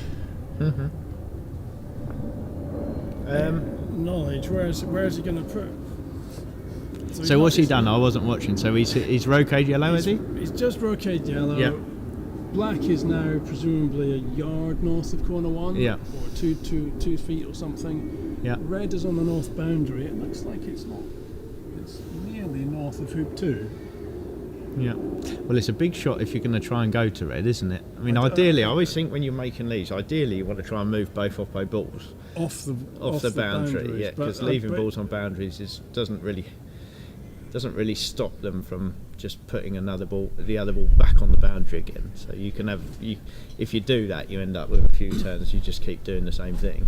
Yeah. So if you've got yellow, it doesn't have to go very far, does it? If it goes back a little bit past hoop 4. I mean, if it's black on the west boundary, is it? It is. Yeah, just about. So, yes, no, definitely, because he took off. So he can't leave himself at the end of the turn with a rush to hoop 1 on partner, can he? No, he's good. I would have thought blue back into corner 1 is the option. Yeah, but what I'm saying is, if you do that, it's rushing to corner 2. It's a rush to corner 2, which is where red is roughly. So it could be a rush to red, which means you don't necessarily have to get red off the boundary because you've got to rush to it. But yeah, I mean, he's just going to throw yellow away and join up again, isn't he? But and that's safe. The problem with trying to play a big croquet stroke where you go over to red, if they take off, it can go wrong. Whereas this can't really go wrong. And no, I think the problem here is if red moves to corner 4, isn't it? Then you've got the innings. You haven't got a rush to hoop 1, and it's not particularly easy to start off. Get a rush back I to think hoop. that's okay, to be honest, because I think you can take off to corner 4. You can go to corner 4 red, first, yeah. and you can send red up to hoop 3, hoping for a rush on yellow to hoop 1, and even if you don't get it, you're in a better. You've improved the leave. Yeah. Yeah.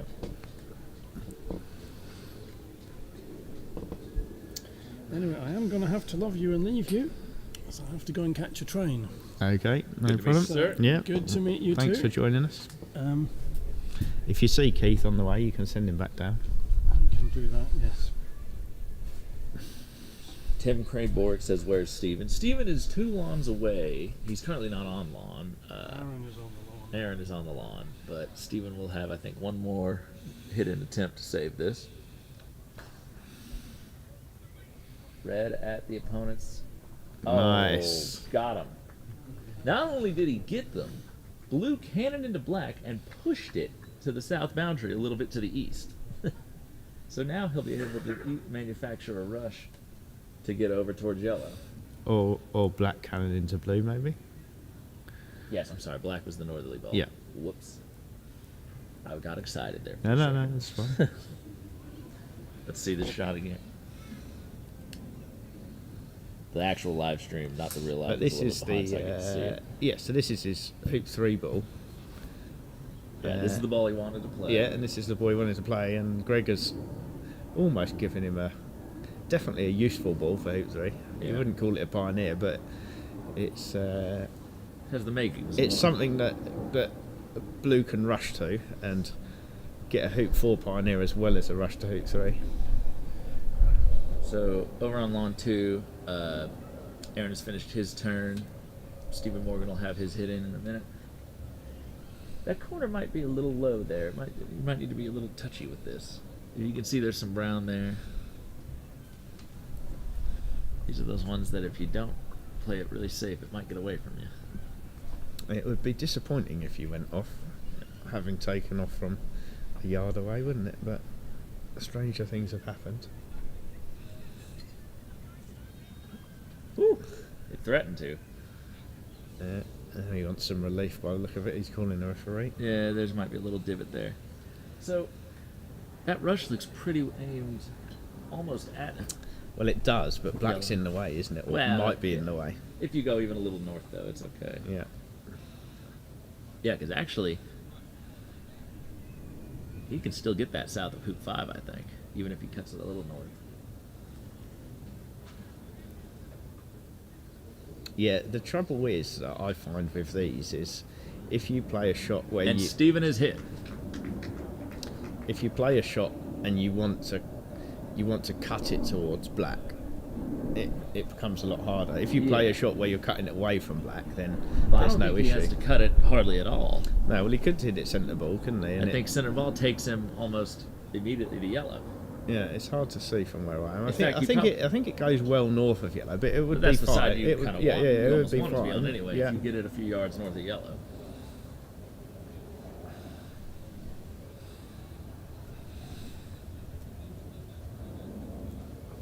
I don't know what sort of discussion they're having. They're calling. Yeah, now they're calling Greg over. There may be a question about if it's unrepairable, how he's going to be okay moving it.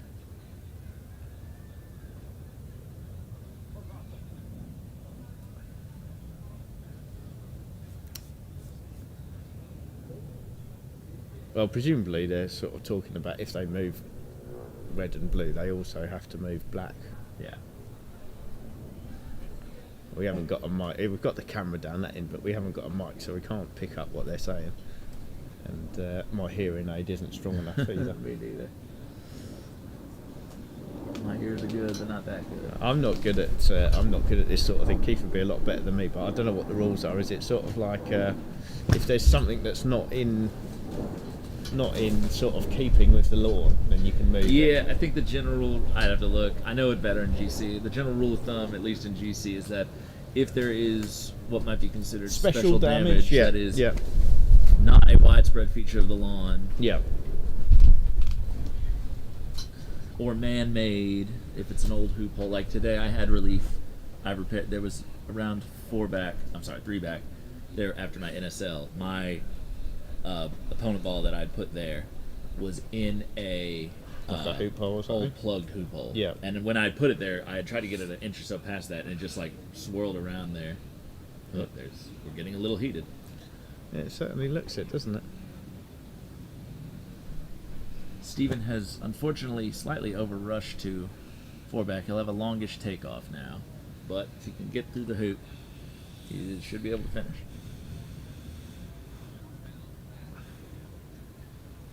Looks like he's giving himself decent position too.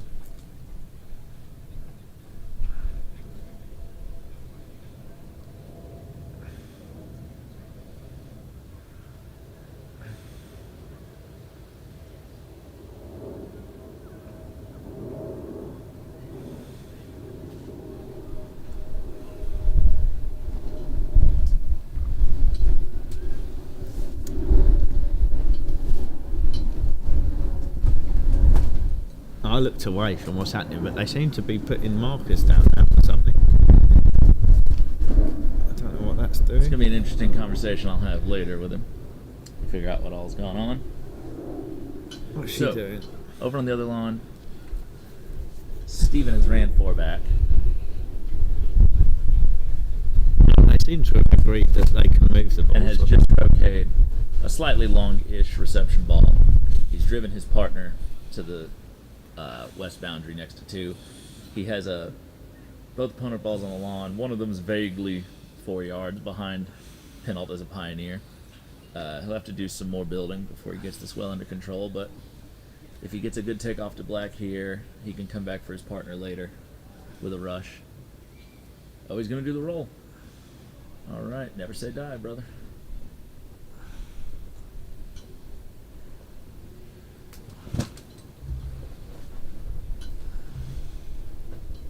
All right. He didn't get as far on with yellow as he wanted.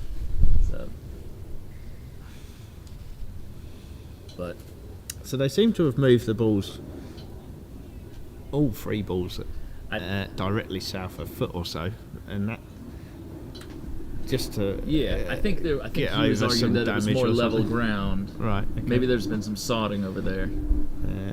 But once this shot is taken, black will be moved That back hopped to... significantly anyway. And it hopped right into hoop 5. That's not great. So black now gets moved back to its Right. original position. So you could see that ball had a significant bounce to it when he hit that. That definitely had a slight rise to it. So like you say, there must have been some Must have been some irregularity. uneven ground for some reason down there. That constituted special damage. Yeah. And Greg's not down there, so he must have agreed, mustn't he? They did call him over. So I don't think there's anything that's happened there that's dodgy. And he's now got this roll, so he's going to try and get a rush on partner 2-3. He's playing it tight. Oh. I think... He played it too tight. Yeah.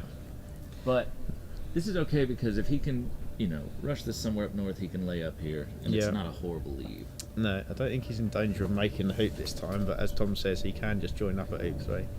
He can sort of just get up vaguely in corner 3 area, or even just dead north of it. Yep. There's no lift given up.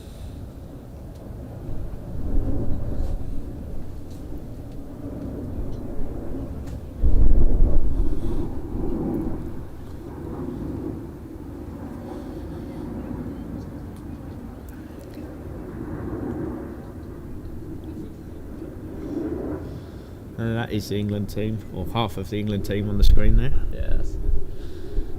I don't think they've done any practice today. They've always just come across just to maybe do some watching or... So Stephen's pretty much gone through all the theatrics of this build. So Kyle here. Yeah, so Kyle's just going to lag and he's going to be looking to load. Is he going to try and approach the hoop? You probably know better than me. I don't think so, but No. you never know. I mean, it's a bit of a free go, isn't it? The pressure, I mean, the only trick there is leaving yellow to, if you're planning on making the hoop, you might need to leave yellow a little deeper. But if you don't get the position, then you don't have a really good leave. So, no. Maybe the vague idea. Yeah, he gave himself a chance, didn't he? But he's got them into a good position. Yeah, I don't think he's going to be attempting that You hoop. can now just give yourself a good rush.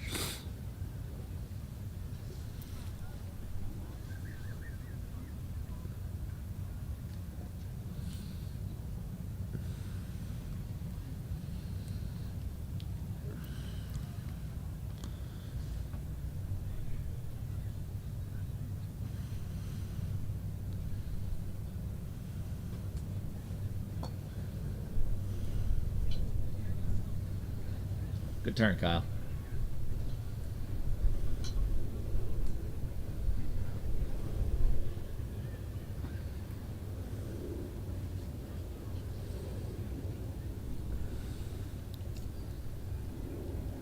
I just need to leave you for a minute or two, if that's all right. That's all right.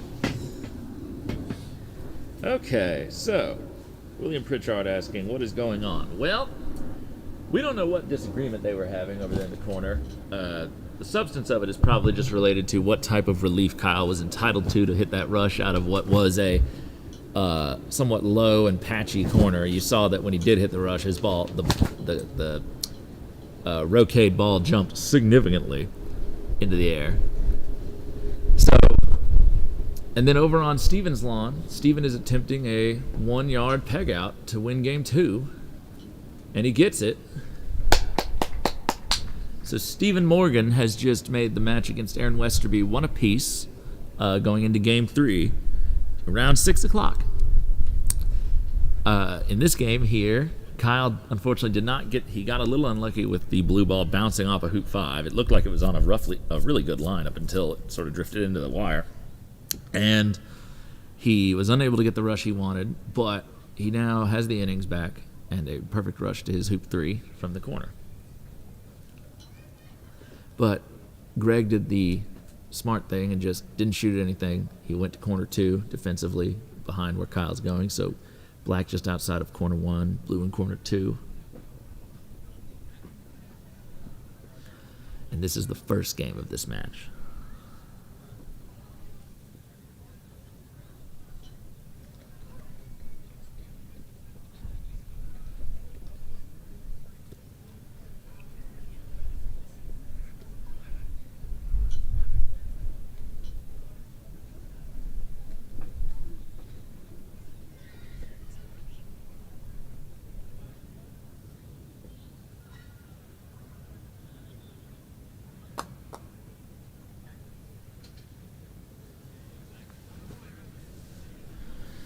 All right. Kyle just taking his rush to his hoop. It'll be interesting to see what he chooses to do out of this hoop. He doesn't really have much in the way of a build. There's no real triple prospects anymore. So it looks like he may be playing to get a rush back over to corner 2, to the blue ball. You know, the thing he would like to do is if he could get to both opponent balls, throw them out onto the lawn, far apart from each other, but useful enough that at least, you know, one of them will be useful for him. And then he can start to lay up in a corner and set some leaves that actually apply some pressure.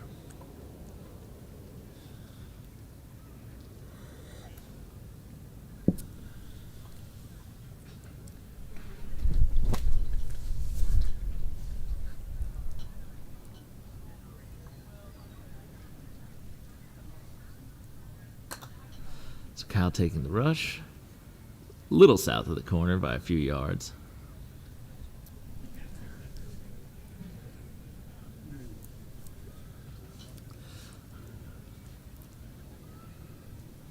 It's getting a little later into the evening. It's dinner time, honestly, but we still have plenty of hours of sunlight left. I think either way, I think the Westerby-Morgan match will probably finish. This one is very unlikely to finish today. So we may have to make this one up. But only time will tell. The other game or two might go blisteringly fast.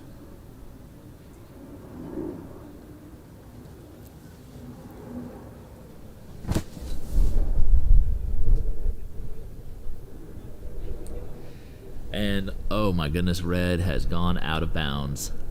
Wow. That corner, you can almost see the line there. It just dips down right behind the blue ball. And so it just picked up a little speed and just dribbled over the line. That's unfortunate. Kyle will be wanting that one back. So that's the hoop 1 ball. Greg will have enough room. He'll get red out a little bit. He can get a decent rush on yellow, either into the corner or straight to hoop 1. I suspect he'll probably try to take it into the corner and then sort of get black out and start building this together slowly. But he still has some good shots to have to make.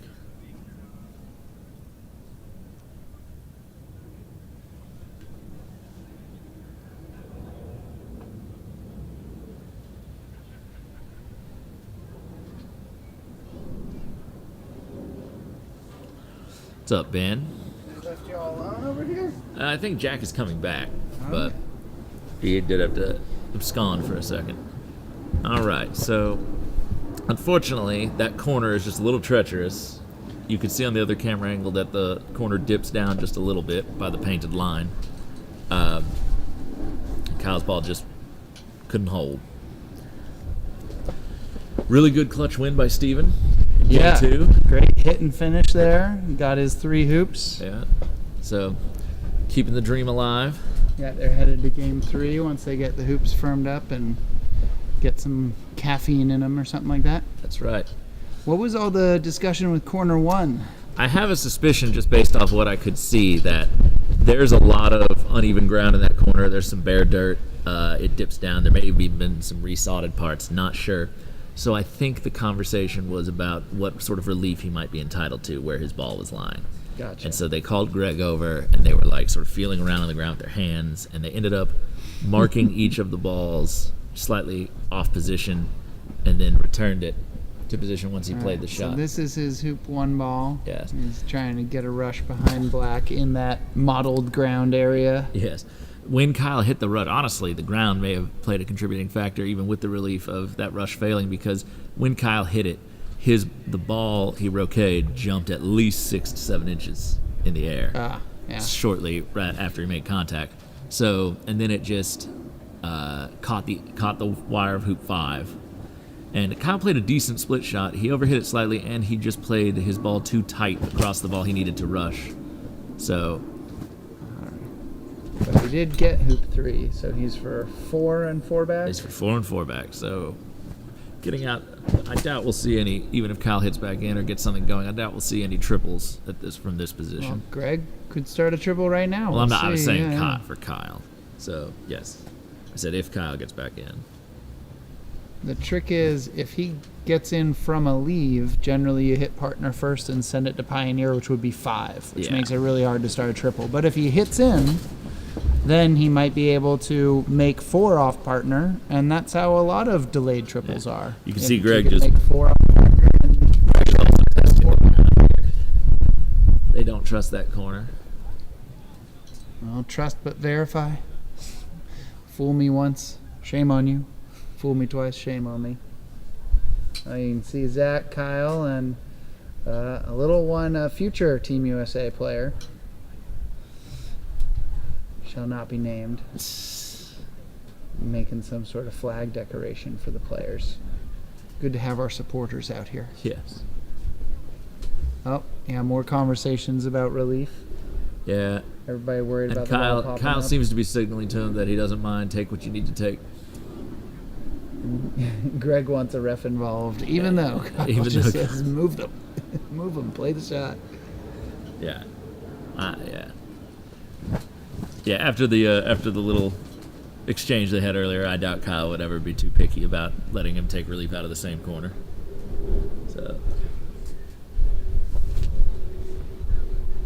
The referee seems to be arguing that he's not entitled to.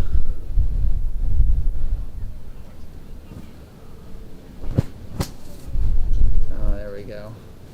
About a mallet width. A ball and a mallet width over. Also moving yellow so that he doesn't get any less, Yeah. blockage from the yellow ball.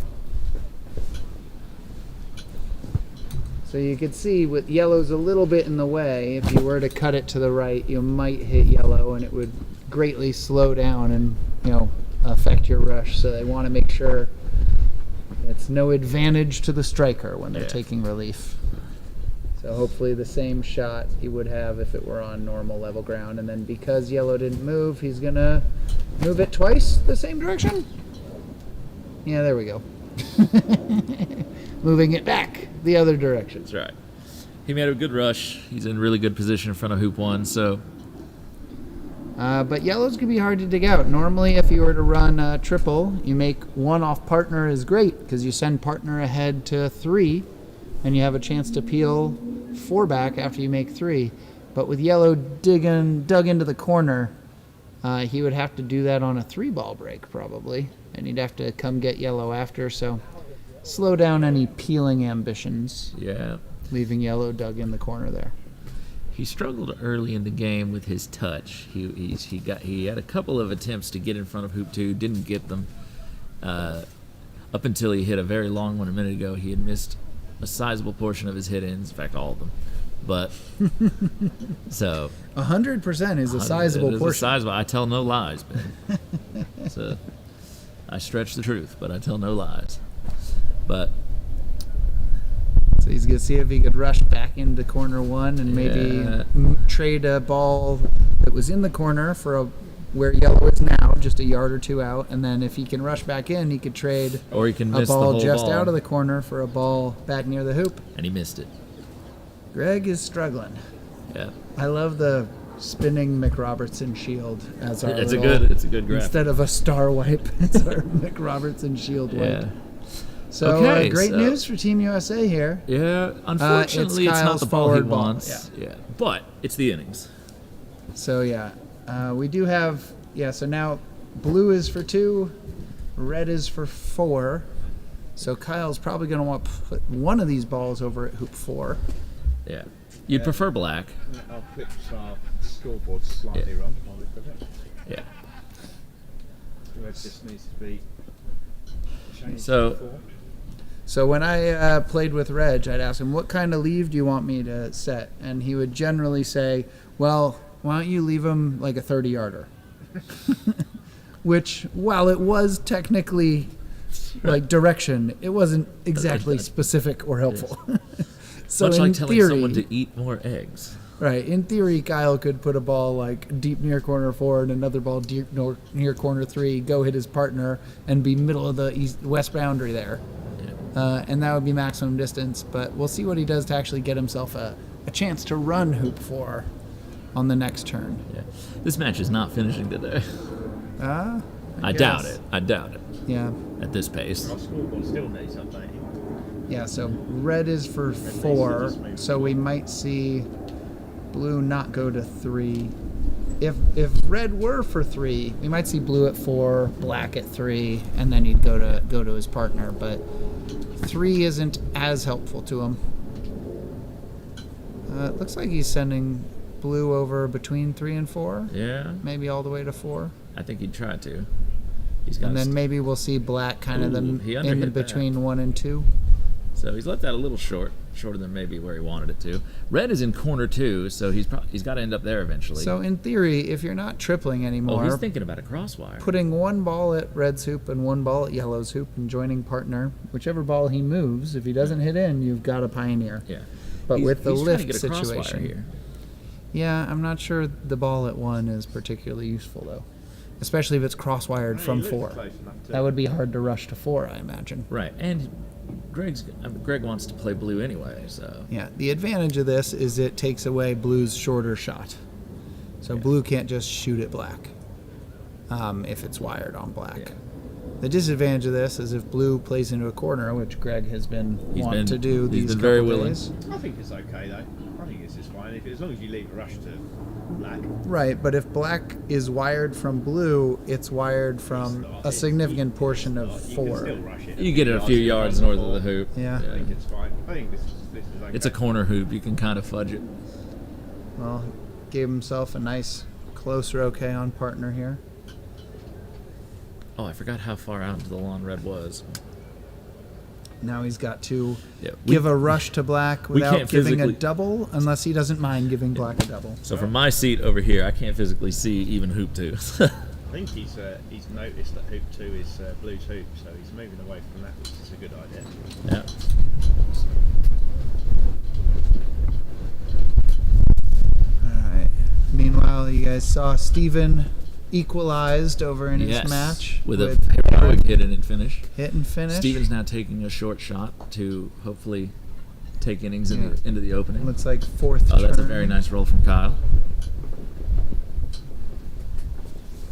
Alright, so So nice deep into the corner He's area. got to make sure if black and blue are wide, he's got to make sure that black's got a shot at red and yellow. the camera shows pretty good black on Think that's red. I open, think do you? it's open Yeah, on okay. red. Oh, wide open. So if he wanted, he could even try to wire Steven hits. yellow. Oh, good shot, Steven. Hit and finish, and then hit 4th turn. Just keep it going. Hit and gravy finish, train a-rolling. hit and run.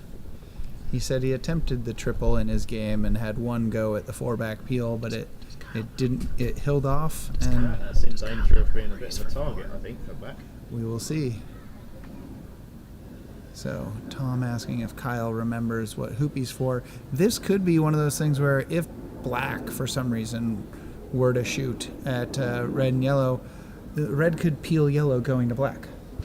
It could, actually. Fairly. I don't know why black would shoot I at red and yellow. wouldn't want to do that with blue where it is, but necessarily. But you can have a go at red and yellow though, can't you? Right. We will see. He probably could. What do you feel? I feel like it's maybe makes the pickup slightly harder if you miss. I think it would be safer. Playing Greg and Logan in doubles yesterday, Greg talked Logan into a lot of corners when Logan had 14 yarders. So I would be shocked if Greg shoots anything but a corner. I don't think this should be a corner because red has got a rush on yellow to black. With furniture and black a long way from 4. I think red and yellow is probably the shot. He's looking. He's picking up the thing. Yeah, he's gonna clearing the have a go path. at this. I think I agree with this. I mean, if So he misses, red's if gonna, blue red's is gonna level be able with to get blue 4, out, we're isn't looking at like a 25 yarder. Not really a double because they're about a foot and a half apart. it? But if he misses, red's going to be able to dig blue out a bit, but it's still going to have to rush to black. Yeah. Blue sort of slightly more in the middle of the lawn. rush. Alternatively, you could choose to put blue at 4 back, rush yellow to 4. Right. Then if you Then can you're get going control to of the hoop 4, with you can partner. get. Yeah, but you haven't got a hoop 5 behind it. The benefit Right, but if you can get behind the black first is you get a hoop 5 behind it before Yeah. you make hoop 4. We'll see. But if you're doing long rushes, it's nice to be doing it with partner. 4 to 5 is in. You're Yeah. right, Ben. He's found the corner. Oh, thank you, Jack. I appreciate it. He looked at what we probably think is the proper aggressive play in a Mac and chose to corner. Decided to talk himself out of it. I think the way Greg is playing, as we saw him struggle with his attempted return roque after 1, he wants to be He handed a wants break. a scrappy game, doesn't he? He wants to be handed a break. Yeah. He doesn't want to have to hit in for a break. Yeah. He doesn't want to trade a hitting competition with Kyle. He wants Kyle to have to dig and scrap, and he wants to inherit some breaks. So as you pointed out, as long as he can miss hoop 3, he's going to be rushing to black, isn't he? We'll see. He's got a lot of open space between 3 and the peg, as we can I see. feel like he can afford to miss hoop 3 on the right here. Yeah, I think so too.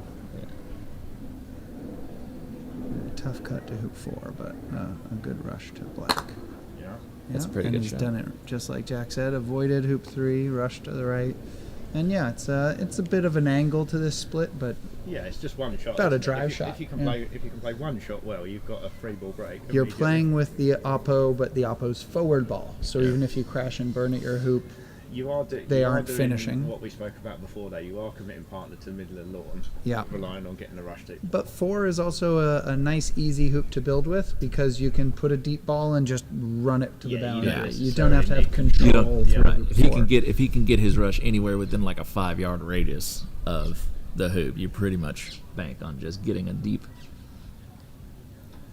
So yeah, this should be a pioneer to 5. He killed it. Definitely He not a killed rush it. to 4. He I killed it. thought that was going to be a drive shot of sorts. He He's looked been like playing- he put some angle on it. Oh, Zaza, no.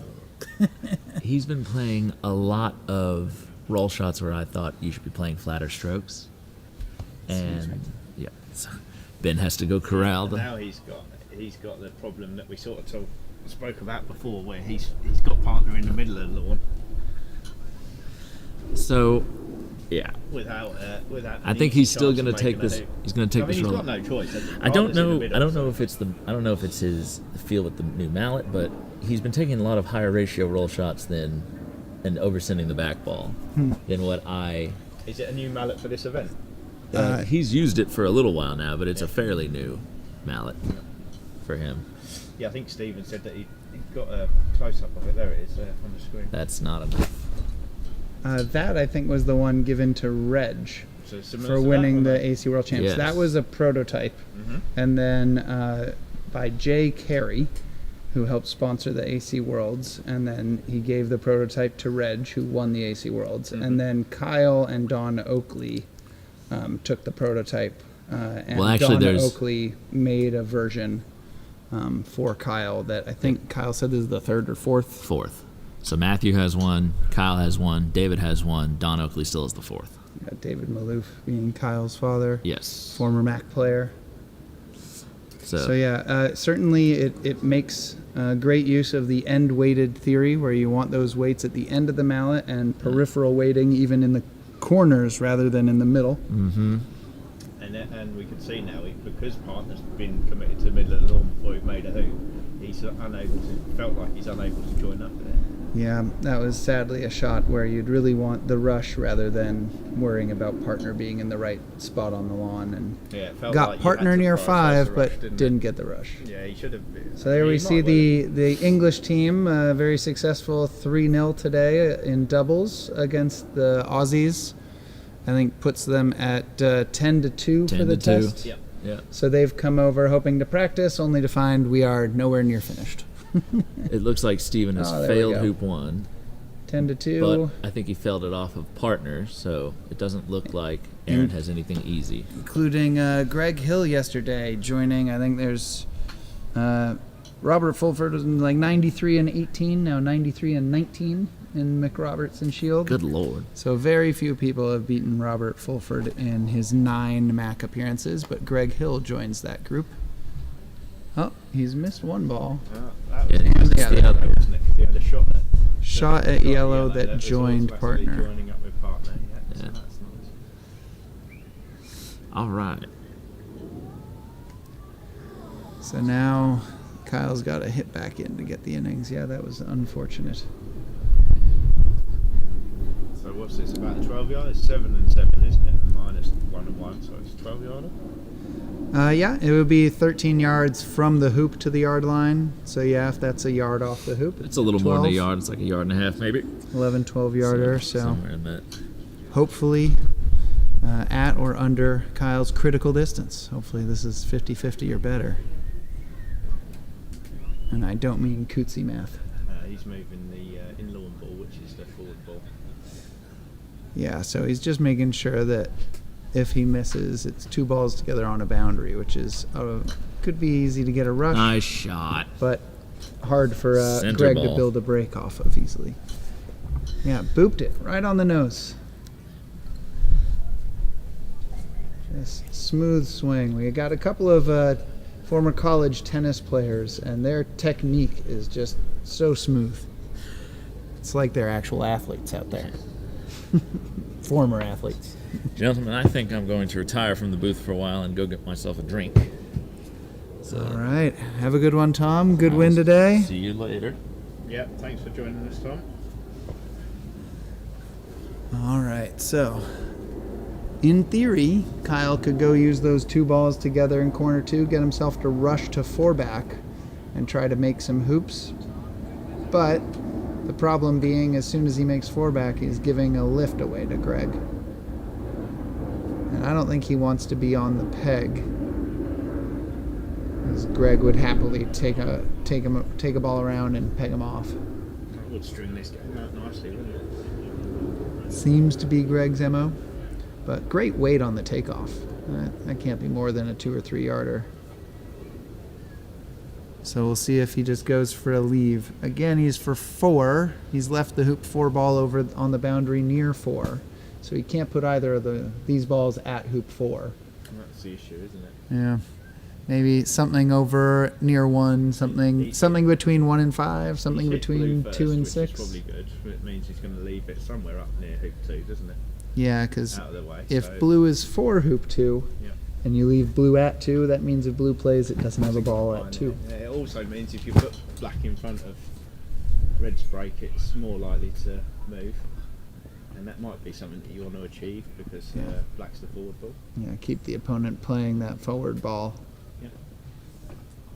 So I suspect you're right. He's probably black's going to probably end up somewhere between hoop 1 and hoop 5, isn't it? At the end of this turn, joined up with partner with a rush to hoop 4. But he has to navigate this tricky corner. Or But you could leave yourself a rush back to blue, couldn't you? If you was confident of making hoop 4 by rushing blue to hoop 4. oh no, he sent blue well far away. Instead of leaving it at hoop 2. What's he doing now then? Where's black going? That's a great question. Over He can't go to between hoop 4, can he? 3 and 6, over here by 4 back. But I I don't like that though because it is nearly a pioneer for hoop 2, isn't it? yeah.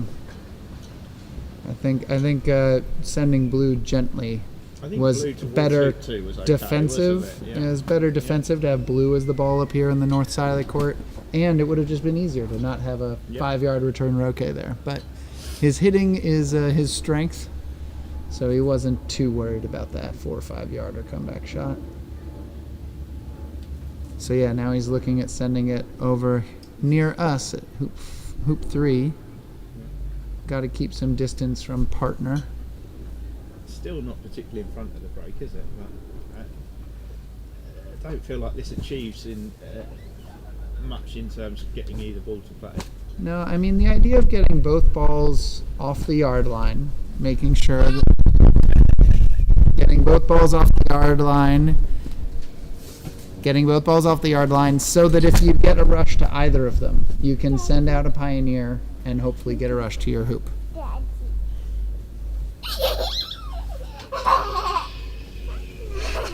Yeah, that's fine, but you can only leave a rush to one of them, can't you, at the start of the Well, he could leave a rush to his hoop and then hope to manufacture a rush to whichever ball is left. Yeah. But that he's means you're seemingly rushing to done two hoops. none That of means those you're rushing things. to your hoop 4 and then you're rushing away and then rushing back again. Yeah, you could try to, if all if these they're things are doable. separated, he could, Greg keeps feel like cornering. this is- He could 2-ball it through 4 and 5 and then hope to build, but I don't feel like this is the best leads that could have been made, but it's achieved distance between. I wonder if it's left a bit of a free shot black at yellow because a miss goes to corner 4, but Kyle's plan might be to run 4 and hit the corner ball. Yeah. Just 7 yard up.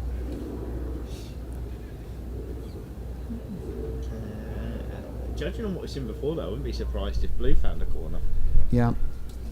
So again, yeah, Greg has been reluctant to lean on his shooting and wants to inherit a break. He definitely won't want to join Blue up with red and yellow, so we definitely won't see that. Yeah, and either ball shooting at partner, blue at black or black at blue, leaves that scenario where you have a yard line ball you could take off to and enough room to drive shot a ball out to your pioneer and hopefully grab a rush on the on-court ball.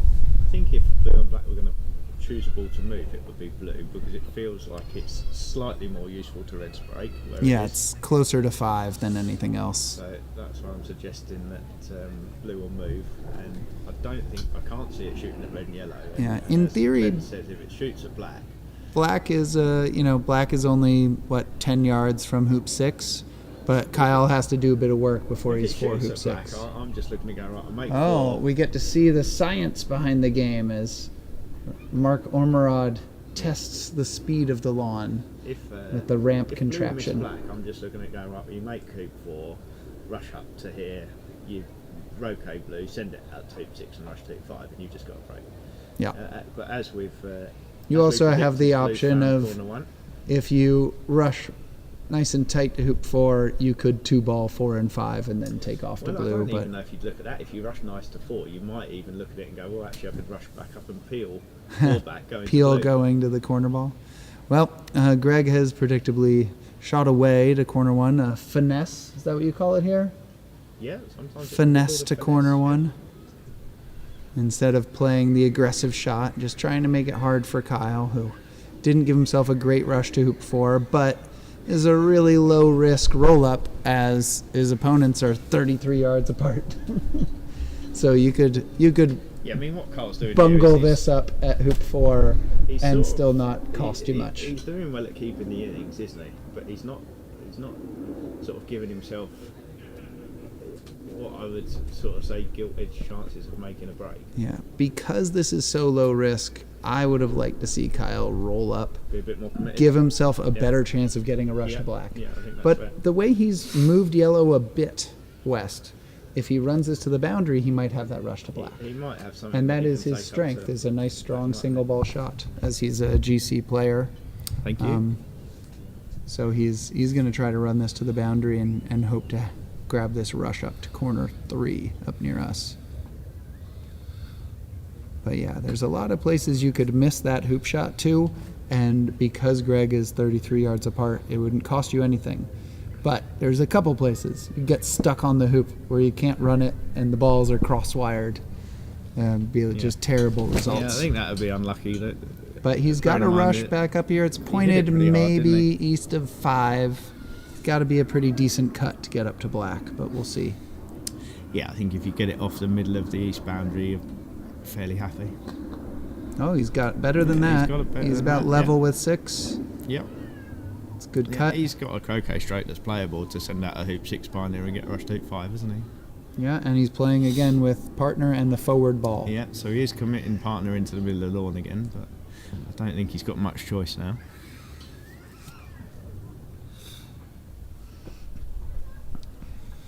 Let's see how his roll shot is to build this break. And at this point, for 5 and 4 back, it would be unlikely he does any sort of peels. So he's just looking to run it around to the peg. Break up, isn't he? Yeah. If he can get it around to the peg, be pegging 4 back, be a real threat to finish. Yeah, I mean, I'm looking at blue thinking you're probably not picking it up until you get to 2 back, are you really? Yeah, which is a good time too, because once you score 1 back, you give a lift, and Once you you're really there, don't want yeah. that ball on balk. Well, once you're there, it's fine, isn't it? It's just getting there. He's got past black, but a little too much. It's okay. Yeah.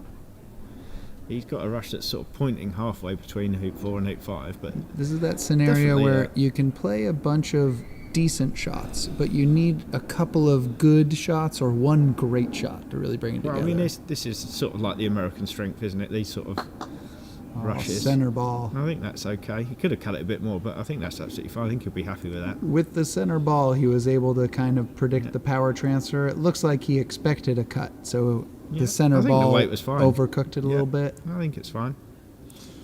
So 1 good or great roll up here, and he should be on the break. Yeah, interesting that he's playing with a full roll. I was thinking maybe you'd sort of approach it trying to send black That up might towards the be peg, a maybe. 2/3 or 3/4. Maybe with yellow there, he doesn't want black to go much past the hoop. Yeah, that seemed like the wrong shot choice to me, but he's not even He's considered looking anything at it. else. He's just walked straight up. Might run it down to yellow if he's not careful. Oh, good shot. Oh, slowed him down just enough. Yeah, nice. Stayed off the peg. It's a good shot, Kyle.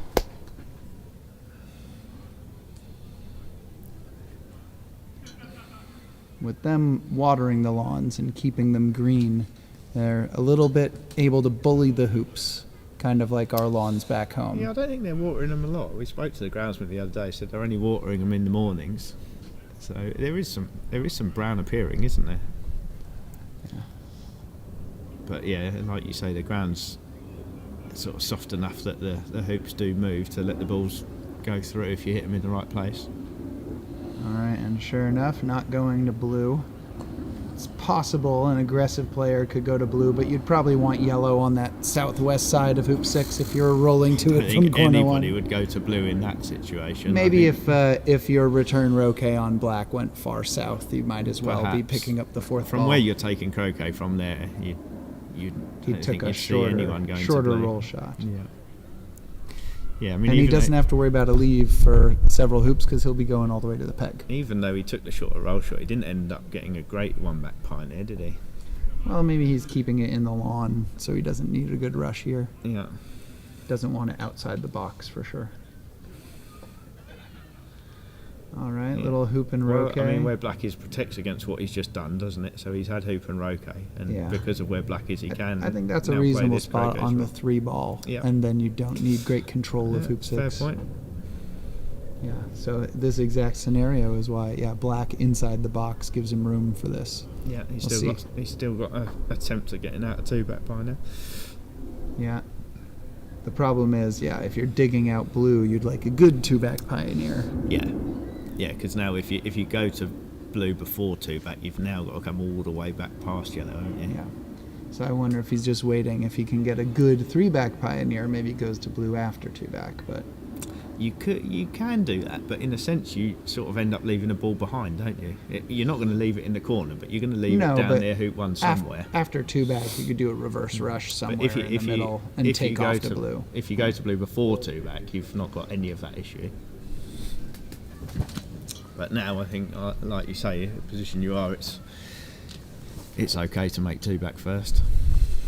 We'll see. With a good rush, in theory, he could send black to 3-back going to blue, and that takes some of the load off the shot. Well, from if you can corner rush, 1. but if you can rush black down there, you can put black as a reception ball, can't you? And switch the balls over, like you say, and try and get a rush on blue north again.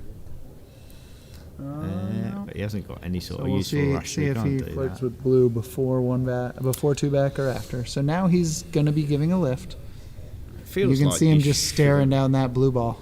Yeah, it feels like you shouldn't. Feels like you should go straight to yellow, doesn't it? Because Based on yellow's position, it's much easier to keep Yeah. the break together. and you definitely don't want to go off the lawn or miss blue because, like as Ben pointed out, you're giving away a lift. Yeah, so if he were to take off here, I would probably like him to go walk down and look at this shot he'd be making out of the corner before just committing to it. Well, it's not an easy croquet stroke, is it? Out of the corner. No, and you really It's need a to get full past roll. yellow. Yeah, you do definitely need to get past yellow. So he's just sending it, keeping the 3-ball going. Again, with the strength of shooting that Kyle has, he may just opt for the simple solution of making 2 back to the boundary and hitting blue. But Yeah. you tend to not want to You add don't 6 really to want to 7 rely on a yarders. 6-yarder, do you, if you can help it?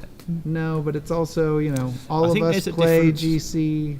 There's a difference between We sort of lean on our shooting a bit. It's not, if he's tried to get to it and it's just not happening, it's an option. No, but I feel like there's a difference between. I don't feel like he's picking up a break anymore. I think if you're picking up a break and you rely on a 6-yarder, then you can argue that's fair enough. But But he once is you in got the the middle of a 4-ball, break now, or the so 3-ball, yeah. you shouldn't really be relying on a 6-yarder. But obviously it does happen. These things happen, but I don't think it's what you should play Yeah. for.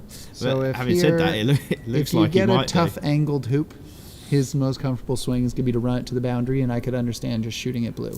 If he gets a good hoop position, Well, he's if- probably making it with control, putting yellow back in the middle, and we'll see if he goes to blue. I mean, The longer it sits on that balk line, the more risky it is. I Because think he is going to rely on a 6-yarder. Yep, that is not a controlled swing. So he's decided to lean on the shooting. And the issue again there was that if he'd have had a good 3-back pioneer, which he hasn't got, he could have roquet yellow first and played a croquet stroke from blue, sending out a 4-back pioneer. But because of where black was, he does need a rush on it. So All right, you can see that patchy ground that they were discussing earlier in that corner. All those lines, and looks like there's some sod there, those square angles. Center ball. So That's no problem he's at going to all. lean on his shooting when he has to. We'd prefer him not have to do that at every corner, but like we said, he just didn't get either pioneer, the 2-back or the 3-back pioneer, in a good position to roll out a corner 1. no, he's definitely found a way to find a 4-ball break, hasn't he? He can send out his 4-back pioneer now, getting a rush on yellow to black. And he does need to rush yellow close to black, hopefully, so that he can rush black to 3-back, because it's well northwest of 3-back. Yeah. So he's done a good job keeping all his pioneers inside the box, but they aren't exactly tight to the hoops. No, you wouldn't describe it as a sort of a textbook break. So And far. immediately fails after I compliment him keeping the pioneers inside the box. He throws one outside the box of the outer 4 hoops. Yeah, it looks like you need another 4-back pioneer to me. Well, but this is where it's good to have a pivot ball. Either double load 4-back or just a good pivot ball that you can rush I down to think this blue. will, Should be where easy. he's rush yellow to there, I think this will be a double load of 4-back, won't it? Yeah. But Now, again, in theory, it's fine. one but could go for a straight triple, but I don't think he's likely to do that. It's fine. sending This yellow what to he's the done, but 4-back he hoop. hasn't guaranteed himself a good rush to 3-back. That's my issue with this sort of thing. Is, he's got to do 2 things at once with this shot. So that's in between a That's- pivot and yeah, a pioneer. It's not really a pioneer, is it? But That's a little deep for a pivot he too. does appear to have a rush to 3-back, so that's one thing that he's achieved. So he's got 4 balls. They're not quite in the break positions, but he's got all 4 of them now. No, and it Should give him a little bit more Not leeway. entirely clear what the best course of action is. Assuming you make 3-back, do you go to yellow or blue Sadly, first? he took blue from A balk and put it right on B balk, basically. So he's What still would you got a do, ball though? on balk. Would you go to yellow first and rush it off the north boundary? I think that's I probably think what so. I'd do. Yeah.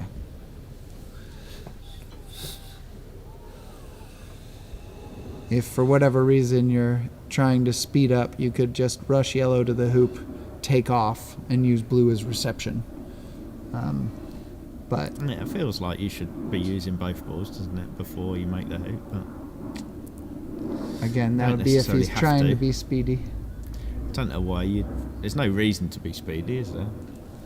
Particularly. Well, It is game 1, and Well, 6:39 when you say PM. be speedy, it's going to save him, what, a minute maybe?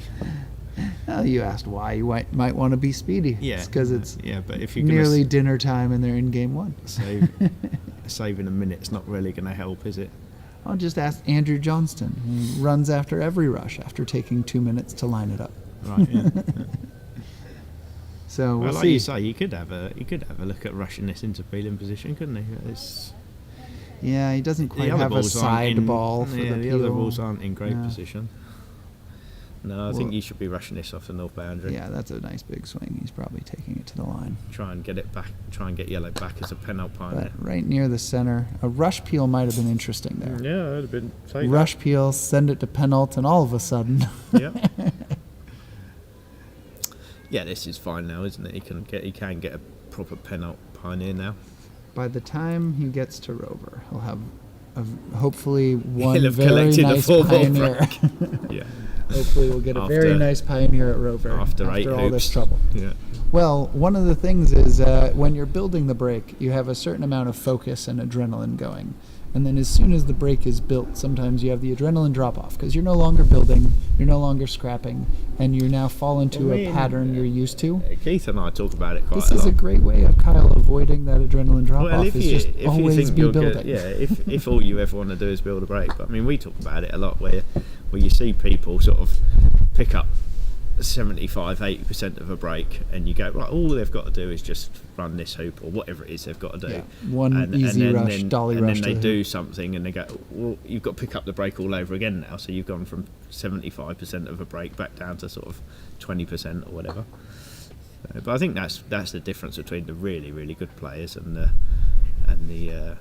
next level down. Yeah, dependent on conditions, but yeah, the good players, the break tends to get tighter and tighter as you go, yeah. and never kind of drop from 75 to 30% or whatever. You only have to pick a break up once. That's a good rule to sort of try and set yourself.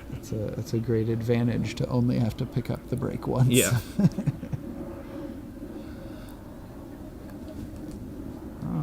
That is a thick little split shot there. I'm not sure what the gain was, but you can see us in the background there.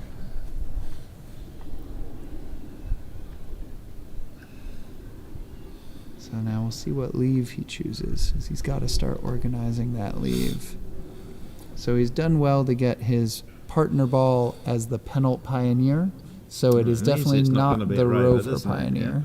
So he should be able to hit partner second, if not third, when he's setting the leave, which is generally an advantage to rushing your partner off as the end of you setting the leave.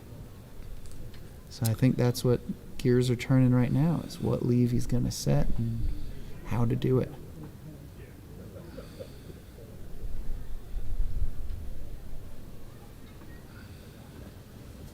So Jack, what club do you play out of these days? Well, I'm not actually a member of any club at the minute, but my hometown club is Colchester. All right. Are you a at-large member, or are you just commentator at large? No, I'm just nobody now.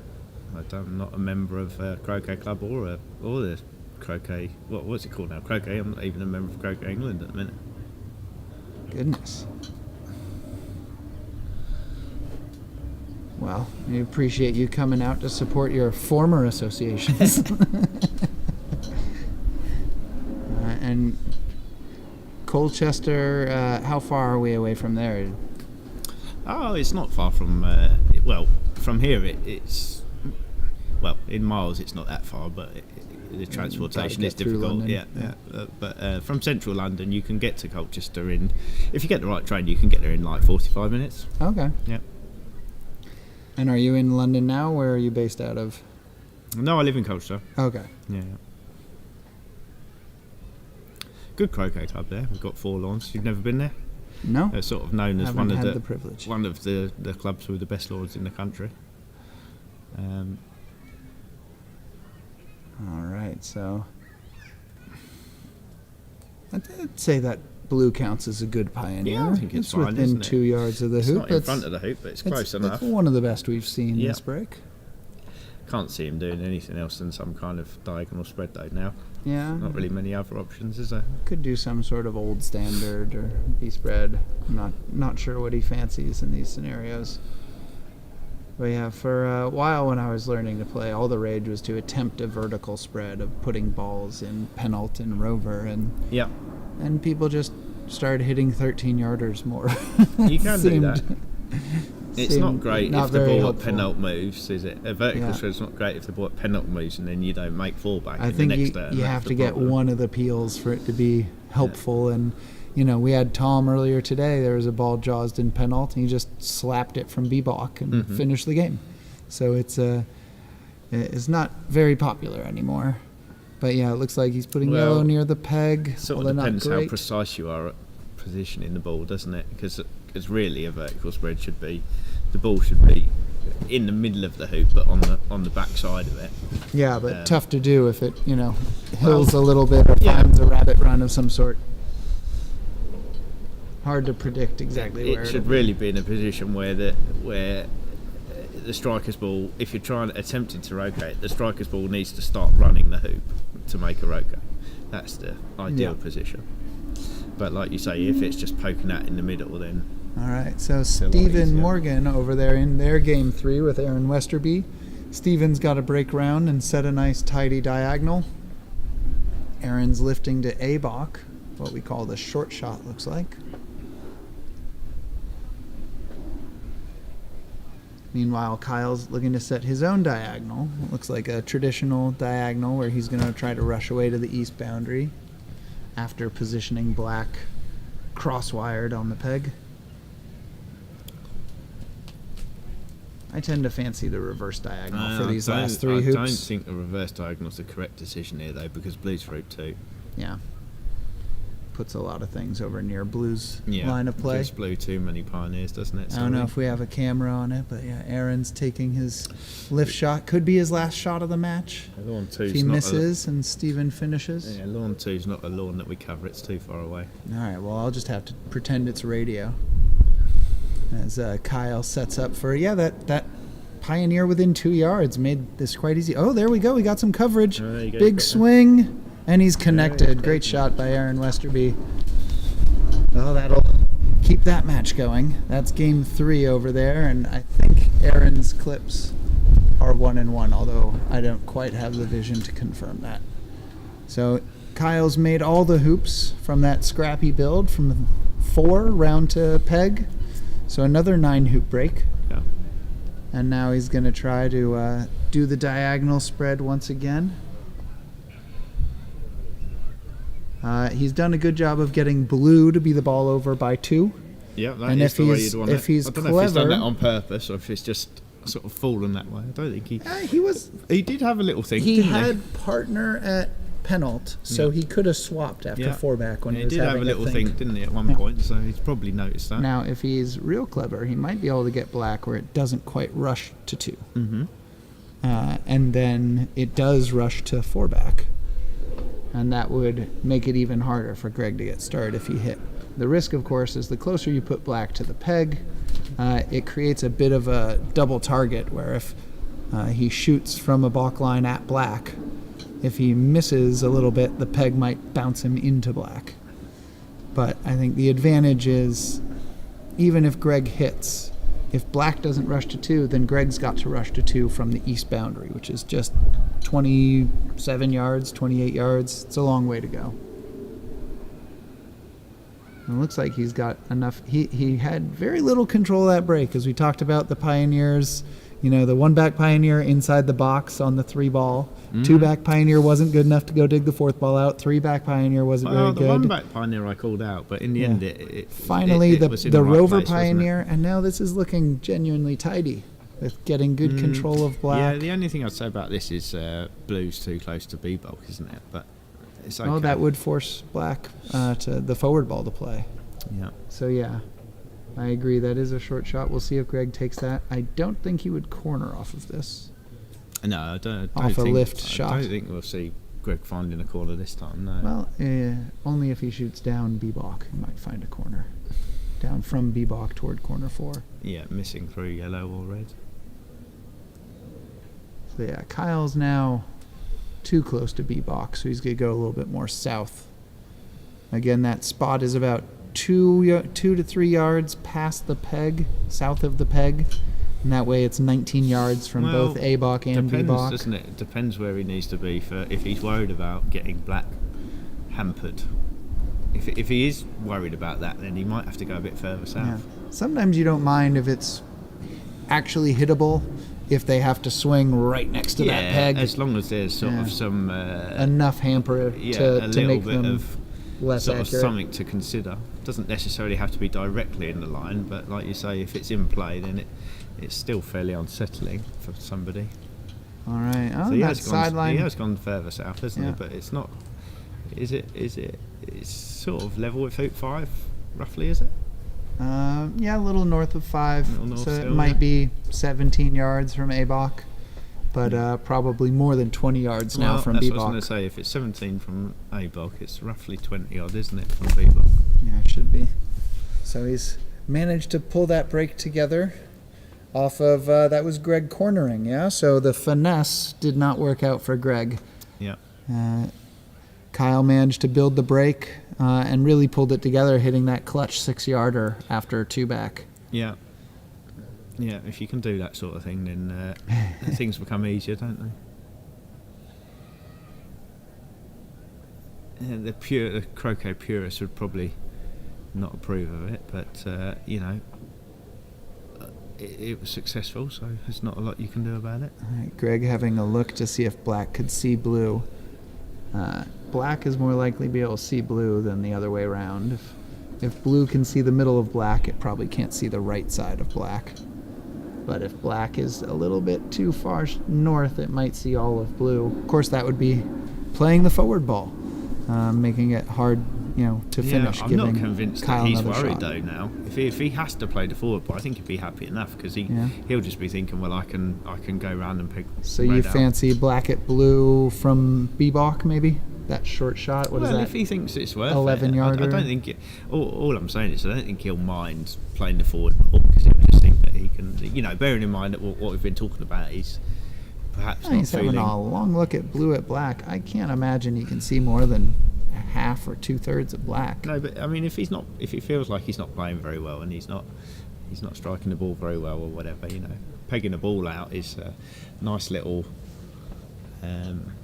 Nice option because A you've way got to two get balls. control, You yeah. can get some control. You can get some play for a little while. They did do that in doubles yesterday. Logan and he pegged out my opponent Stephen Morgan.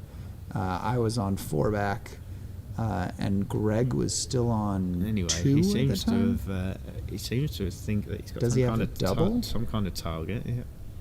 Black, or is he? Oh, he was shooting black. At the peg ball. He almost bullied the peg over and still got black, having missed it. So that's where, like, a firm wood Well, he peg, could have still there's no made chance. a roquet, couldn't he? Having hit Yeah, the the peg, way it that could peg have, moved. It could have. Well, is he looking at it now? Is he looking at it thinking, did I make a roquet? Oh, that would be an odd thing to declare. Is he looking at it thinking, where did I go on? He's I know probably the more peg looking moved. at where it went off the boundary, isn't it? I know the peg moved a lot, but I do.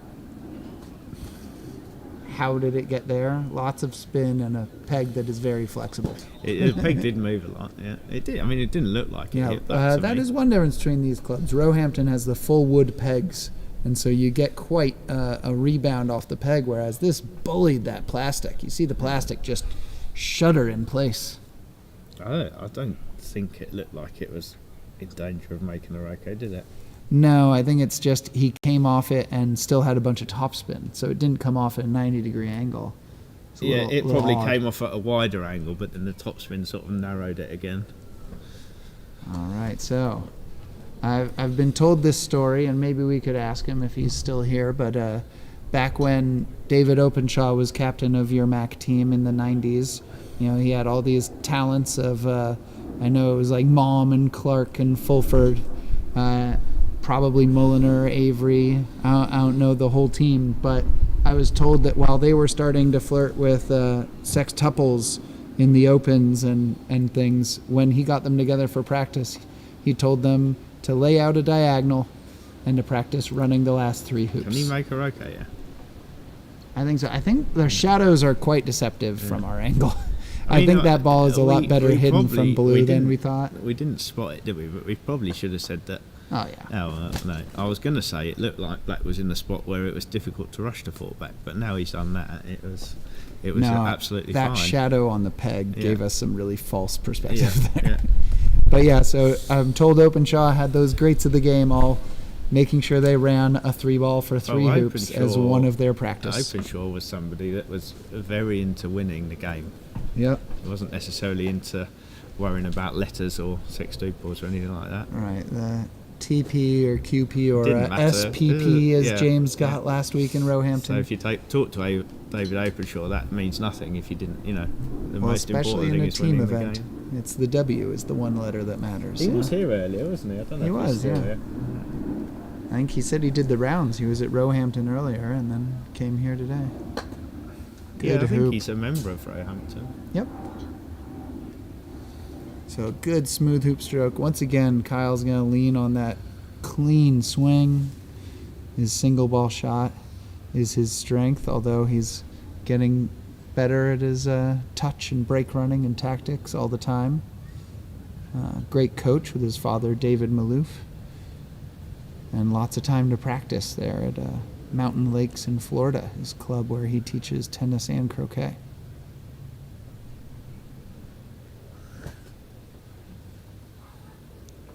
So in the practice swing, your shot does not count in AC. In golf croquet, that would have been his turn. He feathered it, did he? I didn't see. Yeah, pulled it back 6 inches on the backswing. Yeah. So maybe a little nervous, but this is shorter than his shot at the corner 1 ball. Just a bit more pressure, though.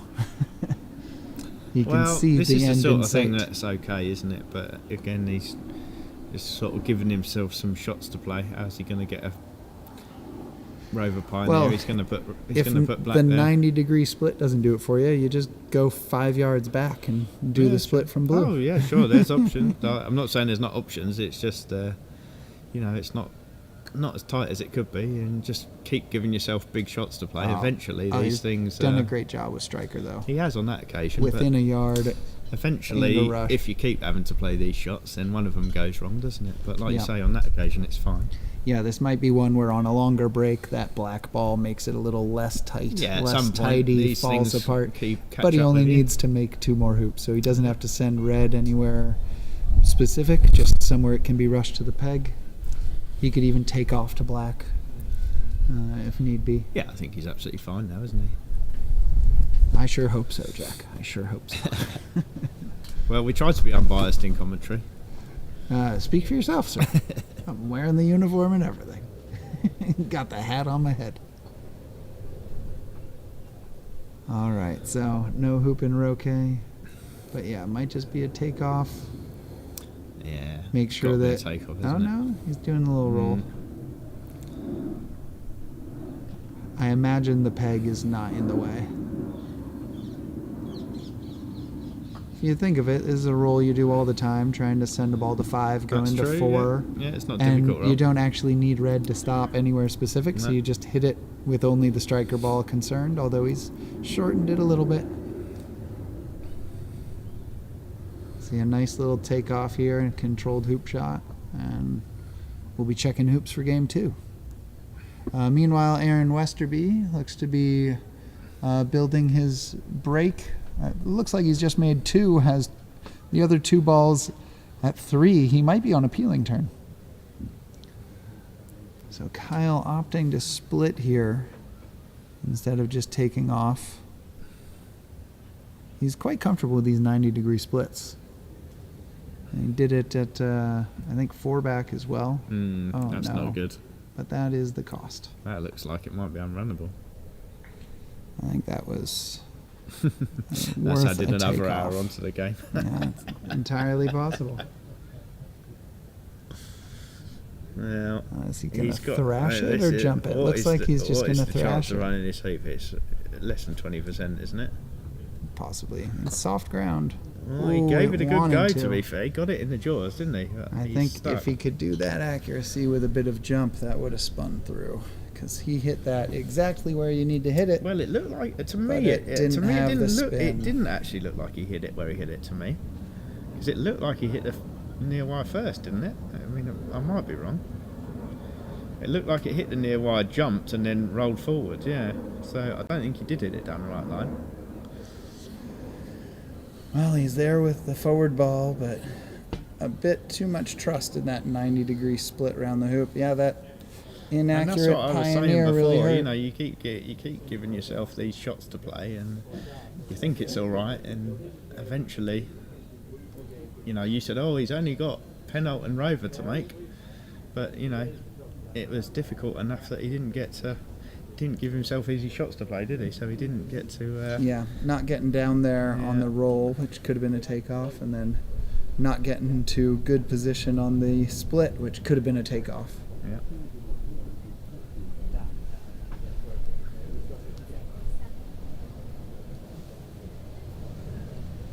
Mrs. Rothman's appeared.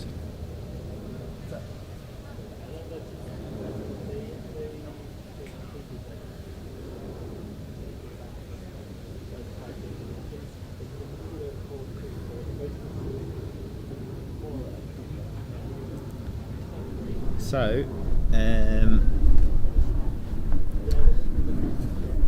luckily for Carl, it's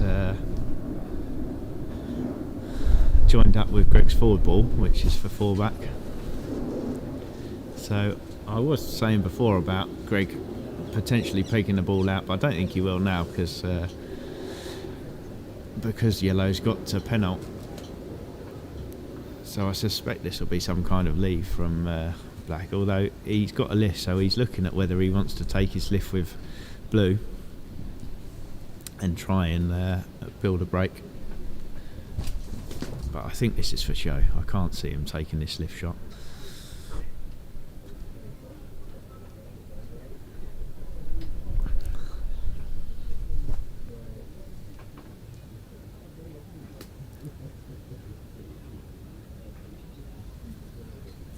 Black is for fullback and Blue is for hoop 2. So he might be thinking about where he can leave red and yellow if he does Croquet yellow with black. So, how would you build this one, Jack? Well, I think he's looking at whether he wants to take a lift with Blue, but I don't think he will. As much as Kyle was trusting his single ball shot, I think Greg mistrusts his Well, own. no, I think I'm wrong. I think he is going to take this lift shot. I mean, he can make a double, can't he, with black and yellow? Possibly. If he were to play red, he could, or play black. I think he he's could knock yellow out of the hoop. He's put maybe load Penalt, get a rush on red to 4-back, and he could peg red off if he really wanted. He's called a referee on, and he doesn't need a referee, but the referee's there, so he's just asking for yellow to be watched to see if just in case Blue makes a Croquet, yeah. Then he wants somebody else to be the judge of whether it's a yellow, because he'll be. I am surprised at this, but it does. If he makes a Croquet, he's got all the balls in the middle, hasn't he, for the beginnings of a break, as you said. If he hits black first, I think it's gonna be hard to get it to 3. Well, I'm just wondering if he hasn't got a peel it, has he? So if he hits black first, he'll definitely be. He would hope to be rushing it to 3, I guess. Going Taking off that. Yeah, good shot. Well, he can't get it to 3, can he? But I mean, the only way now to get a ball to 3 is rush peel yellow. But does he want to rush peel yellow? I don't know.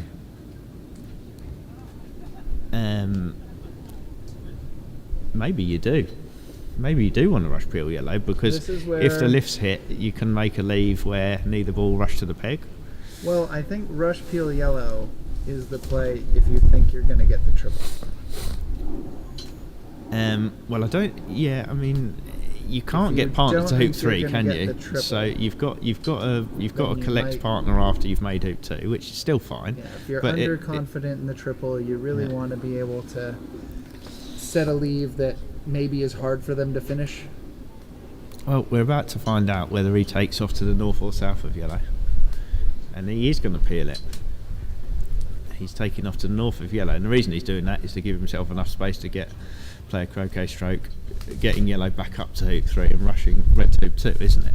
Yeah, and with leaving his 4-back ball there in the middle of the lawn, he can take, after making 2, he can send a ball to 4 and maybe get a rush on his partner back That's up to 4-back. That's exactly what he wants to do. Get on time. Yeah, which is why he needs to ball at hoop 3, isn't it? So again, the choice to rush peel yellow is really based on his, I assume, his confidence that he will start and in his hopes finish the triple. I would be getting excited, at some point in this turn, if you do rush peel yellow and get this triple going, I'd be looking at going, I can have a +1 TP here. Peg out one of the OVO balls, yeah. As long as you don't grievous it. All right, so a +1 TP is nice because, we've all seen that it's a 4-ball TP, but a +1 TP, if you see it on the scoreboard, you kind of think, well, one of the other balls was already pegged out, so it might have been a 3-ball TP. Well, it's as close as you can get in a win, and with a lot of letters. Yeah. So. You have had a few +1 TPs. It's just a bit of fun, really. It doesn't mean anything, but. So he's definitely giving himself enough space. He just needs to find a croquet stroke where he gets within a decent distance of red, doesn't he? And the only difficulty here is hoop 5, making sure it doesn't hit hoop 5 or get in his backswing. Well, that's pretty poor. Like he's not attempted to get anywhere near red there. Yeah, see, I may have given him the commentator's curse. Yeah, and I mean that shot. He's accomplished is rush peeling yellow and wiring himself from the only ball left to hit. That was quite poor. An astonishing shot, really. I think that was a miss hit. If we can get a replay, it might have just not hit square on the mallet. Because that was, again, the one thing he would be looking out for is staying away from hoop 5. If he has to even if it missed hoop 5, right into 5, even if it missed 5, it was going to be nowhere near red, was it? It wasn't close enough to red to be called a decent rush to hoop 2. Rush, yeah. So now he could scatter black away and try to take another ball away. No lift is given. He's left red and yellow 10 yards apart, something like that. But yeah, if he can scatter black and get blue and black off the lawn, then Kyle will have a 10-yarder where it'd be a long peg out or a longer shot that would join Greg if he missed. He did just go back over there. You didn't see it on the camera, but he did just go back over to the place where he played the shot from and sort of kick the ground. So I wonder whether he somehow scuffed the ground while he was playing the shot, which would like kind of make sense. Yeah, looking at the strings after they the ball. It kind of makes sense. He scuffed the ground and sort of took the speed out of the mallet, which made it go down the wrong line and was too weak. And now having missed the scatter, red almost assuredly shoots it black here. It's I think closer than yellow. It's a 7-yarder. Yeah, and then he can take off to yellow and finish. Well, he might rush it near blue, might he? That is the only risk there, is that if he misses black, he's joining blue and gives Greg a pickup. Probably agree with Cole here. It's probably yellow at black. Probably feels a bit safer. Might be longer. Might be a little bit longer. I think longer even than red at yellow. Yellow at red. You don't want to hit partner first, particularly, do you? Right. You want to get the big out. It might be like a. I think yellow at red or yellow at black are the same distance, but red at black is shorter. It's of course the riskier play. So a player who is unconfident in their single ball shot, like maybe Greg, would choose yellow at black, and a player who chooses to build the 4-ball by shooting the 7-yarder in the middle of the break. This is fun. It's just a different philosophy, and whether you're leaning on your single ball shot or Carl was taking the view there that if he hits the shortest shot on the lawn, that he's won the game, isn't he? Which can't be wrong. Depends how short. Gotta wonder about your critical distance. If it's 20 yards, I'm only talking about the specific. position of the balls Yeah. that we were looking at there. But Yeah, yeah, between 10, I don't 12 know. I don't and know 7. if I would have criticised him for taking yellow at black particularly. Yeah, especially the way Greg is hitting, you don't think he's going to necessarily hit and finish. You feel like you don't want to give Greg a 4-ball break because he might just do it at any point in time. Now this is a bit wild. I hope he's not trying to get a rush on blue, because I wouldn't trust these boundaries that much. Yeah, so he's just going to hit blue and have I a think I shorter probably would. I takeoff. think I probably would have tried to get a rush. You only need to get a rush that's pointing sort of some. You only need to be able to cut it to hoop 3, don't you? All you need to do is get anywhere 3 or 4 yards northeast of yellow. Yeah. It doesn't have to be in any particular direction, just somewhere northeast, and you're banging it within 15 feet. And I like your chances. Because, yeah, trying to get a rush on a yard line ball seems like gilding the lily a bit. You But now only he can need at a least- rush up the yard line. I think I would have gone for a rush, but anyway, this is fine. He's got a 10-yard takeoff, hasn't he? That he just needs to, like you say, get that point somewhere in the middle. But if you get it there, then you start looking at it going, oh, I wish I'd have rushed blue closer to yellow. Yeah. Alternatively, he could have sent blue across the lawn or something defensive, but then if he doesn't get the rush, you think Yeah. it's because he took on a split. I don't for think no you need reason. to do that. I think you just need to get blue closer to yellow in the shot before. But he might still be alright if he can hit it half ball on the right. Yeah, this is the issue, isn't it? He's got a 7-yard peg out. So against an opponent who's hitting well, you might try to do this at full speed, and if it misses the peg, it goes off the lawn, but you gave it the best go at the peg out. Against a player who's missing shots like Greg, missing the scatter and missing 4 and 5 yarders, You think, I wouldn't be well, surprised if Kyle hits this gently to go only 2 yards past. Maybe.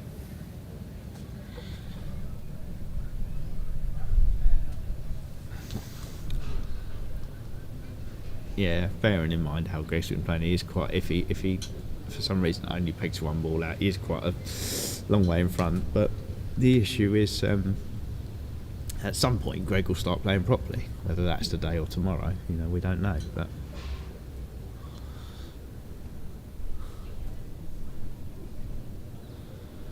Well, we're getting the magic hour now. This is great lighting. yeah, it's Not actually sure good. it's great for the lining sun's up actually a sort of peel. hit us in the commentary booth now, isn't it? And it's quite nice and warm. You didn't get told that you had to go home then? No, I no, thought they- she was coming to tell you that you had to go and bath the kids or something. No, they are. We actually have some helpers with us. My father and my wife's aunt are here. So they're on they're just childcare. going to dinner, Oh, okay. and they know we've been to these team events before, and as disheartening as it is, my commitment is to be here for the team and then be with the family every other hour I can be. Yeah. So they're going to make sure that they get their food and their rest, and as I told them, me and the team will probably just scrounge up some food whenever it's time. Well, it's, what is it now? 7:15? So yeah, this is Getting a bit late for the wee ones. this but is definitely going to be going on until it gets dark, isn't it? yeah. Even if the next game finishes, it's going to be close to 9 o'clock. This looks like he's going to have a full-on Yeah, whack he's- at this. He's going for the best chance to hit. He's missed it. Oh, and that missed could red be as another. well. Alright, I need to just disappear for a minute, but I'll be back in 5.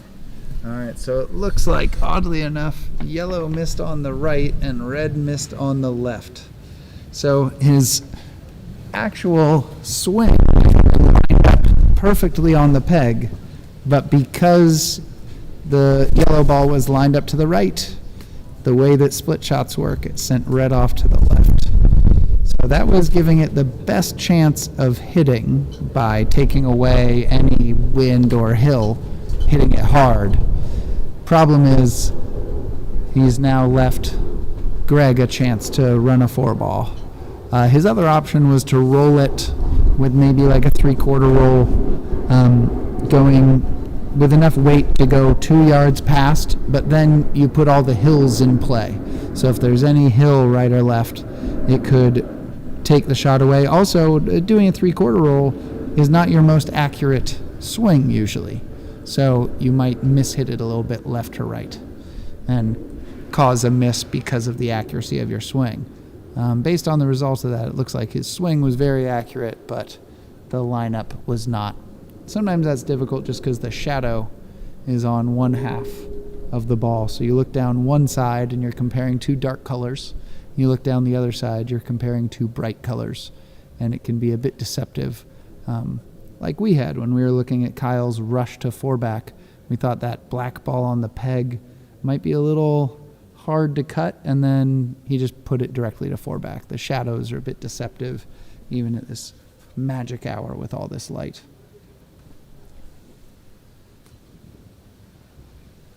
So we'll see when Greg gets back from his tea break or his loo break. He can hit in one of these. Looks like he's got about a 9-yarder black at yellow, or maybe a longer 12-yarder with blue. We'll see what happens there. Meanwhile, over on lawn 2, I see a ball stuck in 1 back, and a ball at 3 back, and 2 balls at 2 back. So my best guess is that Aaron stuffed 1 back, maybe in an unrunnable position, and Steven joined at 2 back. But Aaron is taking a long look at the ball at 1 back. So that looks like that game 3 is still up in the air.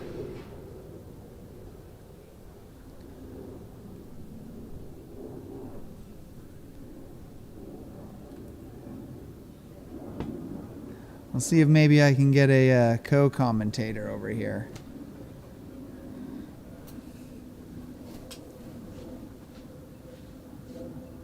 It's you.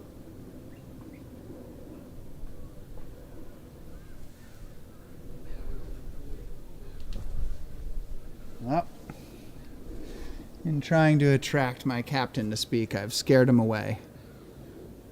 Probably just to get ready for his commentary. He has to, go powder his nose and make sure he's camera ready. His PR team is on top of him like that. And do some housekeeping. Well, you can see this beautiful venue that some of our friends back home see a picture of us in front of this wonderful clubhouse at Hurlingham. It was once a private estate, and they'll mistake it for the White House, as these amazing columns, this grand facade, and really beautiful courts. So thank you to the Hurlingham Club for hosting us. Roehampton as well has great quality courts. If there are any of the venues to kind of interlap in a test where we alternate one day at each venue, these 2 venues, the courts are quite well suited. They're both very flat and very fast and similar speeds, so I think it's not as hard as maybe other 2 venues. Would be difficult to switch back and forth each day. So the state of this test, we have 4-6. New Zealand is ahead. They were ahead 2-1 on each doubles day, and now it's 2-2 today in singles. So yeah, these 2 tests could either put New Zealand up by 4, or if the Americans win them both, we could level it at 6-all. So really everything, it's a big moving day here. Day 3, where we get 6 results and see how things shake out. The other test, of course, England running away a bit, 10-2. So they just need 1 victory in the next 2 days to secure their first test win of the MacRob. And as far as I know, our tandem of Jamie Birch and Mark Avery, who were the stars of the show at the last Mac, are both undefeated in these 3 days. So Jamie went 15-0 at the last Mac, so now he's got at least 18 in a row. I don't know his streak at 2017. And Mark had 14 of 15. So there on the right, you see Matthew Essick, who is not coming to commentate apparently. And then you have Jamie Birch, second from the right. Stephen Morgan, who is still playing Aaron Westerby there in front with the hat under his arm. Behind him, Edmund Fordyce in black. Got the young Jack Good checking his watch. and Dr. Webby in black talking to Jack. In the way back, you see Mark Avery there, and David Openshaw in the blue shirt. So, legendary English MacRob player and captain. Now here, back on lawn 4, we've got Greg back from his break. His bio break, possibly. He's looking at his back ball, blue, which is still for hoop 2, playing it at partner down this boundary, which I'm told plays pretty straight. But if blue is peg high and that's near the corner, this might be, 13 to 15 yards. Looks like black is not in the corner, but blue is about midway up the east boundary. So 13 to 15 yarder, but this would make it a bit easier to build. If he misses, he's joined with partner. If he hits, he can send black on lawn going to yellow and hopefully get a rush on red to hoop 2. So I'm directly behind him. Looks like his feet are lined up to the left, but he leans a bit right. Good strike, and he's got it.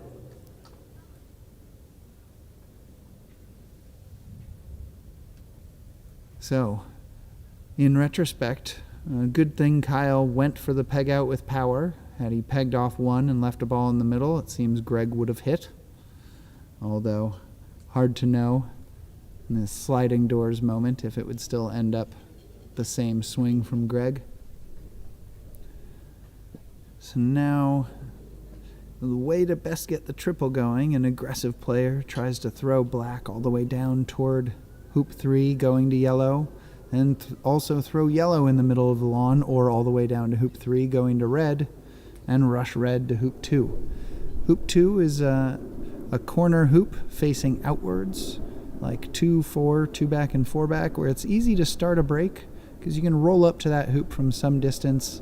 You don't need control of the hoop. You can run it to the boundary, and you only go 6 or 7 yards away from your reception ball at most. But looks like Greg's taking a bit more conservative build, trying to send black to 4, or near 4 while going to yellow. Didn't go for any sort of rush on yellow, or didn't get it anyway. Nigel.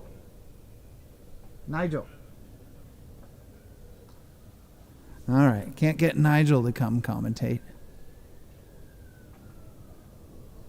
But Nigel Polhill's been a helpful ambassador here at Hurlingham, deputy manager when others are unavailable, and helping us make sure we can navigate the labyrinthine clubhouse, find our players' room and the bar and the loo and all the important places. So now Greg's looking at one big croquet stroke to see if he can get the break together. So he's left his partner near hoop 4 so he could always retreat back toward corner 4 if things don't go well. But he's hoping to get yellow up to 3 and get a rush on red to 2. And that would really tie the whole break together.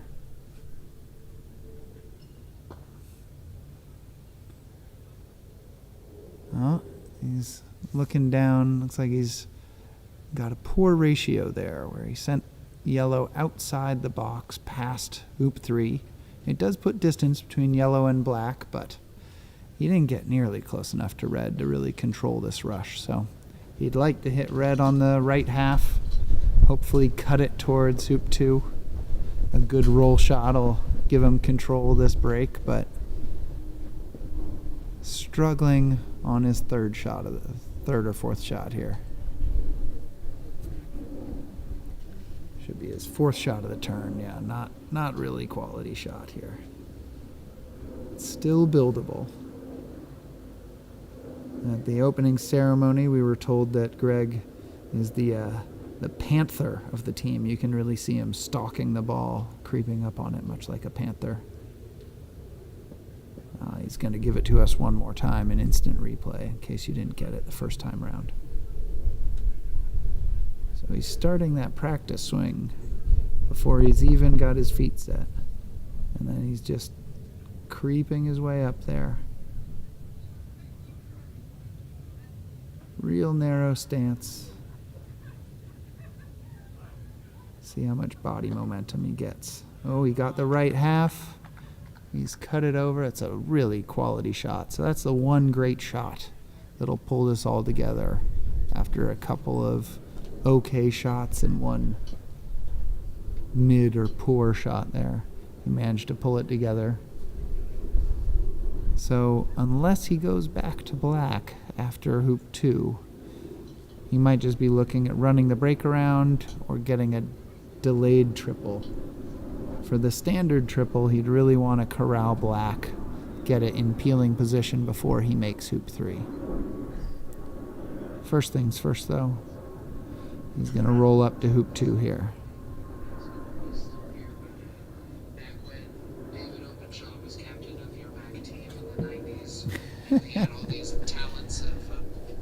Jack's got an old replay of earlier conversations going with his dinner. Yep. Wow. I'll sit over here. What is Keep that? out the way. I think Keith's coming back.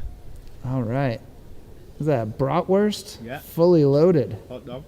Very nice. I don't know. That looks a lot better than the hot dogs we have back home. We'd have a fancy name for that one. No, I'll keep quiet for a bit. Fried onions on it and everything. All right, so looks like he's put red off the lawn. Kyle's on the lawn now. So in his approach, Greg played a stop shot, and his ratio was off when he tried to send yellow to 3 and get the rush on red. His ratio is off much worse trying to approach hoop 2. He didn't need red deep at all. He could have put it anywhere behind there, but he probably opted for his most trustworthy shot with his striker ball, which would be a drive shot or a stop shot, and it really failed him there because it put red off the lawn. So they've talked about this hoop 2 area being faster and a bit downhill, and it really caught Greg by surprise there. So Kyle's got a 13, 14 yarder here. He is shooting at his partner ball, so even if he hits, it's unlikely to peg out this turn. Great shot, center ball. Really nailed it. So now blue is in position to score hoop 2, but there's nothing over there for blue to hit after it scores. Black is all the way down by hoop 4. See what Kyle does with his extra shots this turn. So he missed the 7-yard peg out at pace. Don't know if he'll try that same attempt with pace from, what is this, probably 18 yards, 19 yards. It's unlikely. Might be looking at a leave. All right, get some relief here with the tag team of Keith and Jack, although Jack's working on refueling at the moment. Welcome back, Keith. Thank you. So you you've missed anything? No, with this match, it's we're at a snail's pace. I don't know when you left, but it's still game 1. Oh, probably about 4 hours ago. Still game 1. So Kyle's peg and peg, Yeah, but he's just roqueed his peg ball. Well, Greg had a good chance there, didn't he? He really did. That rush, I thought, was going to pull it all together, but in Ultimate Frisbee, we call it conservation of greatness. Oh, really? You make a really good play on defense, and then on offense, you immediately turn it over. So he conserved the greatness of that rush by ending the turn immediately afterwards. So it was a great rush to 2, and then immediately put a ball off the lawn. Looks like he's going to Well, I see him sneaking a peek over at black. I don't think he'd try the peg out while going to black. Yep, so he's asking for the ref to look at the peg. So yeah, going for the peg out, but look, he's sneaking a peek at black. He might be trying the peg out with the big split to try to stretch black's shot out some more. So really trying to do 2 things at once, one of those being a very difficult thing. Trying to 19-yard peg out while splitting on a roll shot. Never say never. Nope. Oh, too much draw. But he's got over to black. He's got yellow in the middle of the lawn. Not sure So- if that's a good idea. I wonder if what this is going to be is rush black to the boundary, take off to blue. Rush Rush it to blue to a different boundary, maybe over here somewhere, and then peg off Oh, and then red. peg off. Ooh. Oh, he's got that in the corner. Okay, Near so enough, yeah, near he's enough. his last error, he had a 7-yard peg out attempt because he just didn't take off Yeah. to the northeast side of the peg ball from 10 yards. So he rushed over to penalt and tried to peg out hard and I put the saw ball that. off the lawn. Yeah. So he's now tried a gentle peg out, and he might peg out his striker ball and just leave Greg one shot to get control. Problem is, if Greg does get control, I think he's happy to play the 2-on-1. Probably not happy the one ball is a peg ball, but Greg He would might have. like total control of the game, where he doesn't have to worry about picking up the breaks.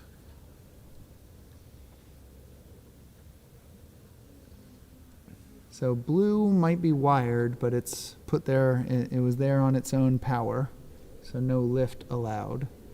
Blue could run He hoop can two run hoop two, and that then can't shoot be at bad. yellow. Yeah.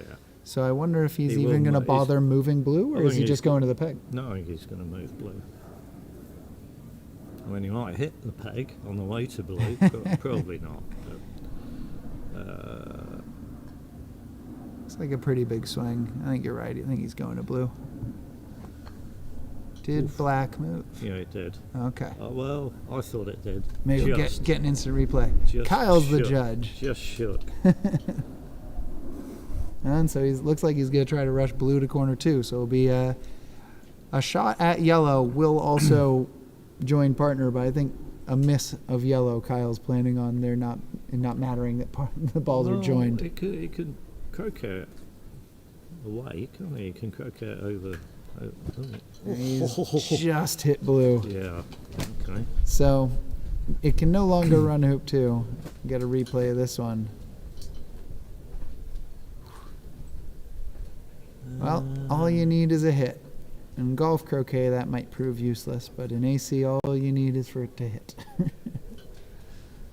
So now I wonder, does he send it over near black soup? Well, it's tough. It's tough to. I think he's got to Just- to get the distance. Yeah, sending it away, even Well, he though that's can't- he toward can't. black soup.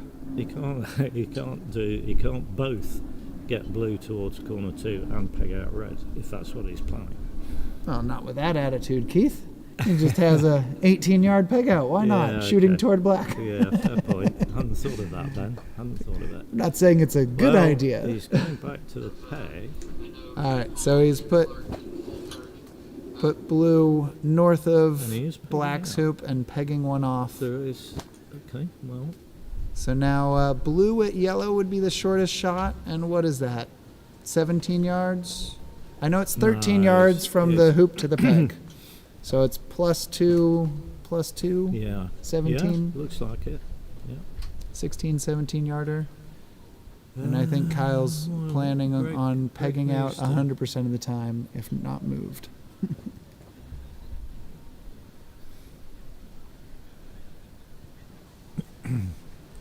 What is that? Look. He's looking at if yellow misses where it goes. No, surely. Well, why was he standing there? Is he actually going to play black? I don't know. Black at yellow is a lot longer. No, you can't do this. So Blue at from yellow. the peg to the corner is 21 yards. The longest shot from corner to corner Yeah. is 42. It is. So peg to the corner is 21 yards. Blue at yellow can't be 21. No. That must be the shorter shot. He's just doing this because the ball's at his hoop. For somebody who's not a confident shooter in this game, I think this is a wild choice. We just need to keep the game going by hitting something. But we'll see. We will. A hit will justify all tactical decisions, no? Back when I was learning the game, I was told that you should always join up in this situation, just in case yellow misses. Yeah. At what level were you playing then? Because I don't know if we can bet on Kyle to miss from 3 yards. I think that might be a 90% peg out. But equally, like you say, if you're not doing that, then surely you take the shorter shot, which is not the one that he's taken. No, this is an odd decision. This is a hoping to bring it all together quickly, which I did not think was Greg's game. He's been finessing to corners all day, which is the exact opposite theory of trying to make one big hit and bring it all together quickly. All right, good stroke. He's looking at it. but he's missed. Right. Well, if he missed by quarter of an inch, might a 17-yarder have hit? The world may never know. So we'll see if Kyle can finish game 1 here and send us to game 2. Aaron Westerby playing a lot over on lawn 2. Not sure the status there, but he's just sent a ball to hoop 3. See if Kyle can finish here. He got to try the tactic both ways. Got to try the straight peg out, hitting it hard, and it missed and went out. And then he got to try the angled peg out, gentle, pegging off 1. The latter worked. All right, so not a plus 17, but plus 16.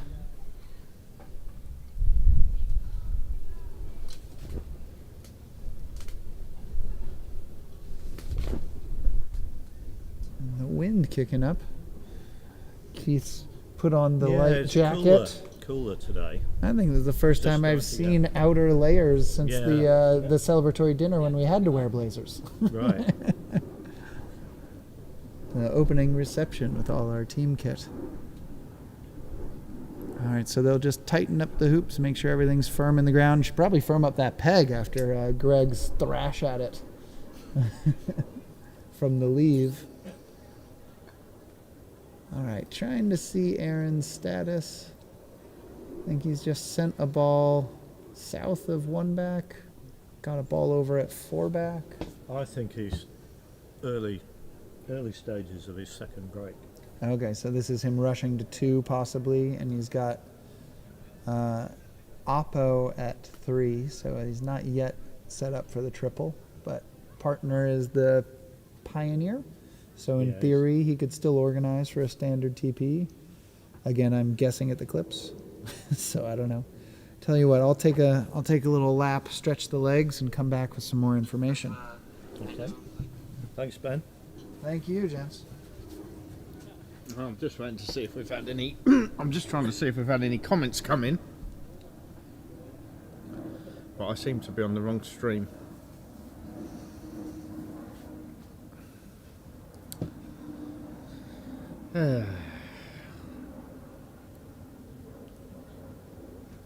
Right, we've got some. I think that's been covered.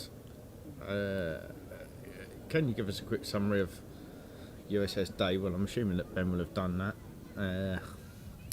Greg says, why take the longest shot? So I'm assuming that he's talking about what we were talking about with Greg on the 3rd turn, but I think we've covered that. And Croquet Junkie said, maybe because blue is a pioneer for 4 back. Well, yeah, that was true, wasn't it? But we thought that you should really be taking the shorter shot if you weren't going to join up. All right, quick update from lawn 2. Yeah. It is the match is level at 1-all, and the game is level. They each have a clip on 4 back, and they're both for hoop 3. So it looks like Aaron will be attempting to organize the standard TP here, and Stephen may have had a go at a second break that did not go far. No, Aaron popped. Aaron popped him twice? Okay. Yeah. All right, so we'll see if that was good practice for the triple. All right, well, enjoy, gents. Thanks, Ben. Thanks, Ben. Ben's going off to the clubhouse by the look of it, probably going to see his team. Going to give Carl a high five by the look of it for winning the first game. So you're back with myself and Keith.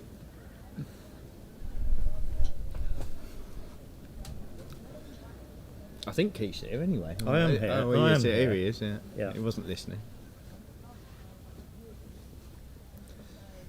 So I think Liz Fleming's out having a look round at the hoops. They seem to like to do that, don't they? Stroke the hoops. Yeah. Fiddle around with the hoops. I'm just going to So put it's this in the bin. Yeah, I'll be back while that's it's happening. now 20 to 8. So I reckon we've probably got another couple of hours maybe. So there is a good chance that this match isn't going to finish, I suspect. I don't know. Keith will be able to tell us, but he's gone off to put his banana skin in the bin. But he'll be able to tell us what happens when there's a game pegged down. I suppose it's one of those situations where you just carry on tomorrow with the next round, because as soon as someone gets to 11, you maybe don't necessarily need to finish every match. Here he is, he's disposed of his banana skin. Did anyone slip on it? Wait. I was just saying, what happens if this gets pegged down? Just sort of gets ignored until the end, does it? Or tomorrow they just carry on tomorrow with the usual schedule. Excuse me, the scope for playing it on, playing the rest of it on Tuesday. The day off. And then Wednesday is also designated, whatever it's called, finishing Practice off day. day. What do you mean? Well, it's a practice I thought day there at was only Southwick. one day between the tests. Yeah. Well, I think I'm right in saying that they can use the following day to finish a match off. Yeah. But you would be missing out on practicing at Southwick. But tomorrow, tomorrow they would this just match carry is on. a rope They'd hunting. just carry on with the normal schedule tomorrow. Yeah, they'll play the and three ignore the doubles. fact that this is pegged down. I believe so. 'Cause it might not ever matter, mightn't it? You know, if Because they'll want to come back here. Now, I'm told the big issue, if they do try and come back on Wednesday, is it's golf croquet roll-up day. well, that'd be nice to stream that, wouldn't it? If we could have some streaming of golf croquet roll-up day. Yeah.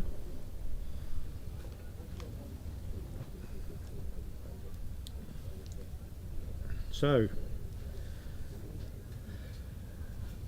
Here we what go. was the commentator's view on game one then?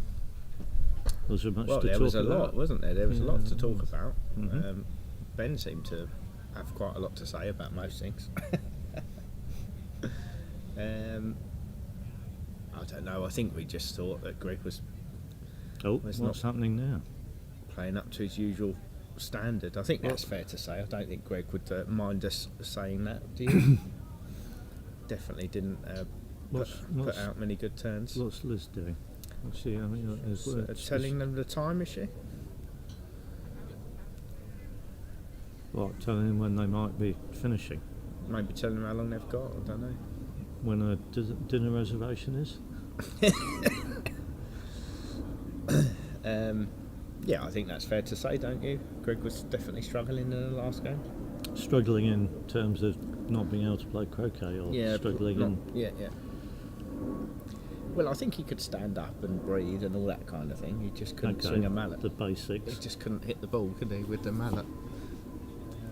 Well, yeah, did seem to be a few errors. There was quite a few bad ones. When he hit the nine-yarder into corner four, I thought he was into corner four. Going to get going, but then I came back and he was in front of hoop 2 and Kyle was in play. Well, the worst one that I saw, that might have been when I was away, the worst one that I saw was when he took the lift with both balls at Rover.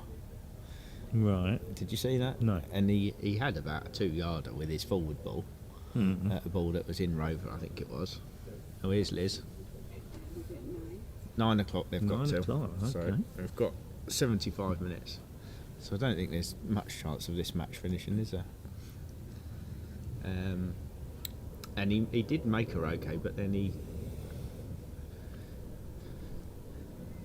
ended up he made her okay, and then he rush peeled Rover. Did you see that? He rush peeled Rover to sort of south of Rover, and he wanted to send that up to hoop three as a pioneer. And then he went on. And he wanted to get a onto rush. hoop 5, yeah, and he went on, and that was that was a bad one. that was awful. But then, sort of like after a minute or two, he went back to the space where he'd taken the croquet shot from, and kind of kicked the ground. So I sort of thought, well, maybe he'd somehow scuffed the mallet on the way through, you know, which would explain the result that he got, but obviously it's still pretty poor.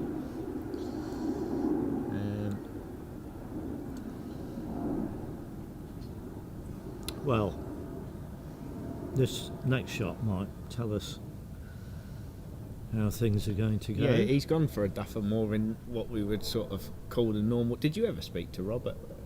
We were about about his duffers that he was putting out the other side of hoop 6. No. That's a job for you to do then over the course of the next few days. But this red is more in a sort of a standard position, isn't Yes. it? Or That's- yeah. what you'd call a duffer.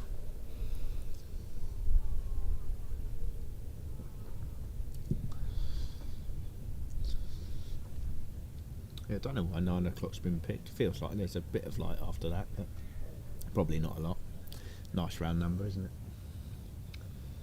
Is there any rules on what time Hurlingham let you play to or anything like that? No, don't think so. Don't think so. Well, you get kicked out of Hurlingham at some point. Yeah. Well, like you say, it's probably Liz wants to go for dinner or something. No, that's not true. We're joking. Yeah. It's been a long day. Oh, Nailed yeah, it. nice. There we go. Now, Is he back? well, you'd have to say, forget that game 1 happened. Yeah. Well, the way that's it what he's did. got. It's exactly what he's got to do now, isn't it? You would now go, I should take this round to 4-back. Yeah. He can't get a ball 2-2, can he? But Yeah, he can. You think he can? Well, he can what get do you it. think he can do then? Well, he could get We it. can go in the mid. He can get a ball in the middle, can't he? Surely he can do better than this. Do you think he can do better? He looks like he's going for a ball. Partner's going up towards hoop 3, doesn't It does. Yeah, this is a bit conservative. How are you getting the ball to hoop 2 then, do you think? Well, no, I won't get it all the way to 2, but I'd put it in that direction and go a bit north of black. Yeah. Where's that?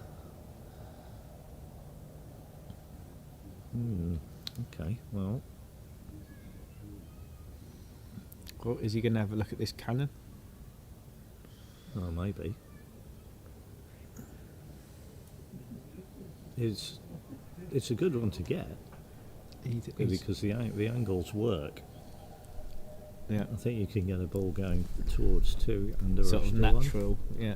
with a wafer cannon. Is that what he's going to go for? It looks Well, like he's. I looks don't like think he's he's got it. tried. I don't think he's got that from what I can see on the screen. I don't know. No, yeah. No, it's miles away. Nowhere near. So, Miles away. okay. Well, a good rush to 1 then. Let's settle for that. Yeah, he can't niggle out black a lot, can he?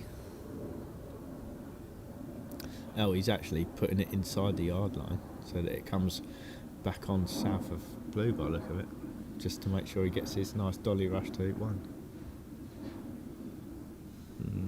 That's asking for trouble. Oh, he's doing a little roll. Yeah, yeah. Okay, Yeah, that's fine. fair enough. He's just guaranteeing a perfect rush to hoop 1, isn't it? Which looks like what he's got. Yeah, pretty good.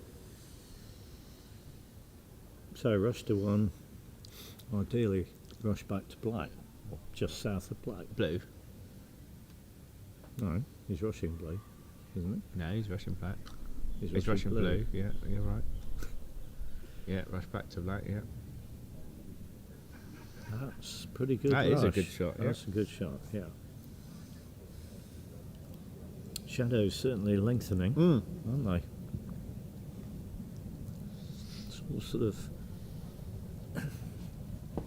feels calmer, doesn't it? Don't Well, you there's a think? lot less sort of hustle and bustle now, isn't there? There is still some people around, but they're all just sort of sitting around, aren't they? Yeah, I can see. Is that Kyle up there with Tom Baldy? The Americans just off the. And I think Duncan Cattrall might be up there. I don't know who that is. Well, of that group, he's to the right of One of Tom. those people. Right of Tom Baldy is Duncan. Yeah. We've got Mark Avery wandering across there by the look of it. Is that Mark? Or is that Jack? That's Jack. That's Jack, yeah.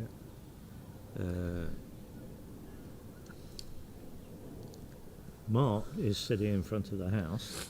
That's where your other half is, isn't it? Yeah, Elsa's up there, and Jamie. What did she make of today at Roehampton? Ah, loves it. Yeah, loving Buzzing. it. Good. Well, he's not got a rush back to black, but he's He got a has, rush that he hasn't can. That's good. He's got a rush that I he like can take that. to red. Slow down. Slow down.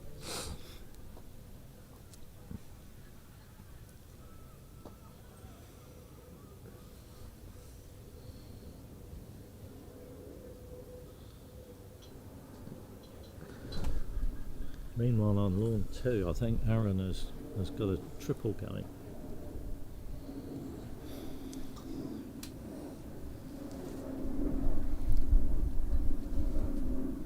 Yeah, I've not really paid any attention. I know Ben kept going on about what was going on down there, but I've got no idea. It's 1-1, is it? Yeah. Yeah. Yeah.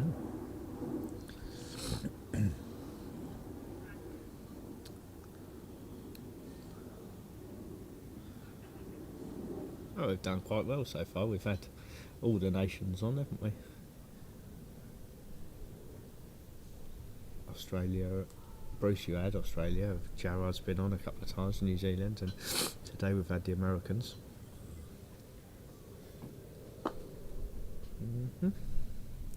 What do we think of that? He's not tried to get close to red, has he? He's got close to it, and he's got a rush that's pointing. It's definitely pointing south of hoop 6, I think, isn't it? That to me looks like it is. Yeah. So he needs a half ball cut on the left probably, and he needs to play it quite hard because these lawns They've slowed up. they are slowing down quite a lot, aren't they? So this is a shot that he needs to hit fairly hard. I don't know if you can't quite see it on the camera, but he was just standing there on the line. He needs to cut it, so it is about a half ball cut that he needs. I wonder if there's any merit in on that previous croquet stroke playing a tighter split and trying to rush red to black. I don't think many people would do that. In a sense, it feels like if you do that, He's played a good shot there. Yeah, go on. Sorry. I was going to say it feels like you need a better rush to black than you need to hoop 2. Yeah, I agree. Yes, because you. Yeah. So I think most people would go for rushing straight to hoop 2. They might try and get closer to red than Greg did. Now. But this is okay because it's an even numbered hoop, so it means you can approach it to run it to the boundary, doesn't it? And you're going to say you're worried about red going off, but yeah, the hoop, the lawns have slowed down, so.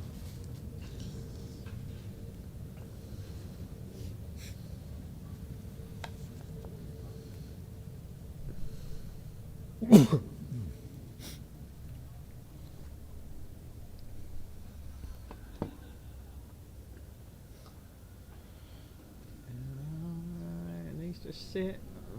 That hasn't stopped in time, unfortunately. That yellow ball. It's the second time he's done that, at least, isn't it? The second one I've seen, and I was away for 3 hours. Yeah, what were you doing?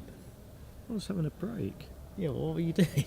I was spending time with Elsa. Yeah, right.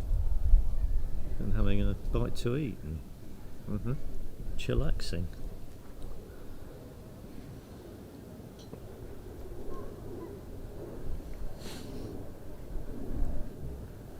Don't you feel like you're missing out though when you do that? Yeah, I do. I mean, I do like to be in the centre of the action. You like to be centre of attention. Yeah.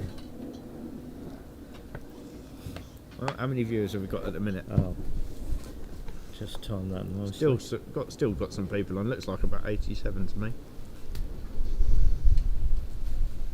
88. 88. It was 87 until I tuned it. Standard. Well, now.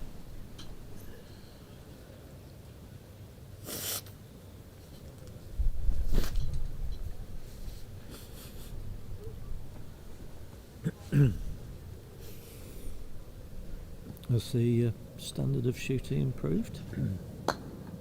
Oh, hello. Now, who were we talking? We're talking to Tom, weren't we? About cornering. I suggested half seriously that going in a corner was Rick's an option definitely found somewhere. a few corners. Well, I'm sure he has. But Tom said the American way is just to shoot. Yeah. Well, I wonder if Carl's getting a bit in his head that he thinks that Greg's not playing well.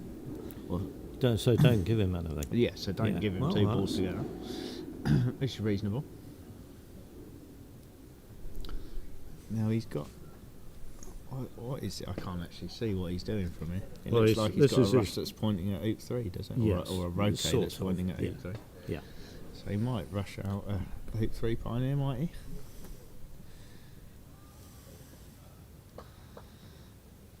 And then he's going to take off to. Well, Black. Yeah, I was going to say, really, you try and take off to black, don't you, and rush it down the boundary to corner 4.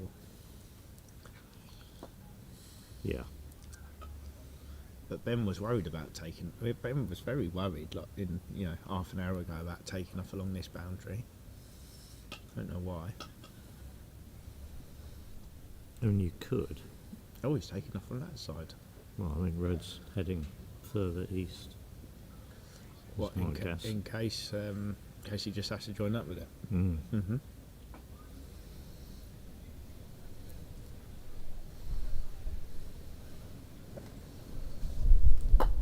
No, not a lot further east. I don't think he got into red as much as he thought he was going to do there. Do you think? I'm just wondering whether. Well, I mean, if you're going to move it that far, you might as well take off from the other side, surely. Looks to me like it's easier to get this rush on black. It looks like it's easier to take off from the left of red, doesn't it? Unless you're one of these people that prefers taking off from a certain side, I suppose.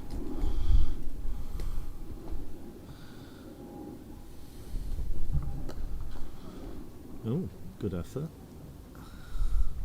But overcut. Yeah. I was just wondering whether he might have thought about making a leave. Well, I was assuming that's why you said that he was taking off from the right-hand side of red. That's what I thought. Move red another 5 yards, But that's 4 or 5 yards. That's why I then said, well, maybe he didn't get into red as much as he was going to, because if you're only going to move it as much as he did, you might as well take off on the other side. Because then he could have put black to 1. Oh, had a ball at each of his hoops. Yeah, yeah. a So you squeeze. can play either ball. Yeah.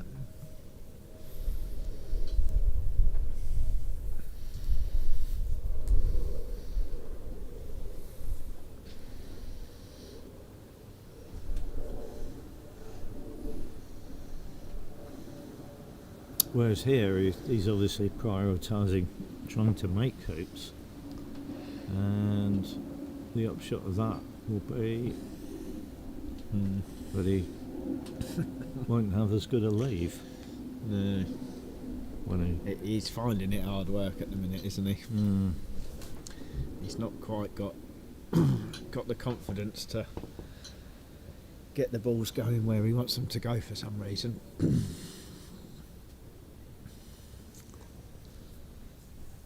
What did he do the first 2 days? They won the first doubles, I think, didn't they?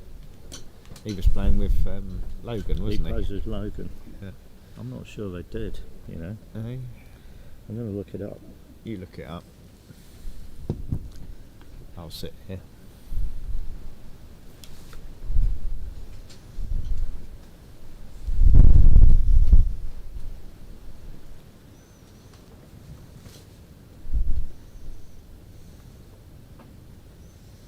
They lost against Essex and Watson. On the first day? Yeah. Right. And they lost against Morgan and Rothman. Right, so he's struggling then, isn't he? Probably. And Logan lost his singles today. To Watson? Yeah. Yeah.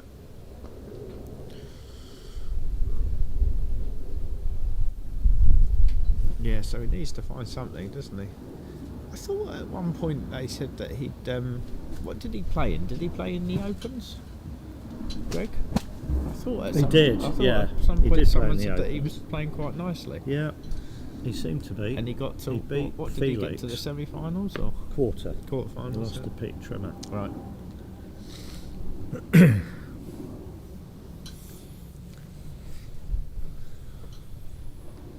I'm not sure if that red's on the boundary. I think it is, isn't it? So I think all you can do is... Well, he took off from the right-hand side of it. didn't Yeah, it's very close, isn't it? If it's not on the boundary, it's only just off. he? No, but it's not on the boundary. It's inside the yard line. Because he rushed it. Didn't he rush it off the lawn? I thought he rushed it.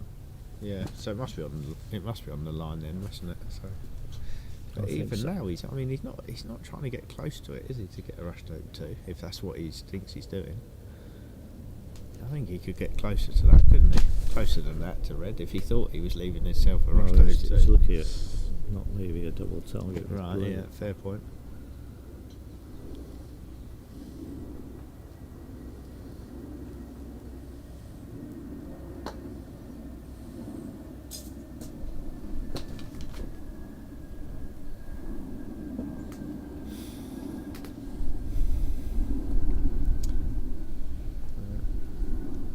it's not great, is it? I mean, when you're sort of struggling to get the balls going where you want them to do, and you do this sort of thing, it just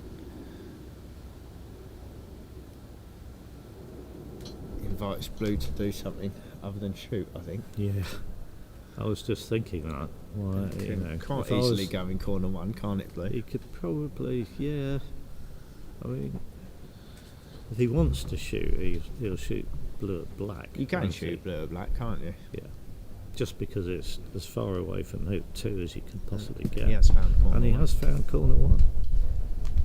Which is interesting. I mean, it's a little bit disrespectful, shall we say. What, you think Greg could play red? He could play red. Yeah. Yeah, he could play red.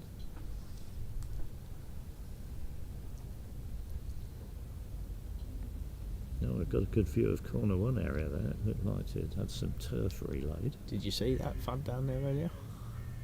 To see the Let's let Greg take this shot Yeah. and then.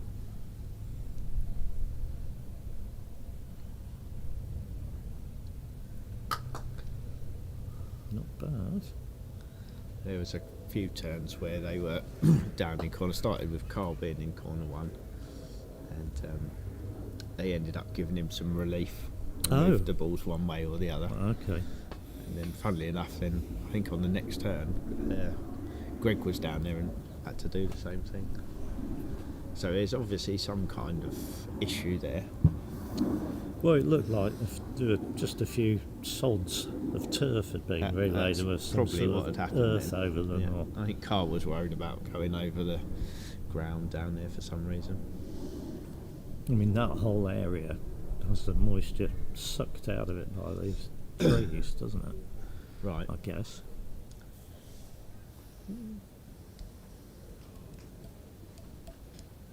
Oh, something has happened on lawn 2. Something has happened on lawn 2. Yeah. Stephen Morgan's back in. He's made a roquet. by the look of it. Aaron's clip is on Rover. Looks like it's Penalt and Rover.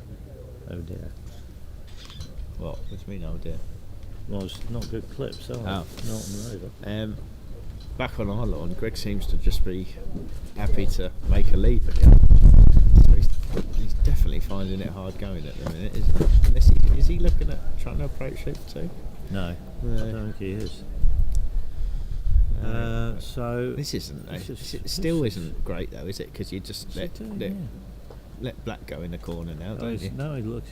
He's leaving. Is he going to leave a rush for red this time? Yeah, could do, couldn't he?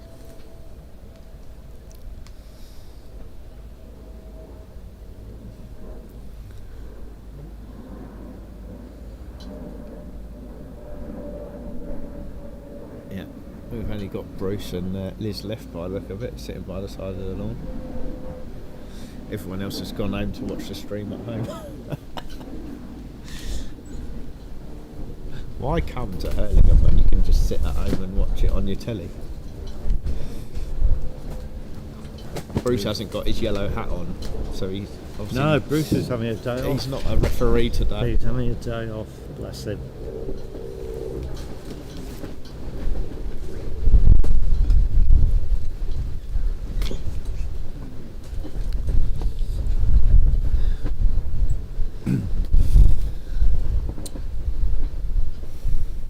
Don't move blue, Carl. Leave it where it is. What's he doing now? So he has shot this time. He's worried that it's. Okay, well, it's good to be. He's worried. I think he's worried that it's a pioneer. It's good to be inconsistent, don't you think? Consistently inconsistent. Well, he's cornered, and now he's taking quite an aggressive shot,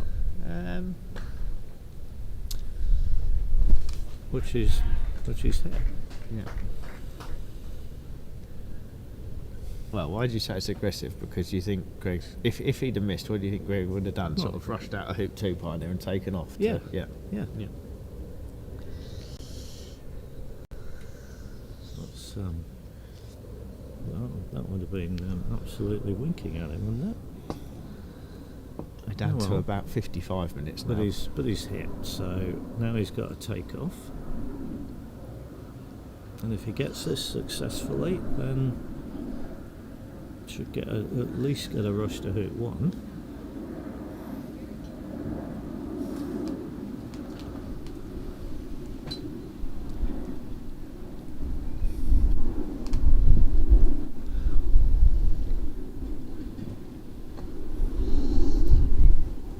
Let's have a look at this. It's got the trip. You know, I Definitely just got the trip. Oh, it's gorgeous. In fact, it's too good that he's got. looking across the lawn from where I'm sitting now. I think I can tell that the grass has grown today. The grass has grown. Don't you think? Is there any particular blade that you've been keeping? No, on? but I'm Is saying, there- don't you is feel there- like you can't quite see the lines in it as well as you can in the morning? Yeah, it does look like the blades of grass are longer.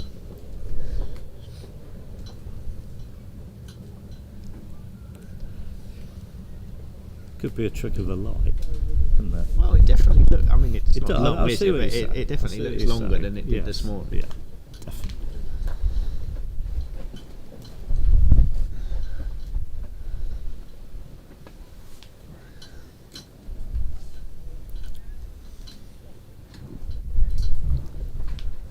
Oh, I think you should be able to do a break to fall back and the triple peel within about 55 minutes, don't you? Well, you There's only pl- have plenty to. of time. You only have to have started your triple There's peel plenty- turn, I suppose. don't Plenty you? of time. They're not going to rush on and peg it down in the middle of a break, are they? So you've only have got to have started your. But even then, I feel like. So if he's 5 minutes into it, if he's like made hoop 1 and it's 9 o'clock, they're not, we- they're not I going get to a- peg it down, are they? They're not at going that to peg point? it down. Do I you don't think? know. I don't think they will. Who knows? What's he done here? Surely he's gonna run those hoop, isn't he? I feel like I could do it. If I was playing well enough, I could do a 4-ball break and a TP within 55 minutes. Well, I hope so. Yeah, yeah. I mean, 25 minutes would be. I mean, the lawn's a bit quicker, but call it 35 minutes. Gentlemen, me and my associate here are here to do some commentary. Oh, cool. Ah, you have an associate. Yes, it's time to get some diversity up in here. Okay. It's time to hear the female voice. That's Oh, here we go. We've got some Sarah's females. Before chair, just one you want to abscond. Come sit. Get another chair. So, where's another chair? I'll stand here. I'm loud enough. No, I want you to sit. All right. There's no room for me to sit. Well, we're here at the tail end of a very, very long day. I'm happy to move, so Okay. So Yeah. thank you, Keith. Sorry to run you out. no problem. Absolutely no problem. Yeah, so that'll probably be me Oh dear, signing what's off. he for done the now? day. Are we on the microphone right now? Yeah. Oh yes. We're live, baby. Okay. You need to do some introductions. Yes, I will. Jack, if you could switch over, I'm going to Yeah. take this middle chair. Yeah, go Tom, go Tom.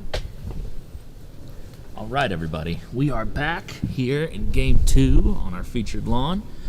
I have to my left Jack Wicks from England here, and to my right Piper Dello From the United States. From the United States. Those of you in the United States may know some of Piper's relations. Her mother, Sarah Persons, is one of our regular tournament players, and Piper here is becoming a very efficient croquet player herself, and she has taken to the game quite, and she'll be living here in London for the next year or so, so she'll be hopefully a regular at some of these clubs here in the near future. But so we just decided to join back in the booth as we get into the sunset hours here to keep you live with all the action. We've had quite a few back and forths, haven't we, Jack? Yeah, it's not been clinical, has it? And we've got another sort of suboptimal position. I'm not quite sure what Greg was. I think Carl must have been trying to shoot blue at black, and he's somehow hit hoop 5 and gone off to where blue is now over on the east boundary. That's interesting because he didn't have that long of a return roquet at the yellow ball, did he? Or was he? Well, I didn't really watch because you guys came in, and then I Yes. looked away, and like I say, I just saw blue bouncing off hoop 5. Yeah, so he had made hoop 1. He had made it rather firmly because he was at a slight distance and angle. But then he apparently did not turn around and hit the yellow ball. He instead, like you said, tried to hit the black ball at near corner 4. not the worst thing in the world because, again, he hasn't really given up anything to Greg at the moment. But it's definitely not what he intended to do. So this will be a free go, blue at black. And the yellow ball is still well in lawn, so there's chances here of getting something reestablished, although not great chances, admittedly. So Piper, what would you do here if you hit black like he just did? He's for hoop 2 currently. Okay. Well, Tom, I'm still learning the ins and outs of Association Croquet. What would you do here? So, I'm what most players may call, such as Jack here, hyper aggressive. Truly, I would be attempting to get a rush here on yellow up to hoop 2, sending black out probably somewhere near hoop 6. Yeah, that's what I was gonna say. Yeah, I know. And I would be attempting to get a break going. So Kyle, having an older and sounder mind, is going to attempt to just take off to red, get red out on the lawn since yellow's already vulnerable, and then set up a leave. So he just wants to get near enough this red ball to hit it, and it looks like he'll do just that. He's coming up a little short, but we got about a 5-yarder here. What do you think he's thinking at this moment? I think he's thinking he wants to go home. He's been out here too long. It's been a long day here at the Hurlingham Club. It has a long day. So we're going to be a little quiet here because Kyle is facing us. As you can see, we're in that tent right over there on the left-hand side of your screen. And Kyle's taking on a very important 5-yarder. Nice left half of ball hit, very solid pace. So for those at home, probably will have noticed already that the average hitting pace of the American players is much, much firmer than the preferred hitting pace of most of the other nations here, at least what we've seen from New Zealand. Well, there's a couple of reasons. Number one is that part of it's just what you're used to. We have a lot of players in the United States that are used to taking very large swings. I know that's how I learned to play croquet. We were playing on very thick grass. A lot of people in their childhood in the United States played backyard croquet, where in order to get the ball to go anywhere through 4 to 6 inches of grass, you had to really whack on it. Yeah, I think that kind of translates into break play as well, doesn't it? Because like you say, the Americans tend to have bigger swings, so you tend to see them playing harder shots. Yeah. Which automatically seems to translate into less tight break play. It does, and one of the things that I think has helped the Americans get to these higher ranks in the world and to do better in world championships and to be more competitive here on this world stage is that we have recognized the shortcomings in those large hits. They're very good for long croquets. They're very good for running angled or hampered hoops. But if you're trying to keep control of things, you do need to be more comfortable with soft-paced. I definitely would say the last 2 years of my development have been mostly getting comfortable running shots at a softer pace, both mid-paced croquets and hoops. It's very helpful in golf cricket, though, to be able to hit it firmly and hit it straight. It's definitely something that's challenging. Something that I struggle with, but being able to hit gentle or mid-pace shots with a large swing is difficult because if you've got a large swing, you almost feel like you've got to slow the mallet down on the forward swing, which is exactly the opposite thing to what you want to be doing. Well, I think that's the thing that the Americans sort of have the opposite problem is we feel we take naturally large swings that then when we take smaller swings, we almost feel the need to sort of speed them up. We get pushy because we're thinking, oh gosh, I'm not going to put anything on this. So our most natural swings are the large ones, but if you can learn to have a swing that's exactly the same, but the backswing is only half as high, then you're going to start being able to play more accurate shots, aren't you? Gentler shots, mid-pace shots. Yeah, you're going to become better.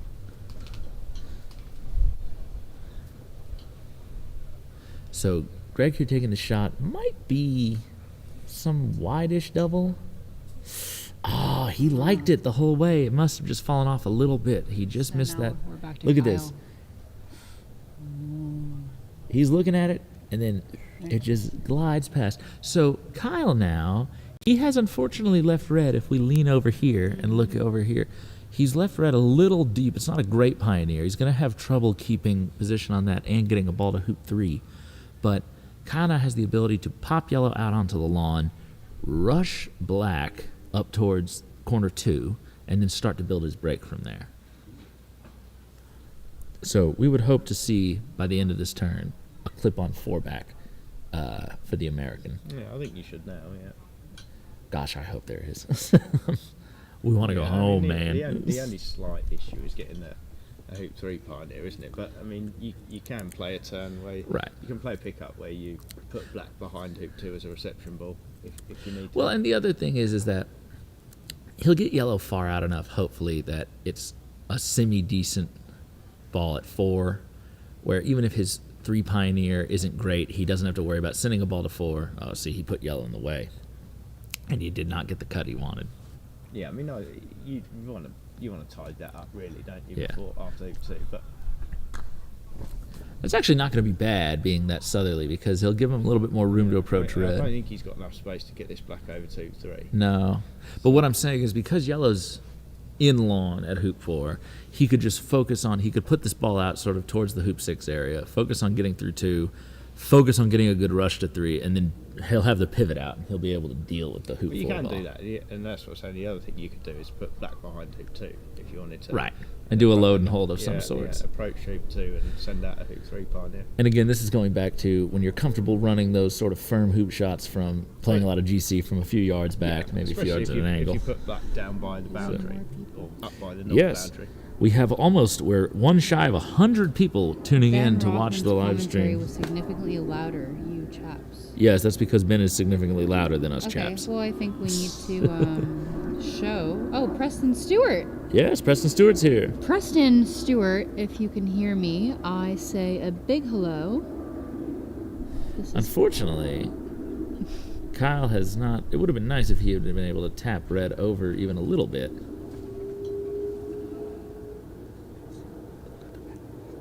This is the update stuff. So. Did he just say that? Yes. So, here we go. Big load and hold. You got to pace this back ball right. It's short. Yeah, I think the laws definitely slowed down, haven't they? That's all. We're good. We're good. So, this is all. Oh. Wait for it to come in. So, unfortunately. Yes. Preston acknowledging Piper there. Thanks, Preston. So, it's now a good time of day for the Americans to be tuning in back home. It's about just after 3 p.m. on the East Coast. It would be just before noon, I guess, on the West Coast, if my time zones are correct. So, we should have a lot of American viewers in the audience right now. We are fighting the good fight out here. We're holding on. Unfortunately, so good news and bad news for Kyle here. He has not gotten position on the hoop that he wanted, but he has, in some sense, set up a semi-decent leave where red and yellow are very far apart. The shortest shot would be red at opponents, which Kyle can somewhat guard, that would give up the break almost immediately. So Kyle's probably looking for a place where he can really dissuade. Well, the issue with guarding it is that you don't give yourself a rush back to do you? So. Fair. But you don't even have to go to the corner. You can go a few yards you can out go of it. somewhere between, yeah. If he feels good turning around like this and just hitting a 7-yarder.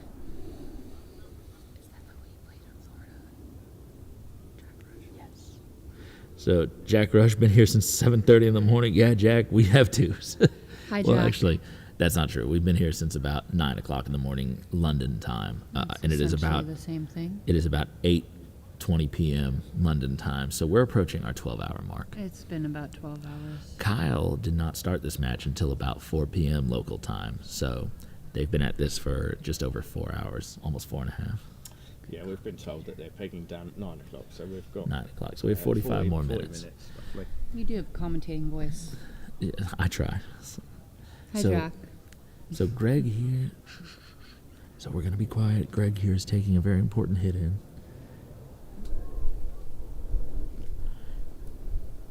Really defining the word stalking.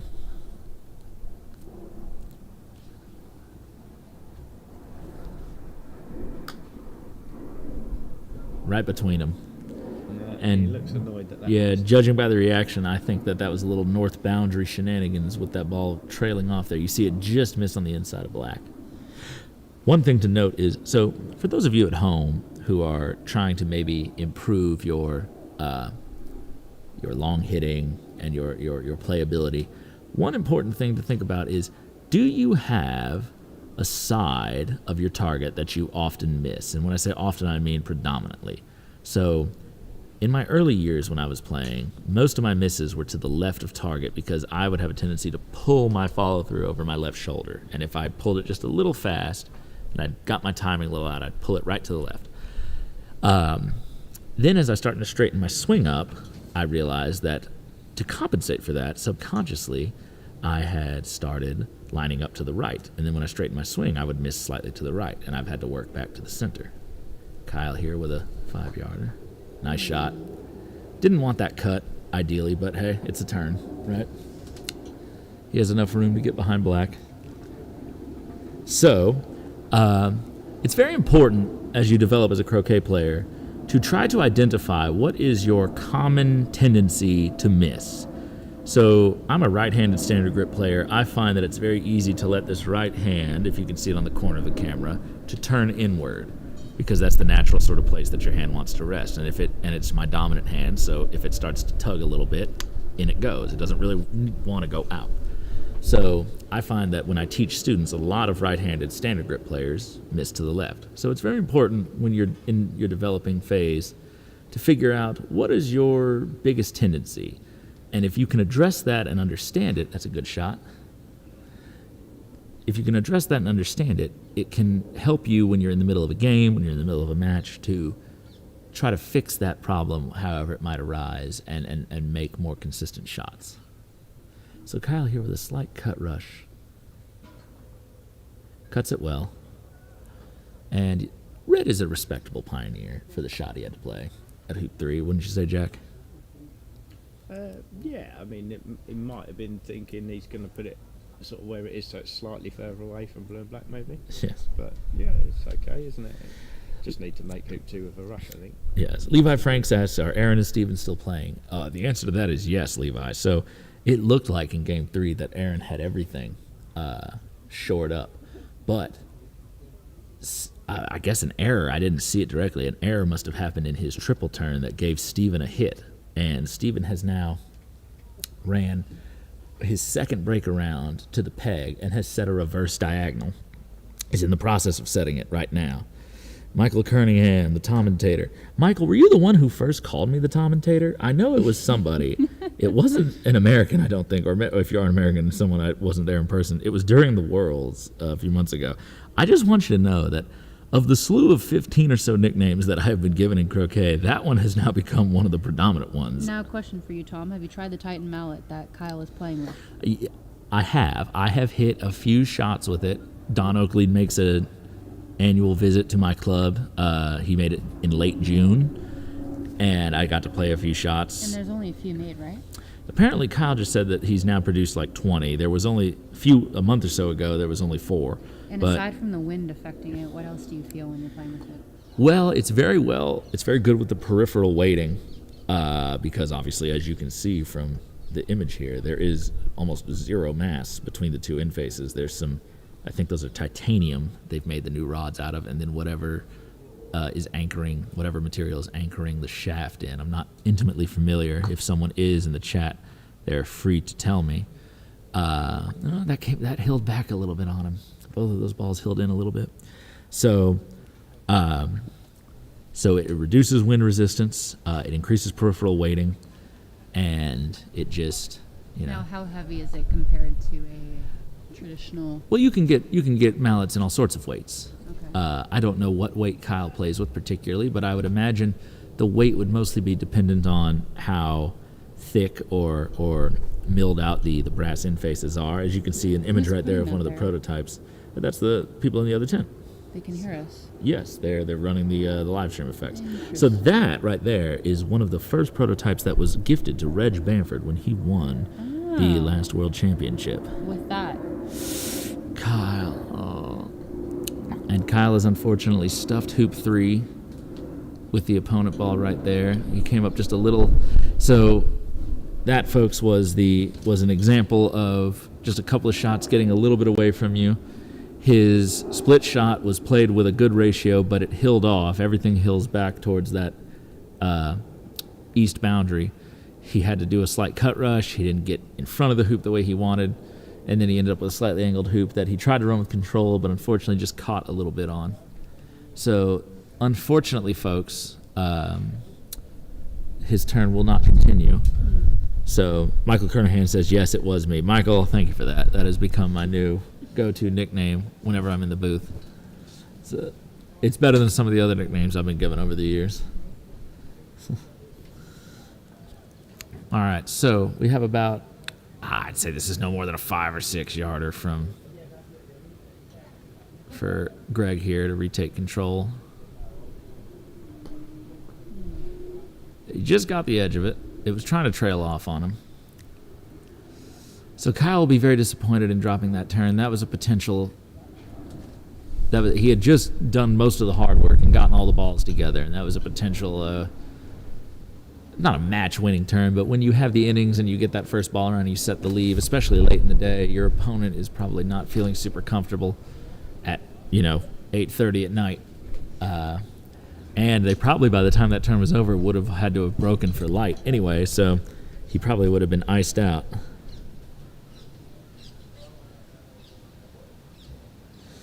Michael Kernahan says, Tom, what makes you a great commentator is the way you can get emotion and feeling into your commentary like you just did when Kyle blobbed there. I do try. I would say that there's really no trick to a good commentary other than just, like, say what you feel, say what you see, and just, But you also have the voice for it. I've been told that. You do. But that's not something that's very common. I use the tools I've been given. As you should. So yellow is for hoop 2, which makes this significantly easier of a build.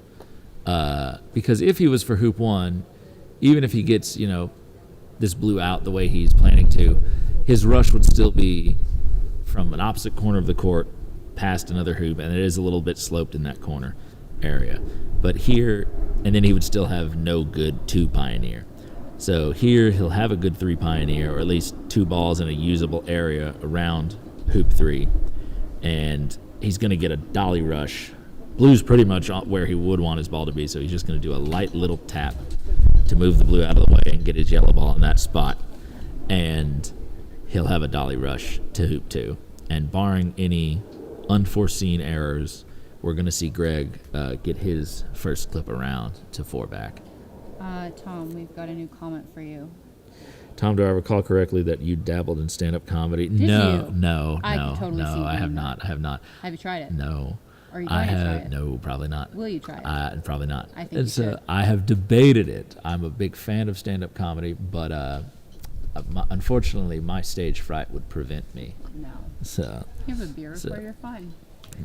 But I just try to be as entertaining as possible on here. And honestly, guys at home, commentary just helps me watch croquet without getting the itch to go out and play shots myself. Because if I just sit there on the sidelines, like the Kiwis behind Greg are, I would be shaking because I'd be like, oh, please, I just want to go out there and hit the shots. I think we should ask the audience if they support you going to stand-up comedy. I don't think I'd care what the audience thinks. I want to know what the audience thinks. All right, so Greg here.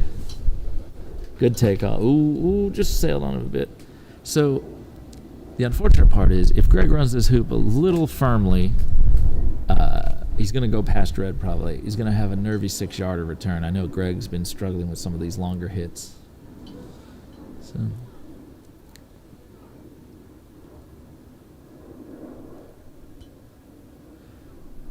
he's backing off it. It has gotten windier out Piper. It has. And No, the temperature is both Kyle and Greg are casters. You can see Greg has a very slow, controlled cast. And it as a caster myself, it does affect you. Even if you have great control over your mallet, even if your mallet does have the sort of low surface area that Kyle's has, it is a noticeable effect. Well, what does it feel like? Well, it's just the wind, especially if it's coming across you, is going to push on your mallet. So I've stood in conditions where I was a foot in front of a hoop trying to run my ball through, and when I was casting, the wind was coming across me so strong that my mallet wasn't even able to stay in front of the hoop. It was literally going to the left side and the right side. And then you feel the problem isn't really the wind itself. The problem is you feel that you have to then tighten up and to muscle the mallet to keep it straight. And then even if the wind would not have really affected your stroke between your feet, you're going to pull or do something that you're not supposed to do on the mallet because you're not trusting it. And trust is a very important thing when you're swinging. So I've learned. Yes. If you don't trust the swing that you're making, you're probably not going to swing well. Oh, he's left that short. On both counts. Red is short and yellow is short. So don't want to be leaving yourself, 5-yarders in the middle of a break too often. We did see him miss one or two of these earlier, but he seems to have settled into a better groove now.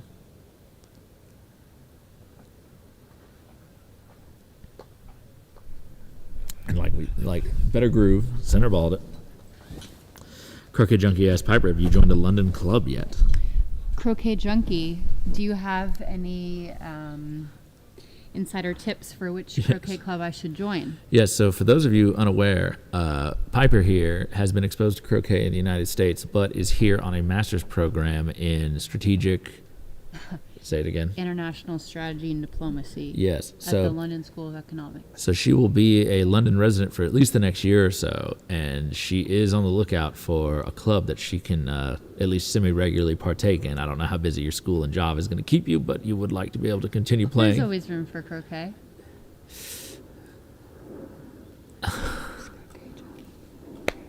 So I would say where I live.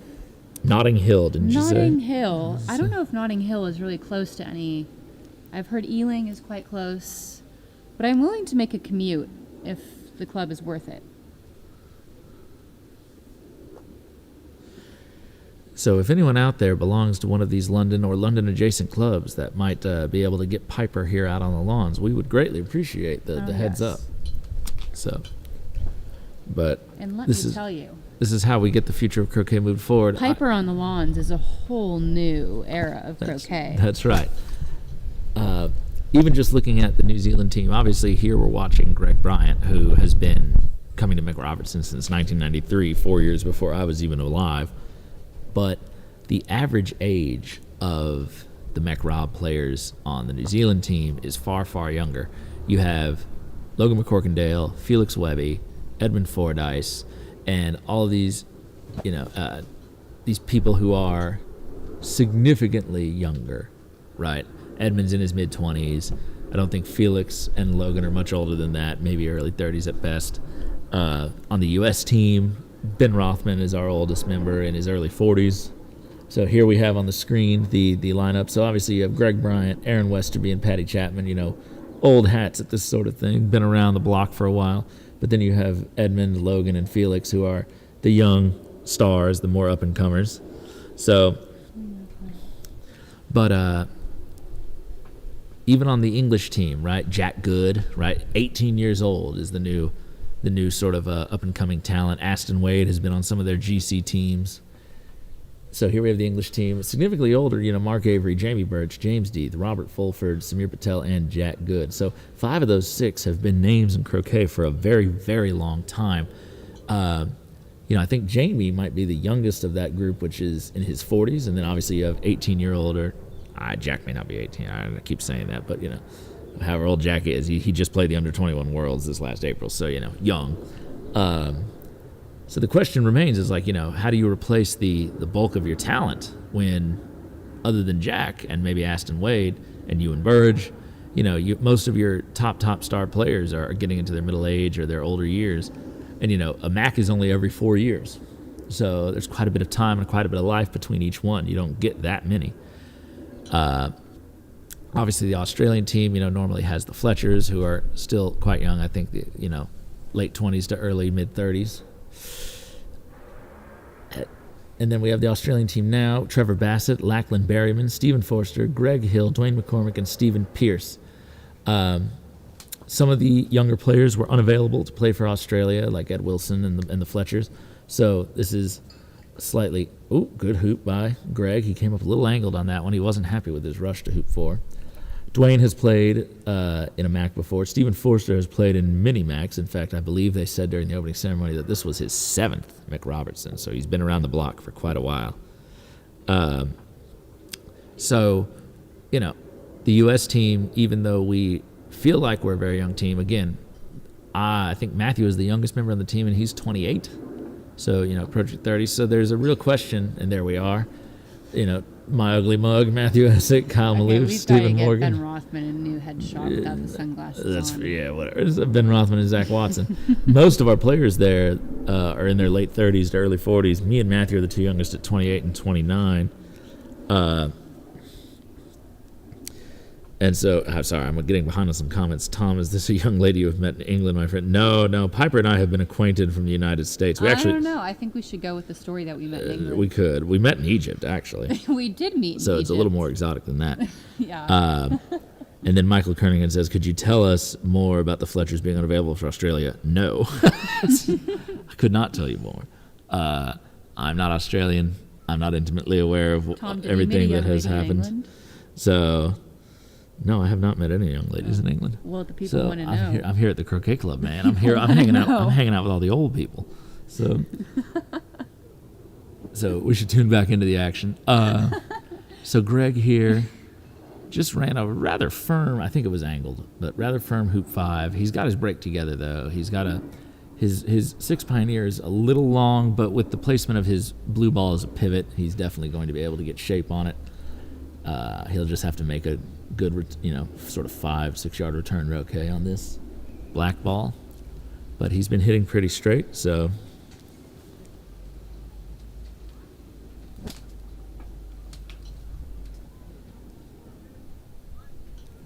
All right, big shot here.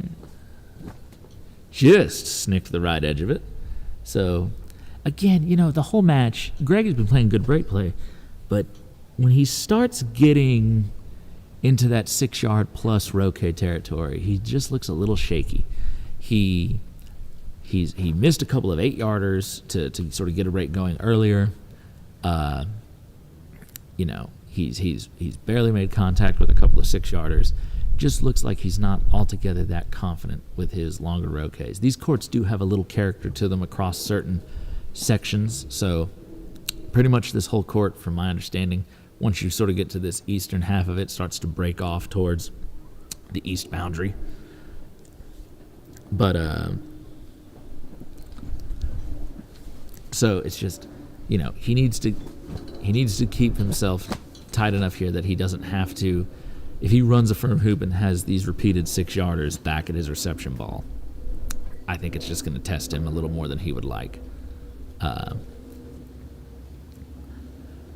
it's not something you want this late in the day, because honestly what's going to end up happening here is at 8:37 they just, Jack said before he left that they're breaking at 9 o'clock for we're running out of light, as you can see. Even now it's getting to be slightly lower light conditions.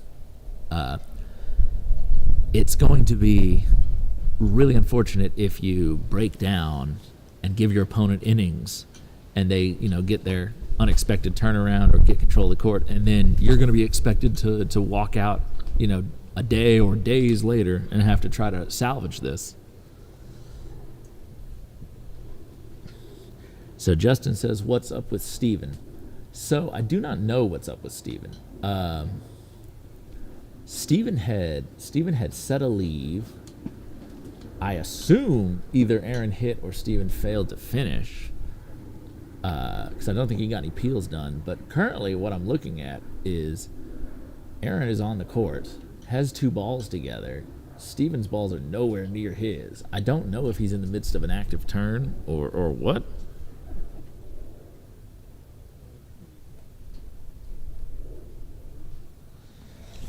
So, Steven and Aaron obviously in a tense Game 3 for a very indecisive match.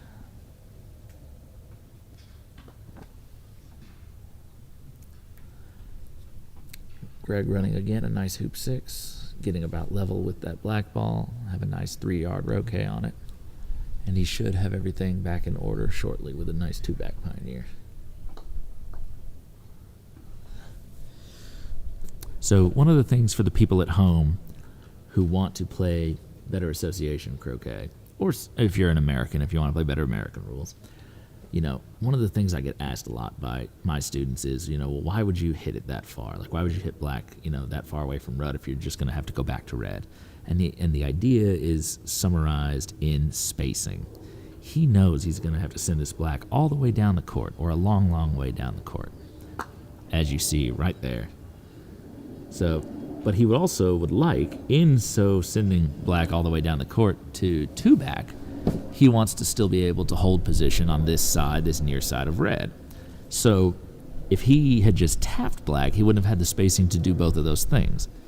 So when you're trying to get better at your break running, one of the things that you want to focus on is understanding the distances and ratios that you're most comfortable at, the strokes that you like to play the best, and then establish how much space you need in order to play those strokes. So he did that as maybe a quarter roll or slightly stepped up drive. I might have done that as a slightly different shot because the way I hit shots and the way my balls interact are a little bit different.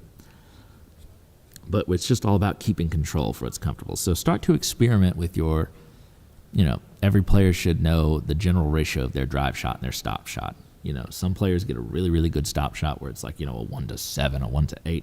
I personally get like a 1-5 on my good days, so I have to put the ball a little bit further back if I want to play an upright, flat drive shot. I mean, it's just stop shot. My drive shot is about a 1-3 probably. So it just depends on the person, on the mallet, the way they get through the ball. But it looks like Greg here has all the control that he needs at the moment. Yes, I will not be. Yeah, so guys, in the comments, I'm not intimately aware of any of the goings-on of all the other international teams. So, we'd have to ask somebody from Australia or some people involved in that. So all I know is that they're not here. So.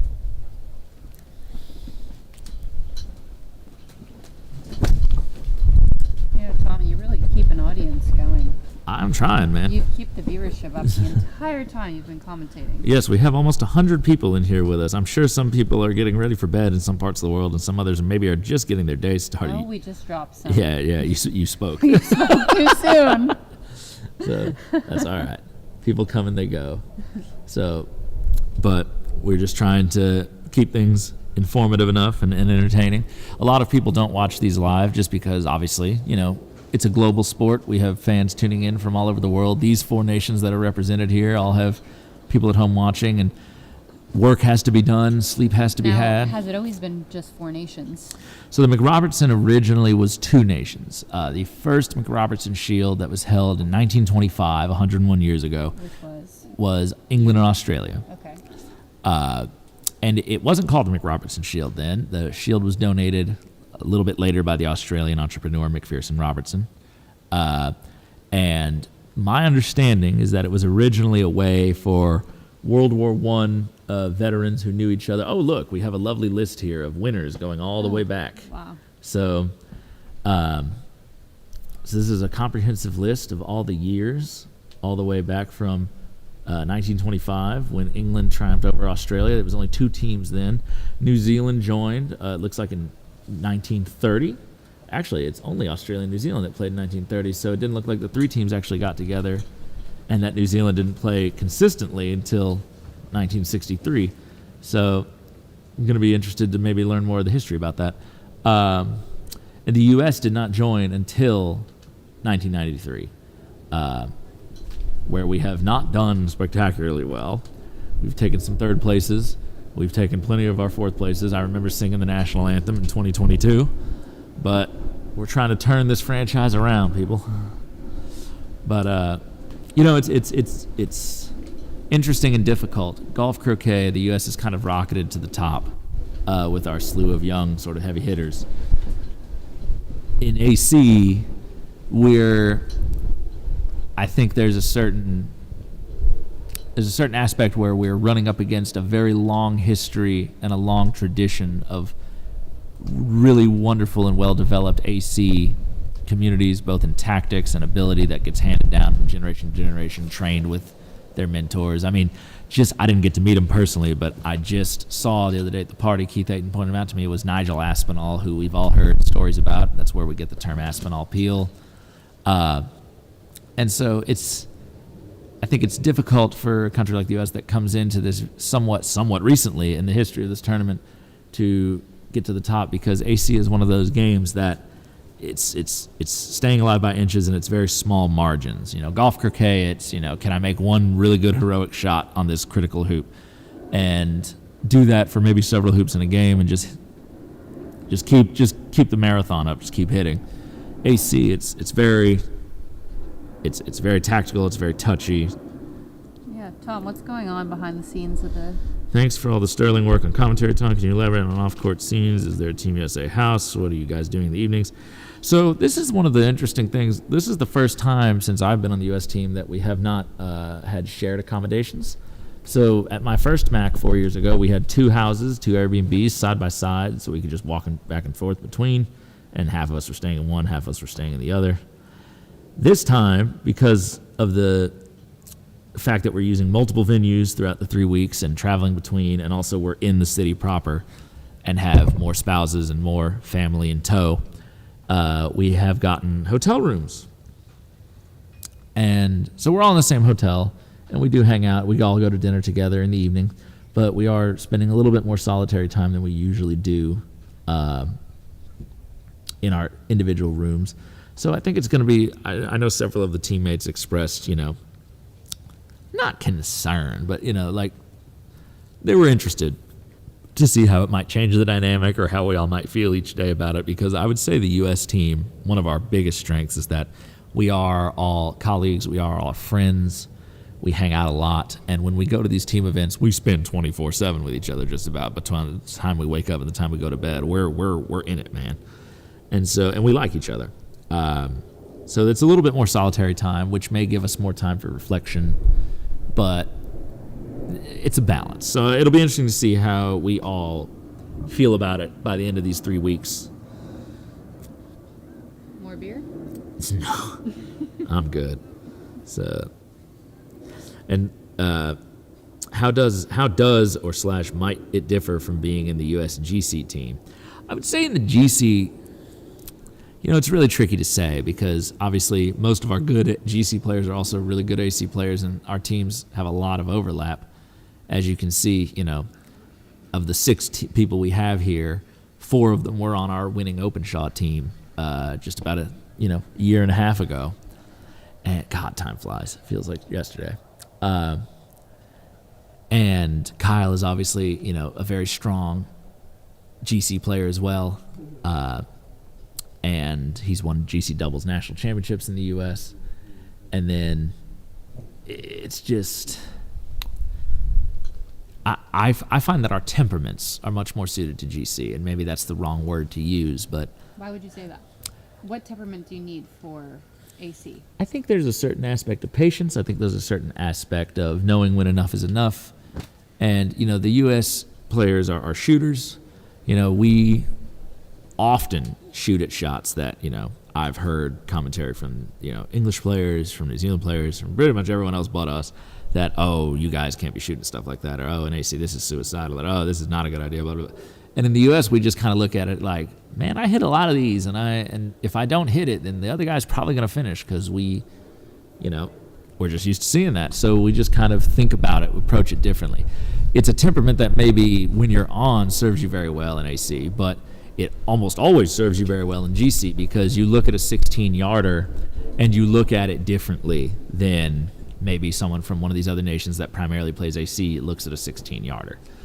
And so I found when we went to the Open Shaw that one of the big comments that was made when I went back and watched the live streams was that we would just make hoops, shoot hoops from anywhere, make hoops from anywhere. Our average hoop length was probably like close to 7 yards. And, we play a lot of GC and we play a lot of aggressive GC. And so we don't judge each other for taking on those shots. We don't shy away from those shots, even if, maybe there's a certain tactical line of thinking that's a little more conservative.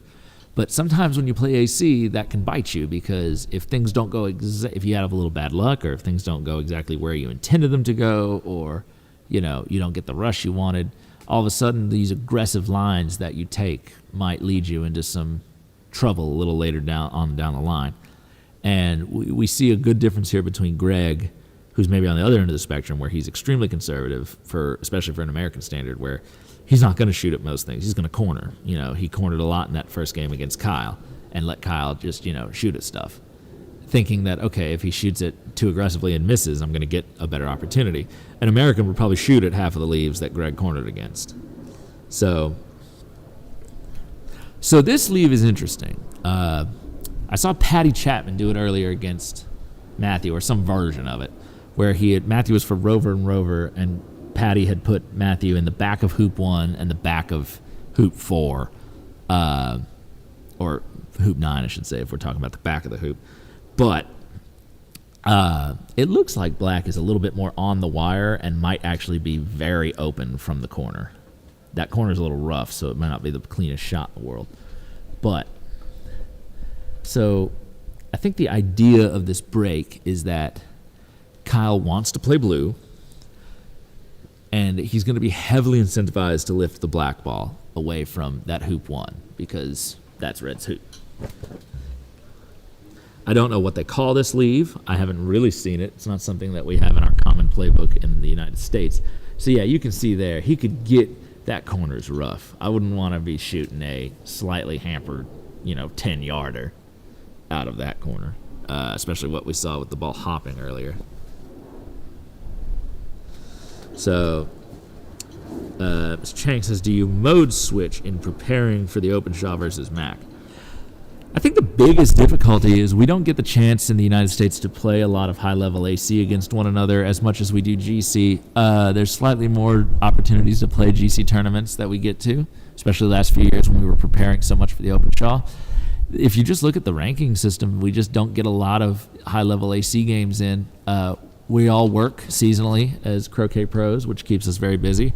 I'm missing 3 weeks of work to be here now. Thank God I have 2 assistants who can hold down the fort. If any of I know some of my members are watching, so I'll see you guys in a few weeks when I get back.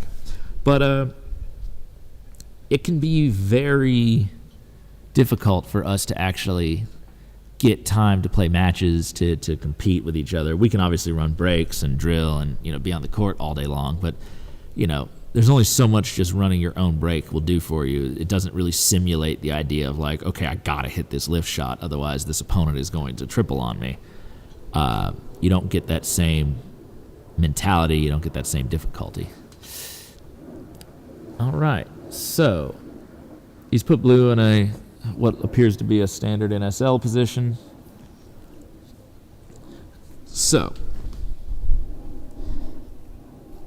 one of my members is here, Dick Rildeman. He says, Tom, do you and Piper happen to know if our good friend, her mother, is over there? No, she is not. She is back in the United States. She is coming on Friday. Yes, so we will see some of her, but not yet.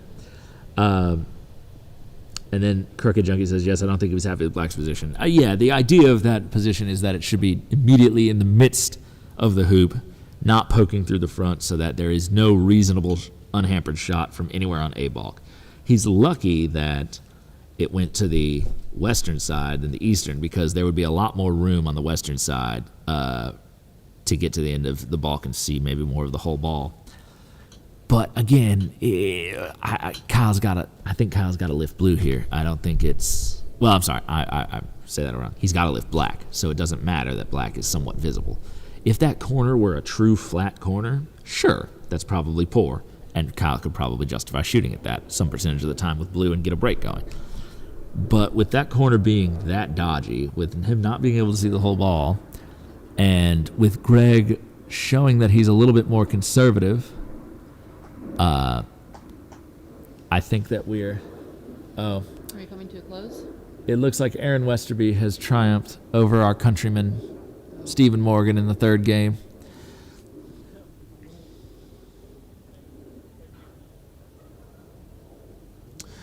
Russ Dilly says, for the crew, on a TV, all the corner PIP graphics are cut off a little. They must be a little outside the title safe zone. That's beyond my technical reckoning, so I'll leave that to whoever can deal with that. So with Stephen Morgan losing that match, with Aaron Westerby triumphing, then that brings the test to, what is that? We were 4-6, so 4-7. So this match will be to either put the New Zealanders up 4-8 or Kyle and the Americans down only by 5-7. I'll make sure I don't have those numbers wrong in a minute, but so this will be something that Kyle hasn't seen a whole lot of, and yet he's feeling the pressure to lift that ball, and it looks like he's going to be taking the long B-bulk shot because, admittedly, there's not a great build for red. I mean, it's an NSL build, so it's what it is. I think that blue ball, though, is maybe a little bit more southerly than he would like it to be. I think you have to get pretty good position on it to not accidentally cut that into the hoop. So it looked from the other camera angle that it was almost level with the wire. All right.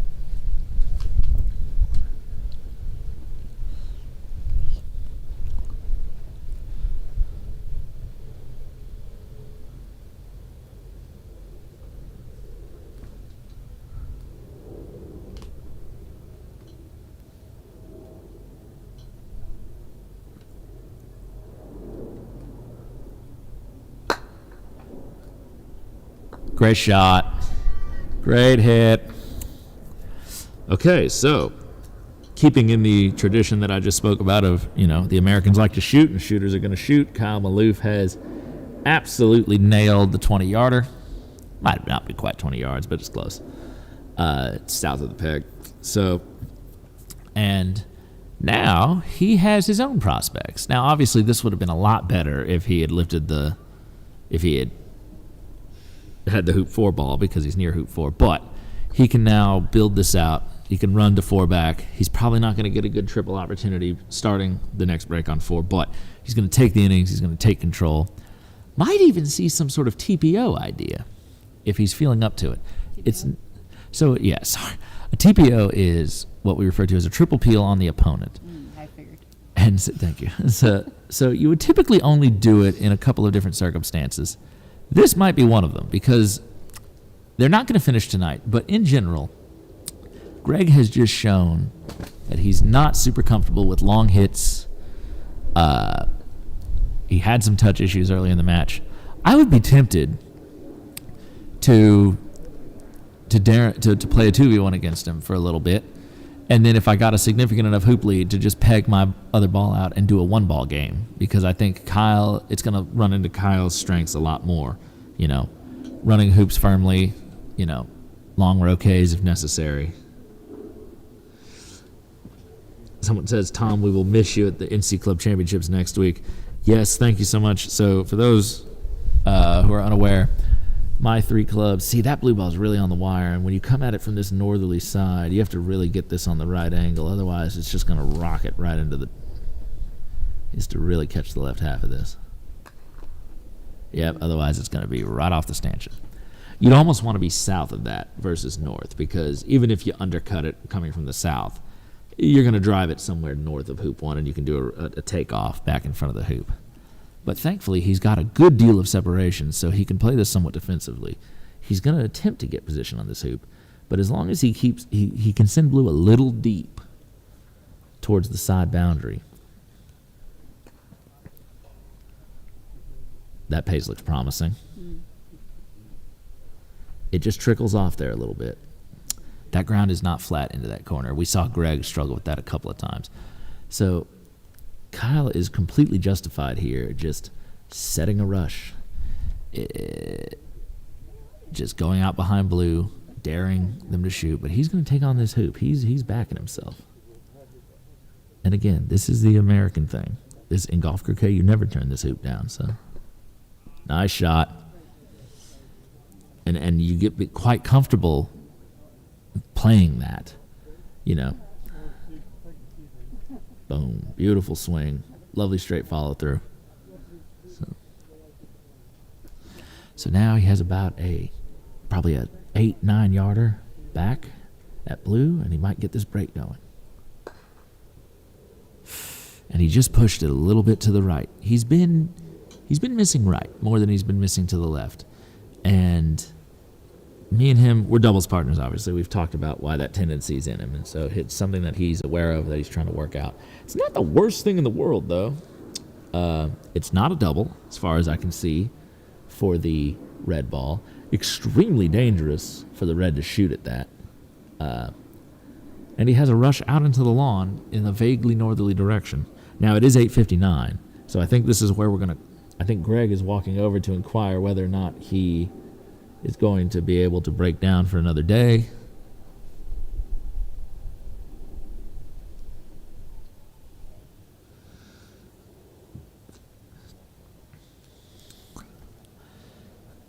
But Kyle will be a little disappointed that he wasn't able to keep that turn going. And again, it's just, he made a really good roll shot off of what was admittedly an unfortunate bounce off the hoop. We see Greg over there, and now Kyle having it.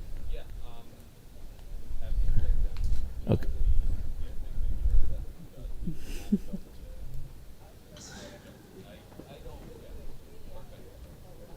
Can we hear more about Piper's croquet story? Great to have more women playing. So, Piper. What's my croquet story, Tom? So, my understanding of your croquet story is me and Piper. Share with the audience. Piper and I met while her mom was competing in the Egyptian Open this last September. In Cairo. And for those who know Miss Persons, she is very... Also known as the croquet nomad. Yes. She's very active over in the Egyptian croquet scene. It was my first time playing in Egypt. And I was watching Kyle, actually, and Sarah, Miss Persons, play a match. And I was fortunate enough to sit next to this young lady here playing while they were playing. And we had a discussion about the game and all got to know each other a little bit better as the week went on. We had a very good, I won't say tour guide, but we had a very good sort of social host, Saif El Yemeni over in Egypt. Shout out to Saif if he's watching. He's Hassan. Yeah, he's probably not watching. They don't care about AC. But Well, he should be watching. And so, but so all right. It turns out that we are pegging down for the night, so they are going to basically mark all the positions of the balls, the clip positions, and mark down the fact that it is Greg to play. And what will happen is, when the opportunity arises to resume this match, hopefully on this lawn at this venue, but if not, I think they did mention during the opening ceremony that if they have to do it at another venue and if the players agree that they would, then the players will get to resume the match some later day when that day's match is finished. So this is game 2. Kyle Maloof is up a game. The current status of the test, I believe, stands at 5-7 or 4-7. And yeah, we are Piper and Tom are signing off. We're going to be signing off. So you'll hear the rest of Piper's croquet story at a later date if we get the opportunity to get on. But I'm going to leave you guys on the edge of your seats. But it's been a long day here, guys, just over 12 hours. We appreciate you sticking it out with us. And for all of you, those supporting us and watching at home, we appreciate you. But we are going to leave you now as the sun sets on us here in London. Thank you so much. Bye-bye. Thank you, Tom. Thank you, Piper. And our thanks to all the commentators who've made it through this 11 and a quarter hour live stream. Keith, Jack, and Jack's actually finishing now his stint. So big thanks to him, to Ben, Jared, and others. We will sign off now. But before I do, a good thanks also to the live stream team, the unsung heroes, Roderick Sheen, Ludolf van Hasselt, Charles Williams, and Toby Toller. Great job, guys. Please join us tomorrow when England resume their match against Australia. Before we go, we need to do our thanks to our sponsors, who are Chris and Gail Barley, Mike Sandler, Louise and Michael Nelligan, Audio Hire, Croquet and Cocktails. Have a great evening, a great morning, a great day, wherever you are. Thanks for your company, and hope you can join us tomorrow. Cheerio, bye-bye.